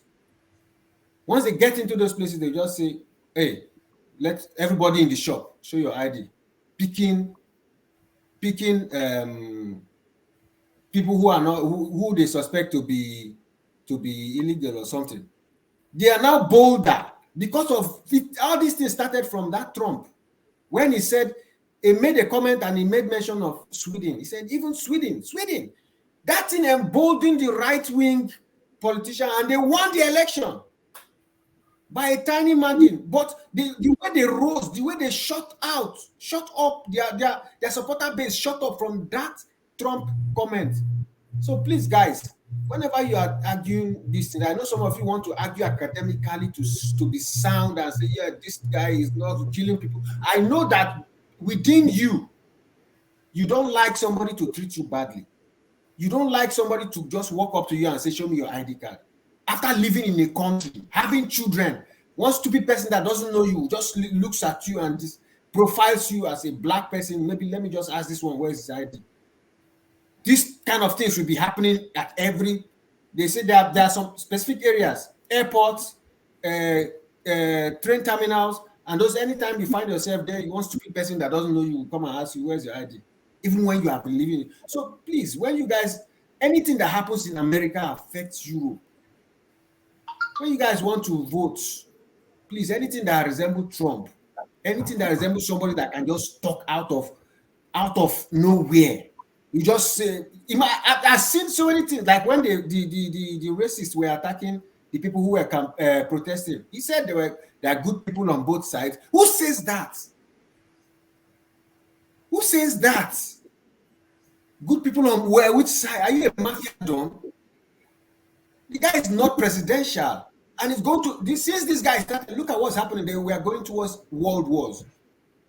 Trust me, if he comes in and stops the Russian war, he will start a new one against Iran. You can't end what is happening. You can't. So please, guys, stay away from that guy. Thank you so much, Elzero. There's something we've not talked about, and we brought it up here, which is the rise of nationalism in the world. Is Trump, by the time if America falls for that, which will happen if Trump gets a second term, it will be emboldened all over Europe. It's already in Europe. It's already spreading. It will be emboldened, like what Exero is talking about, and it will not be, nobody can control it. There's nobody to run to. Okay, not just about dictatorship around the world. We are also going to see the rise of nationalism will basically lead to war. There's nowhere else it ends. I know that Chim, you want to was it you that want to weigh in on the I want to weigh in on what you said, Dr. Dameji. Okay, Chim first. Chim, go ahead. Okay, so to say something to Jim, if you don't mind. I wanted to make a comment to Jim, please. Yeah, Jim. I'm sorry about the way I think I went overboard, or I was very emotional. I was really upset, but I could have come more in a calm way. So having said that, my apology to you. The way I just reviewed my commentary. It wasn't right, okay? But everything I said about Trump, I stand by it, okay? Thank you. You only put out where your money is. That's okay. What about KJ? Because I was really concerned. Yeah, and KJ, but Ovie, I wasn't too bad with Ovie, so I'm not gonna apologize because we know where I'm coming from. So I'm not gonna apologize to Ovie because we are cool. All right. Man of prestige, I absolutely nothing against you. Like I rightly said, your views. Come and make your views. I don't have any problem with anybody disagreeing. I've said that here before. Disagree with respect. You use a little shade there, which is why I said, okay, you've given me the leverage to respond. But apologies taken. I have nothing against you. You're entitled to your views. I respect that totally. Everybody's entitled to their opinion. It's the way we see life. Sometimes, like somebody says he hates me on the column. You're welcome. Keep hating me. I don't dislike you. I don't know who you are. You don't add bread to my daily table. I don't feed you. You don't feed me. And this is not to you, man of praise. I'm talking to the person. The person knows him or herself. I won't glorify him with a name. So you can dislike me for all you care. You don't feed me. I don't feed you. I've never come to collect a loan from you. I perhaps may never come to collect a loan from you. You're not going to come and ask me for money. So just whatever you want to do. So, Rudolph, what I was going to say, I think Ikolola beat me to it. So, and honestly, I love his presentation. What I was going to say is this. John Bolton, I was going to ask you about John Bolton. You know, it's a rhetorical, but you can answer. Why did John Bolton, what was the major thrust of John Bolton's disagreement with Trump? Do you know? Oh, you're asking me? Yes, you. Oh, I don't know. I think what I understand is I think he wanted to go to war somewhere. And all right, hold on. That's fantastic. Just end it there. Not a problem. So now, full disclosure, I am not a Trump fan, but I am just somebody who will like to be fair to people. Even the person I believe, he may say no, to be my biggest antagonist here. If I see people coming against him unfairly, I will defend him. That's just me. I'm not asking him to defend me, but I will speak up for him where the need is and say, oh no, let this guy speak. Let him air his views. Let him say, like we say, his own truth. So I'm not saying Trump is not a racist. I've not said it here. And if you can go back and play this out, I didn't say Trump is not a racist. I didn't say he doesn't have bad behaviors. You know, Americans said, like, I think it was Femi, that they were looking for an adult in the room. During the election in 2020, a lot of the buzzword was, okay, we need an adult in the room. This guy has not been an adult. And that's fair enough. But you know what? Election outcome, votes have consequences. You understand? You like Claude said, everybody can come and say, oh, I'm the good guy, and pointing fingers at somebody who is supposedly the bad guy because of the way that person speaks and behaves. And Trump does behave badly. Sometimes I tell people he actually doesn't even give himself a chance because of the way he goes about his views. Like when, you know, during the Ukraine saga, when they said he called the Ukrainian president and was bullying the guy. Do you understand? If you go to listen to the things he was saying, you will find out that he could have gone about some of those things in a different way. But the mannerism and the way he went about it literally put pressure unnecessarily on him. So that's his business. I'm not here. I don't care who wins election, but I'm clear of one thing. There is an establishment in America, just the same way we have establishments back home in Nigeria. People who feed off the system. Joe Biden, please tell me what was Joe Biden's day job before we started seeing him in politics. The guy came into politics at age 30-something and has been feeding off the American taxpayers as a senator, became vice president, and now has become president. So that person is already establishment-based. He's in the system. The guy I asked you about wanted to go and nuke Ukraine. And Trump said, no, we can't go nuke. There are innocent children in that place. I'm not going to. And that was where the point of departure between both of them. And he removed him. And the man went to write a book against him. You understand? So, look, vote whoever you want to vote for. I don't care. I live in a different country dealing with totally different issues. I would even gladly not want to even weigh into the American issue, but it's a subject for us to have a conversation about. I've said it here again. When it comes to racism, you cannot tell me that Joe Biden is a better person than Trump. Joe Biden just happens to be somebody who is able to hide his own with sweet talk. It's like what we like we say, the devil does wear Prada. There are some people who they look so sophisticated and everything. I read a book a couple of years ago. I think it's called The Sorrows of Satan. For anybody who has read that book, go read it and see the subterfuge in the way evil approaches life. Sometimes you won't even know this is a terrible person. The person will just come sweet talk. It's only when the person has wreaked all the havoc and left that you don't suddenly realize that this guy was a dangerous fellow. You understand? So I'm not saying Trump is a better candidate than Biden. I'm just saying nobody should come here, tell me CNN this, CNN that. They all have their agenda. Bolton wanted to go nuke Iran. And the man said, no, I won't nuke Iran. And that is where they got into, hatred started. And of course, he removed him. But I also believe that the American system, not being perfect, has enough foolproof to ensure that not one person will come. If Nixon did not do it, he went and spied against an opposition party, and the system held him accountable. If what's his name, Clinton came and had his affairs, and the system held him accountable. Even the Trump, the system held him accountable. So I don't think, for personally, I believe people who vote for him have their reasons, some racial reasons, yes, but there are also others who believe his economy was better for them. Paul said something that was right. You know, the rent a few years ago is not the rent today. But the ordinary man on the street doesn't go reading economic indices. That's not the way they interpret the economy. Most of the problem we're facing in Nigeria might not necessarily be Tinubu per se, but that's not the way the average man, what the average man knows is who is on seat when this thing is happening. And whoever is on seat takes responsibility for it, especially if they don't see you putting up any economic policies that indicates that you're trying to make life bearable for them. Which is why I said, for instance, if I was a Tinubu and I came with all the problems, cut the cost of governance. There are some actions you will take that will make people say, okay, you know what, even though this is happening under you, but we can see the actions you're taking to try to make life bearable. Unfortunately, I mean, you can't, the leopard doesn't change his skin. The man is establishment himself. So he's doing policies, buying yacht or whatever you call it, and doing all those things, having a bloated cabinet, traveling the way. And of course, the average Nigerian will say, oh, in the midst of all these economic issues, you're still spending money this way. That's how the average man reads the economy. The average man does not sit down to analyze the way you and I are analyzing, looking at stock exchange. No, what they know is bread was 2 naira yesterday. Bread is 100 naira today. As far as they're concerned, you're the problem for them. So that's what I wanted to say. Band of Protests, thank you very much. I only took it, that fight at that point. After that, I moved on.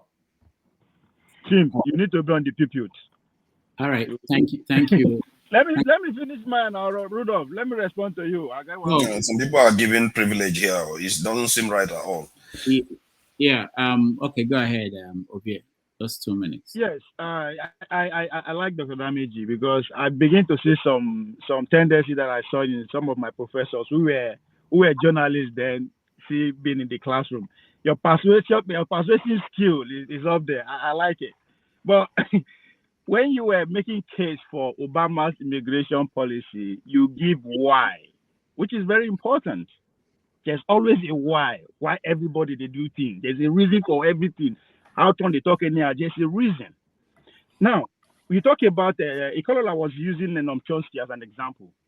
One other thing we need to know that Noam Chomsky is a staunch registered Democrat, but we don't see him, we don't hear from him from mainstream media. Why? Maybe Democrats will explain why, and that's one of their finest. Now, you're talking about the Republicans in the House are stopping, the finance of Ukraine and other things. The question is here: who started the war? So you did not think the war through before you started it, and that's one credit people are giving Trump. It's not ready to start any war. So you now wanted to come and finance the war that did not start, even though I know it's in a national interest and all that. But we should also understand that the times we're in, this is politics, this is competition time. Everything goes. You have to use what you have to get what you want. Now, and again, that also trickles down to immigration. Especially we will be immigrant. We should take time to always read the policies of immigration, books that read about immigration, anybody that's talking about immigration. Two simple things you just need to understand about immigration. It's about employer and employee. Employer wants cheap labor, of course, he wants more money. Employee will grow and say, come, it's affecting me. And you now factor in who get power pass. Who have power to actually influence policy and actually be people to vote? Of course, my employer, and I then get power, and I then get money pass.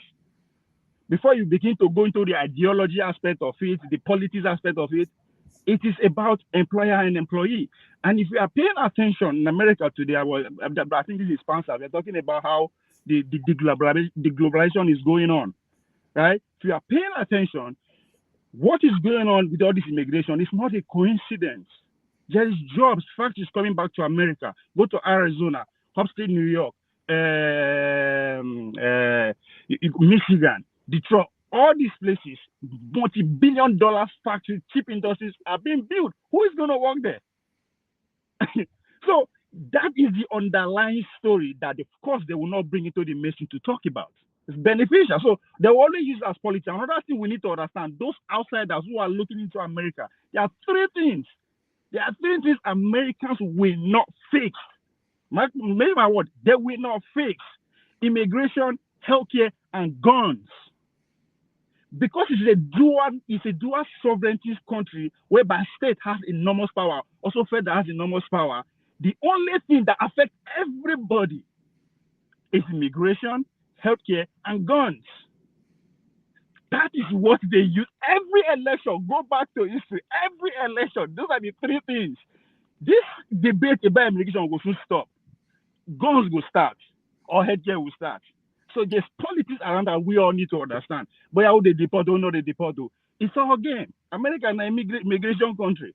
They say we can argue that. So you have to also look at that. You argue about deep state, that deep state not like that. Of course, deep states invested in globalization, invested in war. So Trump is not all about that. So money is not going to come in. So why would I want him to be there? It's all about interest. So there's always a reason. There's always a why anybody is doing what he's doing. Trump said it in Iowa. He was advising one of their finest politicians in Iowa who did not win an election because he's not popular. It's not controversial. He said, at times you have to say something ridiculous just to get that eyeballs. I'm saying that to know that this is the time. Most of the things that Rama is saying, there's a reason why, there's a why he's saying that. You don't have to agree with them. This is a man who is the Dali of the whole country. Media were worshiping him because of what he has in the media. Every Tom, Dick, and Harry was visiting Trump Towers to collect money, but all of a sudden is an Hitler. Yes, the structure is in place to checkmate anybody. Now, Trump said he's going to be a dictator from day one. Again, you also need to understand how America works. Every president is a dictator for that first day. That is what the executive order is all about. When Trump come outside, the no Muslim country will come. That is act of dictatorship. Obama did, Biden did it. Now, our brother from Europe, where they complain, yes, that's what America is, the hegemony you're talking about. Whatever happens, especially in terms of politics, affects everybody. I'm sure you are worried about Trump that protected your energy. You want to tell me the amount they spend for energy in Europe now is what you are spending in Trump? You know what is responsible for that? That's what they call North Stream pipeline that get blown off during this war in Ukraine and Russia, thanks to Democrats. So if you are worried about your lifestyle across the world, pay attention to the policy. Forget about what the media are telling you about this individual. They tell us that Tinubu know they talk, they feel work. Today, they run around. The same thing they will tell you about this. We've seen him. He's been there for 3 years. I'm not a Republican or a Democrat. I'm just somebody who is paying attention. Nothing you won't tell us about him when people never see. We've seen it for 3 years. All right. So, yeah, the idea of nationalism and popularism, I am for nationalism because I still believe today we are not free. The only way we can achieve that freedom is when we go towards nationalism. We don't have to like it. What all that globalization done to us? We are at the bottom of the hierarchy. We are slaves up to today. The only way they are promoting this globalization is because it's a direct access to our resources without any condition. After all, our government of today is what? It's the government of America. That's globalization. So we can argue both ways. Thank you. I see you. I'll go to forefathers and Pansad, but let me just point out, I think it was the caller that said something like, I trust Trump because he won't start a war. He said he will not start a war. And he did not start a war, he said.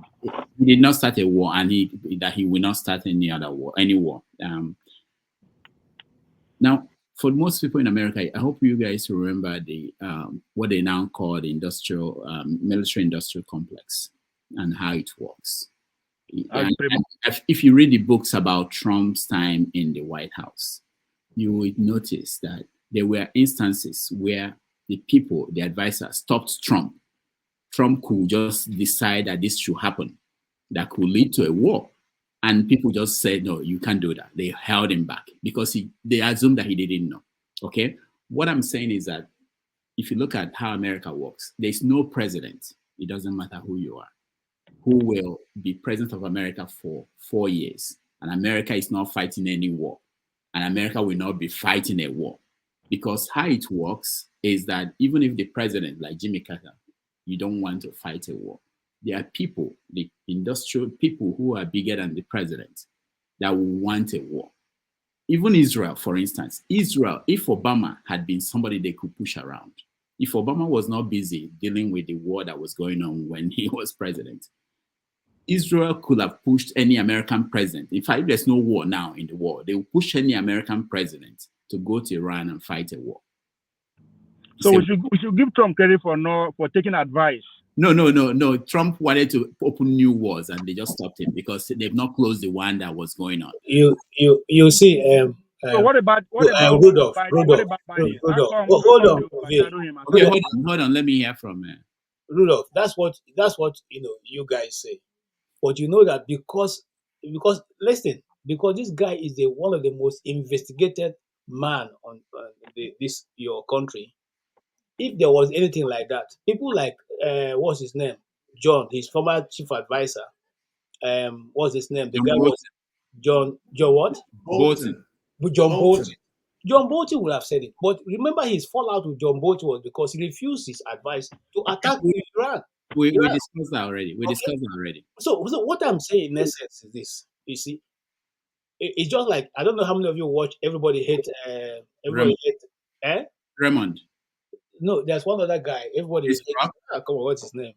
You know, the young black American guy who yes. Now it's just like that's the same way this guy is in New York. I mean, everybody in New York hates Trump. Okay. But before some of us got to know more about America, we are told that he's the American dream, the success of America. That's how the books I have about Trump praises him of his success, his ingenuity, his ability to turn, a small money into big things.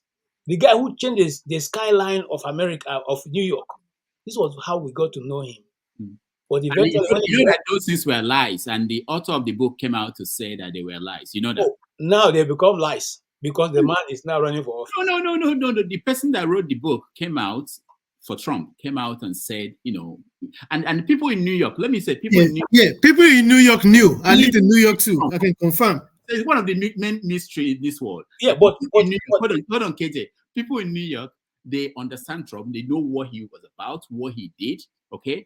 That when people outside New York are talking about Trump, they are surprised. This is somebody that won't hire black people, that will kick out black people. They know him. And people outside are telling people in New York, this is the Trump. He's a savior. Okay, here's what I'll tell you, Rudolph. Yeah. There's some, you guys are the Americans, so you know this people. Rogan. I thought you were in America. You're not in America. Rudolph, hold on. You surprised me today. Rogan. Yeah. Rogan, the guy, the most popular podcast so far. Yeah. Rogan used to be one of those who criticized Trump. Yeah. Now listen to Rogan's broadcast. Now, Chris Carlson, which this other guy referred to earlier on, was one of he has the highest population when it has to do with people following, about almost 11 million following. Now, listen to some of the listings. And I'm looking for people who are at the middle. I'm not looking for people who are either for Trump or against Trump. I'm looking at people whose collective idea about him is some good, some bad. That's how everybody is. You can't like everything that KJ does because I have my own mind. You may decide to be going left, and I said, no, I want to go right. It's okay because God decided to give us different faces. That means that if each one of us have a different understanding and thinking. But what I'm saying is be fair to the man. I give you one example which I found so disturbing. How can a whole state reverse a law for 1 year just to get one man? Okay, it doesn't make sense. I actually don't know what you said about. I don't know about Asura. The status of limitation. Yeah, they want to extend it, not reverse. They extended it. No, they didn't reverse. They extended for yeah. For 1 year just to catch up with Trump. So I don't know if that is the reason. I live in New York. I live in New York, okay, and I know that there were some victims who were the way I understood it. I didn't even know it's anything to do with Trump. There were victims who said that they didn't get a chance to file suits. This is something the law they passed recently, and it's for 2 years, I think. So I didn't even know they extended it, but I know they were pressing them to extend it further so that they will have. I didn't even know it's connected to Trump, but say what you're saying. So now again, you're just dealing with the same issue of Trump. Many women have come out to say Joe Biden did the same thing which they said Trump did, but that was the media covered it. They didn't say it was, even though his secretary who worked with him gave time, exact date, everything, had all the blow-to-blow account of what happened with her. The media, people like Chris Cuomo, okay, said it was fabricated. But when it's about Trump, it's not fabricated. Every other thing is true when it comes to Trump. Every other thing that comes from the other side is not true. These people are fabricating it. For me, it's difficult for me to believe that because that's not how the world works. Okay, and I know the media. KJ, sorry, they bring the 1 year this thing. It's about Black Lives Matter. It's not about Trump. So many states, Pennsylvania, so many states bring it back. It's about Black Lives Matter. It is not about Trump. You So like to say that, and me, I talk with facts. Like I said here before I came this way, I told I listened to a group of people who are even right now presenting a case. They represent nations. They don't have time to lie to anybody. They are called American Center for Law and Justice. It's not a small organization. You can Google it and research and do your own, this thing. All right, KJ, round up. Yes, sir. So all I'm simply saying is this: let's be fair to the man. A man is a man. Some of us, even if we look into our past, it's not that very beautiful. So let's not try and bring somebody out and kill him just because his name is called J. Trump. Let's give him a break, man. Can I quickly ask KJ a question? Finish, when you go round, I would like to respond to and my brother, I can't see him. Everybody has spoken. So this is what I'm going to do. Man of procedure, I hold nothing against you. I can take your question when you're ready to put it. Okay, this is what I'm going to do. We are going to also round out this topic, but I want to go to Forefathers. He feels that we have not come to him. He will speak, and Bumi AY Chim, and then we'll move on. Unless Femi has something to add. Yeah, I have just something briefly to add. Eventually, yeah. All right. So this is where we're going. Forefathers. Yeah, thank you. I don't feel like they have not come to me. They have simply not come to me, if it's a fact. And when other people are talking, if I try to talk, they mute me, and the others are allowed to go on the sermon. But it's all good. It's not a big deal.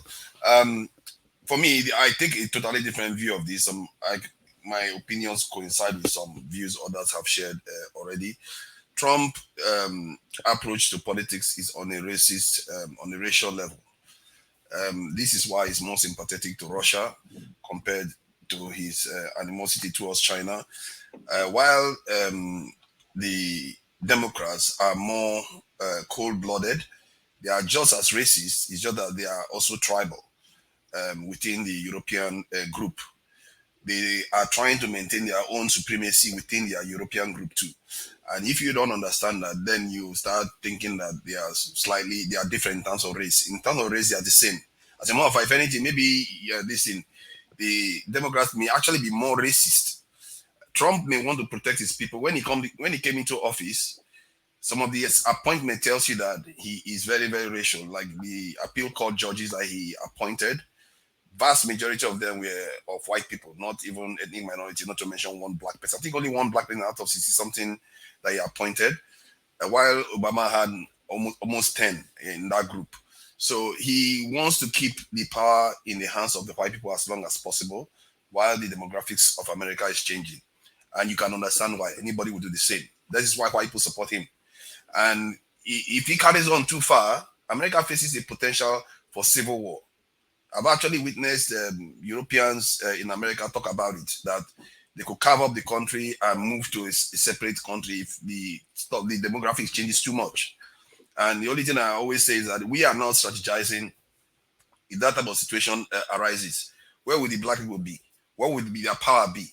Because if that is meant to happen, personally, I could say, as black people, if it's in your interest for them to break up, go for it, because one part that might be remaining may become a nuclear power. For once, maybe a black nation that black people control will have nuclear capability.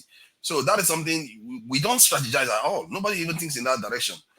And that is what could happen if Trump becomes president. That's how divisive he could get, because there are some people that don't want to operate on that racial level, but why Trump wants to do that. And you can see that even in Europe, they prefer him.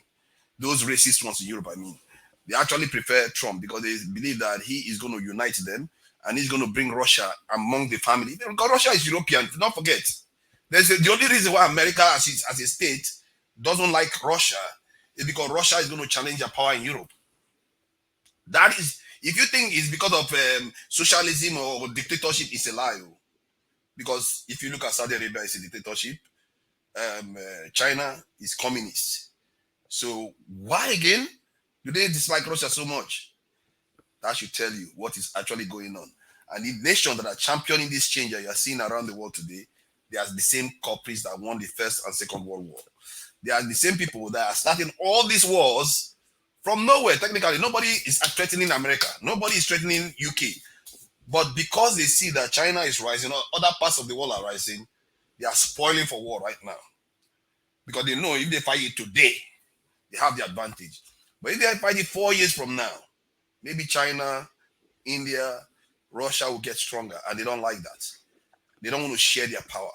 Personally, I was speaking to an American intelligence officer the other day. Yeah, I don't know what ex-intelligence officer, he was on a panel.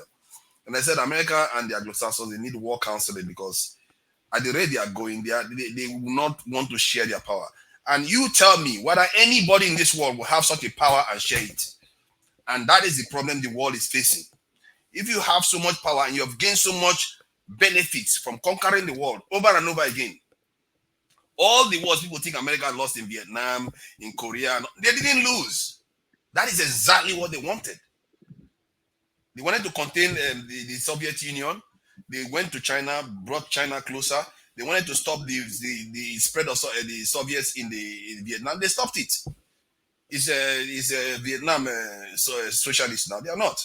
They wanted to set Iraq backward. They wanted to set Afghanistan backward. They did. They didn't lose anything. Everything they are doing it deliberately. They are still the superpower of the world. Because of that, this is why they are doing what they are doing. And Trump, when it concerns the American election, personally, I think he should be ahead. He should be ahead because this alligator, Agama lizard that we have right now, that is cold-blooded, he is killing the world slowly, pretending as if he cares. He sits there watching 14,000 children die and say it's okay.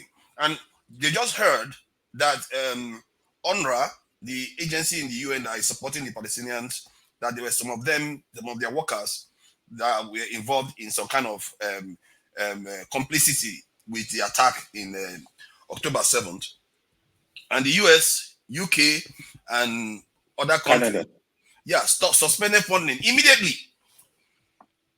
They didn't keep 14,000 people, children. They just suspended funds immediately, but they are still funding Israel with billions of dollars to kill people. And you want that kind of person to be in charge of the world and keep us asleep. At least Trump will tell you, black people, screw you to your face. Now, he was not the one that called our continent a shit, this a continent. That's what we need to hear. Because our people don't understand their place in the world. They don't know they are in a S-hole place. There are nobodies in this world. And maybe Trump will help us open our eyes. Maybe we'll start getting our act together. Maybe he might even lead to a civil war in the US. Maybe it might actually favor us for once. Because what is going on right now is killing us slowly. These Democrats are these ones that refuse to give Jonathan weapons to fight Boko Haram. Tucano jet. Tucano. They refuse to share with him. They put all kinds of restrictions on him, and they were the first to start talking about bring back our girls, to undermine his government. These people, and they don't mean us well at all. They are just as bad. Democrats are evil. They are the ones that they brought Planned Parenthood, a lot of it into the black neighborhood, and aborted a lot of our children. They separated our families. They brought drugs into our neighborhood. These people, they behave like alligator, this thing, agama, reptiles. Because they will pretend as if they are your friends, but they will kill you from behind the scenes. And if the more I watch the Democrats, the way they operate, look at recently when George Floyd was murdered on the street. They talked about Black Lives Matter, irate about everything. Did they pass one law to change anything in America? Nothing. This guy, they control the Senate and this in Congress. He didn't pass one law to do anything. But yet, when they attacked Asians for a few weeks, he went and passed a law very, very quickly. Look at, they are actually breaking American protocol to fund Israel right now. He is willing to do that. But this guy doesn't want to raise the finger to help the black people that have even got him elected. They literally saved his candidacy during the primaries when Bernie Sanders was due to win. But when they got to South Carolina, the black people turned it around for him. What did this man do for us? Zero.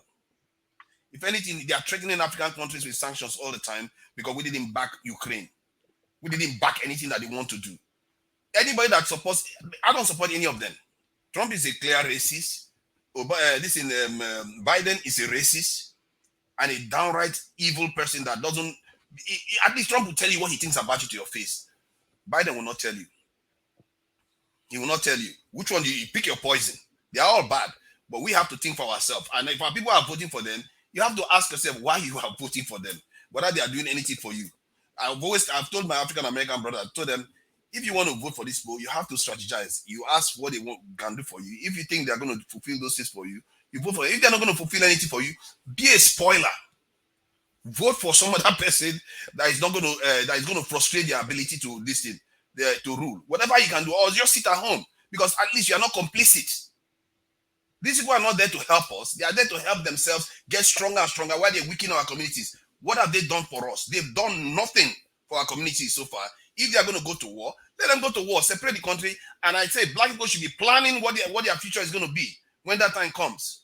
Don't let any of them to tell you that you should crop yourself up to Alabama or one tiny state without any form of power at all.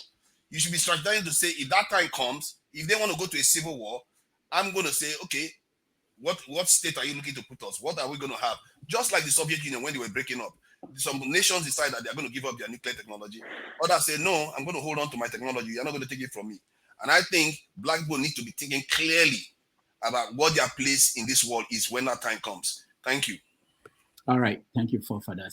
Bumi, you're next. Yeah, good day, everyone. To be honest, I don't know if I should make a comment right now because I think what I'm about to say might change the topic a bit. So I think maybe if anyone wants to make comments, can go before me instead. All right. It's still about America, but it's like a question that might change the topic. Bumi, hold up. Let's go to AY and Chim, and then you come in.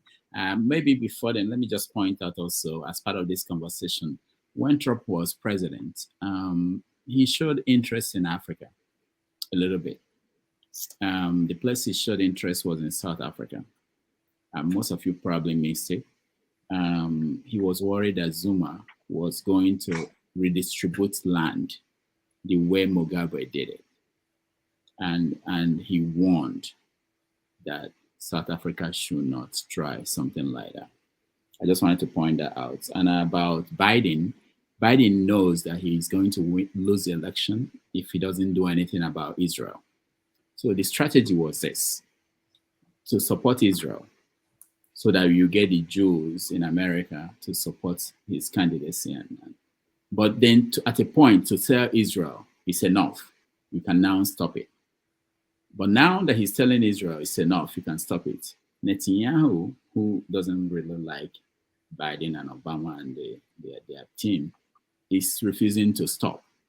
So Biden is in trouble because now he's going to lose the election if this continues. And he doesn't have enough time to end it and clean up the whole thing and get people convinced that he intended to do good. Which is now the strategy. Now he's using people in Senate to say that there should be a change in government in Israel. That's the new talking point that the Democrats are pushing because they are in trouble. They know that they are going to most likely lose this election because most concerned brown and black people will not even bother to go and vote. So, all right. Yeah, thank you, Rudolph. Rudolph, you've really done justice to this topic. Man, Sorry, I wish Rudolph, I was I'll in be New York. backstage watching. Let me pass. I wish I Let me was go and in New relax. York. I would have buy you one cold drink this evening. Thank you. Yes, I will agree with those that are supporting Trump. You can monetize it. You can monetize it. Trump is innocent. It's the Fulani that are prosecuting Trump. Fulani, yeah, they are the one prosecuting Trump. Honestly, our double standard is crazy. I'm sure KJ is saying, let's give Trump some cuttings of slack. If you are supporting Trump and you are against Tinubu, you need to seek for forgiveness. you need to seek for forgiveness. You see, why can't we stay on issues? That's what I don't understand. I don't want to go in details. I think Rudolph has done a lot of justice to this topic. I will repeat. Forefather, you are rightly on point. Femi has spoken well. Man of Prestige, a lot of others. Because these are things that are just out there. We know the fact. We don't want to speak the fact. We don't want to stay on issue. I'm just my happiness is this is not Nigeria. If it was Nigeria, they would tell you, oh, because it's Hausa, oh, because it's Igbo, because it's Yoruba, because this is the narrative. That is why sometimes I fear for Nigeria. Majority of people that work with Trump, they are against Trump. From vice president, from his vice president. Trump did, in fact, you can't, how can we not understand what was going on, all the crisis Trump caused in America?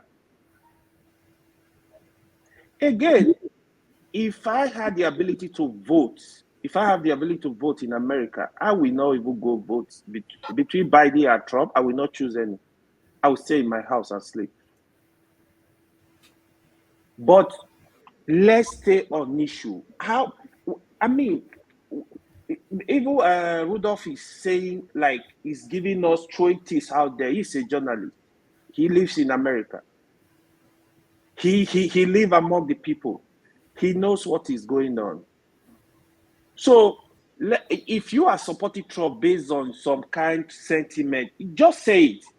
I will even respect you more rather than coming here to speak fact. This man almost caused big crisis. I mean, Biden, I have my own issue with Biden, with the war going on from Ukraine to Israel and Palestine. Like Rudolph rightly said, I think that war, if he's not careful, is going to consume him too. That is where we're going. So most likely, America are going to be faced with two evils. They have to choose a lesser one. But Biden, if he go ahead and win this election, Trump, the crisis, the problem Trump would cause for America is going to take them minimum of 25 years to clean up. It's going to be a mess. Let's stop pretending, because I don't even know how. You don't know the history of this man. How come we don't know the history of this man? But it's so convenient for us to come and we know the full history of Bola Tinubu. We criticize him. Let's stay in one place. Let's stay in one place. We can't pick and choose. Let's stay in one place. Thank you. I don't want to argue on this topic, man. People know what they are doing. All right. Okay. Sorry, Rudolph. I have to respond. I have to respond to AY, and I'll keep it short. AY, you see, each time you come, you try to pick a hole. I've been reading comments. Some of the comments I attribute them to you. I don't know if they're you, but I don't bother myself about it, because you see, as the practice have gone to, I'm not afraid. I read theater arts. The first thing you are taught is how to criticize. You should be able to take criticism. If I write a paper you don't like it, you can criticize it, and whichever way you like, and I accept it. If it's true, I go make amends. If it's not true, I tell you, sorry, sir. With due respect, as my lecturer, I don't agree with your stand. That is allowed. So when you people come, you make these statements, it really baffles me. It really baffles me, really. If you want to make your argument, make it straight. Don't try to, give it some coloration that maybe I don't have. At my age, don't you think I have enough sense to reason and take my own stand? Even against my late father, I can take a stand. What more of you who is, even younger than myself? Come on, bro. KJ, there is difference between. Relax. There is difference between. Relax. KJ, there is difference. Who are gentle. Sorry. There is difference between opinion and. Wait. Wait for him. It's my turn. Now, there are many things if you want to check. And listen, I came here, I didn't say support Trump. And if I take a stand, I made my stand very clear to Rudolph in the first place. I said, I stand for truth. And truth, you may not like my truth. That is where I stand. It's okay if you laugh about it. I may be stupid. Who knows? but I like my stupidity. It's simple and short. Okay. Now, if you want to look at, the people, it's only when you guys quote, things that are online that you accept they are true. But if the things that are online are also true of other people who are talking, then you go look up a documentary that was done about the election. Okay, it's called 2000 Moles. Okay, it's been there, out there, it's free of charge. You go look also a documentary that's done by independent people on J6, okay, account of J6 is there, it's free of charge. You go look also the release footages that was released by Johnson, the speaker, okay, of the J6 account. It's there, it's free of charge. There are 40,000 hours. You can watch it up and make your own deduction of what it is. But I've not even come with all that. I'm simply saying, and when I say give Trump this thing, not because I just wanted to lay it down because there's no need. I'm not voting for anybody in America. I'm not voting. I'm not even a voter. So what's my business? These are just for academic exercises, and it doesn't go beyond this point. So when you come and say these things, you really look for both sides. For instance, during Obama was the one who deported more people in America than even Trump. Go look at your record. Okay? But we're not even here to look at all those. We're just saying, look, for us as Africans, what is our best bet? What's our best bet? Okay? And I will go for what is our best bet because neither him nor the person who is against us is for us. So please don't do this because I hate it when people come and say I don't think what's the rationale between comparing Tinubu and Donald Trump? Do they stand like them? Do they how do they stand together? How? Okay, one of them is somebody. See, look, they don't even have any measure. Okay, can I Remember, ask you a question? Can I ask you a question? Okay, bro, ask me a question. So with all the cases, are you saying you don't believe in American legal system? All the grand jury that indicted Trump, are you saying these are all false cases?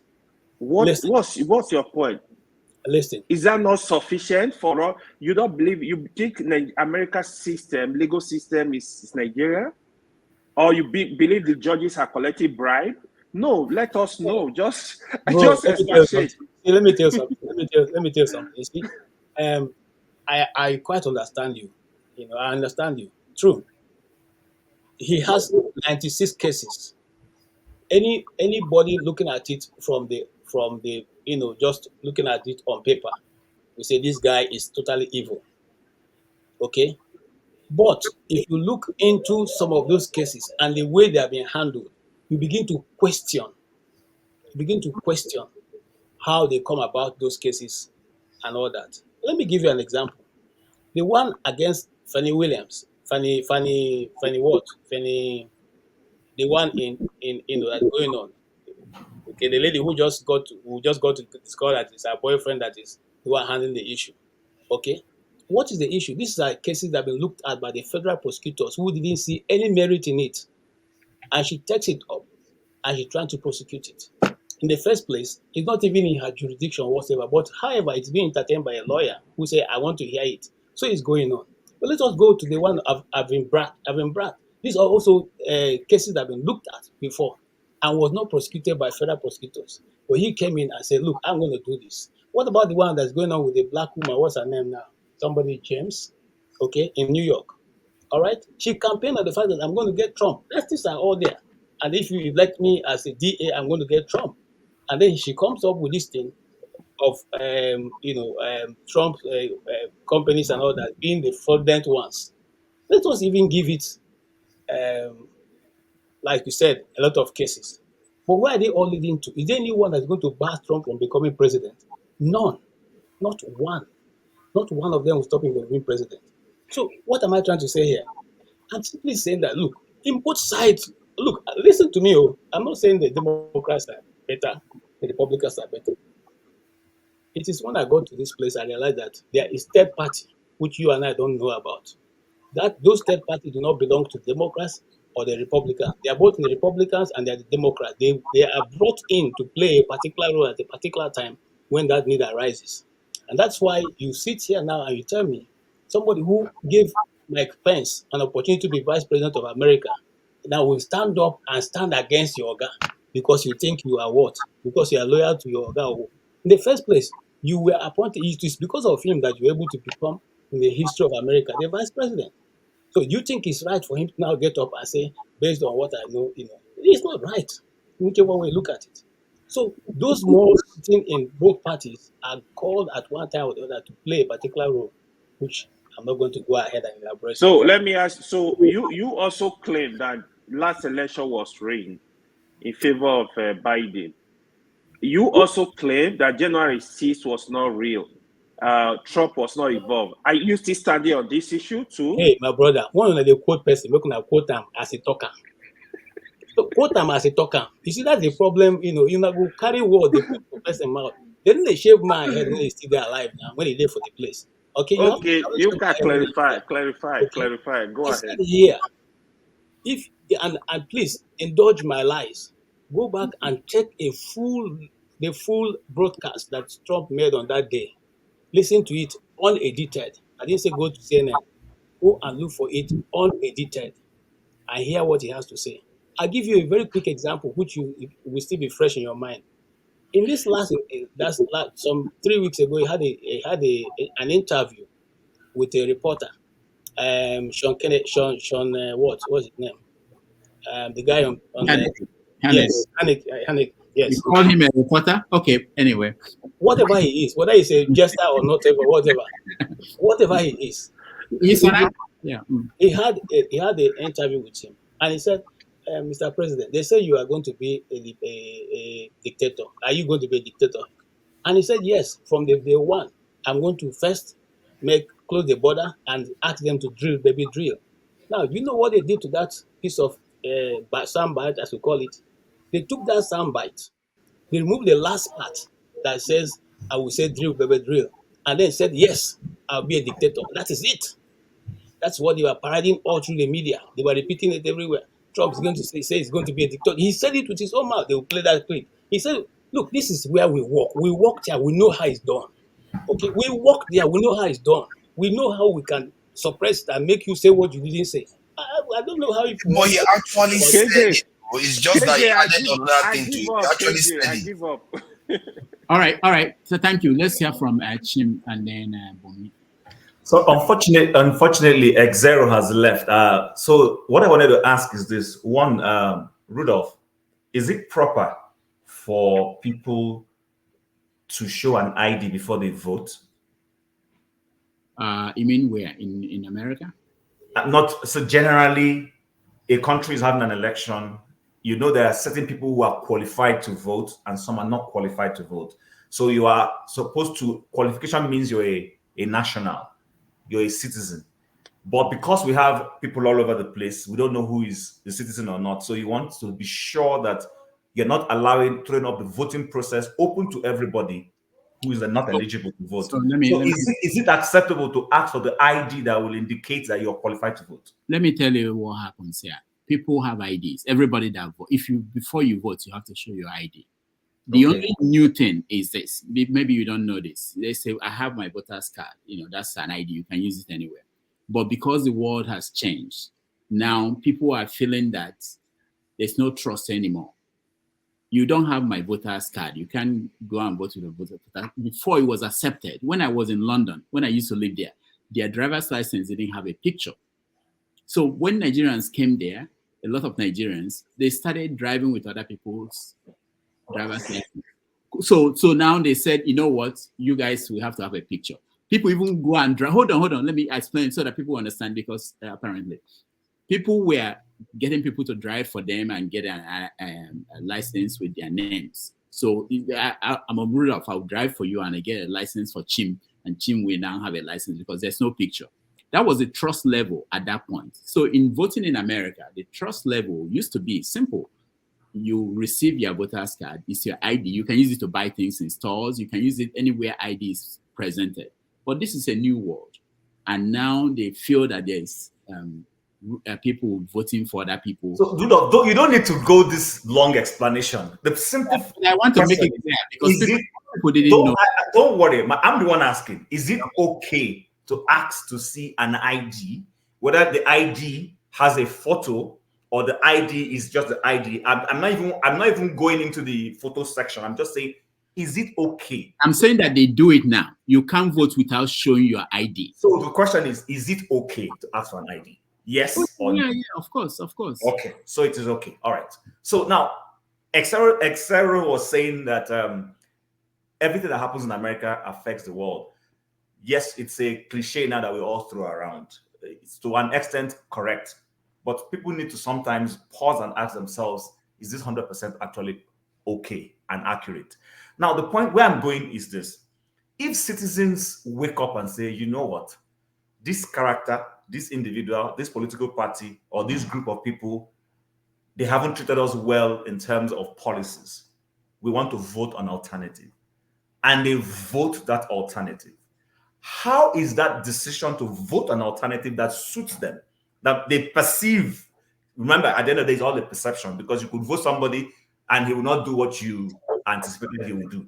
So how is that bad that people say, okay, you know what, we've had enough of this political party, let's vote and go. And then you now say, oh, it's a rise of nationalism.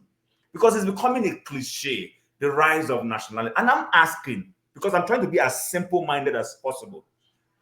If we have this volume of voters who suddenly are now heading in a direction, where those other voters that were heading in the alternative direction, where have they gone to?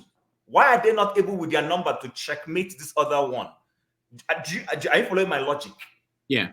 You're following my logic. So we're in Netherlands and the liberals were winning. And then all of a sudden, the liberals began to talk about that they needed to shut down farms, that climate change was being affected by farms. Agriculture was a problem. And they began to put taxes on farmers, and the farmers rebelled, went on the streets. And then suddenly elections was close by, and those people says, you know what? We need to teach these liberals a lesson. You can't take our businesses for granted. And they voted for the alternative, who happened to just be a conservative party, because that one promised them better economic programs. And when they voted that person, it now became the rise of nationalism. What am I trying to say? You see, I'm not in denial of racism or tribalism or sectionalism or whatever ism you want to call it, of any form. There will always be tribes, sections, and all. We can't eradicate those things. We can only look for a way to reduce, how it rises or how people operate in it. Because I keep hearing, because Donald Trump and the Republicans came up in America, then that is what has given rise to the rise of other parties. So are you telling me that those voters did not exist before? They just sat down and said they were not going to be voting, and all of a sudden now, because America has done it, then they now got a mojo to now do it in Netherlands, to repeat it in Italy, to repeat it elsewhere. Because those things, those sound bites are easy to throw out. But for me, who's thinking, it doesn't make sense to me. I live in Canada. We have multi-parties. It's not two parties like in the US. But I can tell you for free that in the next election, that Justin Trudeau is not coming back unless something drastic happens between now and then. Why? This guy has impoverished people with his climate change policies. He's putting taxes. This year, my tax has increased. Not any rational, reasonable reason for taxes, but just because he wants to save the climate. That is why I'm being punished. And people are saying, are you crazy? Canada has oil. When Russia, the Russian oil that was going to Europe was having issues, Germany came to Canada to ask for Canada to sell gas to them. Justin Trudeau said no, that Canada was moving away from fossil fuel. And people screamed, an opportunity. The same partners in the world who were doing climate change with him suddenly began to use coal in Europe. But he insisted he must do it. So tomorrow, when the conservatives in Canada suddenly win an election, somebody will now tell me it is the rise of nationalism. It doesn't just add up to me, because that's what I'm saying. No. Sitting down here, please. Hold on. Rudolph, please, 30 seconds, please. I need to rebuke what Jimmy is saying, please. Please don't reboot. Make your point. Don't reboot me. How is it making sense that the voters took a decision and you are saying it is the rise of nationalism. Okay. In other words, you just woke up from nowhere and became nationalist. So the liberals no longer have voters. Where have they gone to? All right. Hold on, AY, hold on. I know you said 30 minutes and there's Bumi, but I think this is an important conversation to have. Let me play this video, okay? 2 videos, short videos, and then AY you speak and Bumi will speak because it's important. An influential ideology that fosters hatred and terror, and as a result is not compatible with the values of the Netherlands. Close our borders right away to asylum seekers and immigrants originating from Islamic countries. We should withdraw from the Schengen Agreement and reintroduce our own border controls. 3. Begin by dismantling Islamic institutions like mosques. Start by closing foreign-funded mosques, including those that receive funding from abroad and are under the authority of Diyanet, the Turkish Ministry of Religious Affairs, and not us. 4. Lock up anyone who threatens or uses violence or deport them from our country, and if necessary, take preventive action against those hundreds of supporters and thousands of sympathizers of the jihadist movement in the Netherlands. And 5, Chairman, request all schools, newspapers, media to display a Muhammad cartoon. In order not to provoke, but to demonstrate that we never give in to threats and violence, and that we proudly and firmly support our freedom. Finally, I have a message for all those Muslims in the Netherlands who do not respect our freedom, our democracy, and our core values. Those who consider the rules of the Quran more important than our secular laws, and there are many of them. 700,000 is revealed in the study by Professor Koopmans. And my message to them is get lost. Depart to an Islamic country. Then you can enjoy Islamic rules. Those are their rules, but not ours. This is our country. Not your country, but our country. To stay updated, you are more than welcome to follow me. In a white-only country? Not necessarily white-only, but a country that is clearly based on a European model in which whites will basically remain the overwhelming majority in perpetuity. Okay, how do you achieve that? Well, that's an excellent question. Donald Trump has got some first good steps in mind. He wants to make sure no more illegal immigrants come into the country, and he wants to make sure that all illegal immigrants here go back. He wants to end birthright citizenship. He wants to put at least a temporary ban on Muslim immigration. What happens with Asians? What happens with African Americans? What happens with Latinos? What happens to my You presented me with a very limited view of the United States. You're saying the United States is a place anybody can come and turn it into anything you want, and the people who built this country and established its institutions, if they glimmer away, so what? You are promoting a process that will reduce my people to a minority. You want more power for Latinos. That comes at the expense of my people's power. We're 17% of the population, and we only have 3 senators. So therefore, we don't have the political representation that we deserve. And you want more and more and more? Of course, because we only have 3 senators. How much political? At this point, 14 senators. And 50 years from now, how many would you like? Let's talk about 50 years from now. In 2044, yes, white non-Hispanics will become a minority. Yes. Is that what you're afraid of? Mr. Ramos, it's fantastic for you, for my people to lose power and become a minority. That's fantastic for you. How does it feel for me? Because it is our country, Mr. Our country, our It is our country. Don't you think we both have the same rights in this country? I think that despite this nonsense in the Declaration about anybody being anyone, Excuse me, white people, you don't think we are all created equal? No. What you want to do is change this country into an entire nation in which white people will become refugees in their own land So if your vision comes through. You don't want to live alongside Mexicans? Now, why is it wrong for me not to want my neighborhood to change? If my neighborhood is European, if my neighborhood, they don't keep chickens in the backyard that crow at 3 in the morning. What are you talking about? That's a complete stereotype. That's a complete stereotype. Yes, and stereotypes are all true. It's a racist stereotype, what you're saying. Oh, racist. Give me a break. What are you going to do with the thousands of Muslims? We certainly American citizens who are serving in the military. I'm sure that we just couldn't possibly survive with all those Muslim Navy Rangers. Yes, I'm sure that's true. That is not right. No.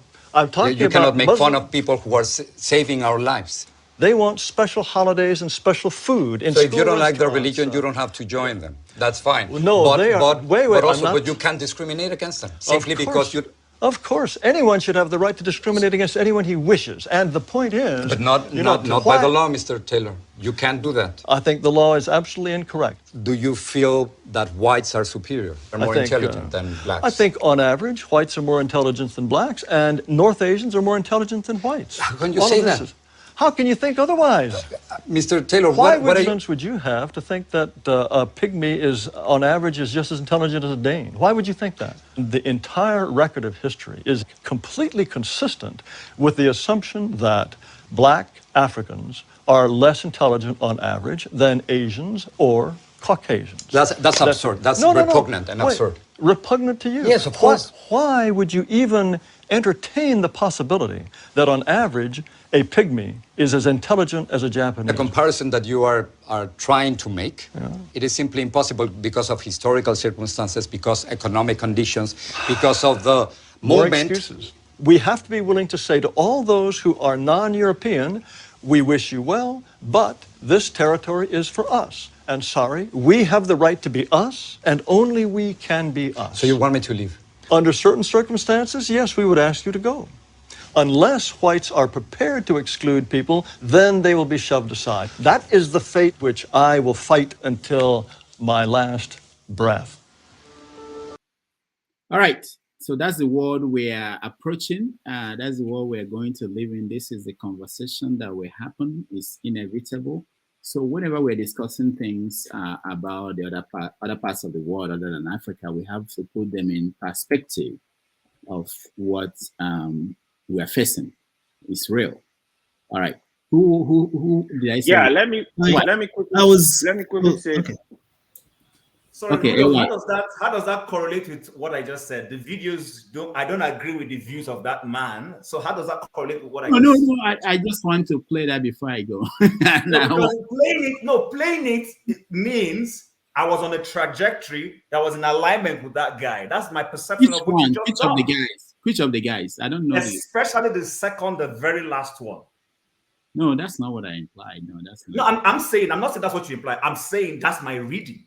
Oh, okay. That's my reading. I was just trying to put it in because I have to go after Bumi and I want you guys to continue the conversation. Go ahead. Can I say something? Let me quickly. Hold on, please.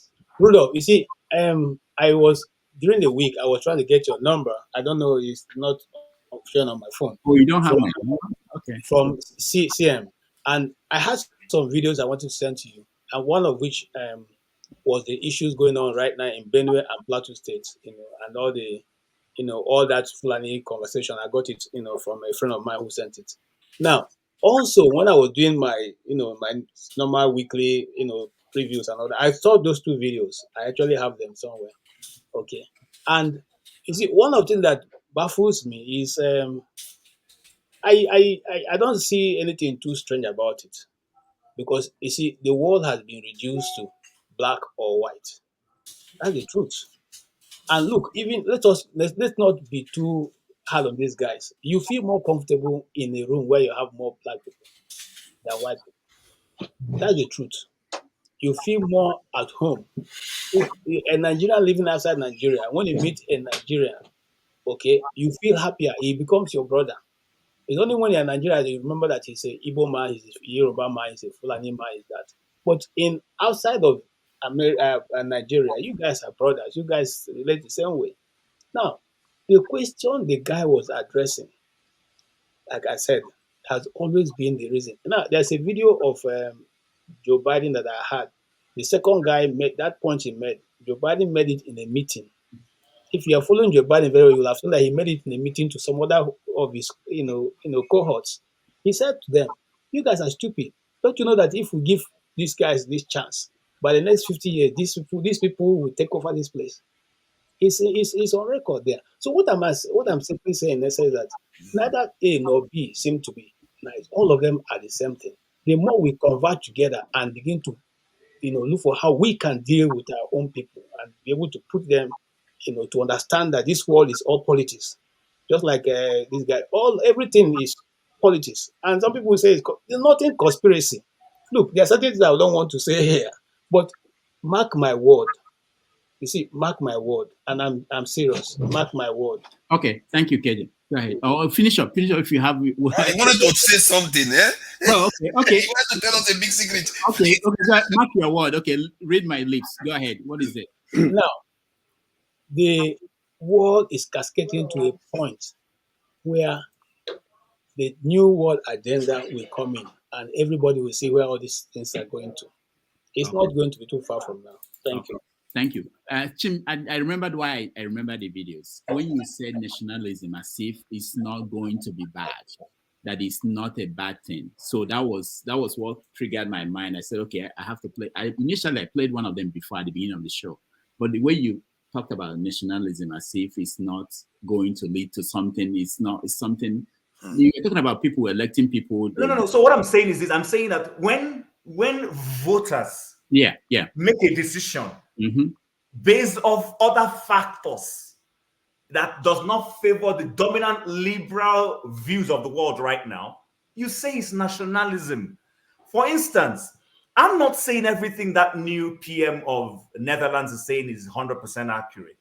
But for goodness sake, somebody left Afghanistan, ran away because the rules in Afghanistan were not okay, gets to the US or gets to Netherlands, and is trying to replicate the society he ran away from. Are you serious? Those are the things they are addressing. So what I'm saying is this: let people be at liberty to pursue their religion, live their life the way they want to live it. But you can't choose and pick. You can't. There is no church in Saudi Arabia. I just googled it now. So I wanted to be sure so that when I say it, nobody will contest me. Not a single church in Saudi Arabia. But go to the UK. Those who live somewhere in the UK know there's an area in the UK that has become Shariaized.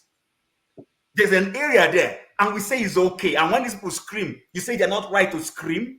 No, that's not. I think the Vatican as an example. The Vatican doesn't have mosque. No, I'm not saying for that. I agree with you. What I'm saying is this: Saudi Arabia has no church, but you come to the UK, they allow you to build your mosque, and then you want to go further than that and say that territory that they've given you, or you want a Sharia law there. Are you okay? Tim, the point I was trying to make is that nationalism, if you know world history, okay, it has led to things. I'm following you, by the way. Go ahead. Yeah, it has led to things that we don't like, you don't like, you won't like. You may.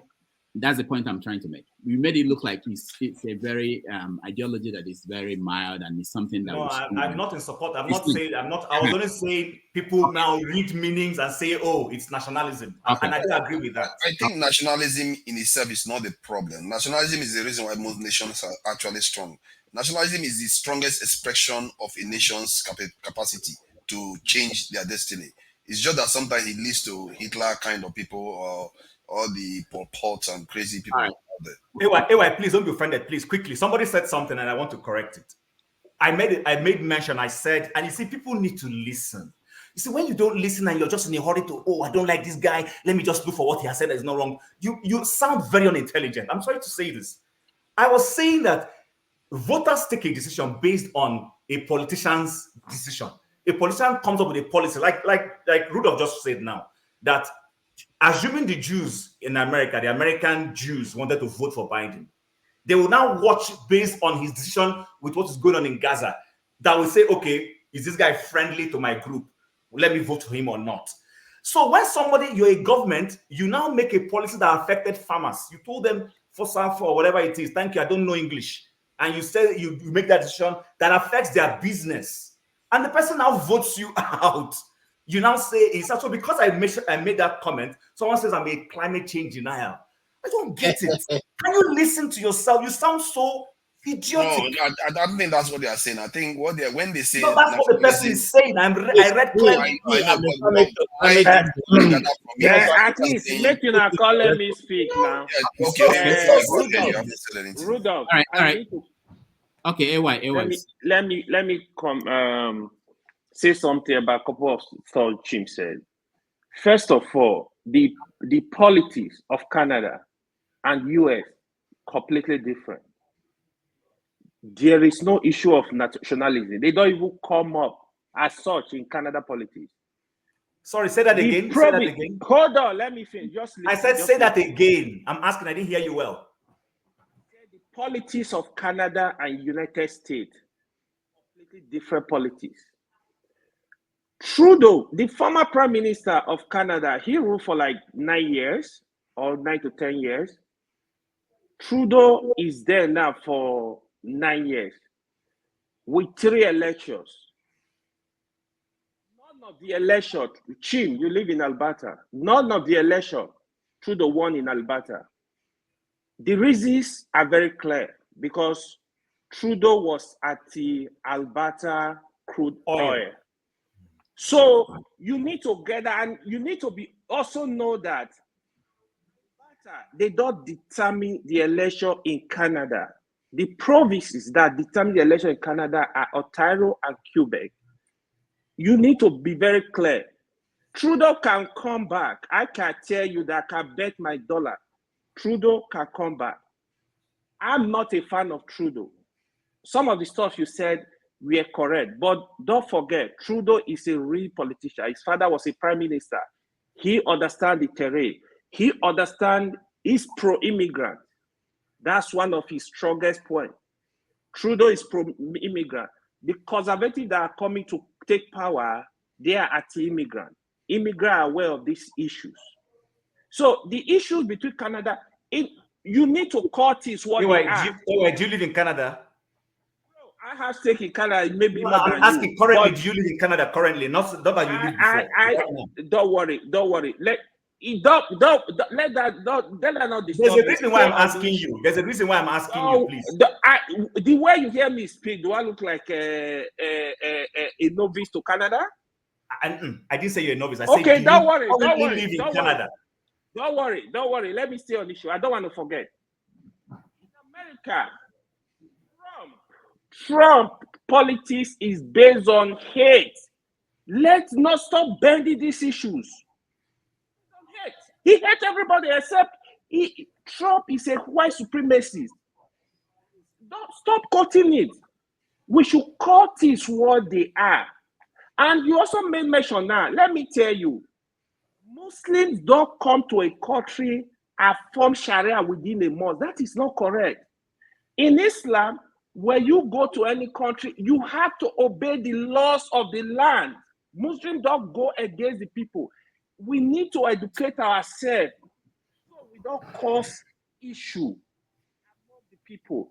Well, let me give you a typical example. For example, in Canada, it's compulsory when somebody died to do an autopsy, right? Generally, as a Muslim, if you die this night, tomorrow morning you are gone. They bury you straight up. You can't keep. But because of the laws in Canada, Muslims are kept in the mortuary for 1 week, 2 weeks. They make sure all the rules are followed before you bury the person. Muslim obeys laws. When people are spreading hate, just call it what it is. It's not when it's affecting us that we will complain. That is where me happen. If it's not affecting you, you need to also speak up. Call Trump. Trump is dangerous to humanity. We're not dangerous. talking Trump now. Period. I'm not talking. It's Trump part of the now. issues. No, but I'm not talking Trump now.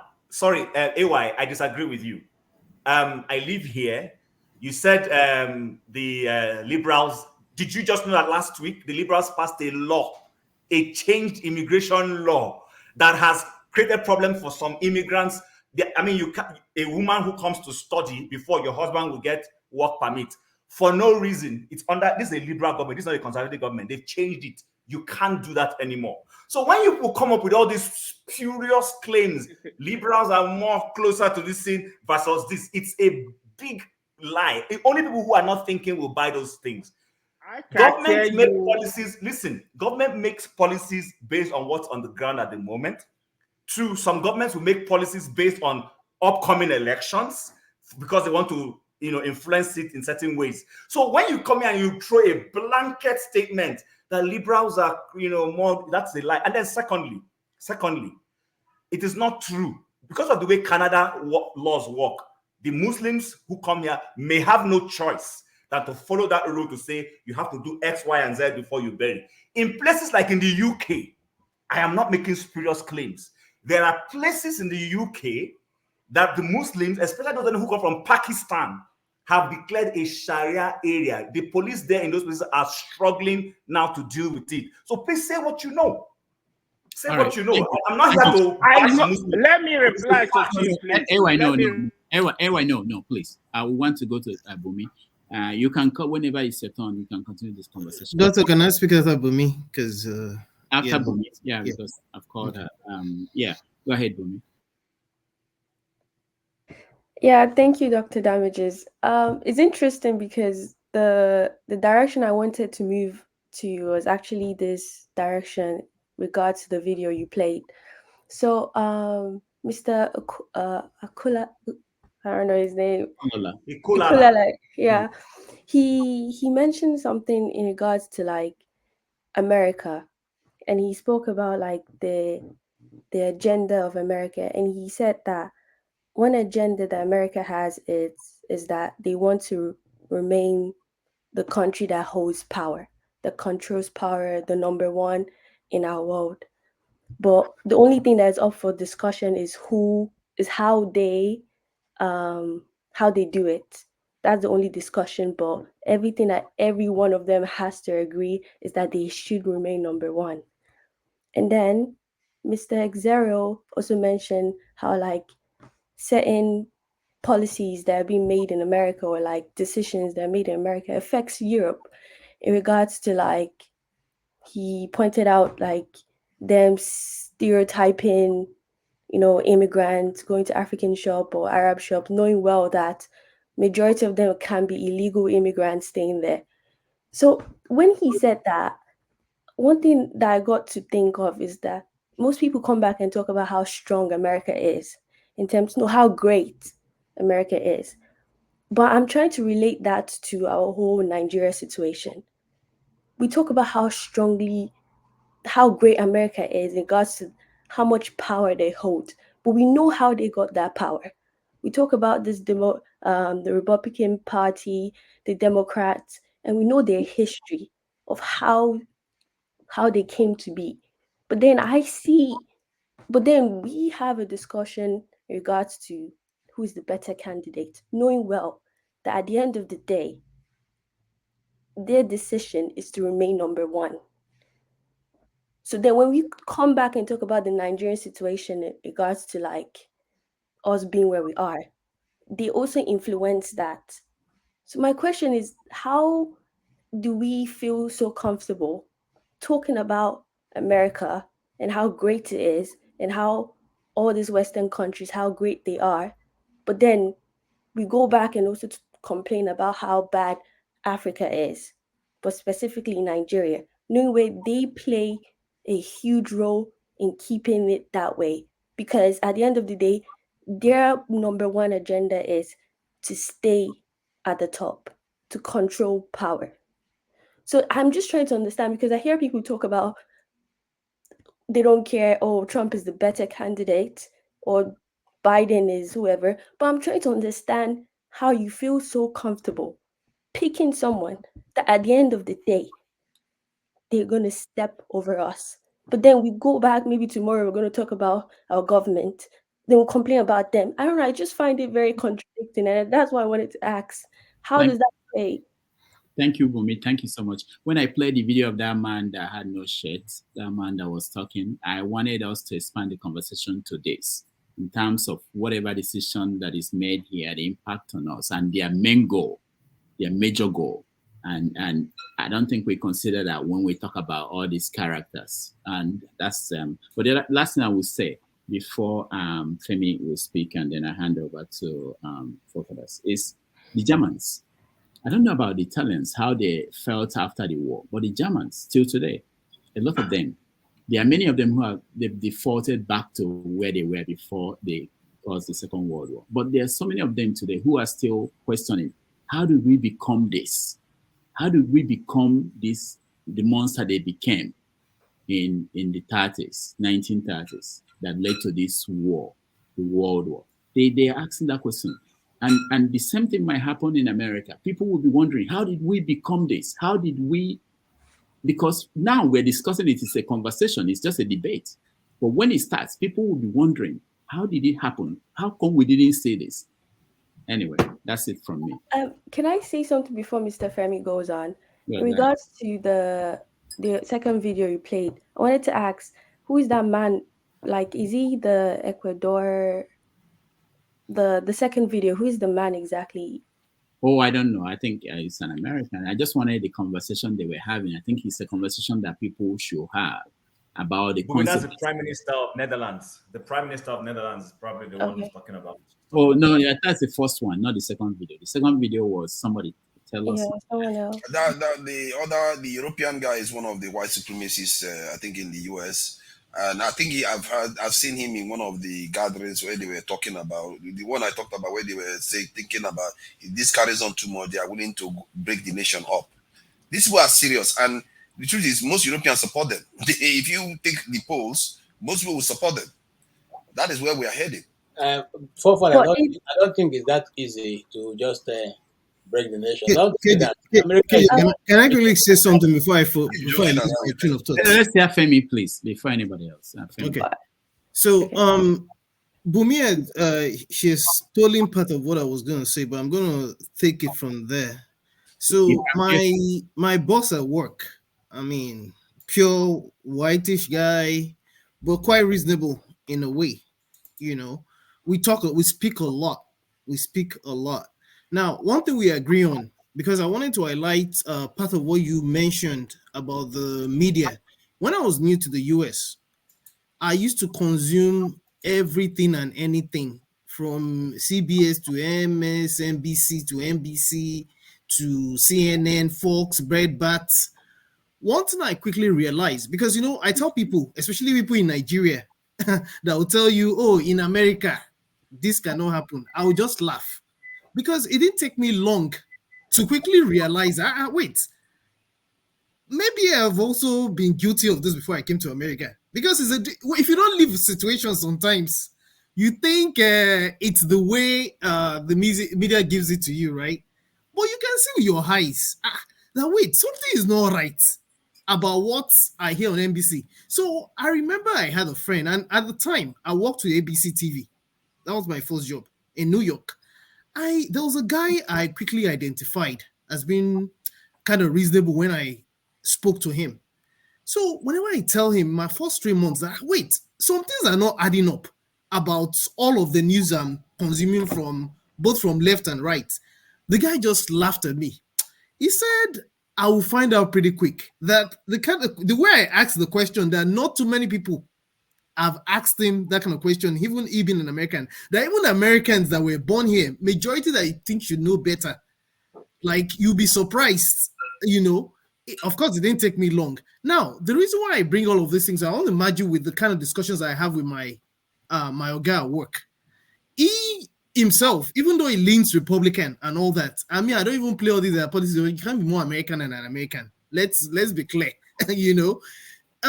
Each says the same things I'm thinking, but in different ways. That if you listen to mainstream media, although it tries to hide the fact that, you know, he tries to sugarcoat the fact that, oh, he's not trying to be too, although it's still reasonable. He's not trying to go away with whatever the Republicans say or do, as if they're the best things since life read.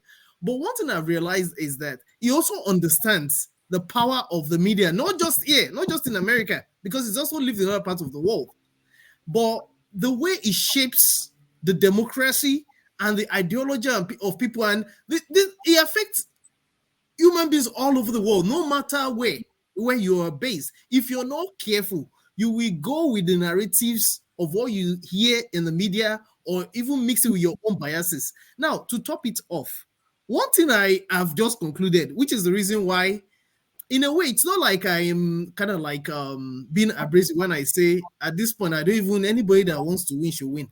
I've come to see America for what it is.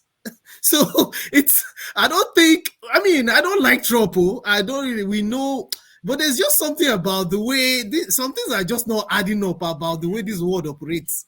I'll just keep it that way. All right. Thank you so much. Let me just final time announce for those who are just joining us. Tomorrow at 11:30 a.m. New York time and 5:30 p.m. Nigerian time, we are going to have as guest Femi Falana, Senior Advocate of Nigeria. He will join us. So if you can join us tomorrow at that time, we will appreciate that. On this note, I will hand it over to forefathers. Remember that Ndubisi hasn't said anything, so you can start with Ndubisi. But I will see. Let me thank you for sharing that video, because there are very few cases where you see Nigerians actually watching Europeans saying very derogative things about them or revealing themselves truly. I don't think I've ever seen it on any Nigerian channel like that, where you play Europeans talking about Africans and Black people in that way. It's really strange because it's everywhere on the internet, but you never see Nigerian stations sharing this information. Nigerian station, even the press. This is where you can argue for legitimate criticism of our press. They never show these things to Africans for some reason. So I have to give you credit for doing that, because you don't see that. These are the kind of stuff that gives me sleepless nights, where you hear these people, the way they argue, the way they are paranoid about their safety. They don't play around with their security. And even in UK right now, there's no war. Nobody's challenging the UK for fight. They are already looking to upgrade their military to around the army. They want to increase it by more than 50% within the next 3 years. That's what their general is asking for. It's not like, and they are already more, their security posture is stronger than ours by a mile, and they still don't think it's good enough.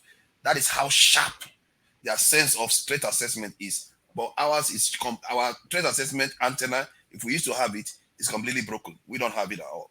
And when we are watching this, that should tell you how they think. They control America right now, and yet look at how he thinks. You would think they've lost power completely. Thank you.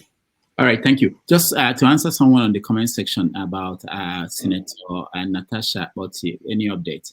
Not yet. I have people booked for the next few weeks, so I will arrange and get her a different date, probably in February or maybe March. We may get to that. So that's it. And any other comment? I think that's it from me. Thank you guys for joining, and I'll see you guys. Rudolph, I was going to ask you a question before you left. Sorry. So, good. It had to do with this Zimbabwean land redistribution. Okay. So, So I'm sure when Mugabe did that thing, I agreed with it. Oh, our Black brothers are being cheated. The Nestle's of this world, the Liver brothers are collecting the land. Why not send? So, question, reality check setting for me. Since that land redistribution happened, what have those Black people used that land to do? So if South Africa goes ahead to do land redistribution, what would they do with the land? Because I have worked for South African companies. I'm not trying to say they haven't been cheated, but I'm just asking myself, the people I know, the ones I see that go drinking ogogoro on the street, when they give them that land, what are they going to do with it? Because, you know, sometimes it's so easy to come up with these nationalistic policies. And then good. That's nationalism in Zimbabwe. That's nationalism in You are South switching. Africa. You are switching position. But No, I'm not switching any position. I'm not switching any position. Okay, let me. So, but let me land so that I won't take your time. What have they done constructively with that land? All right, thank you. So the remember, a good example, you should actually go back to Idi Amin, when Idi Amin kicked out the Pakistani Indians, out of the country, so that they would give stores to Africans, thinking that that's the problem. I did not support Mugabe. I don't like Mugabe at all. People, when he died, I wrote something very terrible about him. People, all these Africanists were shouting, "You are stupid," but I don't support nonsense. So so Mugabe did that, and it was a failure. Do you know why?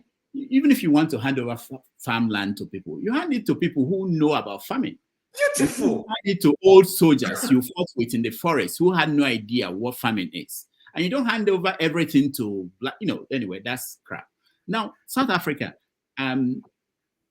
Zuma was just doing that for election purposes. He had no guts to do something. No, Malema is pushing it. Malema is pushing it. Yeah, Malema will do. Yeah, exactly. Julius Malema will do it when he gets there. Okay. The question is not for me, for them, if they want to do that. But the point is that these people, the white people, they are control 70% of the land. That's not. It shouldn't be that way. So they have to figure out what to do. I'm not saying get the land and give it to black people. The other way, I think people in South Africa come up with an idea that will work, that will make the farmers continue to produce food and still get something for black people to live on or to survive. You know, so I don't think it's a difficult in that they need Rudolph to figure it out. I mean, they can figure it out, the way to work. But one other thing I wanted to point out, when you talk about white America, people, if you're in New York, or you're in Boston or Atlanta and other places, you think this country is actually mixed. You think that there are so many black people here or colored people. No, they are not. It's still 70-something% white. America is still 70%. Yep, white. very correct. So when you see this fear and this kind of paranoia, I understand why they feel that way. And I want us, when we look at how they react, we also transfer it to where we come from. Think about Nigeria and the fear we have. And then we'll be able to understand how the geopolitics of countries and the world, how it works, and think about how we react to things. Anyway, I gotta go. Thank you guys, and all the best. Father, I'm the one first to speak. I need to correct something. I think the South Africans should have a right to take whatever land they want if it's their own and give it to whoever that's the people that merit it. Yes, you can ask what they do with the land, but if they own the land, I don't want to see black people working as help for white people continuously just because we don't want to succeed in terms of taking the land back. In the case of Zimbabwe, it's because of the sanctions. We forget that there was a massive, crippling sanction that was put on Zimbabwe. That is the reason why the economy is the way it is. Not because they took the land from. They don't want Zimbabwe action to be rewarded because they know other African countries will do the same. So if Zimbabwe has succeeded, remove the white farmers, and the economy starts doing well, that's not something they want to happen. So they crippled it and make sure they use that as a kind of cautionary tale to other Africans. And this is what is making South Africa think twice, which means it succeeded. Their purpose for sanctioning Zimbabwe has succeeded. Papa, can I just say something on that? So there is the sanction on one side. I hear you on that, and I agree with you. There is the utilization of the land on another side. So I can give you something, and you show productivity in what you're using. What our relationship, economic relationship, the global economic relationship that will lead to the sanction, the implication of the sanctions is a totally different thing. You heard what Rudolph said. This guy Mugabe was supposed to have done that land distribution way earlier when the economy was good, when he had acceptability and negotiated well. He didn't do that.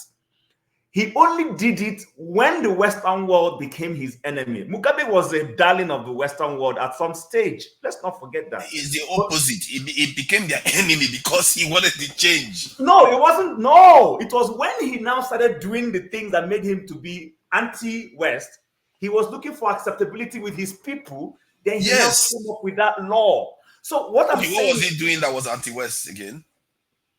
No, at some point he was the lack of democracy. He ruled for several years and kept staying. Are you serious that that's the reason why? Yes, that was part of the reason why he's. Why don't they hate Saudi Arabia or Egypt? Why don't they hate? So Egypt just ran an election where the president won 90% of the votes. So forefathers, come on, man, don't do that. Don't do that. The reason why is because he did those things. Hold on now. See, forefathers, certain countries we know are not democratic, and the Western world is okay with them.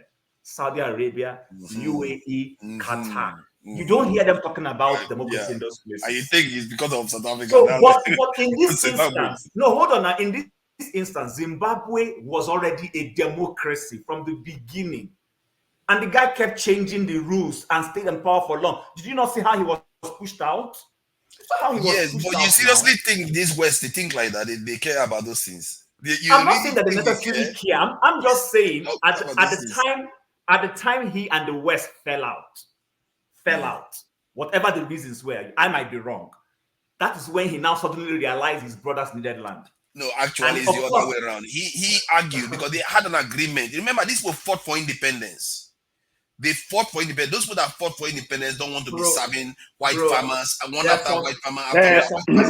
Personal bragging rights I would have thrown in, but I'm trying to be humble. You want to start now? I know that's Zimbabwean story because I have family affiliation in Zimbabwe.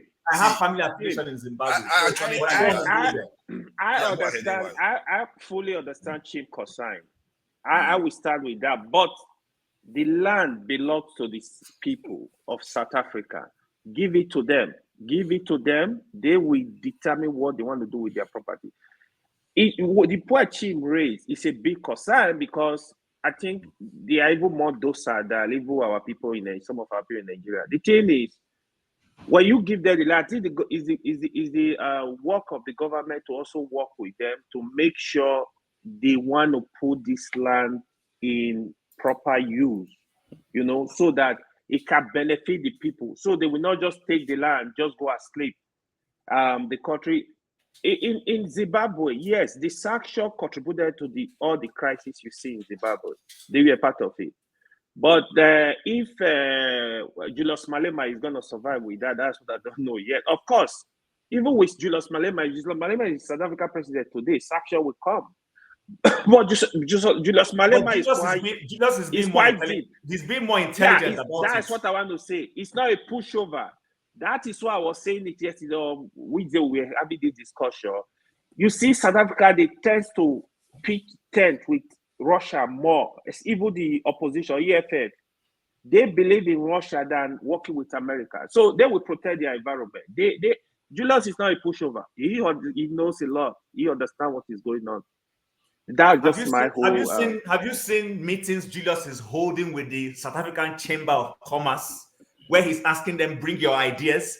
Are you seeing the way he's going about his own, trying to explain to them why they need to give land? That's not what Mugabe did. That's the point I'm trying to make. Julius is intelligent. Julius knows that his people don't necessarily have the skills to use the land.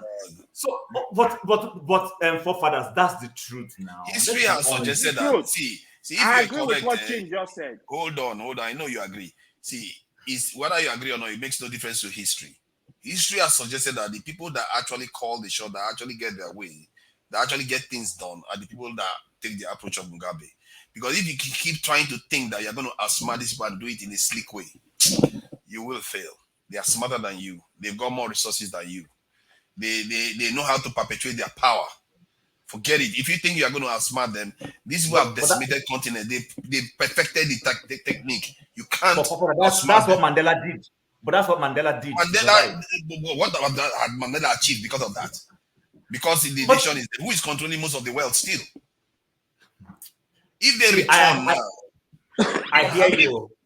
I agree with you. But what I'm trying to say is this. See, when you are trying to fight people who are entrenched, they are entrenched. They have access to this. They have the power. Their siblings are in Europe sending investment back to that same country. You tread carefully. You don't go full blown. Even this whole South Africa. When are you waiting to go full blown? When they get stronger to come and Zimbabwe that went full blown. Where are they today? They are somewhere. See, you keep saying that Zimbabwe GDP per capita is higher than that of Rwanda, that we like to praise. Zimbabwe that you think is a backwater is doing better than Uganda. Rwanda, I mean. And Rwanda and Uganda, by the way, and maybe some other Central African countries out there. So Zimbabwe is doing better than who? Rwanda. Did you go and check the GDP per capita? Really? Yeah. Wow. I didn't know that. That's strange, though. Some things they brainwash us to think. I was shocked when this American tigress went to Zimbabwe, and she was questioning the Zimbabweans on the street. She said, what they like about their country. You will be shocked how many of them said their freedom. That shocked me because I felt from the narrative of the West that at least there has to be why would they be bringing freedom as an issue? Nigerians wouldn't even talk about freedom. So why would Zimbabweans of all people be talking about issue because they made it look like Mugabe was like the whole entire place was being controlled, in a dictatorial way. But that is not how the people express themselves in that video. Maybe it's a propaganda, I don't know. But she was asking people on the street, and they would talk about other things, but all of them talked about their freedom. That surprised me. And one day I will share that video here so you can see it, because I've never seen anything like that. For me, this is the modern day brainwashing that I never thought was possible. Because on the TV, whenever I hear about Zimbabwe, you hear human rights activists talking about what Zimbabwean government is doing. How many people did Mugabe kill that we keep talking about like he's some kind of crazy dictator? The guy, the only reason why they don't like him, the main reason is because of that land reform that he's asking for. Because the soldiers that fought for it, you see, this is why when you fight for your land, you remember. The soldiers that fought for it say, no, we won't fight for this land, and you just leave it with Oyibo people to be enjoying while our children, generation after generation, will be serving them in those farms.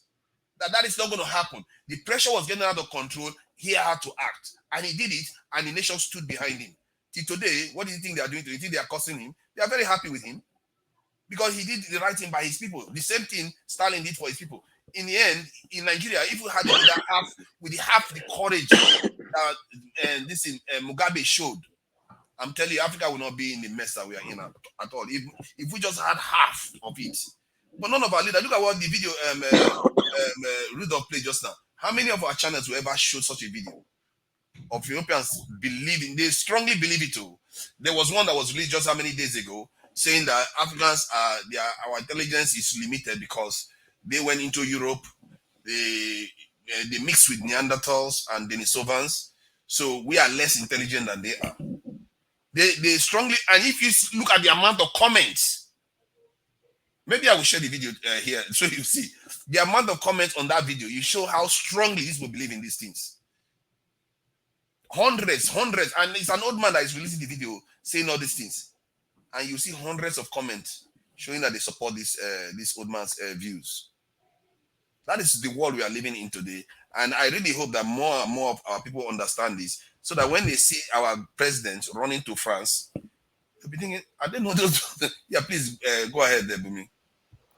I wanted to say, when you say you saw a lot of comments agreeing with the person, and to be honest, I don't agree, but we haven't done anything to prove otherwise. Cause I think I was having a conversation a while ago, and the person asked about like the IQ of the average, like he was kind to specify that yes, we are individually smart, but he said that he doesn't believe we're collectively smart. And at That first is I was what is it. We are not. We are I was not. disagreeing, but now I'm trying to realize that maybe that is true, or maybe when it came to colonization, they played a good game in terms of just, I don't want to blame other people, but I'm just trying to understand because I don't want to accept that. But then when I look at the blueprint, I just don't see that collective working together because like the question I asked, how are we comfortable going to the West, knowing where, and we talk about how amazing they are, but we know that they did this on the backs of killing people, and it's not 1,000 years of the history is there. It's not I'm doing conspiracy theory. You can go read it, you can go watch it, you can go talk to people about it. It's there. So it's like, but we come back and say they're amazingly smart and they're functioning, and we go and we praise them consistently. And then it's for me, it's a very contradicting, because I ask myself, how do we do this?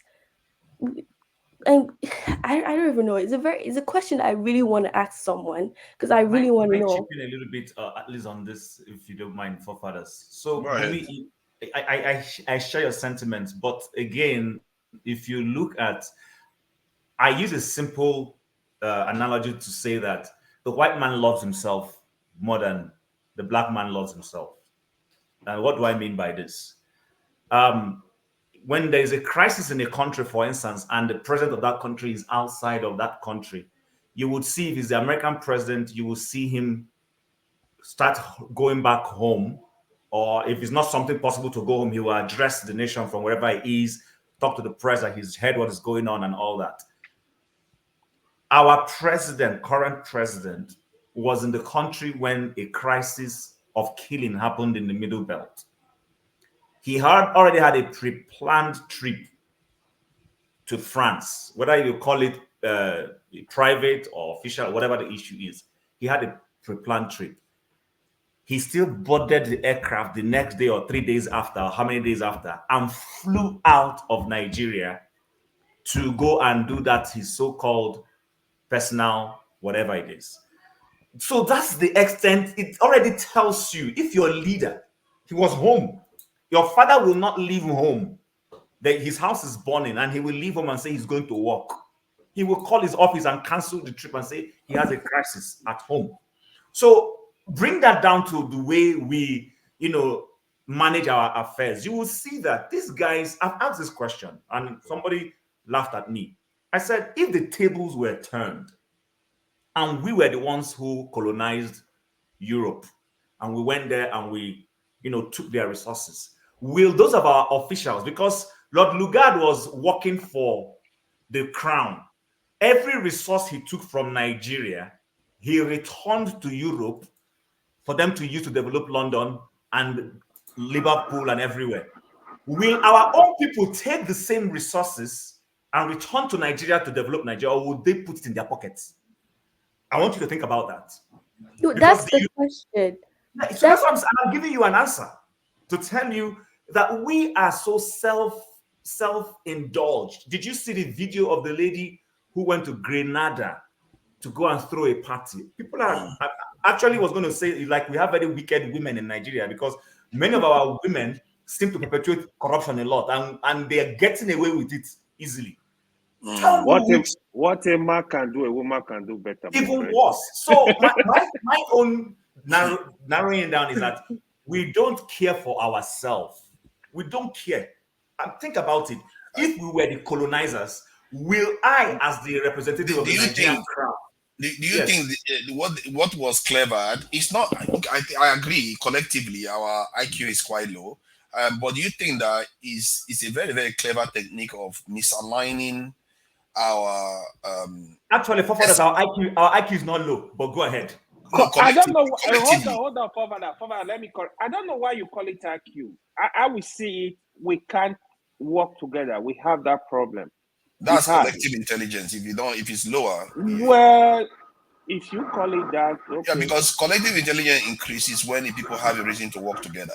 And I think this is one of the biggest tricks they played on us in such a way that they misaligned our perception of our place in the world. In other words, it's almost as if when somebody tells you that everything is okay, but actually there's fire burning outside, but because they reassured you everything is okay, and they didn't allow you to see the fire, you just forget about the fire, and you just start, your children and your children start forgetting about the fire, and hence why you see our people that should not be wasting resources, that should be careful about what they do elsewhere, but they are not doing that because that misalignment of our true place versus our perception of our place in the world.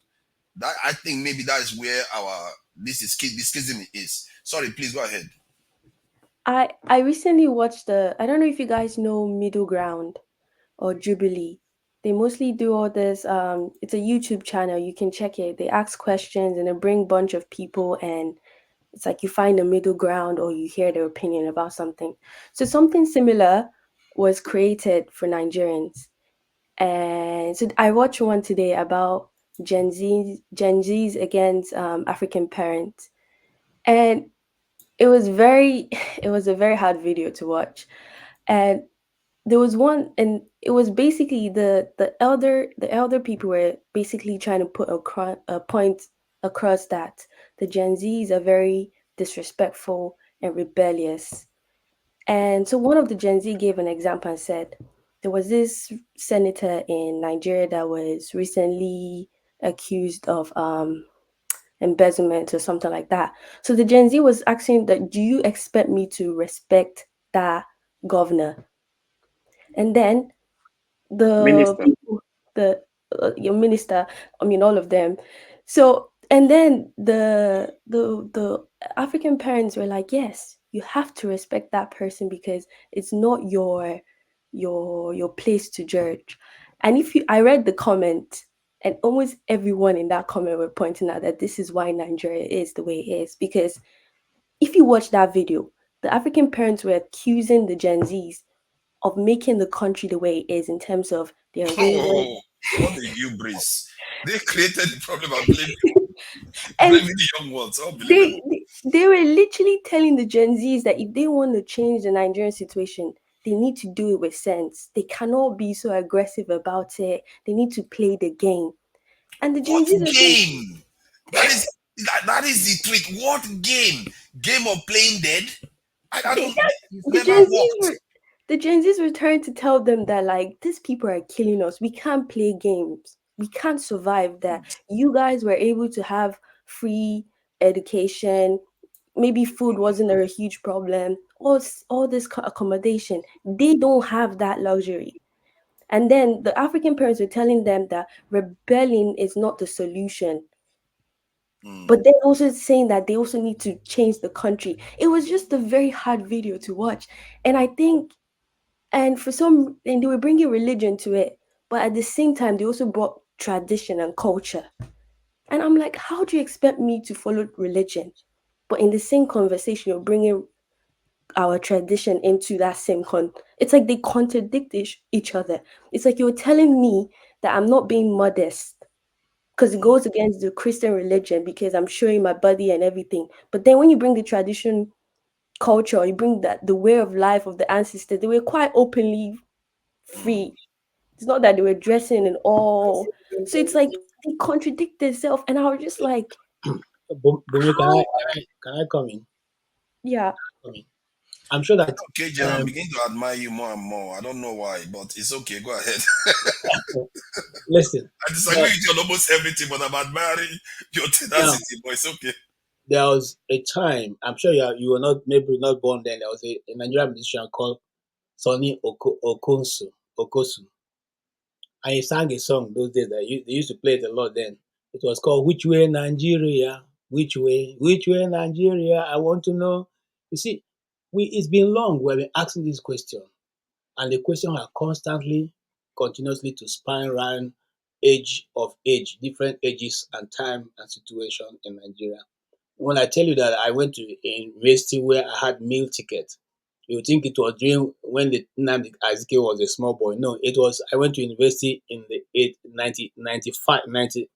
Actually, I got admitted in 95, and 1995. I'm not saying 29. I mean 1990. 95. You're still giving meal ticket. That's what I'm telling you. The 80s.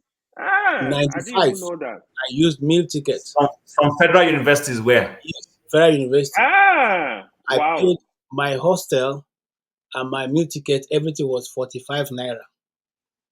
45 naira. Out of that 45 naira, when the university is over, you go to a student affairs, and they'll calculate mileage from where you live to where your parents live, and they'll give you money to transport back to your location. I'm talking about 1995. Now, you see, the situation is that we ourselves have lost the sense that we are Black people and have a culture. And we have also allowed our institutions to get decayed and rotten, so much so that nobody wants to bring people who are offenders to the law and be tried and probably face the consequence of their action. It wasn't so before. People were afraid to steal before. People are afraid for you to go to school and you are pointed at and they say, look at you, your father. They say your father stole government money. It was unheard of. It was unheard of. Okay. In fact, it was better for you for them to say your father is a petition writer. You're always accusing people of stealing, so that those people are brought to book. Okay, you made name that way, much more than now it is that if you steal money now, you steal for the one for the judiciary, you steal the one you are going to use to block other people, and then you finally steal your own. Look, what the people are saying, and I'm attacking what you're saying in two directions. One, yes, the young people should not lose the fact that we have a culture And that culture is to respect your elders. The Bible that I belong to says, honor your father and your mother. Those are honor people who are older than you, that your days may be long. Now, having said that, let us not lose our culture because we're trying to disrespect those who are failing the system. Then we should now tell the elders, those of us who are in position of authority, to do the right thing so that the younger ones will have an example to learn. You see, but in a culture, in a culture where they are not doing the right thing, and let's face it, in the 60s, 70s. The other thing you have. Hold on, now, let me just make my point so you understand, because you are saying they should respect the elders. You have to also accept that in the 60s, 70s, 80s, they were young leaders in Nigeria that took over. They didn't exactly bow down to the old generation. And now this old generation have gotten to power. They were like, oh, everybody else don't do what we did when we all took over power because we thought we were doing the right thing by the nation. So how do you square that by saying we have to? It can't be unquestioning. You have to question everything these days, given where we are. If you had allowed me, I would have probably get there. Sure. The developed countries that are working, they're not working because their younger ones were accusing them and harassing them and insulting them. Doesn't give you any result. Okay, what you're simply aiming for is chaos, is anarchy. So we are saying that, look, question them. Despite the fact, no, I mean, nobody who has stolen money in those countries that have gone and see young men gathering them to insult them. You see, that's why. But KJ, I don't want to interrupt you, but in those places, their elders are not wrecking their economy the way ours are wrecking it. So you are going to where I am going. Their elders are not wrecking their economy. Our own, they are wrecking it. And we are saying that those few ones who are supposed to be the gatekeepers should now call these people to attention or take them to the appropriate authorities to what to put them in where they belong. Because they've been doing it. They've been trying to call them. They are not listening. Sorry, KJ, which authority will I take a state governor to? Okay. Or the president of a country? Which authority? Okay. All right. I'll give you an example. You see, again, like I said, the institutions were put in place are not doing their work. If those institutions are doing their work, some of these people who are now out of government will have been behind bars. So the people handling the power will understand. But if our system completely breaks down as it's going now, if the younger ones are no longer listening to anybody and the elders are not doing what they should do, then we don't have anywhere to call a country. Everywhere will have been broken down. And even the small law and order that we're trying to preserve will not be there. It will become all man for themselves, which is what Nigeria is turning into. Yeah, I can see you, Bumi. I stop here. Well, KJ, I hear you to an extent. Okay, so like recently, and I'm struggling not to dabble into that because even though he has misyaned and misbehaved, I still have a modicum of respect for him. So recently, we've seen Professor Wole Soyinka and his attack on obedience. Now, while I'm not saying the obedience have been 100% ruly, but I also understand where their unruliness is coming from. It's stemming from a frustration of a system they had faith in, they perceive has failed them. Now, rather than you being the elder, you didn't vote. You were not around during that election. The man was not in Nigeria when the election held. He didn't vote. You came back. Rather than looking at issues clearly and saying, okay, while this may not have gone the way of our young people, I understand them and everything. I feel their pain. But, I mean, give it a second shot. It is what it is that's happened. I don't agree the way the election itself went, but that's fine. Let's not destroy this, pull down this house. Let's try again. He didn't do any of that. He bypassed everything that was not right with that whole process and is abusing this set of people and accusing them of being irrespectful and everything. And even when he doesn't need to bring them into his conversations, you ask him a question, he will look for a way to bring this set of people in. So suddenly now, these people have decided to throw away every modicum of caution, and they've attacked him. They are accusing him, calling him all manner of names. So in this instance now, would you say that these young people did not respect age? Many of those people respected age.